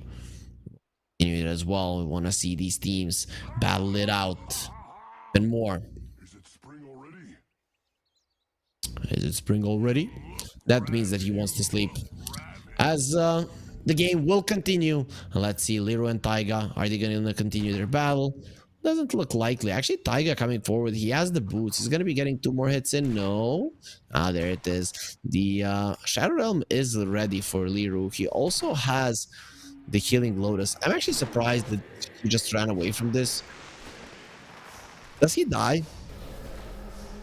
Oh, calling is going to be used. Liru standing his ground, uses the sticks. Taiga has been slowed down. Liru, he baits him in for the swashbuckle to come in. Okay, now we know what he was doing. He was baiting it. Come. Oh no, he's going to kill me. What am I going to do? In the end, he was just calling his big brother. And the Pango comes over to help. On top of the solid amount of CS he's getting in the mid lane now, he lands himself a kill. Sunlight. A little bit of trouble. The shield crash shield there, not enough to actually dive. The bottle refill will be there for Sunlight, meaning he can continue laning quite safely here in the mid lane. Donande doing a good job here before the Tiny gets his level 6 and the Grow armor. Swashbuckle really does hurt him, especially when there's an Orb of Corrosion involved, Avalanche, Toss, and the Deadshot actually misses there on Nande. Now they turn around on the Sunlight. There will be a Swashbuckle forward. Nande, he wants this kill. One more hit. Not going to be enough, but the Shadow Realm hit will be. Spartan going super deep. There will be a Brown Maze onto Q11. He has the sticks and the Healing Lotus. One more hit. Oh, nice tree plant there. Guys, remember it. Planting trees, it saves lives. Deadshot onto Nande. He will be able to survive it there.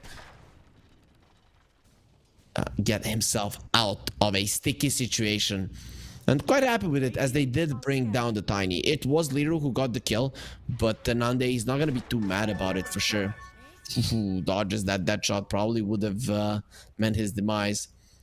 Does have the mana now to use the swashbuckle, so the Tiny, even if he gets close, Nande is probably out calling. It's going to be used. Taiga staying close to those spirits, and now versus the double damage, he's gonna be in a lot of trouble. Sunlight, he does bring down Liru. Now Nande knows if there's no spells on him, swashbuckle to the high ground, finishes off Taiga. It is gonna be a 1-for-1. Both teams lose a support each. That is gonna leave the side lanes just to be farmed up by the cores. The levels, yep. Support's doing really well. Zip Zapper though, not that well. Ursa is level 6 though, so he's doing the best out of the side lane guys. Skylark close to it, not really there just yet. Avatar's combo, Nande gone. Nande is playing pretty carelessly, and that is a Wisdom Rune steal. So Ursa, he already had a solid amount of experience. Now he's gonna have even more with that Wisdom Rune. So pretty big, and KZ supports were having a solid time. Zip Zapper gonna be caught. He's a chicken, and well, chicken would like to run away. Blood grenade slowing him down. He's still super speedy there with a storm stance, just going through them to be able to survive the blood grenade, and in the end he'll be fine. Skylark on the other side of the map, though, he's not gonna be so lucky. Tidehunter definitely not as speedy, though. Samson caught with the rolling thunder without the enrage. He is just a goner. Very nice rotation from Nande. He's always in the middle of the action. It's either him dying or his enemies dying. No middle ground. Focus at the top of the network chart. Yep. Aiga in some trouble. Swashbuckle doesn't kill him. He is gonna be crowned here.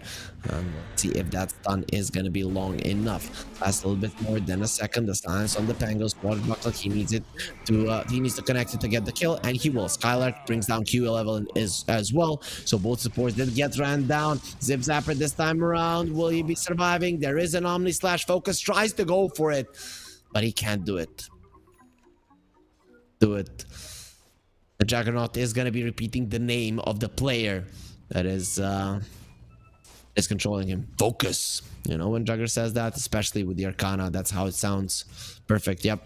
Yeah, perfect voice actor here for sure. Dire's middle tower is under attack. A Sunlight is coming towards the top lane, focusing a little bit of trouble. In a lot of trouble. The dead shot connects, and, well, it's in the name, dead shot. Right after it, you will die. Sunlight, of course, is the one to get the kill. The 2k goal lead for KZ team, though. They're still happy with the development of the laning stage. But that is a huge kill on the Juggernaut. He is going for the Battle Fury on the Jug. Shadow Shaman, no mana for his ulti. Now he has it. Question is, do you want to drop it here and not have anything else? Nope. The answer will be no for Spartan. Dire's top tower is under attack. Or at least not just yet. Now he's going to be putting them down, maybe. 11. Are fortified. Very nice usage of the spells there to protect the tower.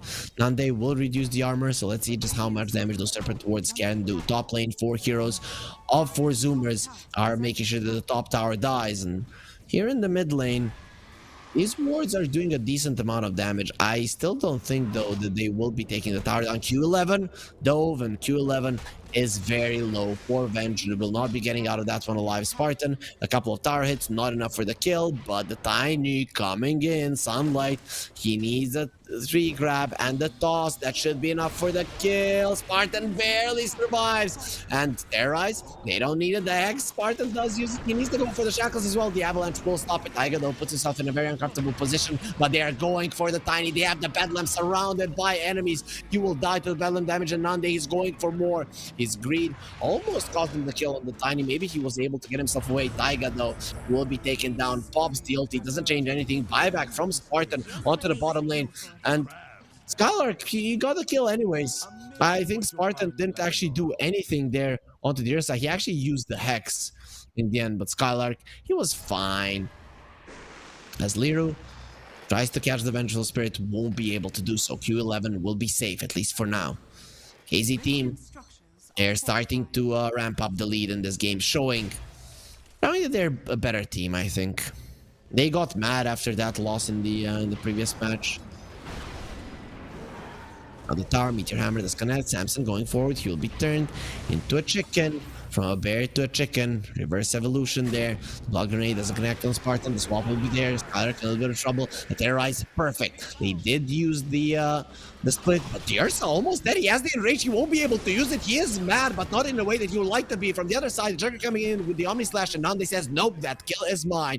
We're having so many watermelons on the ground. Even though the season is out, we won't be eating them until next year. Zip Zapper trying to run away. He's going to be slowed down. The Meteor Hammer will be dropping on his head. He might be speedy, but not if he's stunned up. And Nande, another shield crash. He's just pushing these enemy heroes into the ground, and they cannot survive in there. Tower is under attack. Oh, look at the Dark Willow and the net worth of the hero. It's looking amazing from Liru. These new position 4s on the block, they're really doing a good job overall. Watch Buckle, Hex. They have the Shackles. He used the Pierce the Veil, Rolling Thunder, Nande. Yeah, he doesn't want to risk it. He just wants to get the kill. Watch Buckle in the end, and there it is. He does finish it off. Very nice spell usage on the Pango. Everything was on point. They could have went for the shackles instantly and then they didn't need the rolling thunder, but you make mistakes, you learn. That's fine. Battle Fury is down on focus. That is a pretty early Battle Fury as well, because he does have the power threat. Panda caught once more. Shackles is there. Bedlam, Nande wasn't close. Zip Zapper doesn't have the split. They need one more hit. Swashbuckle in 2 seconds. Zip Zapper needs to dodge this one. He will not be able to. Nande is wicked sick, just getting kill after kill. And Samson, he doesn't want to be next on the menu. Does have the Diffusal Blade though, but he will be turned into chicken once more. The Hex coming in. He's losing some mana. He's losing some HP. The Enrage is at the ready. Samson doesn't want to go for it. Sunlight in the vicinity with the Blink Dagger wants to reveal it, and he will be revealing it without really doing anything and not giving a kill to his teammates. Ursa on the bottom lane has the Enrage, but he's half HP. Has to be very, very careful. Taiga. So much damage from the Swashbuckle. Nande gets himself out. There will be a swap out as well. Jumping in into the silence by the Dark Willow. Now goes for the Shadow Realm and the Bedlam. Gets the kill on Taiga. Zip Zapper next on the menu. Doesn't have the split. Is in so much trouble. Gets spat on. He's just not moving. He got the split off cooldown in that second when he died. Sunlight gets Nande toss into the base. Goes for the Rolling Thunder. He's looking very much dead here on Nande. He needed the smoke there to dodge the tower hits. Not going to be happening. In the end, he does go down. Skylark, he has the Ravage. This is not that easy of a target. Running into the brambles, and Ursa can't do anything. Tiny blinks into the brambles, so that first spell of the Dark Willow is gonna save the Tidehunter. Not sure if Skylark would have died either way, but versus an Ursa, a long chase usually does end in your demise. Structures are fortified. Or at least your Ravage forced out, which is not something that you necessarily want to do. Focus. Power Treads, Battle Fury. He has the broom handle as well. Oh, these poor creeps in the jungle, they stand no chance. Juggernaut is going to be everywhere, and he's going to be farming at incredible speeds. Taiga going for a Midas. Yeah, just being super greedy. As their approach, Focus is going to be finding 2 bounty runes, even more gold for himself. Yule on the Ursa, that's a Tidehunter buying that. Was Swashbuckle destroys them, but the Avatar's combo inside of the calling there. Silenced up, no rolling thunder, so much damage into this one, and there's the Ravage, not going to be saving anybody. The Anchor Smash does get him the kill. He is being silenced up by the calling over and over again. He's doing so much damage to this Tidehunter. Skylar goes for another Anchor Smash, loses his life. KZ team give away 3 of their heroes just like that. Nande, we talked about it, he always goes deep. It's either you or me. This time around, it was him dying. Mid lane tower, get taken down. Focus. I would like to go for Samson. There is no Enrage. He was under enemy vision though, Focus, so Samson was pretty much aware that there was an ambush in those trees and didn't want to go there. Oh, Bear Trap. Toss into a stun, into an avalanche. That's a dead Juggernaut. They're using their spells amazingly well for Zoomers. Especially with this calling, with these tossbacks. Taiga always in place to get the silence off. First there on the Pango in the mid lane. Now onto the Juggernaut. It doesn't get much better than that. So what you do when he's tossing the guy, do you want to pre-click the stun from the bench? Sunlight has been lifted up into the air there with the Yules, the Hex from the other side. There is a Curse Crown as well. It's time to run, Spartan. This is a little bit of a dangerous situation. KZ team can't do much. Samson gonna be going for the Roche. Taiga is there to help him do it. He needs to tank it a little bit. Samson with the next overpower, he will be able to kill him. Or will he? Taiga needs to run the Roche. Almost finished him out, but now one more hit. Ursa needs just one more, and there's the Aegis. He has his Battle Fury. He has the Aegis. Blink Dagger gonna be next. We already talked about the Ursa versus the Juggernaut matchup. Ursa favored 100%. So as the more this game goes, the dangerous is gonna become Shadow Shaman inside of the amulet. Q11 needs to be careful. He is under his own ward, so his enemies don't necessarily know that he's there. He's just using the Wave of Terror from afar to help his creeps push in the wave. 11. East to the top lane tower, he'll be fine. Okay, what the hell is Spartan doing? Whatever he's doing, it's not working out, as he will be taking down Sunlight to use the tree toss to get the kill. Samson dropping low. He does have the Aegis, and now he has the Enrage as well. Nande cannot get this kill this time around. He will not overextend. He will have the Aghanim Scepter, however, in less than 1,000 gold. That is going to be a big deal for sure. That's Juggernaut. Manta next on the menu. Scotty, something that Focus wants as well. Just wants as many stats as possible.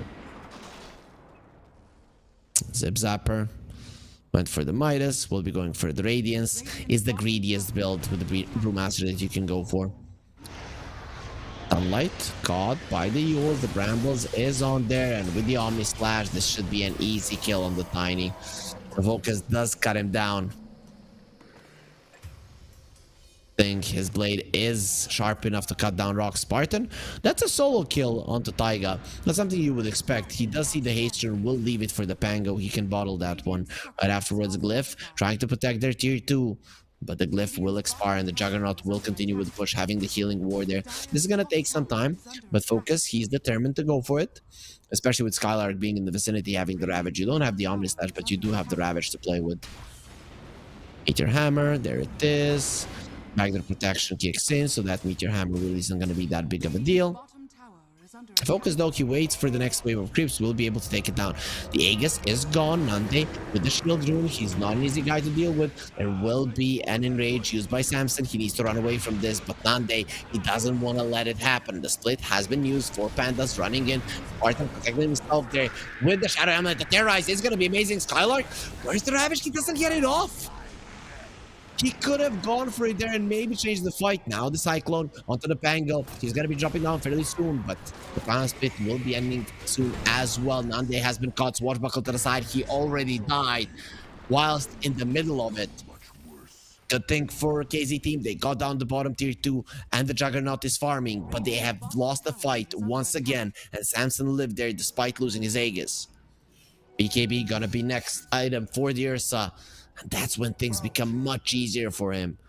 Though Hex into Shackles, still a very tough thing to deal with. Spartan dead yet again. Focus comes over, they're going towards the Tiny. Calling, slowing down Focus. He cannot get out of it, he doesn't know what to do.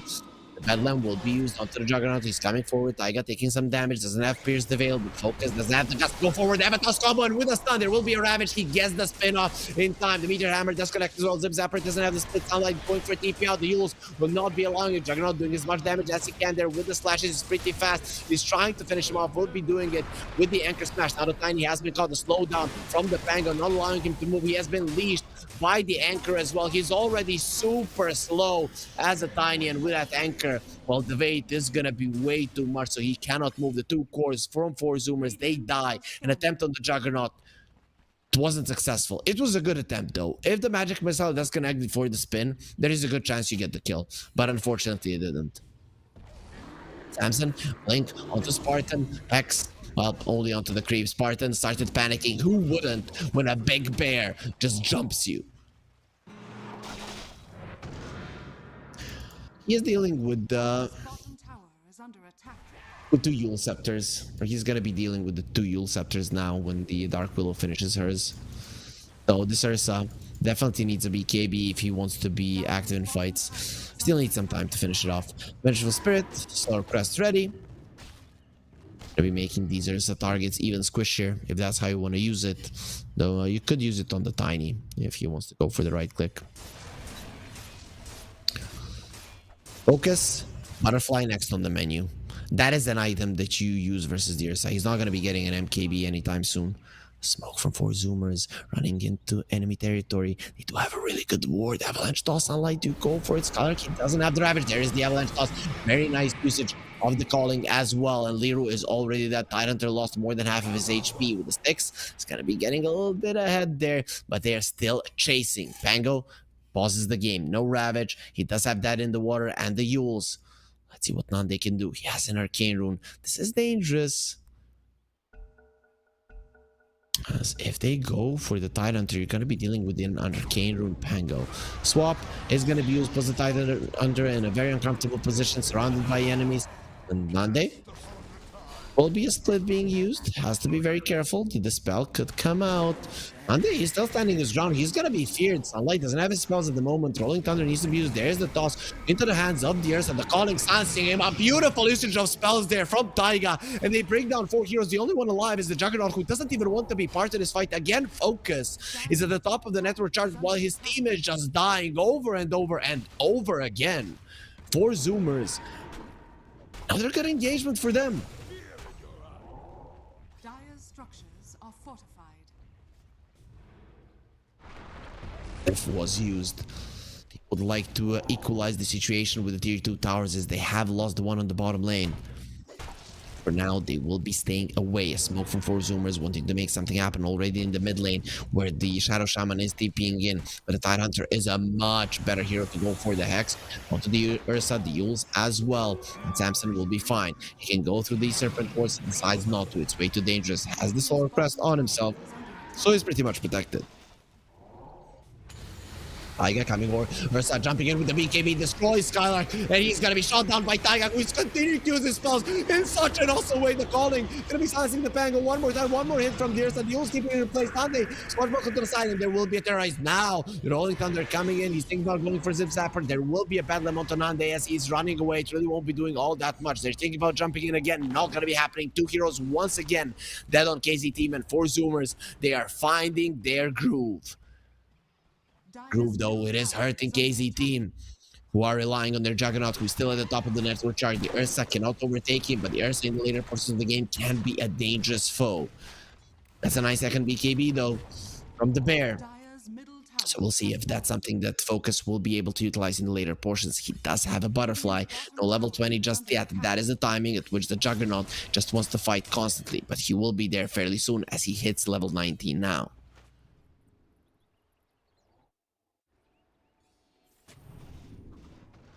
Spartan, 4 staff is something he wants. Dark Willow has the shard, so there's gonna be a lot of brambles on the ground. That's pretty important.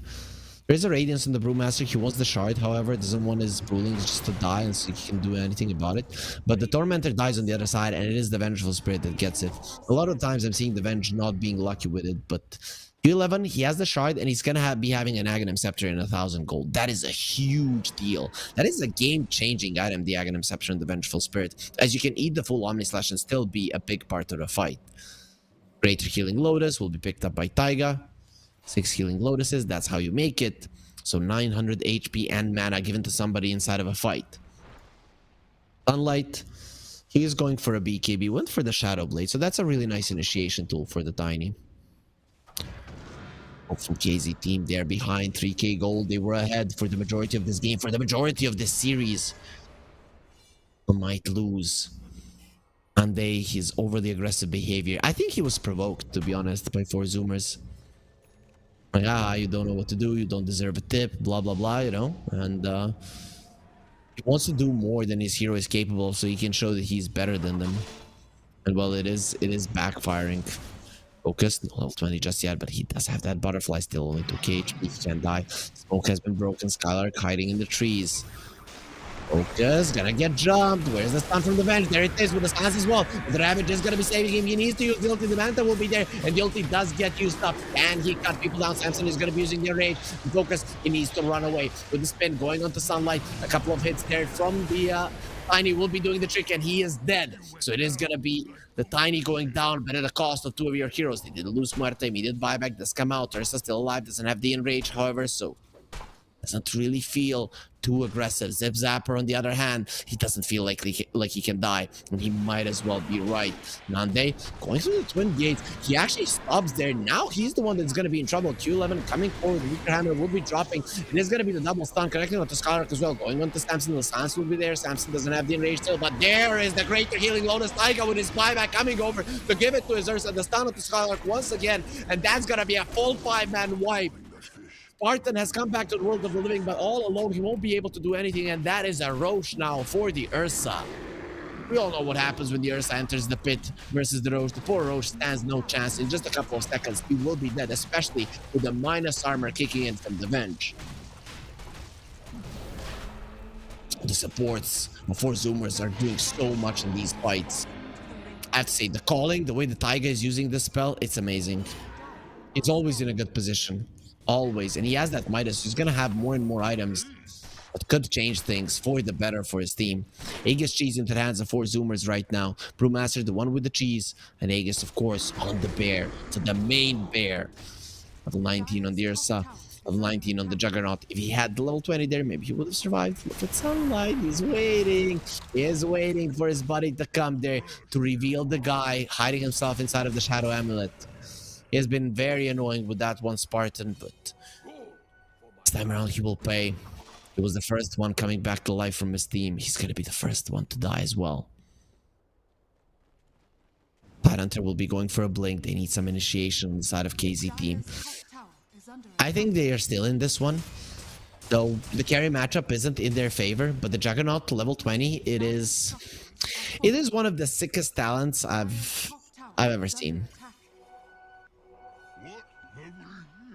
He just come out full HP out of the Omnislash. He's going for the ultimate orb. He has 38 armor on the Juggernaut. Pretty big. Even if the Ursa catches you, it doesn't mean that he's going to be able to rip you apart immediately. This Ursa will have a basher fairly soon. Oh, he bought something else. What did the Ursa buy? Oh, it's a full MKB. Bye-bye, Butterfly. Ursa is ready to go through it. He's going to be level 20 as well, so that 10 Fury Swipes damage, imagine how much he's going to be ripping apart anybody he gets on top of. His BKB is getting lower. It's on 7 seconds at the moment, so the big charges, the 9 and the 8 are gone. But 6 seconds is more than enough for him to rip apart one hero, and then what then? You're fighting a 4 versus 5. It's going to be rough. Especially if the Juggernaut dies, that's your main damage output. Going on the high ground, and Sunlight just goes in. Avalanche is doing so much damage to him. The almost actually immediately going to be used in rages there. Sunlight not taking any damage. He had the shield rune still. Focus, a lot of trouble. There will be a nice usage of the Serpent Poison. The Ursa wants to run himself away. Running in with the Pandas there. They cannot bring down Focus. Has the healing ward protecting him, but no more Omnislash. That's a big spell that was used. Rolling Thunder from Nandi doing some damage. Taiga will be taken down. That is a dieback. The Ravage no longer available. Liru trying to get himself away. He will be stunned up by the split there, but Liru will be fine. The Hurl Boulder isn't enough. Will be a death of Spartan found by Sunlight. The backlines. Zip Zapper is now back to his normal form. Stun on to the Tide. He's gonna be coming in. He wants Q11 dead. That is a guy that has the Aegis. There's the Healing Lotus. Once again, the double stun and the Pango is dead. Sunlight, he has found the perfect opportunity. Skylark with the Eagles trying to keep himself alive, threatening with the Terrorize. Now coming in with the Bedlam. He wants to at least take care of the Aegis. Samson jumps in. He has the shards. He doesn't care much about your Bedlam. Will be given a cheese. The Ursa can heal himself back up to full. He returns it. I don't need your beauty cheese. I eat meat. KZT meat. Guy. It's literally like a grizzly bear when they're hunting salmon. He just opens his mouth and KZ team are coming into it. That's how Samson feels, because he's crushing it. He's ripping through every single one of these heroes.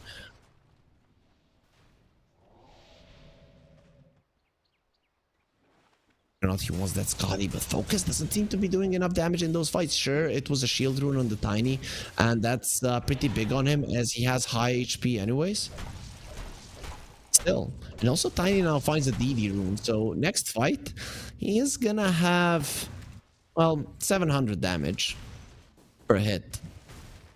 Lucky for KZ team that he doesn't have a crit at the moment, but because if he had that one, he could be one-shotting even your tankier heroes. Basher Ursa AC on the Brewmaster. KZ team, I don't see any big items coming out. The Skadi on the Juggernaut, it just makes him slightly stronger. It doesn't change the flow of the game. And when you're behind, making yourself slightly stronger, it doesn't change much. It changes much if you're ahead. And that's where these bashers come out. There's the DD. He wants Nande dead. Nice X just in time. The Tiny not dropping the BKB in time. Dead shot not going to be connecting. Barely Nande gets himself out of that one. And nice TP out from Spartan. Force staff to the high ground and then TP away. Very nice usage of the Force. Sometimes you can miss that cliff and then you're a goner. Ursa will not have an Aegis any longer in 8 seconds. So He's gonna have to be careful, but they still were able to save up the cheese. So the Roche advantage still not taken away just yet. It's not the entirety of it. Tiny's DD will be expiring. Samson and Sunlight are gonna be chasing for a Tide Hunter. Skylark, was he spotted? He has the blink. Avalanche gonna miss. Tide Hunter hiding into the trees. They're still chasing forward. There will be a slow there with the tree toss. Skylark still speedy enough to survive. That shot will not be connected. There will be a calling. It's gonna be very hard to get out of this one alive, and yeah, I think this is the time where you accept your destiny. Yules onto the Ursa. That's going to be hell annoying for him. There's a toss. They're just waiting for the Ursa to deal the damage. But Taiga says he is mine, and he shoots down the big sea monster.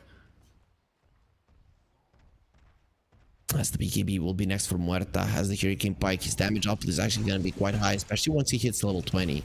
A lot of Muertas go for two Deadshot charges as supports, but I think with this kind of a build, there's a good chance he goes for the 20% Gunslinger chance and just goes in for the right clicks. We'll see. His spell usage, as I mentioned, has been really nice, so having 2 Deadshots is actually quite nice.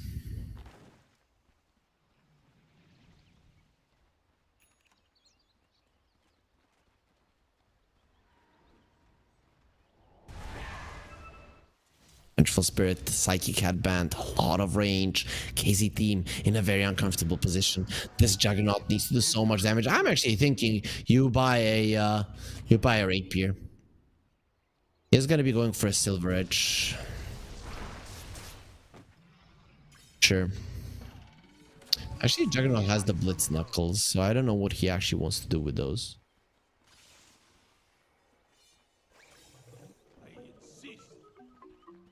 Still a mystery for me. I guess Silver Edge, right? Yep. Yeah, my bad.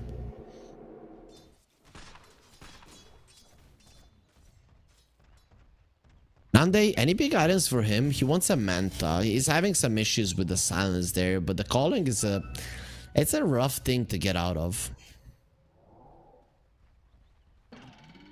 A gold lead for 4 Zoomers.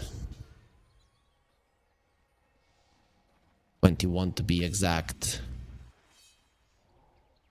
18, they still have this 25% win probability according to Dota Plus. Even though it looks pretty hard to get yourself back into the game, but this with the smoke, maybe they can do it. For Zoomers, they seem to be ready. The Bedlam was used onto the Pango. Yules onto the Tiny. Ursa going in. Ravage is going to be used. Samson does not carry Rage, still available, but he did pop a BKB. Now he's going to be turned into a chicken. The Juggernaut losing some HP. It is going to be Spartan Dice for some immediate buyback. Headshot onto focus. He's going to be focusing onto the Tiny right now, and that's an Omni Dash onto Soul him, but here comes little pandas. A lot of bears, and they're not going to be chopped down by focus. He needs to be running himself away. That's going to be a stun onto Nande. Bouncing from the Juggernaut onto him. Focus trying to get himself away. He has to stand his ground and fight, but there will be another stun. Avatar's combo finishing him off. Spartan, he just bought back, has the force staff to try to run away. That shot will be sending him back, and GG has been called. They know they cannot win any longer. KZ team, they've lost the series. 4 Zoomers. Who didn't believe in them? Only fools, it means. I was one of them for sure, as they have shown that they can beat one of the teams that maybe at the start of the tournament were considered pretty strong. Well, 4 Zoomers, they have shown that they can beat them. KZ team, they have won 2 series, they have lost 2 series. 1 series with a 2-0 loss, 1 series with a 2-1 loss, and 2 series with a 2-1 win, putting them at -1. 4 Zoomers after this, they're gonna be at -5. Still very unlikely for them to make it into the decider bracket. They cannot go directly into the playoffs for sure at this moment in time. Even if they win their next series with a 2, it's going to be -3 points, which is most likely going to be still elimination, but they have shown that they can win a series. In the previous Malta Vibes 3, right, I think they won a series and 1 game on top of it, so we'll see if this time around they can top it up. Guys, we are behind schedule and we still have 1 more series, but I'm so happy that this is the case. Hopefully the next one will make us even more behind schedule, as it will be Marsbet versus Vivo Keydstars after the break.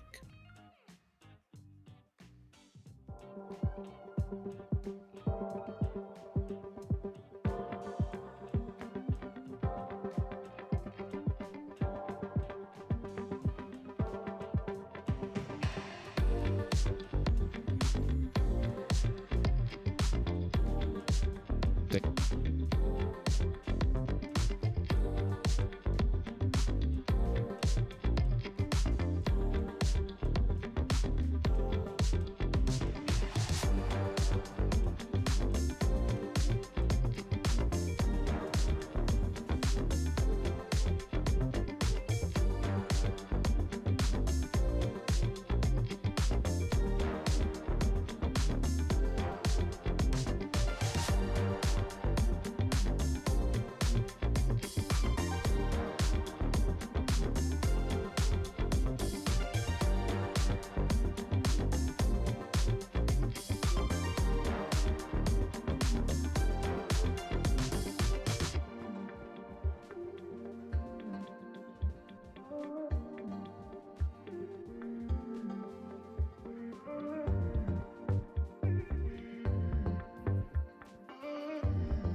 I'm your anchor.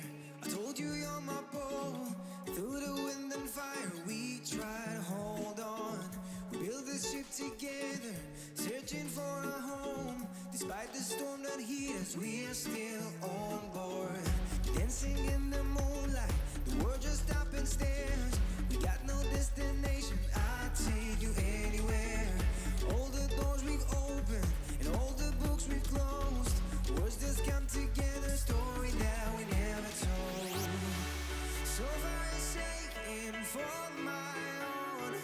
You said just keep holding on. If you're about to break, I'll always be your captain. From our failures we have grown. You said just keep holding on. If you're about to break, I'll always be your captain. I'll be your captain. I'll always be your captain.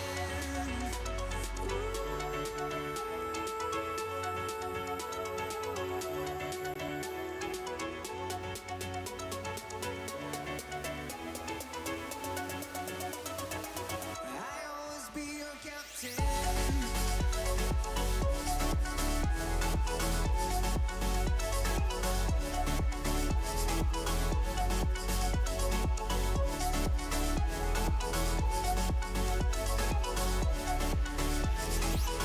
You told me I'm your anchor. I told you you're my bow. Through the wind and fire, we tried hold on. All the doors we've opened and all the books we've closed. Words that come together, story that we never told. So forsaken for my own. You said just keep holding on. If you're about to break, I'll always be your captain. From our failures we have grown. You said just keep holding on. If you're about to break, I'll always be your captain. Be your captain. I'll always be your captain.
sport. You and I have come a long way. It was such humble beginnings. As we gathered in small groups, we were professionals right from the start. Passionate, organized, and ready to rumble. We dreamed big, and surely enough, our parents supported us at every step of the way. Didn't they? Fired up by all this love, it wasn't long until we caught the scent of competition. To be honest with you, it wasn't always that easy. Joe here, he had to take on 2 side jobs to afford playing professionally. It's gonna get better, Joe. Fist bump. And some of you dared to not even call this a sport. And look where we are today. An endless stream of esports events every year. Bet you didn't see that coming, Mom and Dad. And you know what? We have been with you every single step of the way.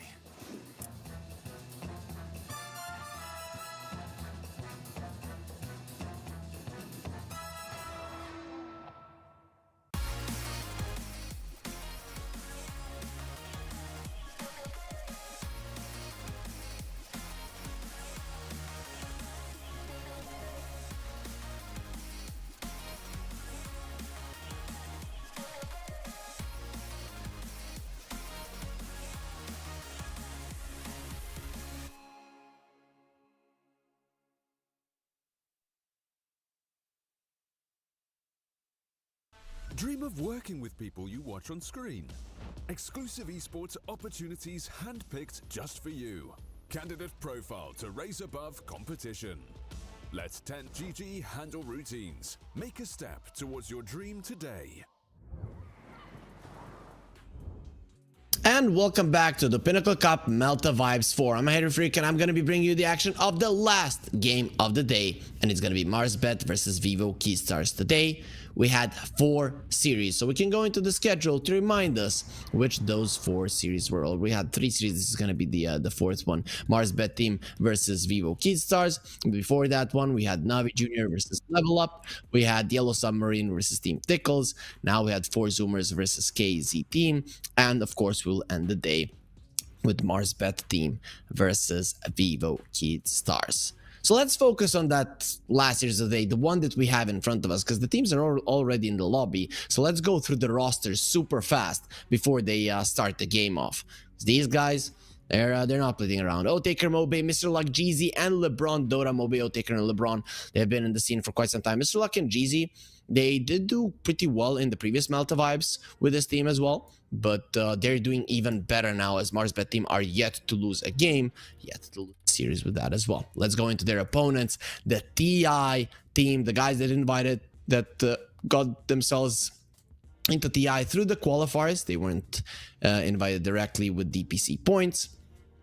Costabile, Analog, FCR, King RD, and KJ. Those are gonna be the 5 players that are gonna be facing off versus Marsbet team.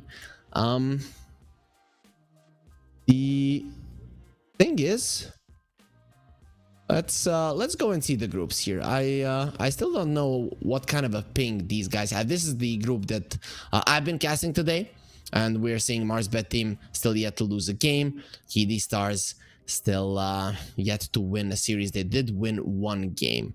However, let's go on to Group B fast before we get ourselves into the draft of game number 1, where we see Namiga at the top there. They've only lost 1 game so far. Team Tickles, they've lost 2 games, but no series. Level Up, they have 0 points, so they're not in that bad of a spot. The Yellow Submarine and Storm, they're in a catastrophic situation at the moment, and they are gonna be in trouble if they don't start winning soon. Hopefully they are going to be starting to win soon. I am just wondering what kind of ping Vivo Keystars are playing at,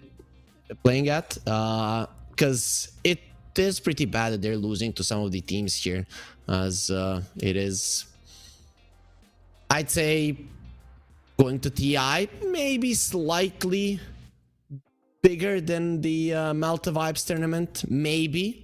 No, this is the best tournament in the world. These 4 tournaments, the Malta Vibes 1, 2, 3, and 4, were so amazing. And the prize going to Malta with a 5-star exclusive boot camp, it is something from dreams for sure. We do have the players connecting to the lobby, though. There seems to be an issue. We're hoping that can be resolved fairly soon, guys. Nobody wants a repeat from 2 days ago when the coordinator was down and we just had to reschedule a series.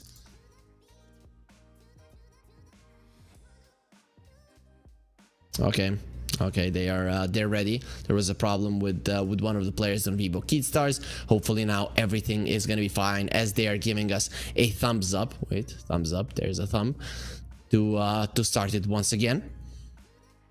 No. Hearing from production that I have a big thumb. I think it's a regular sized thumb. I don't know. It's a normal thumb. What the hell are they talking about? Either way, the production is always nice here.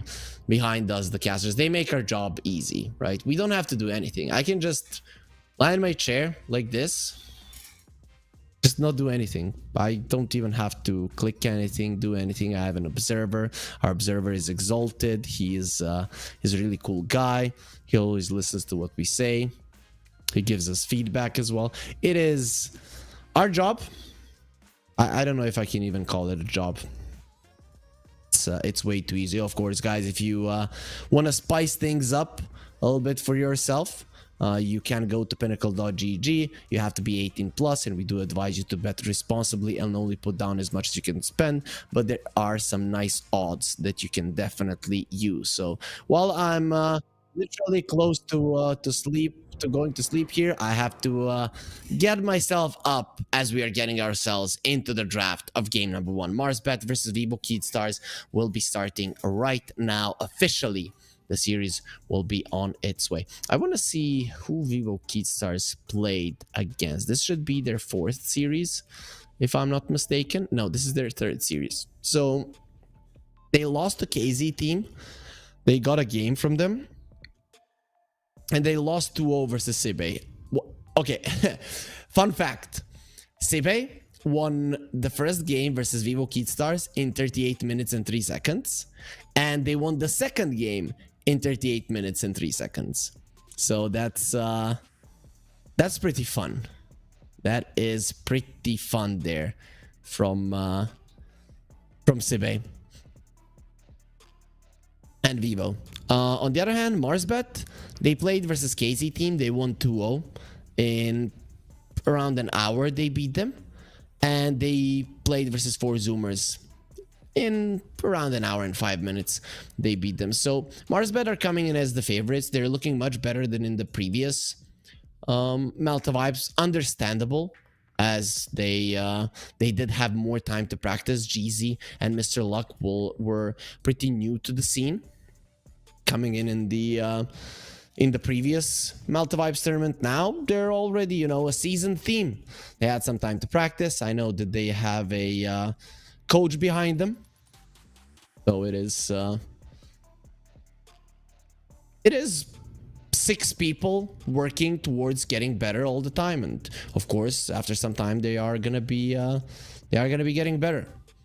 The Invoker gets picked up by Vivo Keystars. That's gonna be the hero with which they start off the draft, the series as well. So is it gonna be mid, or is it gonna be a support? We're gonna be finding out soon. I don't know if King RD would want to play the Invoker. Analog though, that's the guy that does. I think Bowie is gonna be super mad that he's not the one casting the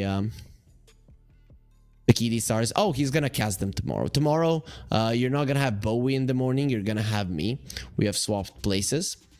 I think he had some important business tomorrow to attend to, so of course I'm there for my colleague.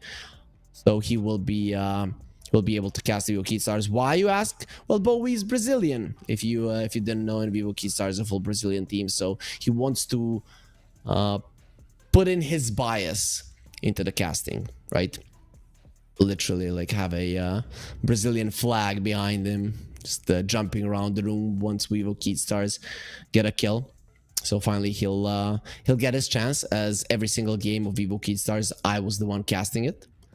Marsbet though, we're talking as one caster, is a Brazilian team on one side. Marsbet has LeBron. LeBron is my countryman, and I'm gonna say a friend. I think we have overcome acquaintances quite a long time ago. We know each other for quite some time. And also their coach, Creation Mitch, if you guys have been following maybe Dota 1 days in the beginning of Dota 2, he used to be a player, and a pretty damn good one at that. Also a friend of mine. So if there is some bias in this series towards Marsbet, I do apologize, but you can't go against your brothers, right? Against your friends. It is kind of hard to do so. The bans in the second phase, they're done. Sven on one side, Primal Beast and the Undying on the other, and Marsbet will get their hands on the Nature's Prophet. So they have really strong supports here at the start, but supports that don't really give you any lockdown, and that is something that can scare me. Nature's Prophet though, very tanky, especially if you get the armor from the Tree Impactor. Imagine all of the armor from the teleport once you get a couple of hits in, and then there's the living armor. This guy is gonna have way too much. As Vivo Keystars, what will they do? They will pick up a Phoenix. What else will it be? So Phoenix and Treant used to be this combo of supports that does provide an insane team fight. Nowadays, no one goes for it, especially on a map this big. If you go for two heroes that are so teamfight oriented, you're probably gonna lose. There are ways to play lineups like that, but it's not easy. And you have to draft around it as well, because you don't know, of course, what your enemies are going to be picking up and how they're going to be playing, how they're going to be setting the tempo of the game.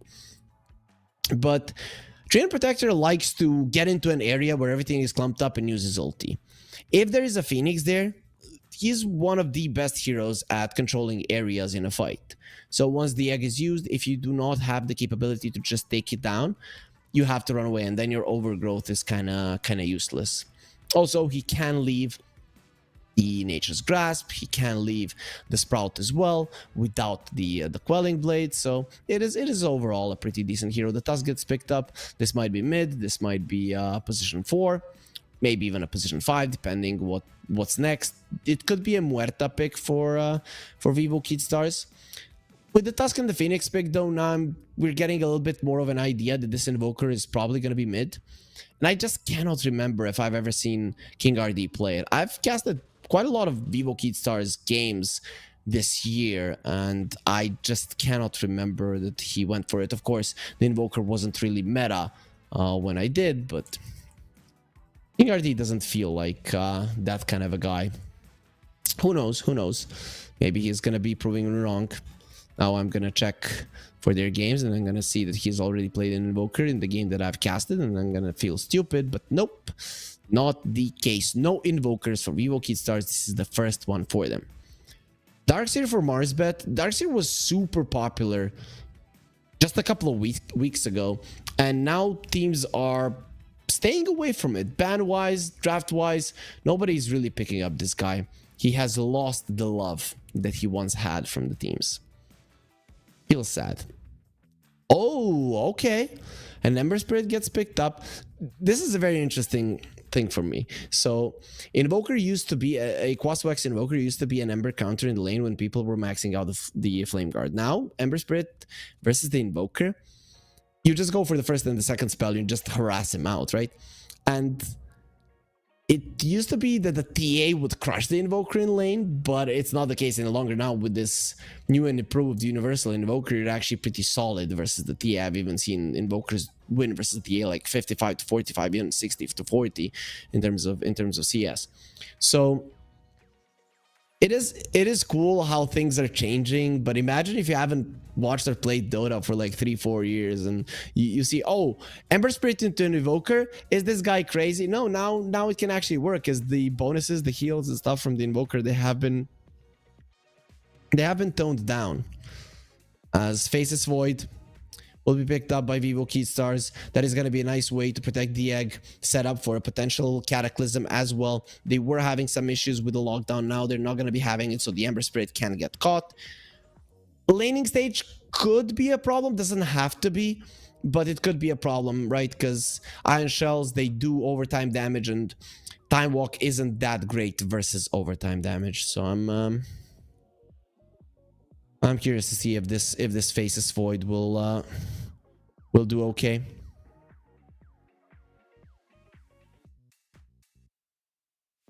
The Slark gets banned out. Usually Faceless Void is considered a Slark counter, though it can work both ways. Depth Shroud can be pretty annoying versus the Faceless Void. Though I still am sure when the Depth Shroud was added that the Chrono saw through it, but it's not the case any longer, right? Depth Shroud is an amazing counter for the Chrono. Maybe I'm just imagining it, but those little things, I do follow them quite a lot. The little changes, the little intricacies. So I do want to say that Depth Shroud, even though of course with the Slark ulti, ever since they changed it, that you cannot reveal him with any vision, you couldn't see the Slark in the Chrono, but the Depth Shroud, when it was added, you could, though obviously not intentionally, as it was fixed the other way. There will be a Beastmaster ban, and the Bristleback was removed as well. Also, the Vivo Keyd Stars was the last hero that they want to get rid of. What is the Faces Void not going to play against? This is not V-Tune on Mars bet, so no Wraith King will be making his way through. Though it would be cool to see one, right? Especially with there being a Darkseer, so you're going to be a little bit faster. Laning with a Treant Protector. Are we going to see maybe a Muerta for Mars bet? I thought it could be a good one for Vivo Keyd Stars, though. Would be a solid one for Mars bet as well. I wouldn't mind that as a ban whatsoever, because the hero at some point just does way too much damage and is actually very good at bringing down the egg because of the Gunslinger. So yeah, why not? Why not? Anything else that comes to mind? Something that might utilize the shell and run in, that's not that mobile, or benefits even more from mobility. Nothing comes to mind as a good. I mean, Wraith King comes to mind, but they'll ban out the Naga Siren. Okay, that's a different route, but still a decent one. Ooh, that's a first. Vivo Keyd Stars, you know, there's still... These tournaments are somewhat a prepare for TI for them.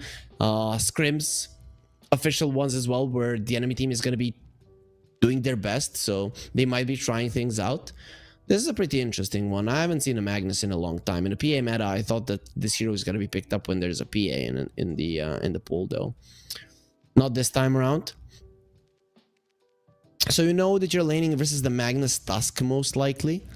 Maybe the Magnus Phoenix, though. Two melee heroes versus the Darkseer. I think that's not something that Vivo Keyd Stars would want to go for. There's a good chance that this is a position for Treant and the Nature's Prophet will be 5.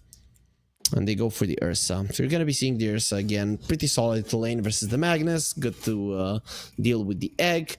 The Tornado does purge off your overpower, so that's kind of annoying. But overall, it is a decent pick. In general, the Faces Void doesn't love too much playing versus the Ursa because he can burst you down before you press anything. Pretty rare that a hero can do it, but the Ursa is able to go that route. Interesting drafts from both sides. So on one side we have Vivo Keyd Stars with the overwhelming team fight.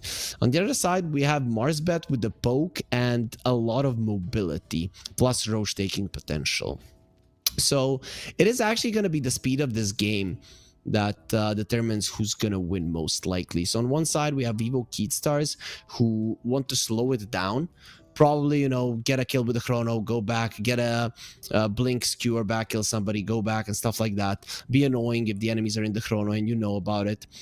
That's the approach. On the other side, Marsbet, they want the early mid game to just be go go go Ember constantly in the enemy face, just poking with the sleight of fist and the chains over and over again until he forces some rotations, and then you either go back or you pounce. You need to be ahead though. So definitely an interesting one. Let's get into the game so then I can give my prediction, because this is a tough one to call.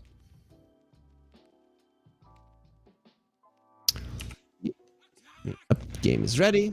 There it is. And we're gonna see a baboon. That's Rafiki. He just needs a stick. Oh, hopefully he's gonna be lifting up Simba. Courier. Look at those beautiful colors. The courier in the zone. But I think... Okay, I like both drafts. But I am gonna be siding with Marsbet. The reason I'm siding with Marsbet is because I think Vivo Keyd Stars haven't been playing that good Dota, and this kind of a lineup does... It is needed to constantly make little moves without actually knowing if it is gonna work out in your favor or if it's gonna be a big kill or something. So you need to be making big moves constantly, or moves constantly, that will give you small victories. That is something that's the top of the top. The best teams in the world do well. The other guys, not so much. And even a TI team still from South America that is probably still considered... I don't think it's the weakest region. And Southeast Asia has been looking the weakest recently. But and then A is having his issues, but definitely not on par with Eastern Europe, China, or Western Europe. I don't think that this team is actually that powerful, that strong at the moment. Very well. So I'm gonna be siding with Marsbet for now. I think that the ease of execution definitely on the Marsbet side. So it is. Marsbet are gonna be making a lot of moves, so they can make a lot of mistakes, but they can make 5, 7, 10 mistakes and they're gonna be fine. As long as they're not huge, like you running into the pit and waiting for a 5-man chrono egg and just dying, right? But as long as they play reasonably well and don't make too many mistakes, they're fine. On the other side, Vivo Keystars, they don't have the window to make that many mistakes and they constantly have to play Dota. So it's this is an insanely hard lineup to pull off. Of course, if you do get to a point where you use the Chrono Cataclysm, sure, but that's gonna mean that you did a good job until then, or that maybe Marsbet didn't do good enough of a job to put you in a position where you don't have the damage when you don't have your items. That is one thing though for Marsbet, that ending the game should be a problem for them. So that's why they need constant poke, constant ability to just increase their lead, force the ultis on the defensive from Vivo Keystars. That's a very important thing. So you want to force the RP, the Chrono, the egg when you are the ones making moves. If Vivo Keystars are using their ultis and getting objectives as well, that's gonna be making it an easy game for Vivo Keystars. FCR, okay, look at that. Tree hiding between trees.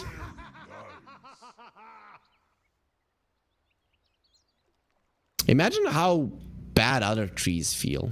Where is he? Oh, okay, we're playing. I'm not looking at the map. Wait, I'm gonna cover it with my hand. Okay, give me full 360, please. Thank you. Full 360. Observer, what the hell are you doing? Okay, he probably knows that there's something on the other side. Okay, that is the river going towards the top lane from the mid lane. Yeah, am I right? Yep, I'm right. See? I told you. I told you. I knew. I understand now you didn't want to switch it up. Now I looked at all of the positions of the heroes, so you shouldn't ask me any longer, as that would be cheating from my side. Though that was an easy one. Let's say if he would give me, I don't know, the position of the Invoker. Yeah, position of the Emperor, like, where is he? I have no freaking idea. Like, he's between trees. Oh, that crystal would actually give it away a little bit, I think. Hello, admin. Do they need some assistance? A lot of times, Vivo Keystars, they ask not to be on cameras. Okay, they cannot rejoin. I don't know what the rules are, but sometimes before minute 1 has passed, they allowed the remake to happen. I don't know what the verdict will be right now.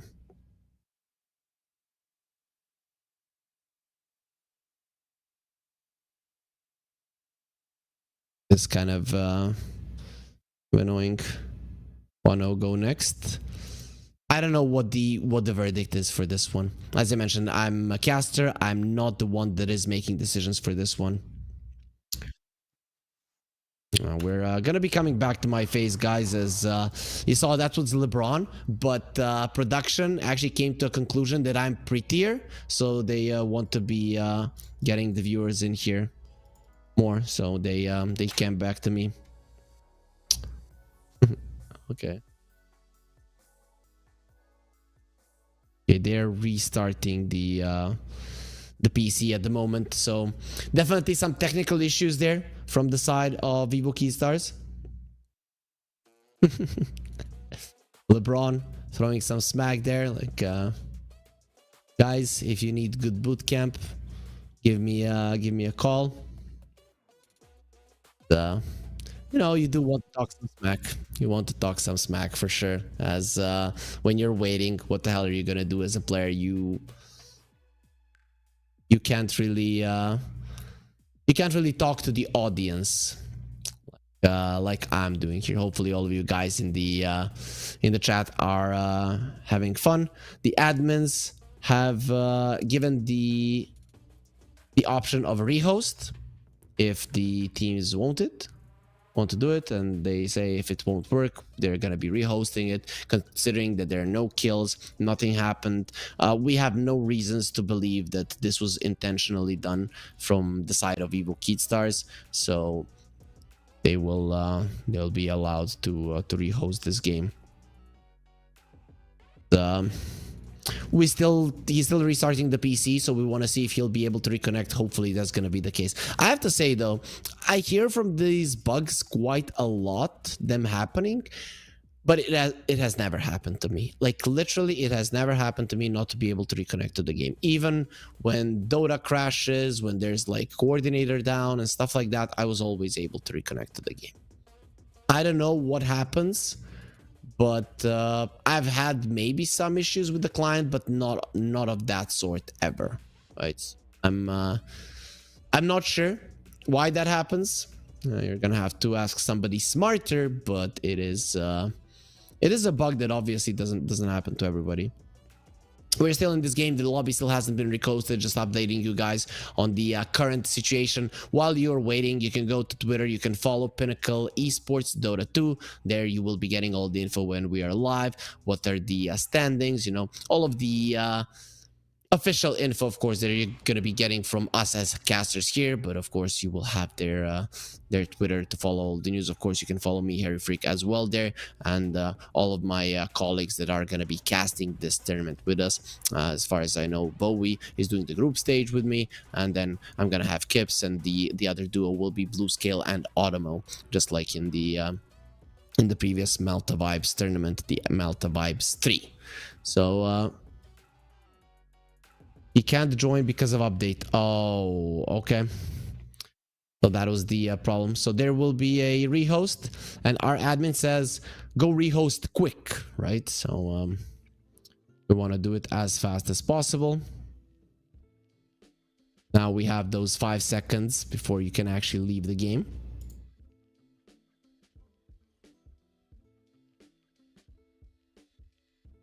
Okay, the game client is out of date, so actually we have to deal with that right now. So everybody needs to update their Dota. So that's why he can't get in again. Okay, now I understand what happens. You restart Dota, and then there is an update, and you have a newer version, and you cannot go in. Okay, that now actually makes sense. Still, as I mentioned, never happened to me. I'm one of the lucky ones. I've been playing this game for way too long. I need to be seeing how many hours I have in Dota 2. Of course, in the past couple of years, most of those hours are from casting, but I have to say I'm missing playing Dota a little bit. Sometimes I kind of get sad that I suck at the game now. When I get into play, there are some things that I just cannot do.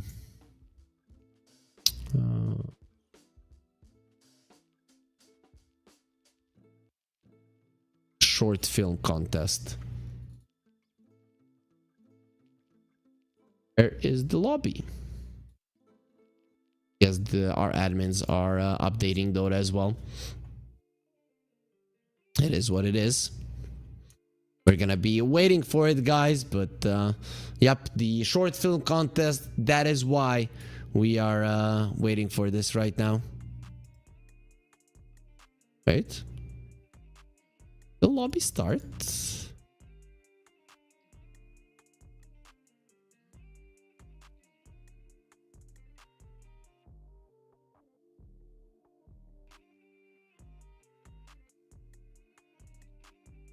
As I can't find the lobby.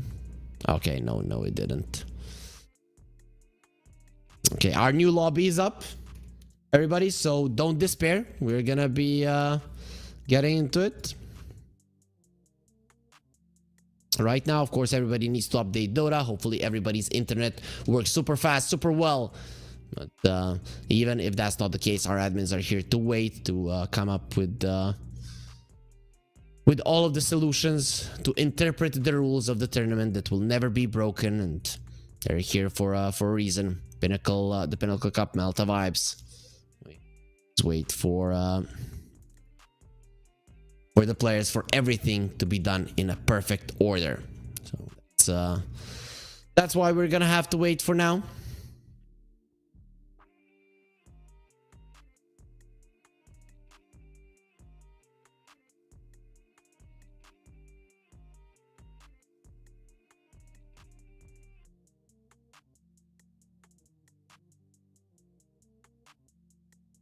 See, not everybody is in the lobby just yet. I don't know if you guys are aware of this, but when you have a ticket from Valve for a tournament, you always have to host a captain's mode, so you cannot go for an old pick remake. So that is kind of a bummer. So that's why we are gonna be waiting a little bit longer, because the teams are going to be picking up their heroes in the same way. Of course, they know which heroes they are going to pick. You don't have to go for the same bans, as far as I know. The rules do not apply to that. I remember there was one tournament I played, and a friend of mine, he at that point teammate, right? He misclicked the hero twice when we were going to captain's mode. So it was pretty funny. It was pretty funny. The admins, they got so cross with us. Yeah, I mean, for a good reason. They should be. That really should not have happened, but it is what it is, right? And I'm hoping that kind of a unexpected thing doesn't happen now. Here. Let's see.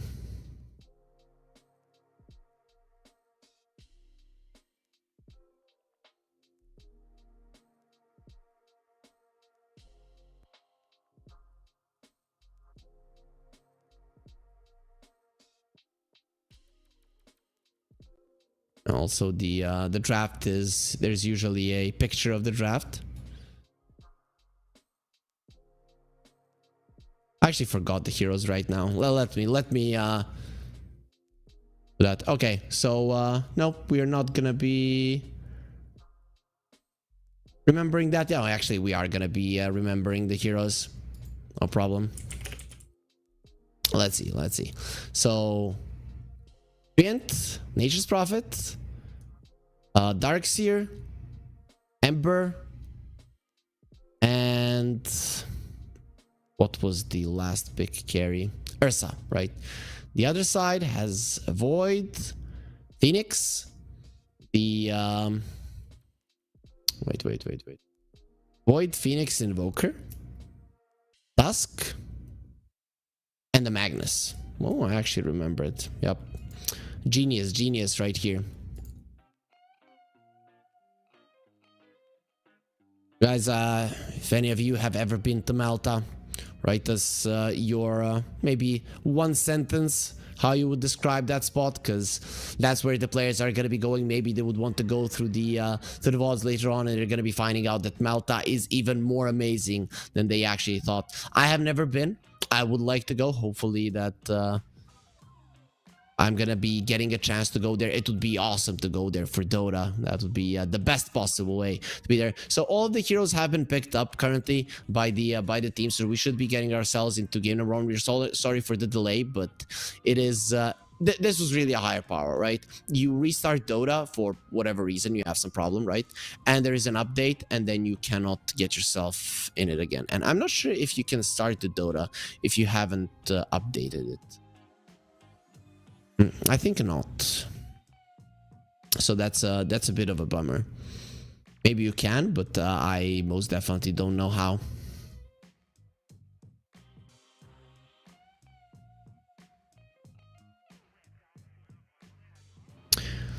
So we're just waiting for these guys to start it up. Okay, I just went to see my Dota hours, since you know, not a lot of time to talk about the players right now, as we went through a lot of the things about them, about their picks and everything. So I have 24,000 hours in Dota. Rookie numbers. Of course, as I said, in the last 2 years, a lot of it is mostly from casting. I do remember at some point in my life when I was playing a lot of Dota, I never turned off my PC and I never turned off Dota. So 24/7, like, Dota was turned on. So I would get 100 hours per week, basically.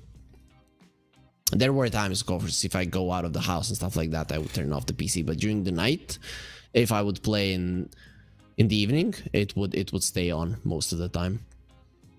So it is a little bit inflated, but not too much, to be honest. Yeah, most of the time I did play, and we are getting close to getting ourselves into the game. It has been a long time waiting for this one. Hopefully you guys did enjoy yourselves with the little talk with Harry Freak here while we are trying to get ourselves into it. And there we are. The game is starting. Production is ready to take us in. Let's go. Game number 1. Oh, pause. Yeah, we want to see a pause. That's what we're here for more pauses. Wait for it. Yeah, par. Everybody is laughing. At this point, it always does become funny, right?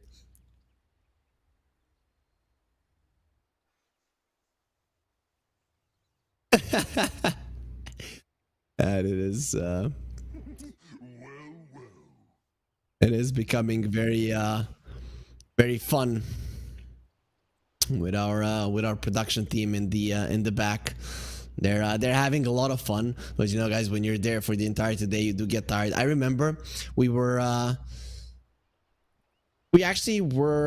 have some Serbian like studios here that would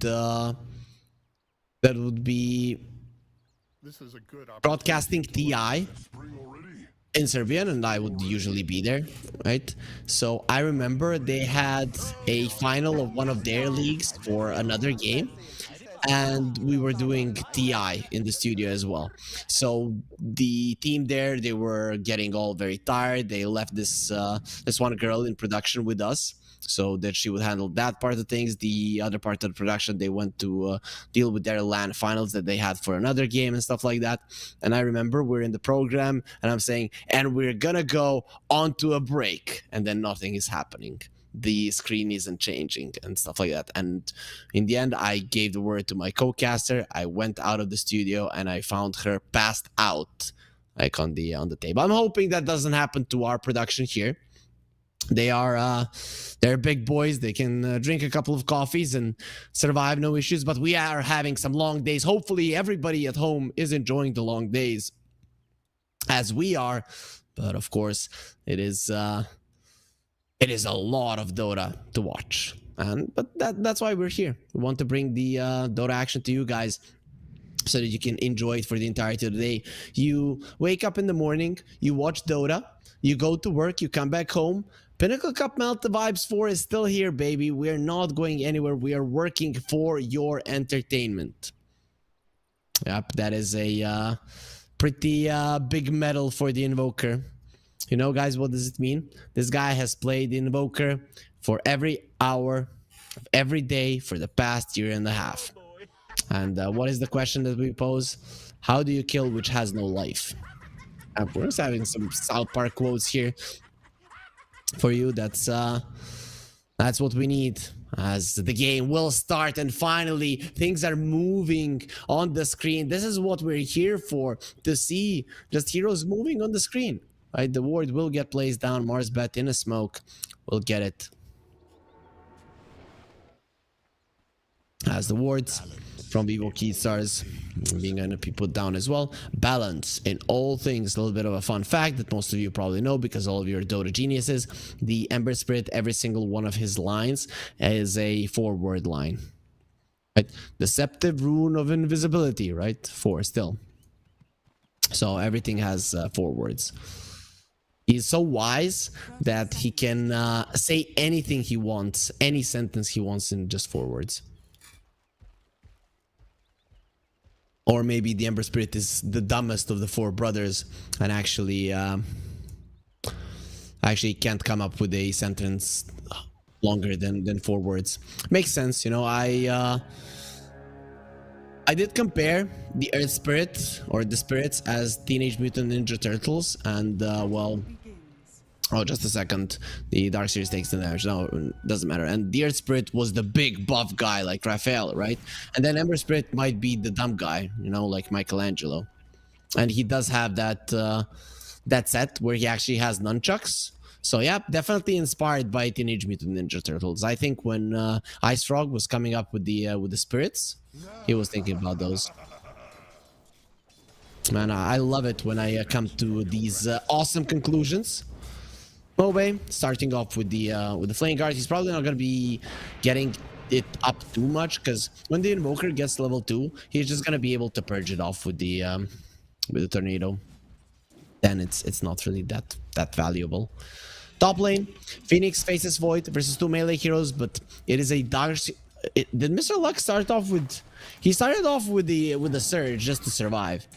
When you're playing the Darkseer, you know what? I would rather die than start off with the Surge. Though, I think that used to be the case when it was sometimes tri-lanes being played versus the Darkseer. That would be a big mistake. LeBron dropping low. He needs one more hit, possibly two. 2 is gonna be enough, but in the end, it will be the shock from the Magnus that gets the kill. Oh, FCR gets himself a first blood. That's quite big.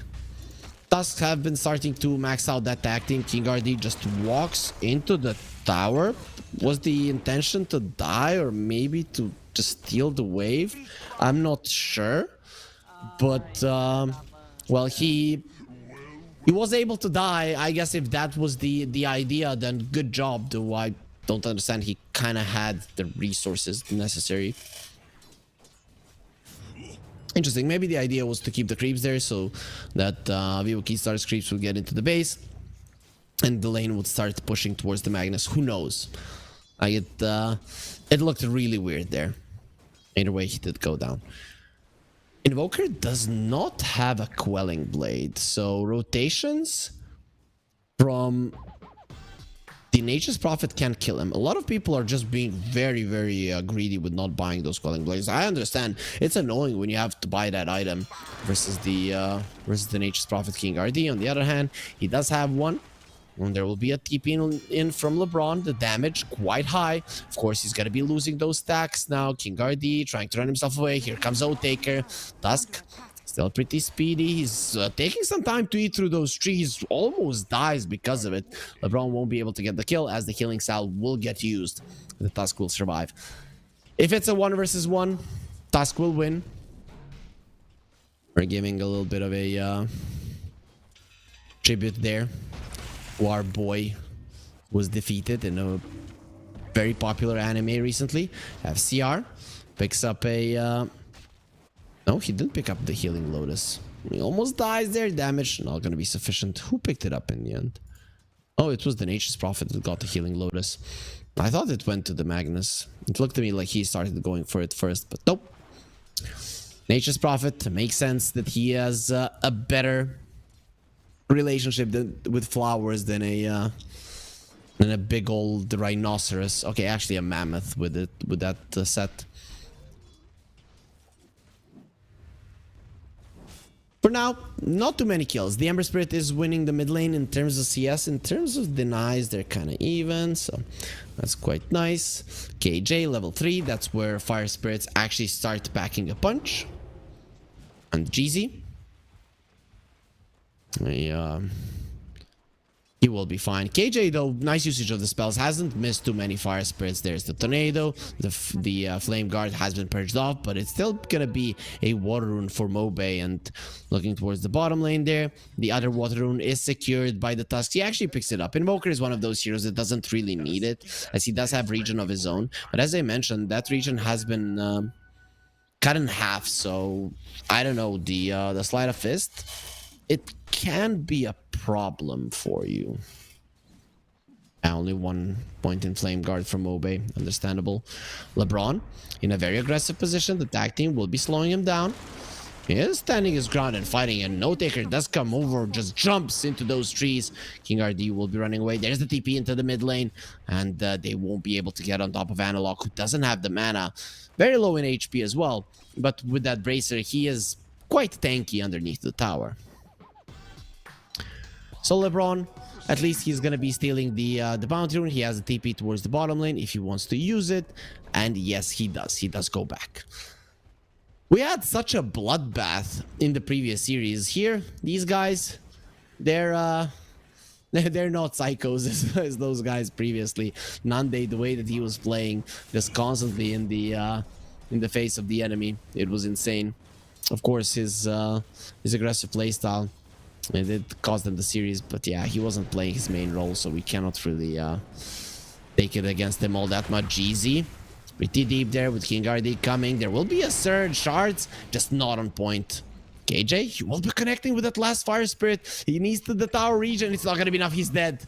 Oh, well played, KJ. That is a TI player for you. You're saying these guys, they are amazing. It just that seems they probably have some ping issues. Side of his chains going forward. There will be a tornado. Analog. They also, blood grenade going to be used. Mobe, a little bit too deep. Here comes LeBron. He wants Analog that. Sleight of fist chains. Actually doesn't have the chains. Only Sleight of fist gets the kill. Mobe now being slowed down. Actually misses the chains there. Gonna have another Sleight of fist fairly soon. He probably wants to deny himself. Bottle being used. Yeah, Mobe is dead. He's doing his best to survive for a little bit longer, and LeBron will be bringing down King RD as well. Jeezy in the vicinity too. Trim Protector has the boots and the wind lace, so his mobility, his ability to move around the map is quite high as well. Ursa phase boots. Good luck to the Magnus now. We're seeing that he's already suffering in terms of CS. This Ursa pick really made his lane a living hell. Top lane, the Void is farming well. He's farming as well as the Darkseer. And now is going for it. Analog coming over with a haste. He's trying to kill Jeezy. He does have that urn from him dying. If he didn't have it, he probably wouldn't be able to get the skill with the sticks. He still won't be able to get it. This time around, Jeezy will survive barely, but does get himself away, and Analog again will have to... No, he wants the rune. He won't be getting it. And the Phoenix, that's gonna be level 6, minute 7. Yes, LeBron, I wanna kill you too. No problem. LeBron is running away, and for a good reason, because he is not winning this one. The egg will be used, and LeBron will be taking out, uses the fairy fire. He's dead. KJ gets a double. What a play by the Phoenix, destroying the enemies completely. Whoa, this is beautiful. This is just beautiful.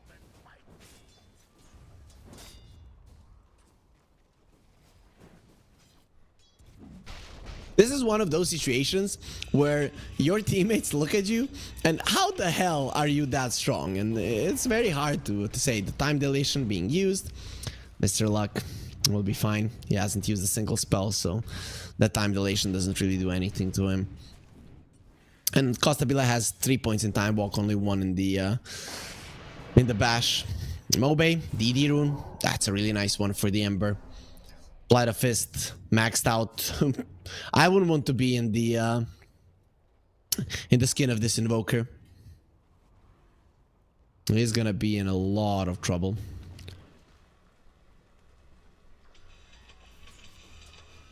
Vivoki stars. 2 of the supports are in a smoke. Ursa is level 6. The problem is that Phoenix, he actually has more experience than O-Taker. We'll see if KJ will be able to utilize it even more. In this game, the RP gonna be used on Ursa. Meteor Hammer dropping down. He now uses the Enrage. He will be fine. Let's see just for how long the attack team gonna be slowing down. O-Taker turns around. He knows he has to fight, but now he has no attack speed. He cannot even lift his claws. He's burning. He's freezing. He doesn't know what's happening to him, but it's not good either way. Mobe, he does have that DD with next Sleight of Fist. He should be able to bring down King RD, and he will be able to do so. TP in from the Trent. He's not level 6 just yet. KJ might be a really good kill. Chrono gonna be used onto the Ember, but they're still gonna be bringing down KJ. That is a big kill. Mobe running away. He has the phase boots. Fairly soon should be able to get himself out of this one. The cold snap keeping him in place. Nah, he's not fast enough to outrun him. He's going for the healing. Lotus is a beautiful play. Mobe outplays everybody. Gets the mana for the Remnant back. It didn't expire just yet. He'll be fine. Oh boy, this is the level of Dota in this series is so much bigger than in the previous one. FCR drops down the Meteor Hammer. The Invoker is there as well. Gets the Tornado out. The FCR, he's still gonna be dying, but not before he brings down GZ. He goes to the side there with the Skewer, gets the kill, but he will die first. Taker dropping low in rage. In a second, he doesn't get it off. That was so close. And now Diego LeBron lifts his arms up. He's not gonna be able to take it down again. Both ice and fire. And then overwhelming magic from the Invoker, get the kill onto LeBron. It is going to be KJ that gets the kill. Costabile without this chrono, he's going to be chased down. He does have 4 points in his time walk, and there's the time dilation. Mobe trying to do enough damage to Costabile. It shouldn't be enough for the kill. The Invoker does TP, and Mr. Luck is going to be losing all of his mana. So his mana has ran out, and you know what they say, your luck has ran out as well as his life. KJ again gets the kill, now looking towards the Ember Spirit. Let's see who burns brighter, the Ember or the Phoenix. For now, nobody will be threatening anybody's life. The farm distribution on Mars bet a little bit better. They have more on their cores, but the Phoenix having more than the supports is keeping Vivo Stars ahead in the gold. He gets himself onto the high ground. Moby has one more remnant, gets himself to the other side. Slide of fist chains onto the Phoenix, and GZ now looking towards King RD, won't be able to get the kill. King RD also hits level 6. GZ, he's trying to get level 6 and use the overgrowth from the high ground. He just didn't get enough experience there. Nice attempt from him. I really like the idea. Look at it. He's laughing. He knew that was probably not gonna make it. Mobe getting himself away. The tornado lifts him up into the air. He's dead. Oh, they paused the game. Imagine he knows how dead he is. It's just over. This is so... This is the best BM pause I've ever seen. Of course, it's not that, but it is super fun. This will do just fine. You're in the air. Oh, you know what? This reminds me of Stranger Things. Vecna is strangling him. That's what it feels like. After you get lifted up into the air, it's pretty much obvious that that you are gonna be murdered. Yeah, let's not look at the Ember. Right? Why? Because cool guys don't look at explosions. No, we're cool. Oh, true. If he would have missed that kill, I would have said something for sure. So it's fair. GZ. Oh, he's staying close to his trees. You want to fight me next to my brothers? The roots will take your life. LeBron is the one to secure it. He does have the earn. Going for an Atos next. Doesn't even want to buy the boots on LeBron. Just wants to go full in on greed. Slaughter Crest. Not an important early game, I guess. As you have an Ursa, he doesn't benefit from it all that much. He has the attack speed of his own. Invoker doesn't go full Spirit Vessel. He is setting up on Mr. Luck. Okay, now Mr. Luck is gonna know about this one. EMP gonna be used. Again, no mana. He does have the Healing Lotus and 6-1 charges. Chrono will be used. Okay, they're not playing around. They want this kill. Nice Sprout usage. Healing Lotus gonna be used. And in the end, he still does go down. Costabile, though, having a little bit of a trouble with his and all of the other illusions. But ultimately, the Faceless Void will be fine. He does have a Midas. Invoker will be going for a Midas. This is a great start for Vivo Stars. They're using their ultis. They're playing really good Dota. This is quality Dota from both sides. Win probability a little bit in favor of Vivo, though. I think they're happy with how this early game is going. Meteor Hammer on the Magnus. Next item, Blink Dagger in 2,000 gold. Nature's Prophet going for an Atos. The Treant, what does he want? Oh, he's going for the Solar Crest. Okay, that's why LeBron can actually take a step back with it. So the big item that is going to be coming out is for sure going to be a Blink on Vivo and a mech on the Darkseer, right, for Mars bet. Those are the things we're going to be looking out for, but more so, it's about the movements. Vivo Stars, the hunting the Ursa, they want to slow down the Battle Fury, and if they bring him down, that's exactly what's going to happen. He has been found, the uppercut punch is there, he's dead. He's already used the Air Chalk. There's the Yules. KJ, very nice item there to buy. We didn't discuss that. FCR comes over to get the kill. I like that he did that, even though his assistance wasn't needed. I really like it, as his Blink Dagger is something that gives even more play potential to Vivo Kid Stars. Okay, this is the type of Dota that I expected from Vivo Kid Stars from the start of the tournament. They are playing out of their minds, really. This is insane Dota, to be honest. I'm hoping they can keep it up. They got destroyed by Sibe yesterday or 2 days ago, not sure, but it's Dire are scanning. they didn't play this well. Like, no way. I don't know what changed, but something did. Radiant's middle They're now 2k ahead, 14-7. They want to continue with the kills. You want to get as much of a lead as you can, and then in the mid game, you want to stop it. This early mid game, you need to win. You need to be ahead. With that lead, you allow yourself to be okay with being on the defensive, and then you win the late game. RP, blink reveal, they have follow-up stuns. He's not getting out of these stuns. This time around, Moby is dead. I like this gameplay with no hesitation. The second he sees him, blink RP, meteor hammer, snowball follow-up, they have all of the stuns needed to keep him in place until he dies. And the mid lane tower will be next on the menu. There will be a glyph. We'll give the extra 7 seconds there to Mars bet, but they're not really rotating towards here. Even with the mech on the Darkseer, they feel too threatened about this one. They're going to be playing into Chrono, into the Phoenix egg. But this is what I was talking about. Mars bet need to be forcing out those ultis. It is very important. It is very important to be forcing out those ultis on the defensive. If Vivo Key Stars are doing them on the offensive and getting towers, this is exactly what's happening in the last couple of times, you will lose this game. And you will lose it easily, mind you. All three of the cores of Vivo Key Stars are topping the network chart. They do have 2 Midases on their side. So that gold lead is just going to continue to increase if you are just content with farming. You cannot be content with farming with this kind of a lineup. Darkseer wants the Guardian Greaves, understandable. You need to be removing the time dilation, the fire spirits, the cold snap as well. All those things are super annoying to you. Icarus dive, Hules onto the Ember, Skewer back, he has the Remnant out. Oh, what? They're doing everything so perfectly. Oh, he can't do anything. He cannot use a single spell. The Tusk follow up there onto the Magnus Skewer. Dire's top tower is under attack. That's... I don't know. I'm such a nerd for small plays like this. I get super excited about it. Sure, it's only a kill on an Ember. I don't care about 5-man RPs, man. This is real Dota.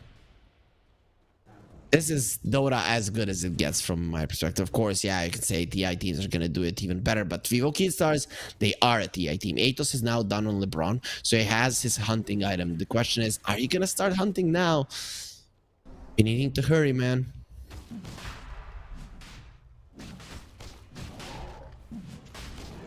Taker and Mr. Luck going for the Roche.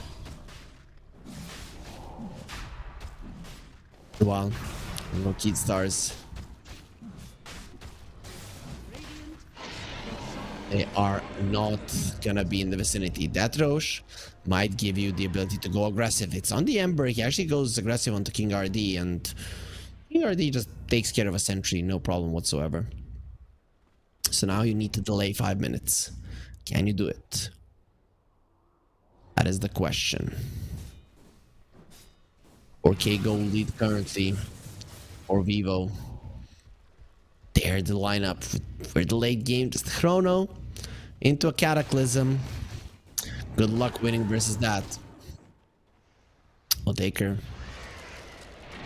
getting a blink soon. LeBron, he'll be dead soon. Sunstrike connects, he'll do more damage. They have the Skewer, they will not allow him to TP away. Vivo Key Stars, they always have heroes there, and we hear ownage. Because that's exactly what's happening in this game. Vivo Key Stars, they're owning. KJ started with only him, but now everybody is doing an amazing job.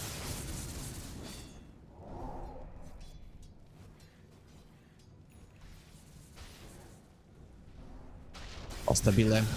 Arming Mobe, trying to pressure, trying to be annoying. He steals a couple of creeps there, deals with the Watcher as well. Stabile just moves away, no problem. Yeah, I'm gonna farm on the other spot. You can have those camps. There's a billion more camps around the map. He leaves the Rune of Illusion in the enemy triangle. See, again, forwards. We're having a little bit of a stalemate right now, but we're seeing that Feeboard was making moves. Poor LeBron has been found once again, though KJ is just being a little bit annoying, not going for the Icarus dive. The ulti from LeBron, bouncing around. KJ took some damage, but nothing too significant. He'll be fine. He's level 12 on the Phoenix. That's 8 hits. You need to kill the egg.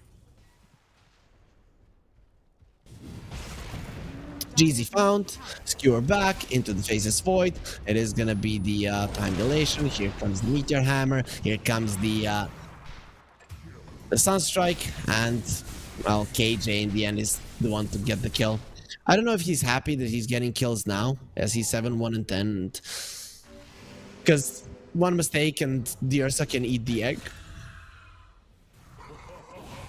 There it is. He's dead. It will come at a cost. Otaker is a goner. It's still okay since you did get a big streak, but it's kind of annoying. They go for the RP in the end. Meteor Hammer does get dropped onto his head, but onto his dead head already.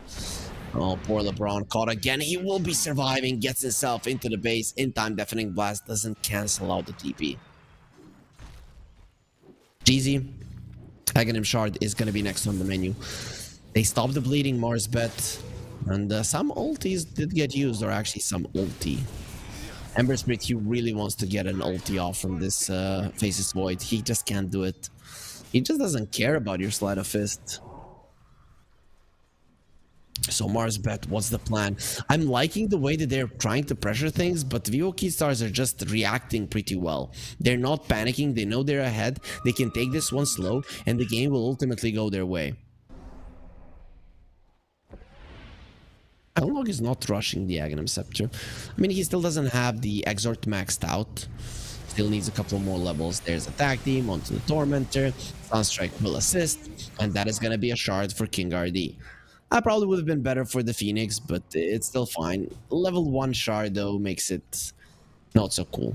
As well, it lasts only 4 seconds. There's a shard on the Ember Spirit. Okay. Interesting. He gets it so early. He wants to have... I guess that's a way to cancel blinks. Magnus has a blink. So, you know, that's definitely gonna help. There's a blink on the Tusk. Those things can be annoying if you place a Remnant in front. Also, the damage is nice. I mean, Analog taking some damage there from the Nature's Grasp. Nothing too big. Dire's bottom tower is under attack. And finally, there's the Shard on the Treant. Darkseer is going for a Lotus Orb. Yeah, he just wants to have so many ways to purge things off. There's really a lot of things to purge off, and that might be the way to scale into the late game. To get yourself a ton of Lotus Orbs. It makes a lot of sense. No, when I say late game, I'm thinking 35 to 45 minutes.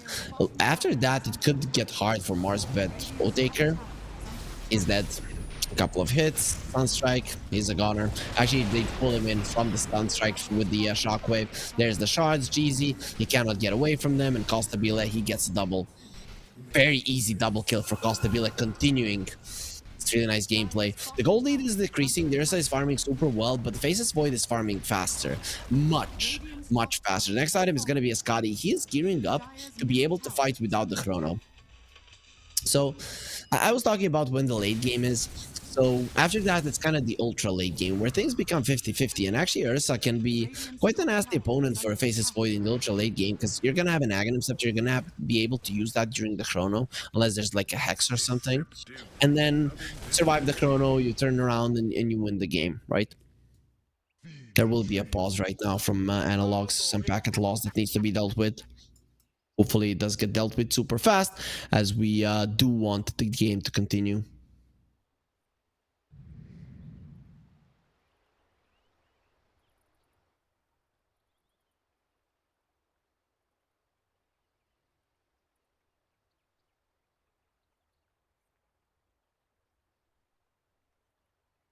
Shards, only 3 shards currently bought.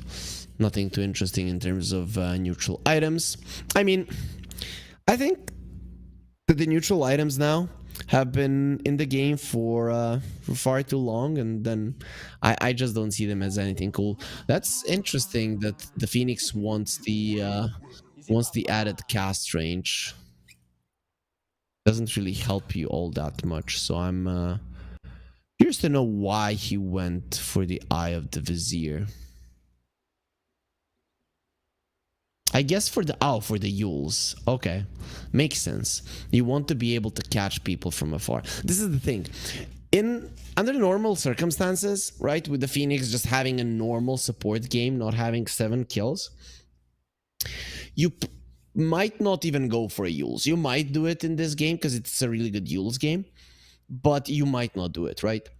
And because the game went so well for him, then you switch it up and go for this aggressive catch type approach, which for a Phoenix is not something we see too often, but KJ is doing a good job. And I mean, South Americans are very well known for their different approach to Dota than some of the other regions, and it is super fun. And look at that, he's 2,000 gold away from the Hex. So yeah, he's continuing with his idea to be a catch guy.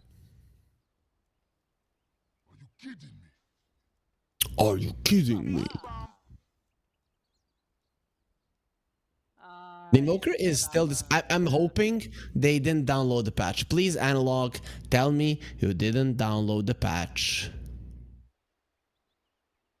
Him not coming back doesn't give me the confidence.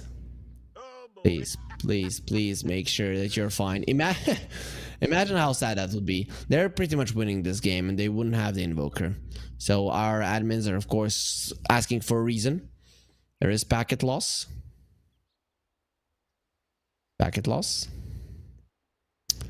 Hopefully he will be reconnecting fairly soon. So usually when there's a problem with packet loss, teams can use VPN. That's gonna help. I remember I was casting a lot of tournaments that had both Chinese and Southeast Asia teams, and it would be played on the China Guangdong server, and then the Southeast Asia teams would use a VPN and they would not have packet loss. Their ping would be pretty solid, right? So it would be fair to play versus the Chinese teams that way. So I'm not sure if Evo Keystars are using that as well, because if the VPN starts malfunctioning or there's some issues, then the packet loss does come back. 21-8, almost tripling the kills of Marsbet, but the goal lead doesn't reflect it all that much. There's a BKB on the Ember. Aghanim Scepter going to be next. Win probability, well, it is in favor of Evo Keystars for a good reason. They have the late game. The next part of the game is theirs, and they're winning even in this part. LeBron being annoying with his 8 toss. Taker in the smoke. He has the basher. This is the timing that they were waiting for. Invoker could be a good kill. Can they kill him though? He doesn't have the BKB. Where's the ult for the Phoenix? It does come out. No, that's the tornado. They got the kill. Mobe got it with the sleight of his chains. AJ goes for the egg. Dersa can deal with that. No problem. Here comes the chrono. No, he didn't have it. He didn't have the chrono. The vacuum gonna be bringing him in. This is a huge fight for them. They're just destroying everyone. Mobe got the double kill. The game. They're completely back. 4 heroes dead just like that. I thought the Faces Void had the chrono, and that would have been the perfect egg then, but their Invoker died and they just decided to fight just like that. Marsbet, they're the ones leading this game. They're the ones favored to win. The Blink and the Basher of the Ursa changed the game completely. Oh boy, that is a big deal. Sure, now Vivo Keystars are gonna have their ultis, but not the egg. They are gonna have the chrono. Look at that gold swing. More than 4.5k gold, and now of course while the enemies are dead, you're gonna be farming even more Ember Spirit with the DD. Next fight, he's gonna be dangerous if there is a fight that Vivo Keystars are gonna be giving to Marsbet. This is what I was talking about. Marsbet, they need to put their foot on the gas before the 35 minute mark. That's where things become dangerous. Found it. They found the opening. Vivo Keystars, the second they stopped their advance, they made themselves vulnerable to something like this. The Train Protector will be having a blink. Marsbet, they want to have as many initiation tools as possible. I thought the Phoenix was gonna ult that Ursa, but that is the thing. He just kills your heroes so fast that sometimes you're not able to react the way that you want. Katarina on the Invoker. He wants to go for the shard for the EMP to be gathering people around it. He sees FCR who has the 4-staff. There's nobody there really to assist him. So GZ, best case scenario, can just be an annoying guy. Gets himself away. King Guardi won't be able to get there in time. Mid lane, Meteor hammered. The Meteor dropped, and Ember Spirit, he does clean out the other wave as well. So both of the teams lose their mid waves. That's gonna be used. GZ has been found, and GZ will be taken down. Stun Strike helps with the damage. Sunray as well, pulling him even more into that Sunray, and in the end, it will be the skewer damage that gets the kill. Evo Key Stars, they were slow a little bit there, not getting kills, but finally they did find something. Roche will be up in a minute. You don't want to give that one away. The second Roche is the timing for the Ursa, for him to crush everything in front of himself, get the lead necessary to prepare for a win. So if you take it away from him, you are going to be taking away a big part of the win condition of Marsbet. Constabile is going to have the Scotty. It is done. Just enough gold there. Dire's bottom tower is under And Tascadi and Maelstrom. Radiant structures. Bay Aghanim Scepter ready. He's gonna be able to go inside and outside of the fight super fast. Bottom tower is under attack. I'm liking that they're using this Iron Shell to just shove in the waves. Very important for Marsbet to have better vision of the fight. If their same vision, same idea, what's gonna happen in an engagement, Kid Stars have the definite advantage. They have to use your ability to shove out the waves without much commitment to be able to win. Top tower has fallen. The bottom tower has fallen, the tier 2. The top tier 2 has fallen as well. So that was a trade between the two teams. Rookie Stars, Is under attack. their biggest lead was 5k in this game. Marsbet, their biggest lead is the current one, 4k. LeBron gonna be caught. He cannot get out of these cards. And actually, there's a comes over the snowball. Right now, he was waiting for it, disarmed. Get taken down. But here comes Mobe to get a return kill. As Ursa will get caught. Is the damage from the Faceless Void gonna be enough? More than enough. Constabile destroys him. Alacrity is gonna be used on him now. So in the end, wasn't even needed. The Ember Spirit has the mobility necessary to get himself away from there. That's a chrono used. It is a chrono on the defensive, so that is good, but it is bad that you have lost your carry for it. I think he made a mistake going for the enrage there, but the thing is, he got a little bit unlucky with the bashes. If he had bashed the Tusk, you get that kill, and you get yourself out. You do have the ability to run away, but because it took so long to bring down the Tusk, he got the snowball off. It's changed the life of the Earth. GZ, his life is gonna be changed right now as well, as the sun strikes onto the trees and just lights them on fire. We had a couple of wildfires. A lot of wildfires in the world this year. Hopefully this Invoker is gonna be careful not to start one. But if there was ever one to start in Dota, is this game. Ember Spirit, Invoker, and the Phoenix. It doesn't get much more fiery than this. Maybe Lina, if she was there as well. But Roche gonna be taken down. Marsbet not gonna be here in time, and that is a big deal. We talked about the second Roche for Marsbet. They will not be getting it. So Evo Key Stars, they will take disadvantage away from their enemies. The Faceless Void, he's level 20 as well, so imagine how much attack speed he's gonna have in the chrono now. Really, he's gonna be the big damage dealer. Gut punch of the Ember Spirit, the Lotus Sword protecting him. He has the BKB as well. Sleight of Fist going in. They want to go for the Phoenix. The Phoenix is dead, and now the vacuum wall gonna be huge. Who supports wasn't realized, but it is actually gonna be FCR loses life earlier before he goes for the RP. Constabile slowed down quite a lot. He's gonna try to fight everybody, but the bash from the Ursa gonna try to finish him out. Buyback from the Phoenix coming back into the fight. He still has the egg. The overgrowth will be used onto the Faceless Void, especially after the Mantade is a problem. Another route keeping it in place, but they're running away from the potential Phoenix sec. Constabile is still super strong, getting in with the hits. LeBron, he just bought back. He doesn't want to die again. Taker gonna be caught there. He's out of the shots, turns around, wants to fight. You're not the one with the Aegis, and the Aegis has expired on the Faceless Void. Ursa trying to run away. He does have the ulti, so within range he will be fine. Mr. Luck, he's gonna be purging some things off with these items, but there's too many things to purge off. Anyways, GZ dies as well in the chase. Stingardi does finish him off. It will be a 4-for-3 fight. So in the end, not too bad for Marsbet, though it's a 3-for-3 plus the Aegis. The cheese is still available. Voki starts again. They're the ones favored to win as they're getting into that critical mass territory. Chrono is not now available. That was a fight without the Chrono, but a very nice opening from Marsbet. That bash on FCR there from the Ursa, just way too huge. Ursa is now level 20 as well. So he does have the 10 Fury Swipes damage, even more burst potential.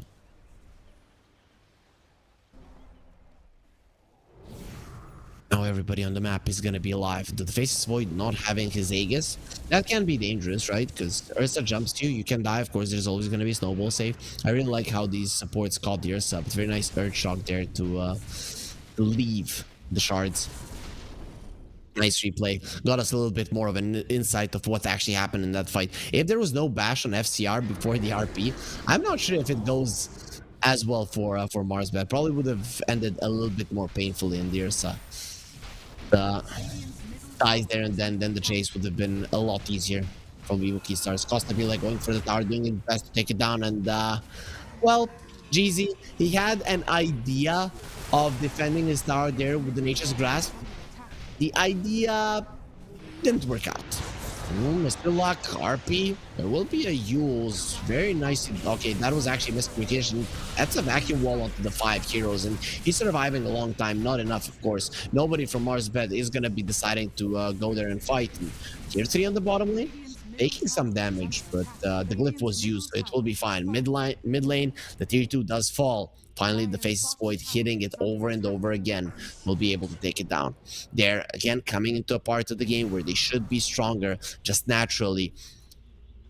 They're coming in with the lead, and the Faceless Void going for an Nullifier. That is a counter for theirs. Of course, now with the BKB, it doesn't remove your Overpower, but you still have to be very careful. Use the Overpower, the Nullifier purchases off. Even if you pop the BKB, you don't have it any longer.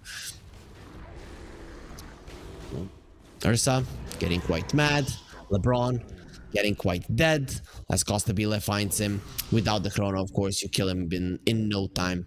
Now that he has an Empower, the damage is pretty high. One of the reasons that he went so heavy onto stats is because he knows then the Empower will be giving more to him, as it's going to be base damage. The Empower is increasing your base damage. That's the white damage that you have. Bonus damage is the green one.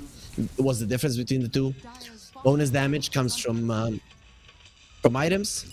The damage comes from stats. Of course, you can get stats from items, but those stats will be giving you the base damage, of course. There's a smoke from Vivo Keystars behind the Faceless Void. FCR tried to make something happen, but his smoke did get broken. It's very hard to brute force things versus the Treant Protector. There is no glyph on Marsbet, so that's why they're going for this one. And that is the Horn Toss, finding the Ember Spray. They're gonna keep it in place. The bashes from the Faceless Void, they needed to get this kill, and Mobe will be fine. Chrono is not gonna be used. Does survive. Nullifier on the Faceless Void is there, but that is a BKB charge gone. The Ember Spirit will not be having his 7 charge right now, and he will not be having his tier 3 tower. Vivo Keystars, they know they have their ultis, so they want to go forward. The Skewer does not connect, so it's a little bit of a mistake there. Now the Chrono is there, but he's inside of the shards. Doesn't matter, still very much that Overgrowth being used immediately. The Manta Costabile, he does get out of that one. Phoenix does that, doesn't have the buyback. The RP will be used on the tiers of better range. Was used, he's not going to be there in the longer time. He has been disarmed by the Deafening Blast, but very soon he's going to be able to attack also to the Faceless Void, and the Time Walk just in time. One more bash would have done it, 2 more hits would have done it, but he didn't get them. GZ is going to be found, and that's going to be a Treant dead. 3 heroes without buyback on one side, 2 on the other. Ursa and the Ember, still 2 very, very strong heroes. You don't want to be messing with these guys. Abyssal and the Ursa, he understands how important it is to bring down this Faceless Void. In towards the top lane, thinking about a push. Costabile, will he go in? Ingardi needs to stay back if the Faceless Void goes for this one to be able to snowball save him once the Ursa jumps in. But let's see, jumping in once the Rax is dead. Those four spirits, they're doing their best. The Ursa jumps in immediately, does get punched up. Snowball save? No, he doesn't need it. Taker will be pushed back there. Now disarmed, but he does have the surge coming forward. Costabile, he has a time walk onto the side. Ursa trying to finish off King RD, who's just TPing away and waving goodbye to him. Goodbye, you dumb bear. You can't get on top of me.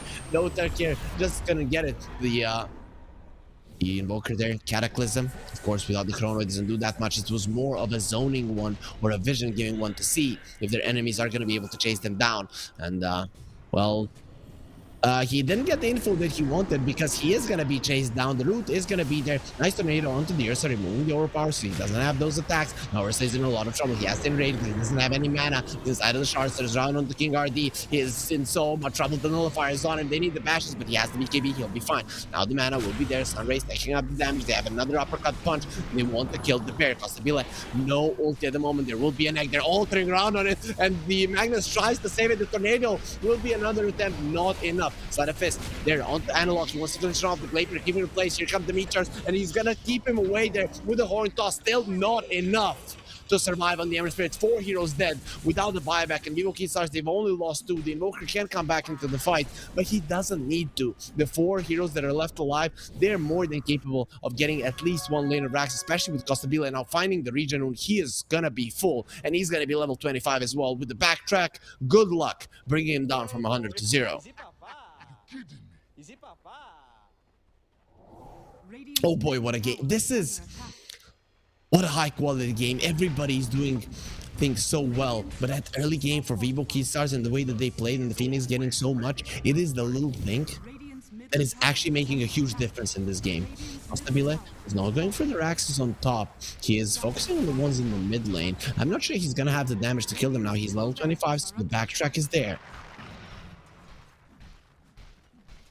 They have the Cataclysm, they have the Chrono, they have the lane of Rax. Vivo Keystars now in a very confident position to end this game. So you mentioned 35 to 45 minutes. This is their timing to end this one. They're going to be hitting it perfectly. They have the Hex. There's the help. They will have this almost a nice overgrowth just in time. But there's also a Magnus with an RP, so you have to be careful. Costabile is going to be saved by the Snowball. Going on to the Ursa Taker, the Lotus Orb will be protecting him. They're jumping out. They still have the Chrono. Will have the Cataclysm. Fairly speaking, Hardy dead. There's the Chrono. Turning around. Destroying the Darkseer. He is dead. Costabile going to be turned around into Piggy once more. FCR not allowed to jump in with the RP.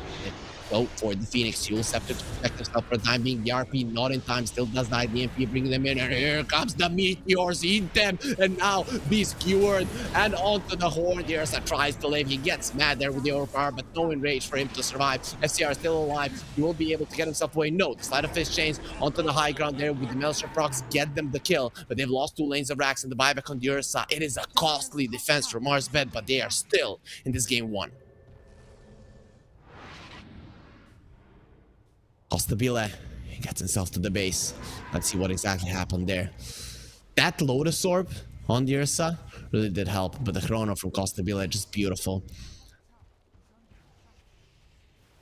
FCR, I'm liking the way that he's being controlled in the backline by Jeezy. That's something that we are not seeing on screen, but Jeezy is not allowing him to come in. But the second that he's allowed, this is what happens. Pulling them onto the low ground once, pulling them onto the low ground again, then just playing with the horn toss. FCR, he almost even survived this one. Gleipnir, very nice usage onto the high ground, and look at this Sleight of Fist. He had the few procs there with the Maelstrom. I don't know if the Sleight of Fist in itself would have landed the kill there, Mobe. There's a tier 2 on the bottom lane, so it's not going to be easy for Vivo Keystars to get themselves mega creeps, but the next big objective is going to be Roche. You can see that Marsbet are already waiting for it. They're praying, please God, please Heavenly Father, give us the Roche. I'm not sure it works that way. You need to be praying to the God of Dota, and that is our Lord and Savior, Gaben. So, Marsbet, Sunstrike into the pit.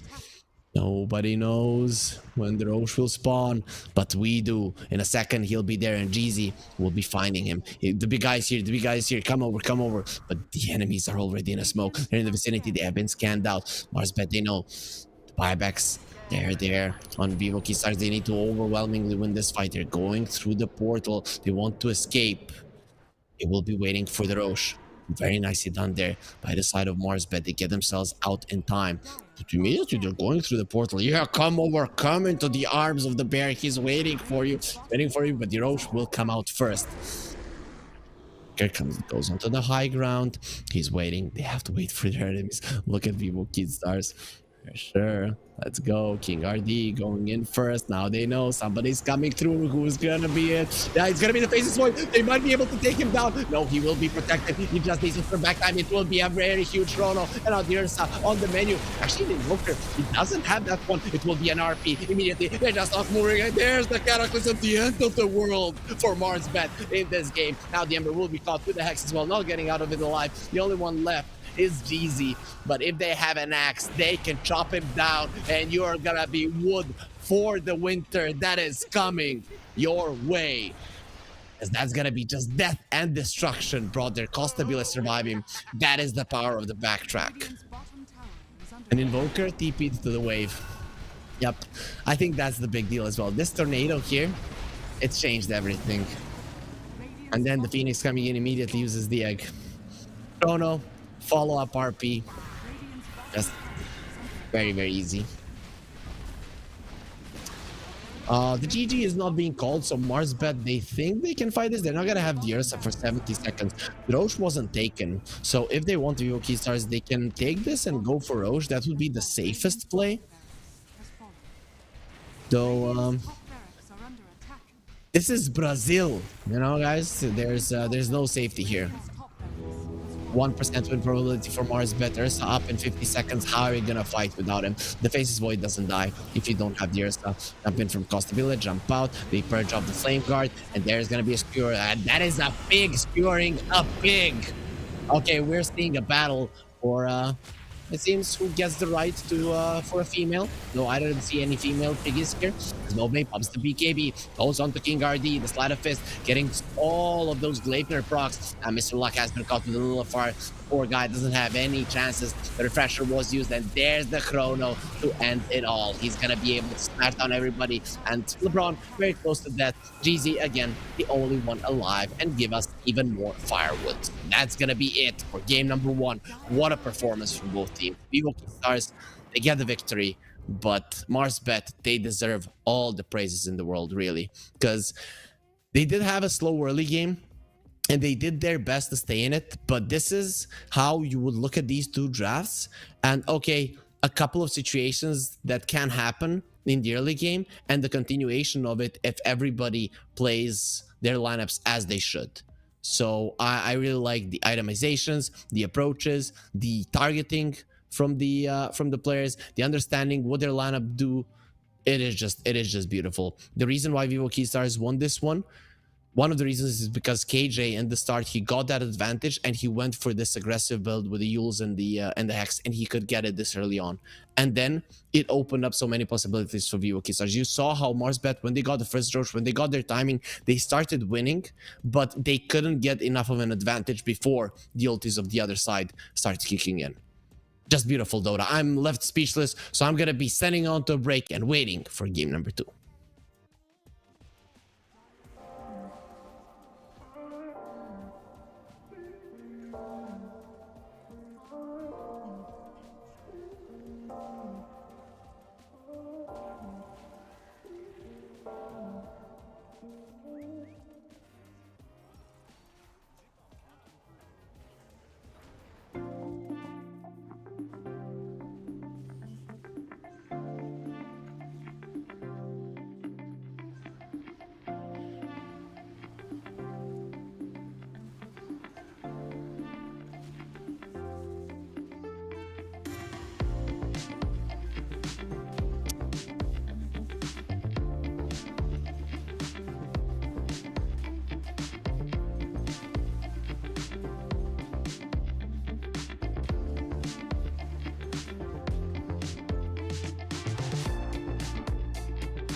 I'm your anchor. I told you you're my bow. Through the wind and fire, we try to hold on. We build this ship together, searching for a home. Despite the storm that hit us, we are still on board. Dancing in the moonlight, the world just stops and stares. We got no destination, I'll take you anywhere. All the doors we've opened and all the books we've closed. Words just come together, story that we never told. So far saying for my own, you said just keep holding on. If you're about to break, I'll always be your captain. For our failures we have grown. You said just keep holding on. If you're about to break, I'll always be your captain. I'll be your captain. I'll always be your captain.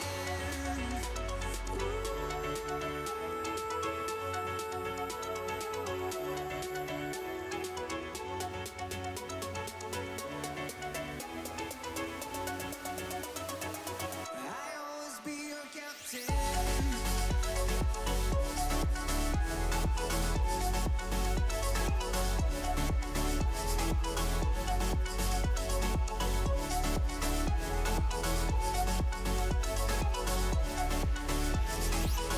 You told me I'm your anchor. I told you you're my bow. Through the wind and fire, we tried hold on. All the doors we've opened and all the books we've closed. Words that come together, story that we never told. So far saying for my own, you said just keep holding on. If you're about to break, I'll always be your captain. For our failures we have grown. You said just keep holding on. If you're about to break, I'll always be your captain. Be your captain. I'll always be your captain.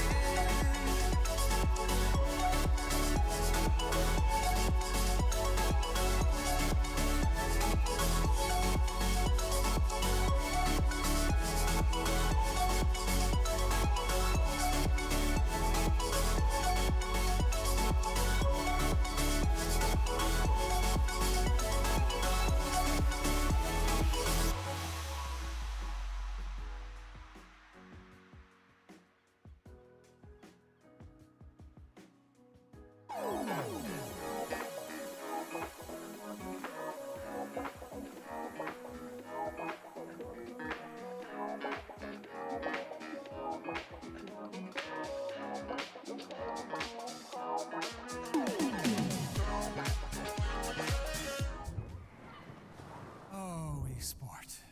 You and I have come a long way. It was such humble beginnings. As we gathered in small groups, we were professionals right from the start. Passionate, organized, and ready to rumble. We dreamed big, and surely enough, our parents supported us at every step of the way. Didn't they? Fired up by all this love, it wasn't long until we caught the scent of competition. To be honest with you, it wasn't always that easy. Joe here, he had to take on 2 side jobs to afford playing professionally. It's gonna get better, Joe. Fist bump. Some of you dared to not even call this a sport.